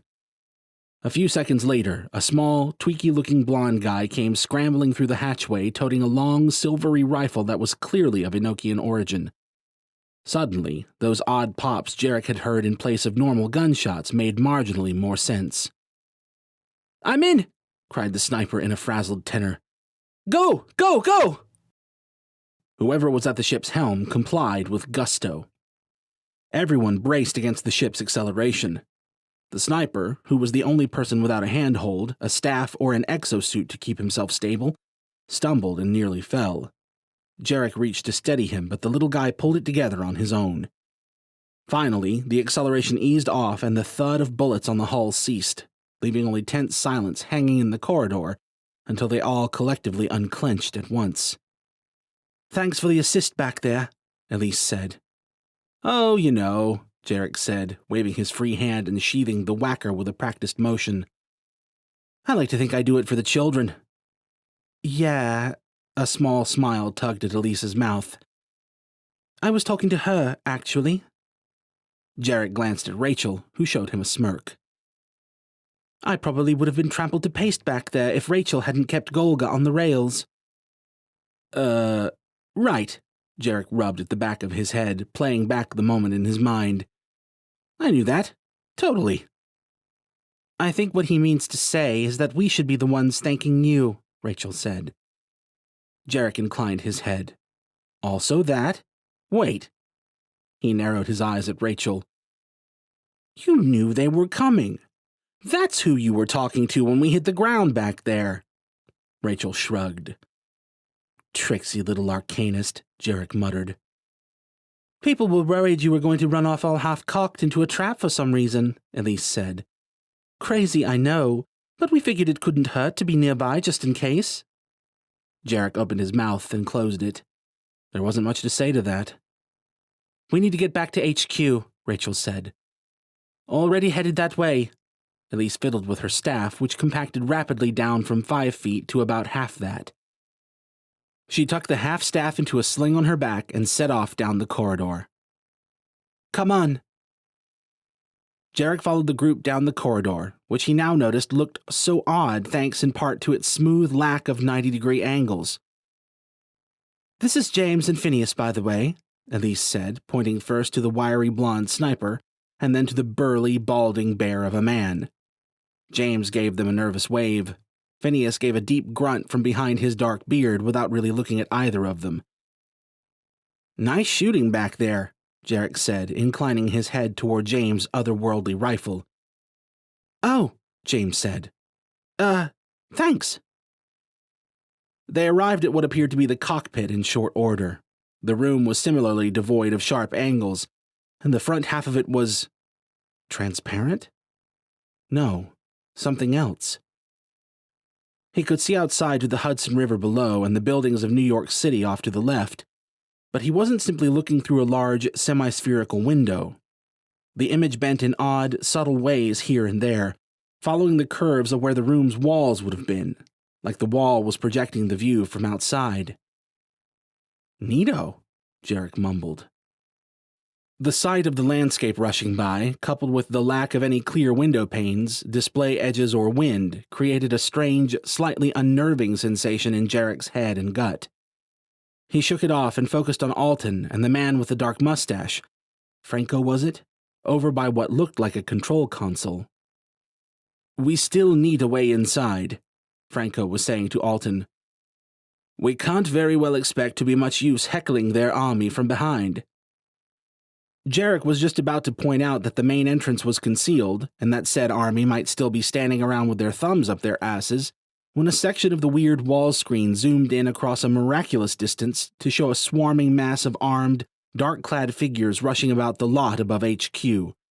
A fleet of transport trucks and a few ships were arrayed behind them among the shipping containers. One small group of dark figures all turned to jog away from one section of the lot. A few seconds later, there was a flash of fire, followed shortly by smoke and dust. Explosive charges. Son of a bitch. They didn't need to find the entrance. Not when they could just blow the lot to pieces until they found something interesting. As the dust and smoke began to thin, Jarek saw they already had. A section of the lot had caved into a tunnel or room below. Golga's forces surged forward, plunging down into the opening a couple men at a time. Shit, Rachel muttered beside him. He couldn't disagree. There must be a back door, Alton said. He turned, his eyes now devoid of Rachnoth fire, and directed a questioning look at Jarek and Rachel. There's an underground garage entrance, Rachel said. But I doubt we could land anywhere near it without bringing that whole horde down on us. There had to be another way. That was a big army down there, and right now the Resistance's only saving grace was that Golga's forces were being funneled by the size of their entry point. Once they'd blasted a few more entryways, though, things were going to get ugly fast. Sir, I've got it, Al said in his ear. A back door. How? I'm on the comms, Al said. For some reason, they seem rather willing to share sensitive secrets with allies right now. Well, Jesus, Mr. Robot, share it with the class. Right, sir, Al said, speaking through Fila's external speakers this time. The Enochians stifled their confused looks and listened, along with Jarek and Rachel, as Al rattled off a series of directions. Alton's gaze became distant as Al spoke, and the ship veered gently starboard, changing course to take them around Golga's army to Al's secret entrance in the old park northwest of HQ. Alton's eyes drifted shut, and Jarek's stomach confirmed the wall screen's story as they dipped low to the ground. He wasn't sure how the ship's hull would fare against modern scanners, but they were close enough now that Golga's men could have visually spotted them if they happened to be looking in exactly the right spot. Fortunately, they seemed rather occupied with their full-on assault. A minute later, Alton slowed the ship at Al's instruction and descended to land in the grassy clearing beside what looked like an old sewer outlet set into the hillside at the park's edge. We can't leave the ship unguarded, Alton said as they made their way back to the hatch. Given the look James and Franco exchanged with each other, and then the others, that was shorthand that the two of them should stay behind. We have it under control, Franco said, disappearing into a nearby room behind Phineas. He emerged a second later, sporting a sleek weapon that looked something like an assault rifle. Phineas came behind him, laden with several new weapons in addition to the rifle he'd carried in. What about you? Jarek asked Alton. I can't imagine they'll be too excited to see red eyes popping in through the back door. You got a pair of shades or something? Alton frowned. I'll try to keep it under control. Splendid, Jarek said. What could possibly go wrong? Let's move, Elise said. The back door was unsurprisingly locked, but the code Al's panicked contact had provided opened it without issue. The hallway beyond was dark and, like the rest of HQ, cramped. How far are we from HQ exactly, Al? Jarek said. A little under a mile, sir. Awesome, Rachel muttered. Well, Jarek gave Alton a meaningful glance. Guess we better give you guys a ride, then. Rachel narrowed her eyes at him but hopped into his waiting arms with no additional protest. Come on, Jarek waggled his eyebrows at Elise and turned in invitation. You know you wanna. Is he always like this? Elise asked as she planted her hands on his shoulders and hopped onto his back, piggyback style. It couldn't have been the most comfortable mount, especially considering the enormous sword strapped across his back, but she managed. Always, Rachel confirmed with a nod. Alpha, save us, Elise mumbled. Beside them, Phineas gave Alton a long, hard look before finally raising his arms and allowing the Rachnoth to scoop him up in a bridal carry. Elise shook against Jarek's back with silent laughter. Tell anyone about this, Phineas grumbled, glaring at Alton. And I'll kill you. Alton stowed his smile and tilted his head from Jarek to the dark hallway beyond. After you. All right, ladies, Jarek said as he stepped into the darkness, and Al flipped on Fila's external lights to illuminate the way. Get ready for the ride of your lives. Chapter 27. Back at the stadium, when the ship had been going down and they'd had to bail, Rachel had been scared. Scared, but not terrified. She'd had an ace up her sleeve. She'd known that the Enochians wouldn't be far away, and that they'd be waiting to swoop in if things went wrong, as they most spectacularly had. Now, though, plunging through the dark, dank hallway toward HQ, a growing terror tugged harder at her heart with each fluid step of Jarek's inhuman pace. Some of that terror was for herself. They were charging into what amounted to a large death trap, after all, where enemy forces would literally be raining down on their heads. Part of the terror was for Jarek and for the rest of her friends, for similar reasons. When Jarek had nearly fallen to Zargolga back at the stadium, ace up the sleeve or no, she felt a moment of true terror when Golga had scored that hit, when she thought maybe Jarek was already dead. But he'd pulled through as he'd always seemed to, and now most of her terror was free to focus on Michael, who, for all she knew, was still lying helplessly unconscious in the medrooms, probably defenseless but for Price, assuming the older man was even still with him. The report of a distant explosion reverberated through the darkness ahead, fanning the flames of terror in her heart. This was bad. Worse than bad. And this time, her sleeve was woefully devoid of aces. It was hard to tell what was ahead by the shaky light as they charged forward, but she thought she saw the suggestion of an end to the hallway in the far reaches of the light. Jarek couldn't have been running for more than a minute. Even with her in his arms and Elise clinging to his back, Jarek could really haul ass. She'd give him that, even if Fila deserved most of the credit. The ride was surprisingly smooth, too, considering. She wasn't sure whether Elise could say the same back on her perch, but Jarek managed to keep Rachel steady enough in his arms that she almost could have forgotten she was being carried by a running man if she closed her eyes and tried. The things he could do in that suit were impressive. Maybe not impressive enough to turn back an army and save the resistance, but she could hope, right? No. What she could do was stand right beside the big wise-ass and turn the tide with him, maybe even while making sure neither of them died in the process. The darkness ahead gave way to Fila's external lights and resolved into a door that looked old and heavy and rusted around the edges. Muffled shouts and a few gunshots came through the door as Jarek drew to a halt and gently lowered Rachel to her feet. Alton pulled up behind them and deposited a very disgruntled-looking Phineas to his feet. Elise hopped off Jarek's back, shifted uncomfortably, and pulled her staff from the sheath on her back. "We should make you a saddle." Price would have a field day with that one, Jarek muttered. Al must have provided the code directly to Jarek's ear because he tapped in 5 digits without hesitation. The gnawing fear in Rachel's stomach was paralyzing as Jarek pulled the door open and stepped into the sounds of chaos. She found her focus through sheer force of will and followed after him. HQ was in tumult. That much was immediately clear. But at least she didn't hear any gunfire at the moment. The back door emerged into a tiny side hallway that fed directly into the common room after a single turn. Rachel spared a glance back to make sure the others were through, and the door was shut behind them, and maybe to double-check that Alton's eyes weren't glowing Rachnoth red.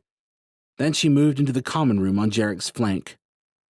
Large chunks of rubble were piled in one corner of the common room, along with several dark-clad forms, still and lifeless on the concrete floor. The corner had apparently caved in, but it looked like the resistance had somehow patched the ceiling. It wasn't pretty, but at least it wasn't open to the lot above. For now. Resistance troops lined the perimeter of the room, most of their weapons trained toward the corner despite the lack of any immediate threat. Alaric and Nelkin stood with them, each holding an assault rifle. Alaric bent to say something to Halden, who was sitting cross-legged on the floor beside him, eyes closed and back resting against the wall. Halden seemed to rouse marginally. Rachel felt a tendril of his mind brush lightly against her own. He said something to Alaric, and Alaric's gaze shot over to them, followed by Nelkin's. Nelkin beckoned, and they hurried over to join the commanders. "Hell of a party you've got here," Jarek said when they were close enough to speak quietly. Above, the boots stomping across the lot were numerous enough to be plainly heard over the whispers in the room, like the falling of some obscenely thick rain on their humble shelter. "The Overlord?" Alaric asked. "Still alive," Jarek said, "and probably not far behind us. They must have tracked Seth to find this place." Alaric gave Jarek a look that might have been frustrated or accusing. Then he gave a conciliatory nod. "Figured the same."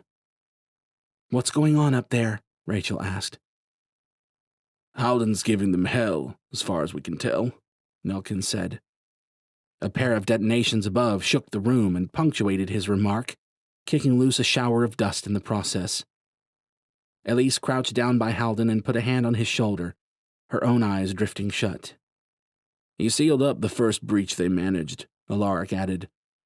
"Not really sure how, but it's still only a matter of time before they punch through." "That's a lot of men up there," Jarek agreed. "Rachnoth too, I'm guessing. Not sure how we're getting out of this one." Alaric scowled at Jarek. "Well, I reckon killing their overlord would have been a good place to start." "You're right," Jarek jabbed a finger at Alaric. "I'll let you have at him next round, cowboy." "Gentlemen," Nelkin said, "I think we have more pressing matters at hand." Matters like making sure Michael was alive and safe. Or as safe as he could be right now, at least. "I'm going to medical," Rachel said.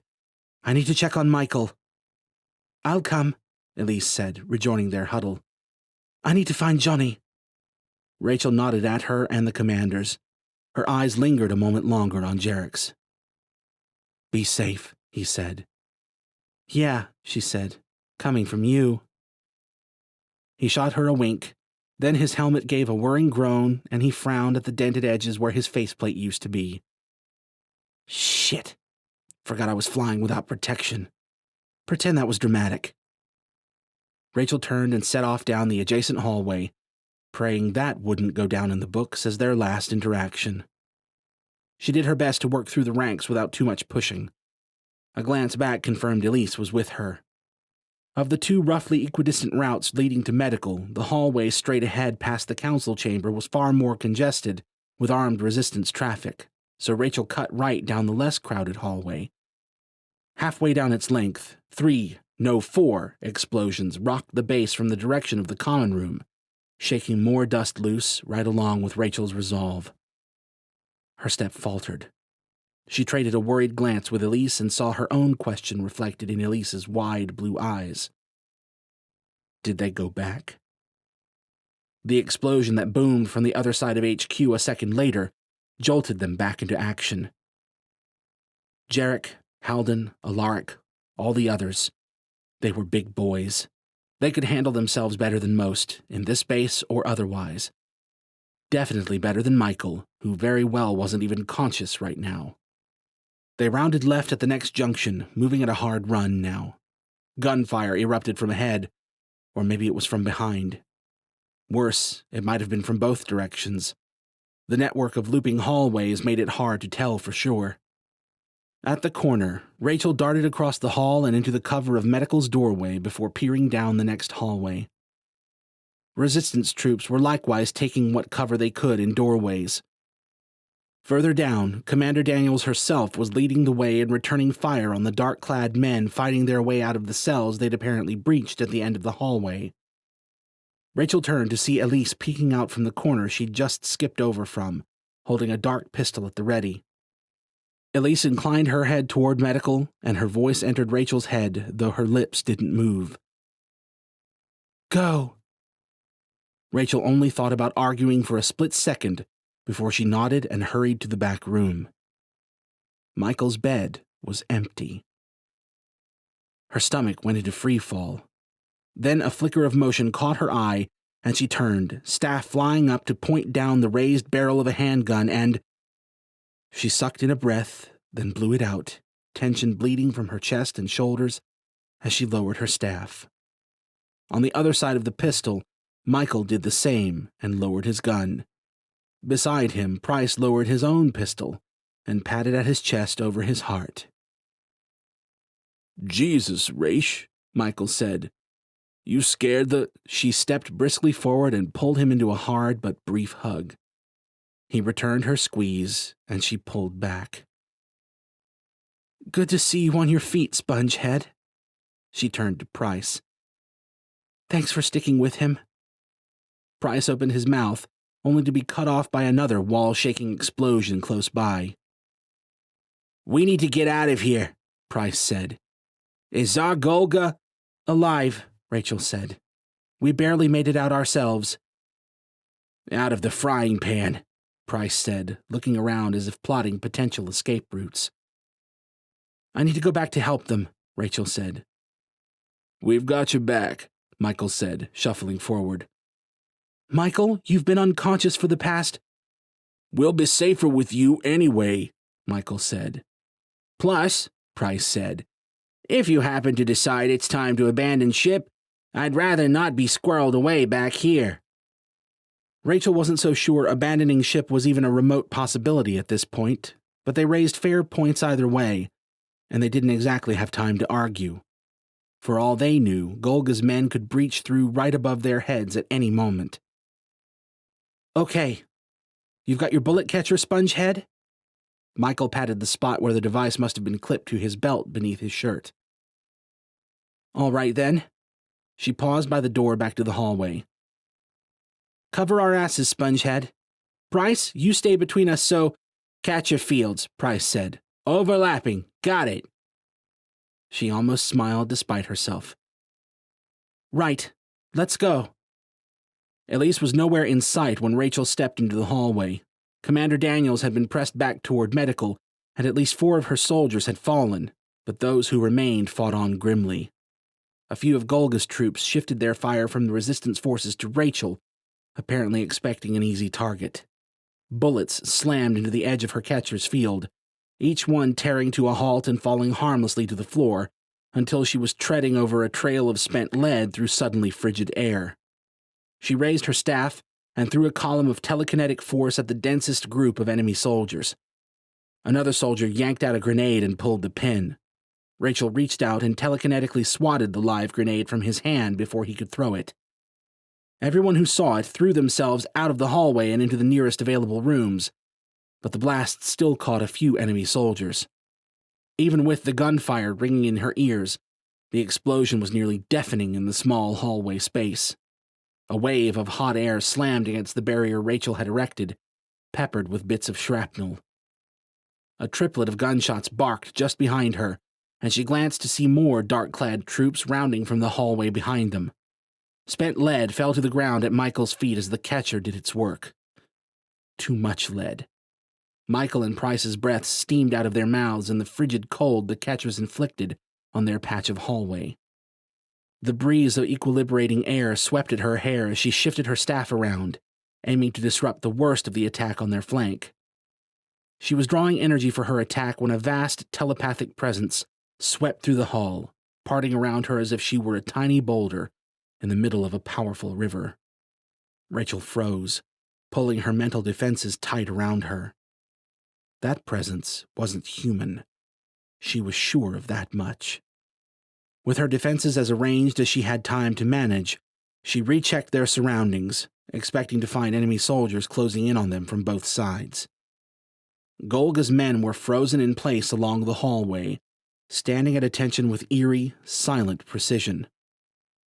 "What the f—" At a creak from behind, Rachel spun, staff raised. Given that they were the only serviceable cover in the hallway, all the cell doors had been thrown open during the firefight. All but the 2 doors guarding Seth Mosen and Aldrogan. And now the closer of the 2 doors was opening with a groan of creaky hinges, while Golga's troops looked on in absolute stillness. Daniels watched with a tight jaw, and the remaining resistance soldiers looked around in fear and confusion, most of them probably wondering whether they shouldn't just gun their oddly still foes down while they had the chance. Rachel couldn't say she wasn't wondering the same thing. The cell door finished opening, and Elise emerged. Al Drogon strode out behind her, completely unchained, fiery red eyes sweeping the hallway. Some gasped, others cursed, and every resistance agent in the hallway pointed their weapons at Drogon. Elise patted the air with her hands. "It's okay, everyone." "Easy, guys," Johnny added as he stepped out of the room behind them, holding the odd assault rifle he carried in as non-threatening a way as possible. "This isn't what it looks like." "Are you crazy?" one of the resistance soldiers demanded, keeping his rifle trained on Drogon while trying to simultaneously keep a wary eye on the creepily still enemies at his back. "That bastard will—" Commander Daniels silenced him with a raised hand, glancing around at Golga's unmoving troops with only a tad more confidence. "You'd better explain yourself quickly, then," she said to Johnny, "because it certainly looks like you're attempting to spring the Red King from custody." Johnny held up a finger, then gave a conciliatory nod. "Okay, it's exactly what it looks like, but the king here is the only thing keeping these guys," he gestured at the frozen troops, "from going all shooty-shooty, stabby-stabby right now. You don't have to call him buddy, but he's on our side right now." "Bullshit," the resistance soldier said. Daniels didn't look like she necessarily disagreed. "Those are his friends attacking us out there," another added. "I say we kill the bastard while we can." Elise bent an eyebrow at Rachel. "A little help here?" Rachel swallowed, recalibrating her shocked tongue. "Johnny's right," she said, putting as much weight and authority behind the words as she could. Several eyes shifted toward her. No one here but Daniels probably much cared what she thought, but some of them had seen what she could do, and they knew that she'd fought for them in the past. Hopefully, it was enough. "Look, our asses are too far in the fire to argue right now." The sounds of nearby gunfire and shouting added credence to her words, as did the blood-curdling roar that tore out from the direction of the common room. Shit. They needed to get back to the others, and if this was really happening, maybe Drogon could even help shut down the rest of Golga's forces. She looked at Drogon, then back to the men and women watching her. "I've been closer to this Rachnoth's mind than anyone here," she shook her head. "He's not my friend, but right now, he's not my enemy either, and if we don't take all the help we can get, we're all gonna die down here." No one spoke for a long, tense moment. Then Michael barked, "Let's move, people!" Heads turned to Daniels, who gave a solitary nod. "You heard, Carver people. Let's move." Uncertain stares slowly gave way to bobbing heads. "We need to get back to the common room," Rachel said. "Shut them down before—" A sound like a choir of roaring lions spun Rachel back to Michael's side of the hallway. Down by medical, Golga's men began to unfreeze and promptly parted to clear a path. Al Krogoth stepped in view, rusty hide fully intact and crimson eyes blazing, a low growl rumbling in the back of his throat. "Fuck," Rachel said. Too late. Chapter 28. After Rachel and Elise departed for medical, things actually seemed rather dull to Jarek, for all of 1 whole minute at least.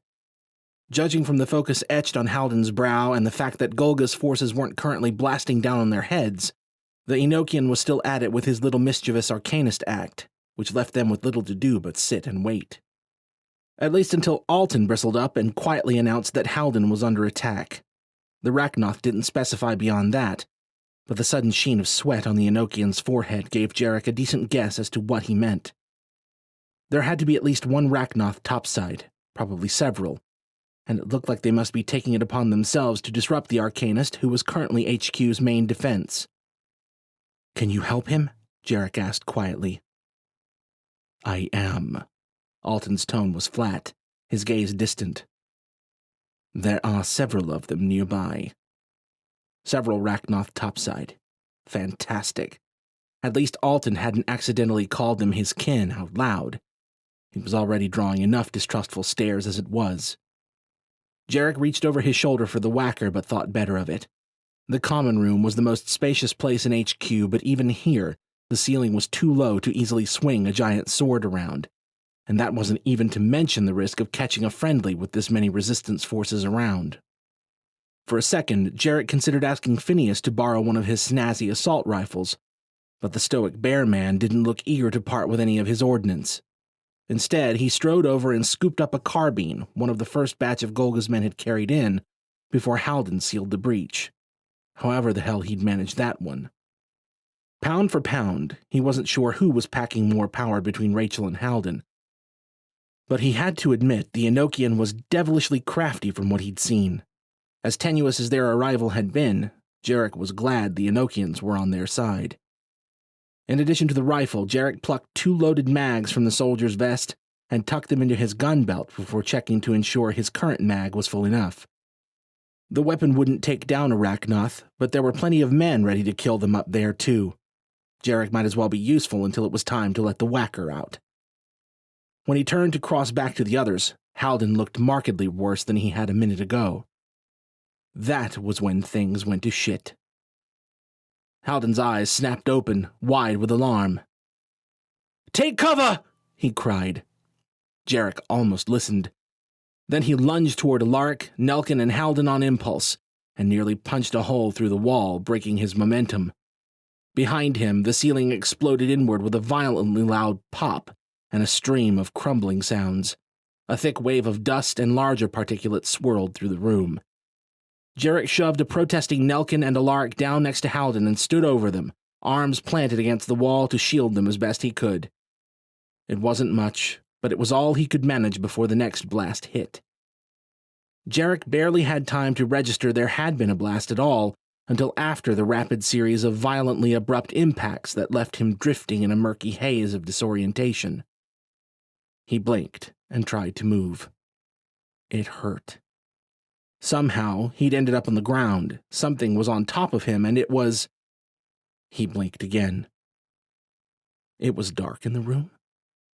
Impossible, said his sluggish brain. It was still daylight outside, which meant...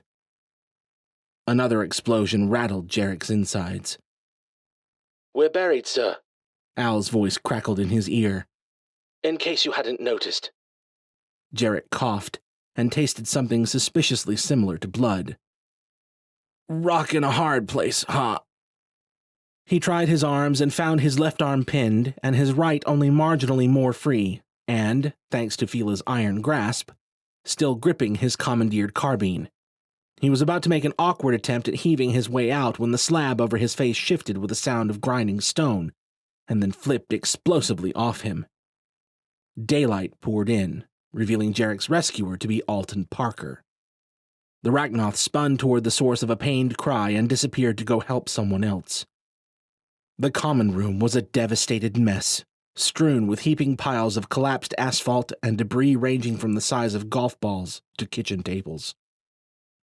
Much of the ceiling was gone and, more importantly, dark-clad figures were swarming around the edges of the now open pit that was the common room. More importantly still, several of those men were pointing guns at Jarek's unprotected face, and he was still too pinned to move anything but his right arm. He ripped his stolen carbine free from the rubble, praying it hadn't been too badly damaged, and pointed it at the nearest soldier.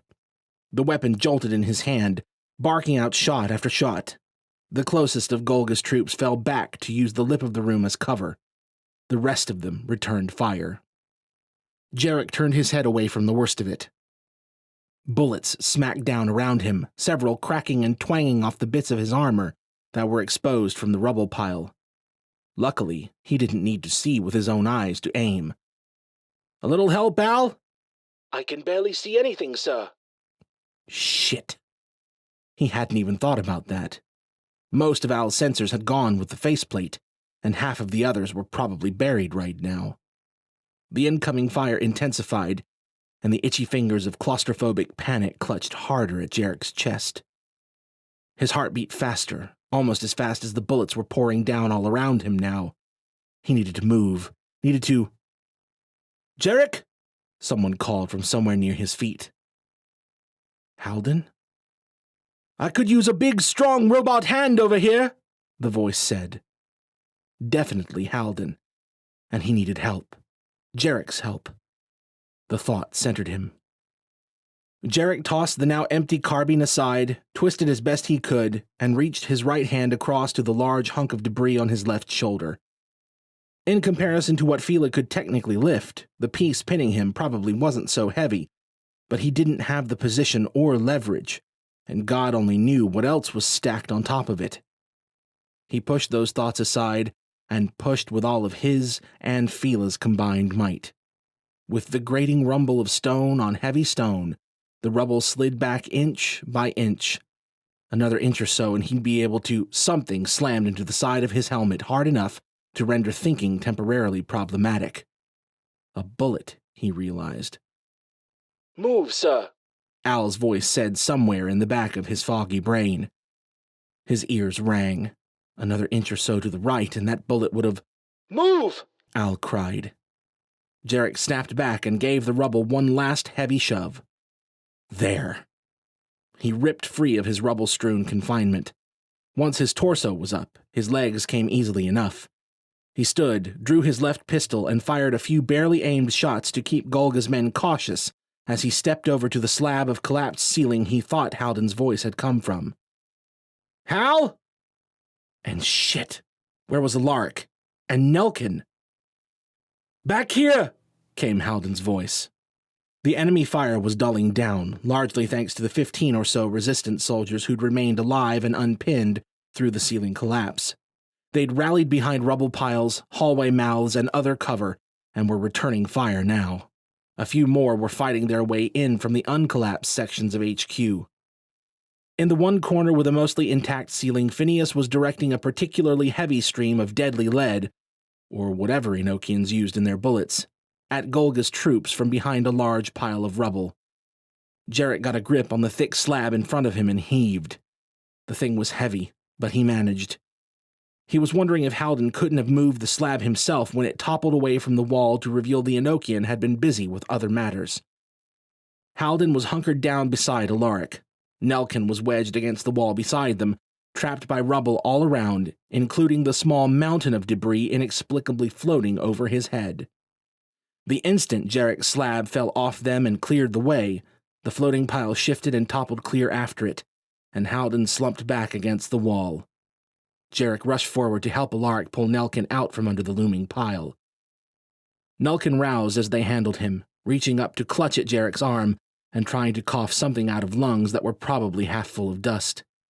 They only moved him a few inches before it became clear his legs were still pinned, and it looked like they were going to have to move some serious weight to get him out.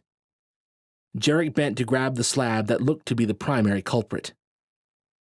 "Behind you!" Halden snapped. Something landed right near Jarek's vulnerable ass with a thump and a shifting of rubble. Halden sprung into motion before Jarek could stabilize his slab enough to aim a mule kick backward. A second later, there was a sound of crushing stone and a furious roar. Apparently, the Rachnoth had joined the party. Amid the dwindling gunfire, he heard the thuds of multiple impacts around the room. More Rachnoth?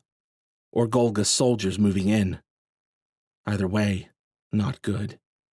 He set his feet and heaved the slab higher, lifting and then pushing until the slab passed the tipping point and fell aside to the floor with a heavy boom. Below, Nelkin grunted in alarm or pain. Yanking him out like this without understanding what was pinned where was probably a monumentally bad idea. But they didn't have time to do it right, and an injured leg was better than a dead commander. Jarek scrambled to clear a few more easy pieces, then reached for the next large piece obstructing Nelkin. Alton appeared to beat him to it, and yanked the heavy slab aside to reveal two more resistance fighters, a man and a woman, huddled together beneath, looking harrowed but relatively unharmed. For a split second, their expressions shifted to profound relief. Then they caught sight of Alton, whose eyes had gone red somewhere between his exertions and the bullets slamming into his back, and their expressions twisted to pure terror. The woman produced a pistol and pumped 4 rounds into Alton's chest before Alaric hurled himself over to pull her gun arm down. "He's trying to help, you dimwits!" Before either of them could respond, a second pair of fiery red eyes dropped down behind Alton, and a pair of scaly green arms clamped around his torso and chucked him across the room, where he smashed into the opposite wall like a sack of bricks. The enemy Rachnoth turned back to them just in time to catch Jarek's front kick full on in the chest. The kick launched the Rachnoth across the room, bouncing from one pile of rubble to the next. Alaric was waving the 2 stunned resistance troops to action. "Wipe those dumb looks off and help me get your commander out of here!" They snapped to and complied, and Jarek turned to follow his Rachnoth foe, reaching for the whacker as he went. He hadn't drawn his blade, hadn't even made it 2 steps, when what might have been a 600-pound gorilla came down on him from behind. He did his best to tuck and roll with the thing's considerable momentum, but there was only so much he could do with his attacker stubbornly riding him all the way down. They bounced across the uneven ground in a series of messy rolls that ended with Jarek on his side and strong, scaly arms trying to wrap their way around his torso and neck. He threw a pair of vicious elbow strikes back at his faceless opponent and was rewarded with a wet cracking sound and a low growl. A violent backward headbutt changed the growl to a screech, but the impact left Jarek's own head ringing. He bucked against the Rachnoth's steely grip all the same, and managed to slip free in the distraction. In a single second, he was on his feet and aiming a hard stomp at the Rachnoth's head. Not fast enough. A second Rachnoth, the one he'd kicked, he realized, came out of nowhere to catch him in a low shoulder tackle, and he didn't stop there. The Rachnoth pumped his powerful legs, driving Jarek back, until they slammed into the wall they'd excavated Nelkin from. Luckily, Alaric and his helpers had shuttled Nelkin out of harm's way by then. Lucky. Right. Because now all Jarek had to contend with was the Rachnoth pinning him to the wall, and his buddy, who was rising from the rubble to come help tear Jarek's head off. Across the room, Alton was tangling with a new Rachnoth now. To the left, Halden stood over his fallen Rachnoth opponent with a pair of long, simple daggers in hand, one of which was coated with dark Rachnoth blood. A hard punch to the stomach drove out what little air remained in Jarek's lungs and yanked his attention thoroughly back to the Rachnoth at hand.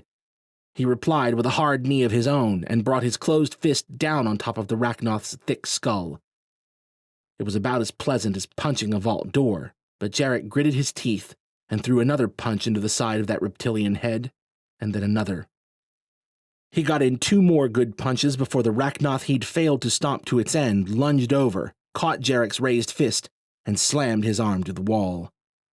For a few seconds, the 3 of them struggled furiously.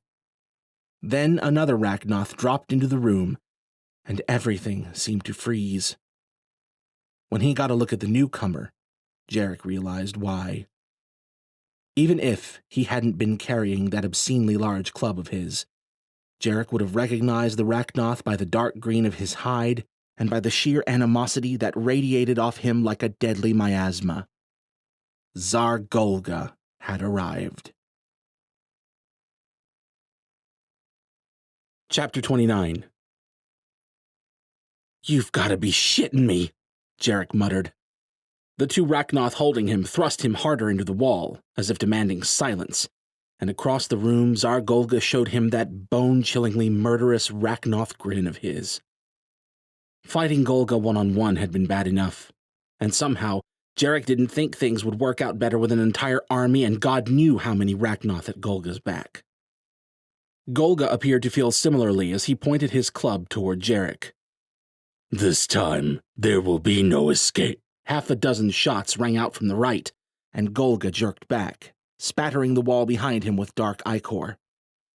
Jarek followed the shots to Alaric and Phineas, who were both sporting sleek Enochian rifles. Then all hell broke loose. Rachnoth roared. Golga's forces renewed their fire on anyone who wasn't in close proximity to the Rachnoth below. Halden sprang across the room and drove a hard boot into the side of Golga's head. Jarek needed to get free and help Halden. The Enochian was good, he'd give him that, but he doubted Halden fully appreciated what he was getting himself into fighting Golga one-on-one. Jarek bucked against his captors, kicking and stomping. He broke his left hand free just in time to catch a clawed hand on its way to his exposed face. Ahead, Halden twisted and turned past a rain of Golga's blows, with a grace and speed that should have been well outside the limits of a human being. He moved as if he knew what would happen before it did, like a machine built for the sole purpose of dancing smoothly around a rampaging Rachnoth. While Jarek struggled to keep one Rachnoth from gouging his eyes out, the other came to the realization that Jarek's hands were tied and his neck vulnerable. A strong hand clamped over his armored throat and tugged him forward, only to slam him back into the wall, and then again. Jarek's vision swam with oddly colored spots from the impact, and he was fighting a losing battle for breath. But at least the Rachnoth's new hold freed up one of his legs. He kicked the Rachnoth's right knee before he could give Jarek another slam. There was a grisly crunch, and the Rachnoth hobbled back, but didn't fall. Instead, he gave an angry roar and started forward again, ready to end Jarek. His buddy held Jarek in place, content to let his kin have the honor. Or did, at least, until Phineas came charging in and planted an earth-shaking punch right on the side of the Rachnoth's head. The punch should have broken Phineas's hand, only it wasn't his hand, Jarek realized, but a prosthetic. Jarek's captor stumbled aside from the hit and released his grip on Jarek to aim an angry backhand at Phineas. The blow caught the big guy in the chest and sent him sprawling into the wall, but Phineas's distraction wasn't wasted. Jarek threw a shove into the Rachnoth's chest, hard enough to buy himself a moment, as the Rachnoth with the bum knee closed in on him from the left. In one continuous motion, Jarek tore his sword free and stepped in a high-to-low sweep. The giant blade caught the incoming Rachnoth at the left knee joint and ripped through, tearing more than cutting.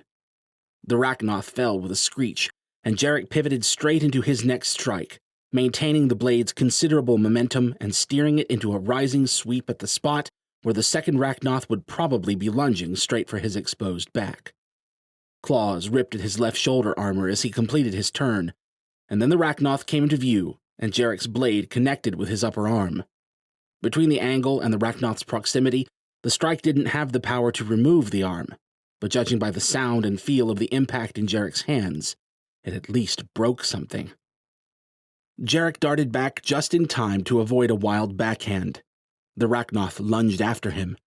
He spun, dropping his left hand from the hilt, and brought the whacker around in a high, horizontal sweep. The sword kicked in his hands, and the Rachnoth fell to Jarek's side, the top half of his head torn open. Jarek caught a glimpse of something wriggling in the dark fluids oozing from the open head wound, and his stomach turned. Then a roar to his left wrenched his attention away. Across the room, Halden's dagger shot up to meet a tremendous blow of Zargolga's club. Jarek tried to cry out. Too late. What was the crazy bastard thinking, trying to catch that thing with those tiny... The club smashed off thin air as if it had hit an invisible, immovable post a few feet from Halden's daggers. Jarek's horror turned to shocked admiration as the force and leverage of the impact proved sufficient to jolt the weapon free from Golga's grip. Halden, apparently expecting the large weapon to come spinning out of Golga's hand, had already ducked to the side to avoid its wild trajectory. What he hadn't expected was how seamlessly Golga reacted. The Rachnoth abandoned the club as if throwing it away had been his intention all along, and whirled to catch Halden by the throat. Halden dropped his daggers and managed to catch Golga's hand with both of his, and avoid getting his throat torn out. But he couldn't do a thing to keep Golga from driving him down to his knees and yanking him in for the killing blow. Jarek sprang forward, aiming an overhand strike at Golga's left elbow. The Rachnoth saw him coming and leapt backward, releasing Halden to avoid Jarek's attack. Jarek planted his feet and turned, raising his sword as he tracked Golga. There was a gasp of air and a choking cough from behind, and then Halden stepped to Jarek's side, daggers at the ready. Behind Golga, Alton stood wearily from an unmoving foe and began to skirt the edge of the room toward them. Two Rachnoth dropped down from above to bar his way. Toady and Slenderface, Jarek registered. Another pair of Rachnoth dropped down behind Jarek and Halden, low growls emanating from their throats.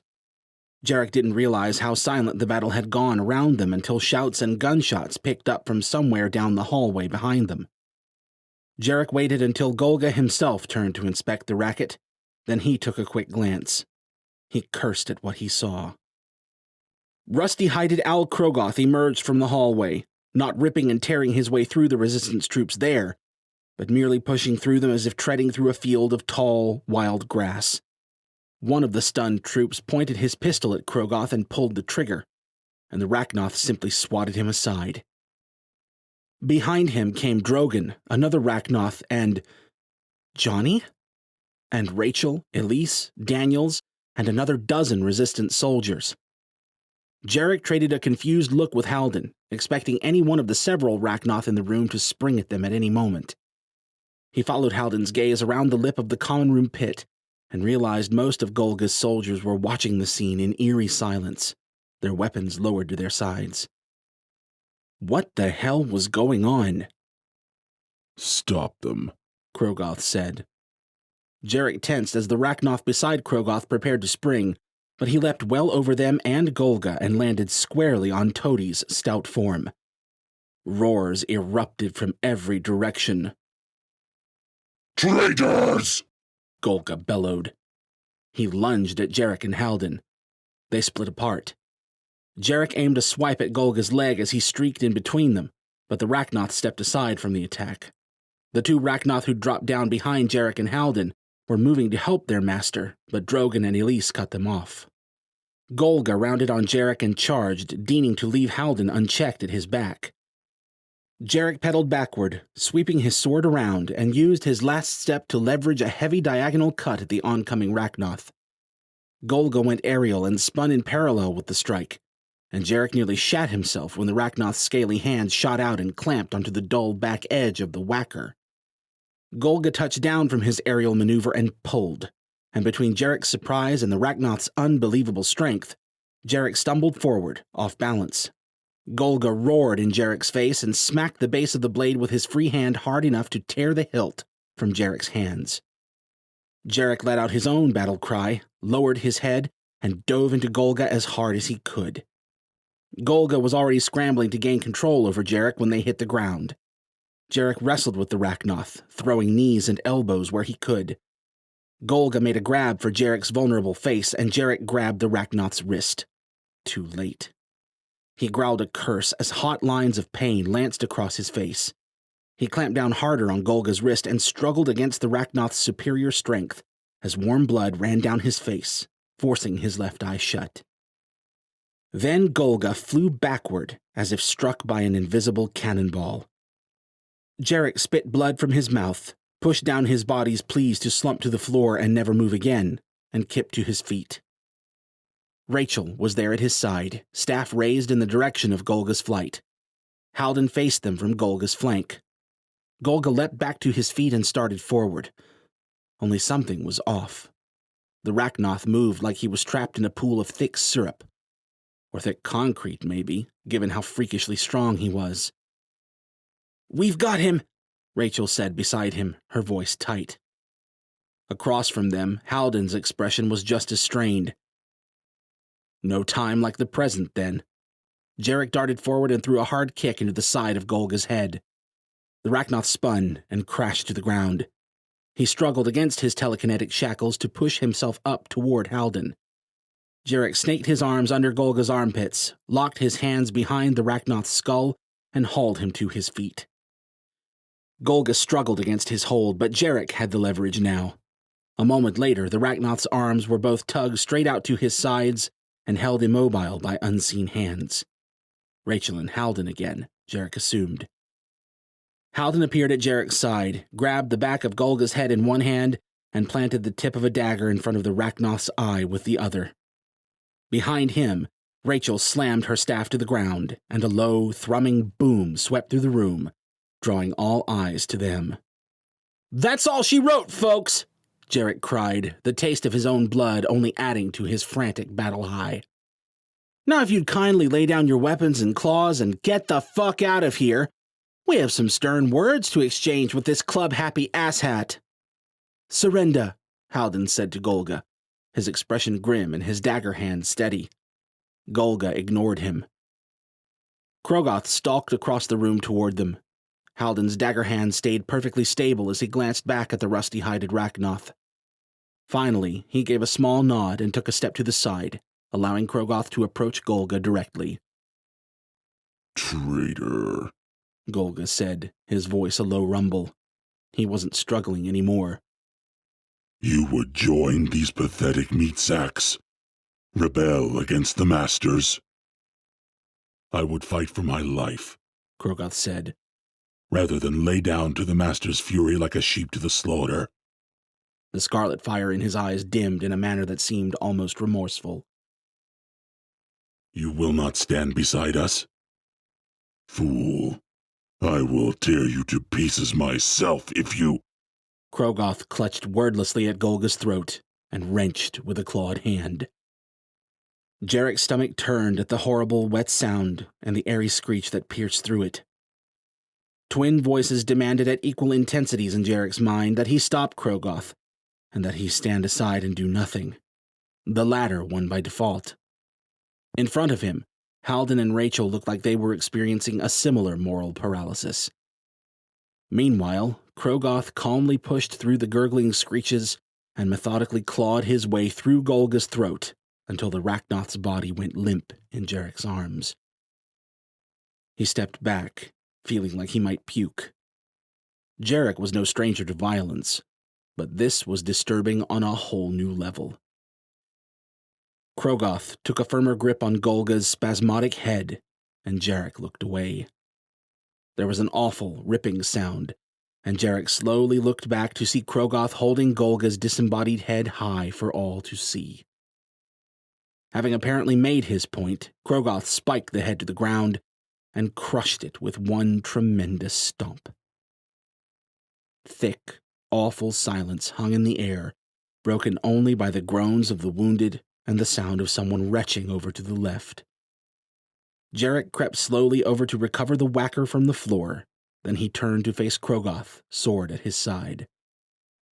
The Rakul are coming, Krogoth finally called to the silent assembly. He swept his fiery gaze around to each of the Rachnoth in turn. You have all felt it. There is no choice now.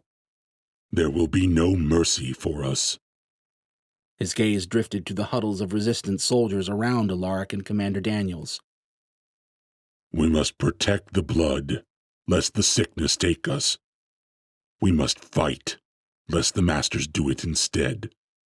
If any of you wishes to challenge me in this, step forward now and face me. None did.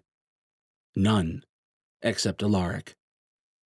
He set his rifle down and shuffled out from behind cover with a limp he must have obtained in the fight or the cave-in. One of the resistance troops moved to support him, but Alaric waved him off. Daniels pushed out from her party and met Alaric halfway. Krogoth watched them approach calmly, his eyes dim and his posture bored. If what we've heard about these Rakul is true, Alaric said when he and Daniels stood in front of Krogoth, it might be we need to set aside the hatchet to survive. For now. He shook his head, his stare that of pure, immutable stone. But don't think for a goddamn minute that means that hatchet's buried. We're not your blood bags to be used and discarded as you please. And we'll never forget what you did to our planet, the destruction you bring even now. We'll kill these Rakul, and then you and I are going to have words about your future here. Krogoth stared at Alaric for a good 15 seconds before he finally turned his gaze to Daniels. She only returned his stare with her own brand of stony stoicism, silently acknowledging her support of Alaric's claims. After what felt like another 5 minutes, Krogoth gave an almost imperceptible nod and leapt out of the common room pit to the lot above. Your champions may be formidable, he called back down, glancing at Jarek, Halden, and Rachel.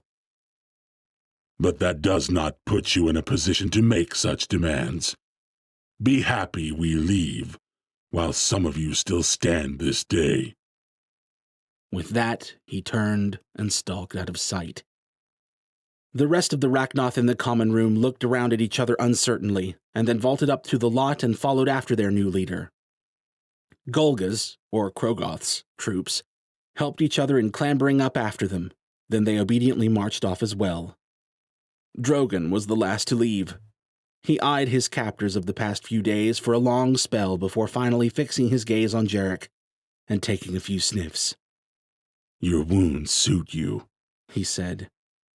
Jarek swallowed, resisting the urge to wipe at the blood still trickling lightly down his face, plastering his left eye shut. Maybe he was tired, maybe just creeped out, but he couldn't decide what to say to that. Drogon leapt out of the common room before he had to. The Rachnoth turned back only long enough to give a perfectly creepy wave of his partially regrown fingers. "Until we meet again, Jarek Slater." Then he strode off into the mid-morning sun. Jarek turned his one-eyed gaze to Halden and Rachel and forced his best nonchalant smile. "I think he likes me." He must have looked garish, because Rachel just cringed. "Come on." She walked over and squinted at his closed eye before pulling him off toward medical. "Let's get you cleaned up before you bleed everywhere." Around them, people were beginning to move again, checking on ignored injuries, looking for fallen friends, and carting the wounded back toward medical. Halden and Elise stood together in one corner, their arms tightly wrapped around one another. "Yeah," Jarek said, allowing Rachel to drag him across the rubble-strewn ruins of the common room. "I mean, we wouldn't want to go and make a mess of this place." Chapter 30. Rachel had never considered herself particularly squeamish, but then again, she'd never realized just how much a few face wounds could bleed either. As far as she could tell, Jarek's wounds weren't all that deep, but they'd stubbornly bled on as she'd done her best to mop up the mess and seal up the damage with the wound glue she'd nabbed from medical. In light of the dozens of critically wounded resistance soldiers, the doctors hadn't protested when she'd offered to clear out of medical and see to Jarek's wounds herself. In fact, she wasn't certain they'd even heard her. To say HQ was in shambles was putting it lightly. So they'd trekked outside and found a quiet corner in the shipping container yard. "Everything considered," Jarek said, thankfully managing to not move his face too much. "I think if you say you think things went swimmingly," Rachel paused from her work to wave her wound glue swab in front of him, "I'm going to lobotomize you with this swab." "Think," Jarek said, holding a finger up for pause, "that it was a hell of a day." His face split into a grin. "Just a tad too far." "Some medical professional you are." "And now you're bleeding again." His grin started to widen. You're just giving me the business." Ow! Rivulets of blood welled at 3 more points as her work cracked under the load of his insistent grin. "Damn it, hold still!" She leaned in closer to dab the blood away and reapply the glue where needed. As she worked, she idly wondered whether the wounds would leave some horrific scar raking from his left brow down to his right cheek. It'd be a shame, but, all things considered, it was probably a small enough price for surviving an ambush, an invasion, a bombing, and 2 fights with Zargolga. At least his eyes were both intact. Plus, knowing Jarek, he'd just think a scar was badass anyway. Focused as she was on the task, she almost forgot how close her face was to his, at least until she noticed the way he was watching her. Once she noticed, though, she couldn't seem to unnotice. His eyes bore into hers with solemn intensity, and she felt a pull that was becoming familiar. "Rach, I don't." She hadn't thought about saying it, wasn't even sure why she did, but it popped out all the same. And for some reason, Jarek looked less surprised about it than she felt. He gave a shrug and slipped on one of his nonchalant masks. "I just wanted to say thanks." She should say something, apologize, explain. But explain what? She was hardly sure herself. So she followed Jarek's lead in limping away from whatever had just happened. Thanks. Well played, Rachel. Smooth. Jarek's smile didn't spread to his eyes. I mean, I think we can both agree I'm good. Amazing, even. But I'm not sure I would have made it through today without you. She dropped his gaze in favor of the pavement. She didn't want to see the fragility in his smile, knowing that she'd put it there. Part of her wanted to reach out to him, to tell him all the terrible shit that had gone through her head in the moments when she thought she was about to lose him, when Zargolga had stood over him, club raised. But she couldn't. Jarek, I didn't mean I get it, he said. It's hard. We almost died today. Either one of us could finish the job tomorrow. And even if that weren't the case, he looked into the distance and shrugged. It's hard. For people like us, I mean. That's not... Not what? Not true? It's what she wanted to say.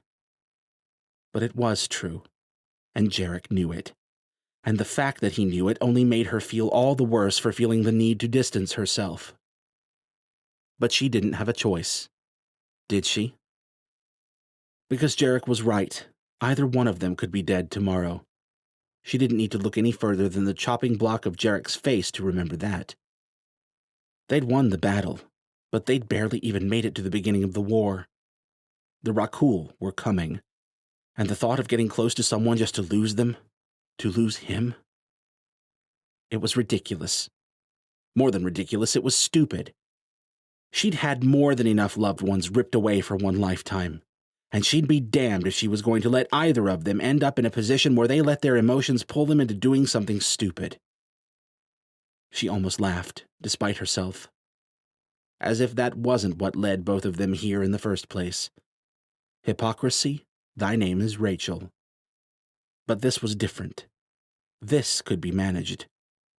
This could be business. Slay the Rakul and save the day first. Everything else later. Simple, easy, manageable. So why couldn't she get that stupid kiss out of her head? She needed to say something. The silence had already stretched too long between them. So what's next? She finally asked. Jarek didn't seem to begrudge her the awful segue. A few ounces of amusement even crept back into his expression. Next, I suppose we pull ourselves together the world's first human space vampire alliance and start preparing to slay ourselves a space dragon. Assuming you're still game. The last bit took Rachel by surprise. How could I not be? It's not like we really have a choice anymore. The Rakul wouldn't be keeping a list and sparing the innocent when they arrived. It was all hands on deck, fight or die. And even if it weren't, she still had questions that needed answered. Why her mom had done what she'd done to the Rachnoth. What had actually happened to her in the end. It might not change anything, but she needed to know. And sometime soon, Alton Parker was going to tell her. Jarek sighed and stood to offer her a hand. We always have a choice, Goldilocks. Always.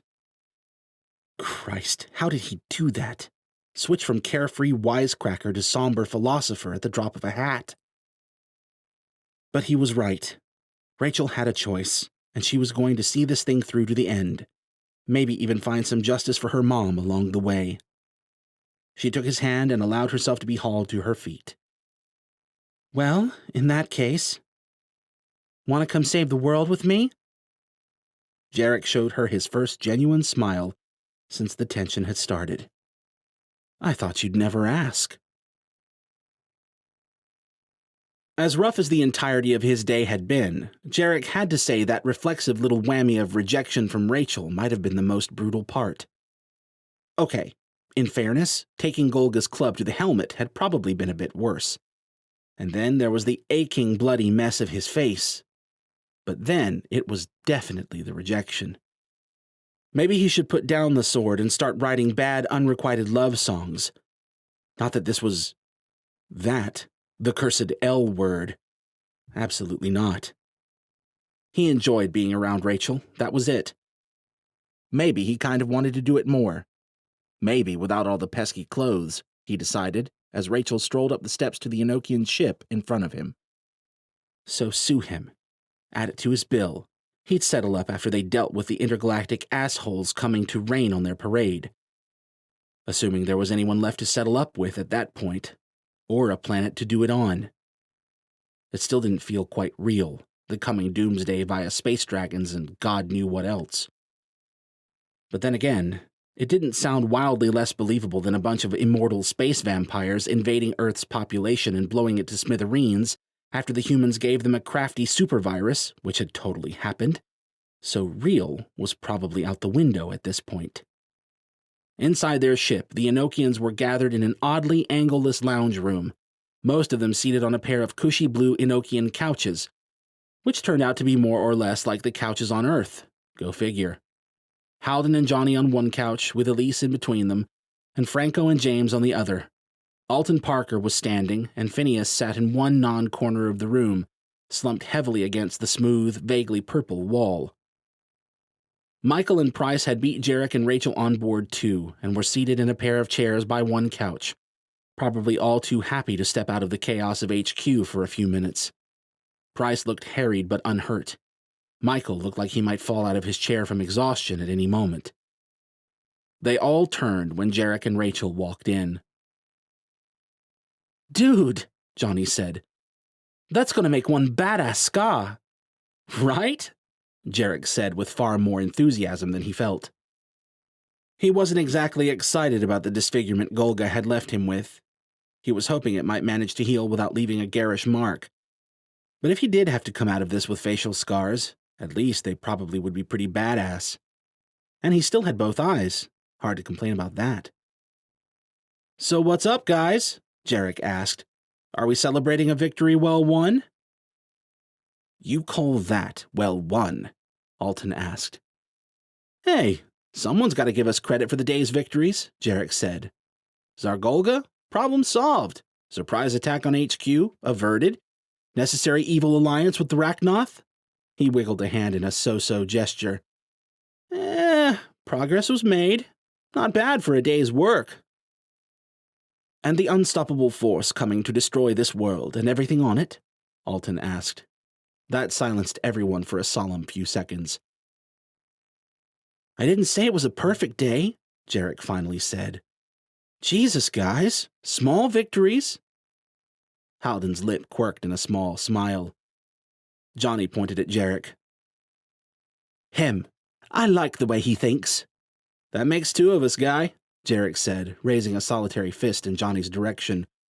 Johnny raised his own fist to meet Jarek's long-distance fist bump. Franco stirred as if suddenly remembering something. "You two sit," he said, beginning to rise. "I'll bring more chairs." Jarek raised a hand and plopped down against the smooth wall with a contented sigh. "No worries, man. All set here, unless—" He glanced up at Rachel, but she settled down against the wall beside him with a contented sigh of her own.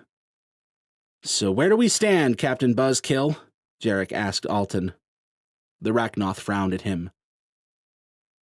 "The humans will never trust my kind, or any humans who freely choose to work with them, I imagine." Jarek searched the vaults of his cavalier chipperness for something to diffuse the troubling sentiment. But that vault was empty, had been all along, really. He was tired, and he hurt. And at the end of the day, Alton was right. No matter what monsters might be coming for them, humans and Rachnoth wouldn't be holding hands and skipping into the sunset anytime soon. The only thing they'd really managed to do today by ending the fight peacefully was probably to alienate most of the resistance. And ensure everyone would stay alive long enough to be available for bountiful slaughter once the Rakul arrived on Earth. Small victories, right? "They don't need to trust the Rachnoth," Halden said. "Not at first, at least. If everyone can just make it to tolerating one another," he cocked his head. "And if we don't all die off the bat, trust can come later." The look that passed between Alton and Halden gave Jarek the impression that Halden was speaking from experience after whatever had transpired between them on Enokia. It was easy to forget, and still pretty hard to believe, that these people had fought to protect their own world from the Rachnoth, only to fly across the galaxy with one of them to do it all again. "We probably could have gotten a better start," Rachel said. "This is a two-way street, and Krogoth didn't exactly roll out the red carpet of friendship to the Resistance back there." Halden nodded. "We have a lot of work to do." Johnny made a face. "Ah, diplomacy, our greatest strength." Halden smiled and pointed at Alton and Franco. "That's what we brought these two along for." Franco arched a decidedly sage eyebrow at Halden from over-steepled fingers, a small smile pulling at his mouth as he received the compliment. Alton looked less flattered. "We wouldn't happen to have any idea how long we have to do this work, would we?" Price asked. Alton shot a speculative glance at Michael and shook his head. "Not with any real accuracy. At any time, the 12 could be scattered well across the galaxy and possibly beyond. Depending on location and just how furious they are, we could be looking at anywhere from days to years." He gazed through the deck, thinking. If the nest ruptured 3 days ago, judging from what little I felt of Kulgada's message yesterday, my best guess is that we're only looking at a few weeks before at least he arrives. "Kulwada?" Jarek asked. "Kulgada." Beside Jarek, Rachel tensed at the word. "Am I correct in assuming Kul is a fourth title?" Price asked. "Above Tsar?" Alton nodded. "It is the title of the Rakul, and the highest station of our people, though a Kul can only loosely be called one of us. If we translate to your years, Kulgada, the youngest of the 12, is well over 10,000 years old." Jarek processed that for a few seconds. Across the room, Price's mouth cycled open and closed half a dozen times as probably 300 times that many questions fought to escape his head. Jarek raised a hand. Alton stared at him for several seconds before he finally shook his head and extended a hand to Jarek in invitation. "I have a feeling I'm not going to like the answer to this one," Jarek said. "But, has anyone actually ever taken down one of these Rakul guys?" Tense silence stretched, the Earth crew all leaning forward in anticipation. The way the Enochians' gazes all dropped to the deck gave Jarek all the answer he needed. "Only once," Alton finally said. "By the oldest of my kin." "And what happened to that guy?" Rachel asked. Alton's smile was utterly devoid of humor. "He became Kulgada." "And I take it that meant no sympathy for the little folk anymore?" Jarek asked. "Not so much," Alton said. "In fact, it's the opposite, if anything. Ascensions to Kul clearly don't happen every day, or millennium. I would imagine Kulgada feels the need to prove himself even now. He's certainly acted like it over the past 2,000 years." "Sounds like a swell guy," Jarek said. "But at least he demonstrated it's possible to kill a Rakul," Price said. "It is most certainly possible," Alton said. "For all their power, the Rakul are flesh and blood, on the inside at least." That raised a few eyebrows. "And on the outside?" Jarek asked. "It varies," Alton said. "Some have become amalgamations of the many species we've conquered over the millennia, strengthening their bodies over time, while we are forced to start fresh with each new species we infiltrate." "Right," Rachel said quietly. "Creepy," Jarek agreed. "It's one of the ways they'd kept us subservient all this time," Alton continued. "By the time any of my predecessors thought to first question the way of things, the Rakul had already grown too strong." "Double creepy," Jarek said. "But killable," Halden said. "Right," Johnny said. "All we gotta do is unite a bunch of scared humans and the blood-sucking monster, guys, who blew their planet to ashes and get everyone ready to rumble with a dozen alien warlords who've basically never suffered a loss." "So, yeah," Jarek said slowly. "A bit of work to do, then." "Who doesn't like a good challenge?" Elise asked. "Well," Price said, glancing from Alton to Halden, As our resident experts, what do you believe to be our best shot from here out? We'll begin reaching out to the other Rachnoth on Earth, Alton said, looking to Halden and Franco for confirmation. There are several clusters of my people scattered across the planet. We'll try to convince them the only hope is to join forces and rally here to face the Rakul together. Jarek looked at Rachel. Guess that means we should focus on getting the party started right with Krogoth and Drogon.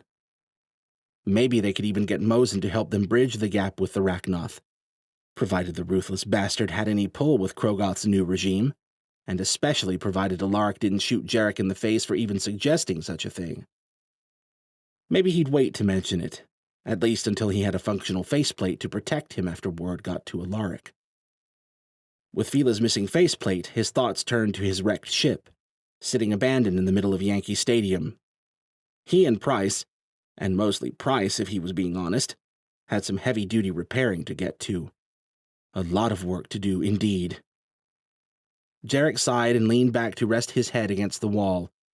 When his shoulder brushed against Rachel's, he paused, waiting to see if rejection would strike again and she'd withdraw from the contact.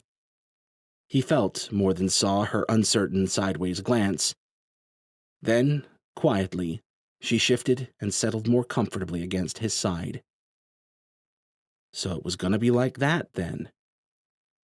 Jarek met Michael's soft frown with an easy smile, then settled in to take a few deep breaths and enjoy the contact while the others continued talking plans. Then his calm decided to buzz and ruin everything. Call from Alaric, sir, Al said in his earpiece. Jarek scooted around so the others would be behind him and in frame. Share it with the class, Mr. Robot. Jarek's calm hollow sprang to life to reveal a battered-looking Alaric standing in the council chamber, which was empty but for the muffled bustle of voices and activity that carried through the doors. We've got rubble, Alaric said without preamble. The kind it'd be handy to have a big, strong exo to clear out. Well, don't beat around the bush, Alaric, Jarek said. Was there something you wanted? Alaric scowled. Get down here and help, unless you all have something better to do. His hard stare shifted over Jarek's shoulder to the others. What are you all doing, by the way? Just trying to save the world, Johnny called. You know how it goes. We were discussing our best next steps in facilitating a human Rachnoth alliance, Halden added. We're happy to move the discussion to HQ as soon as everyone's ready. Alaric shook his head, his scowl deepening. Jarek half expected him to give a strong hell no or something of the sort, but when he spoke, it was with defeated acknowledgement. I can't believe it's come to this. No one in the room seemed to disagree with the statement. Not that I'm particularly excited to suggest it, Alaric continued after a stretch, but the logistics of this half-assed alliance might at least be a touch easier now that we have a resistance commander on board. Jarek studied the stoic expression behind Alaric's grizzled beard. You? He asked finally. Alaric nodded. Can't imagine Sloane approved that decision, Jarek said, and he had a feeling he knew why. Sloane is dead, Alaric said. Enemy forces breached into his room from above. Looks like the blast took him. That earned a moment of silence, which Jarek willfully refrained from breaking with something along the lines of good riddance. He wasn't the best man we lost today, Michael finally said. No, Alaric said. He wasn't. Jarek had never seen Alaric look so tired. For a second, he thought about asking if Mosin had made it through the fight safely in his cell, but that wasn't liable to do Alaric's mood any favors. All right, Jarek stood and showed Alaric a casual salute. I'm on my way, cowboy. We'll get HQ squared away, and then worry about the end of the world. See you in a few. Alaric looked a shade surprised, but he stifled it quickly enough, said a gruff, Thank you, and cut the call. Jarek looked back at the others. Anyone up for strengthening alien goodwill with a bunch of twitchy resistance fighters? They shared a look, and all rose to their feet. Jarek pulled Rachel to her feet, and together the party began the short trek out of the ship and back to HQ. As they went, Jarek found himself wondering where along the line things had changed to the point that he was the one leading the march to go help the same resistance, that had been willingly hiding Fila from him not even a week ago. Sideways, apparently. Or maybe not. Maybe it wasn't the same resistance that they were marching to the aid of right now. Because everything had changed, hadn't it? For now, at least. And all it had taken was the threat of extinction. Jarek wasn't about to paint a big red R across his chest, and he sure as hell wasn't about to thoughtlessly toe the line and give any of them the "Sir, yes, sir." But there was no denying it anymore. After years of trying to do the right thing from a distance, he'd finally picked his side. He was as much a part of this now as any of the soldiers scrambling around in the tunnels below. He was still his own man, and always would be. But for the foreseeable future, being his own man meant fighting for the resistance, and for the rest of Earth, too. Tomorrow would bring new struggles. In the weeks to come, there would be squabbles and fights. Friendships would be shaken, alliances forged and broken. Most likely, people would die, maybe a lot of them. And even if everything went to plan, and Rachnoth and humans somehow came to stand together without friction or animosity in a few short weeks, at the end of it all, they still had to face their retribution. The Rakul were coming. But for today, at least, they were alive, and it was time to do something about it. Dear reader, Jarek and Rachel survived. Zargolga was defeated. Powerful new alliances forged. The resistance lives on, determined to rebuild stronger than ever. But will it be enough to stop the Rakul? From across the empty void, the Masters come, ancient beings that give even the Rachnoth nightmares. Beings that have left countless planets broken in their wake. And unless Jarek and Rachel find a way to unite their forces, Earth is next. The adventure continues with Reaping Day, Book 3 of the Harvester series. For more information, and to snag your free copies of the Harvester series prequels, Cursed Blood and Soldier of Charity, hop on over to lukermitchell.com. Thank you for listening.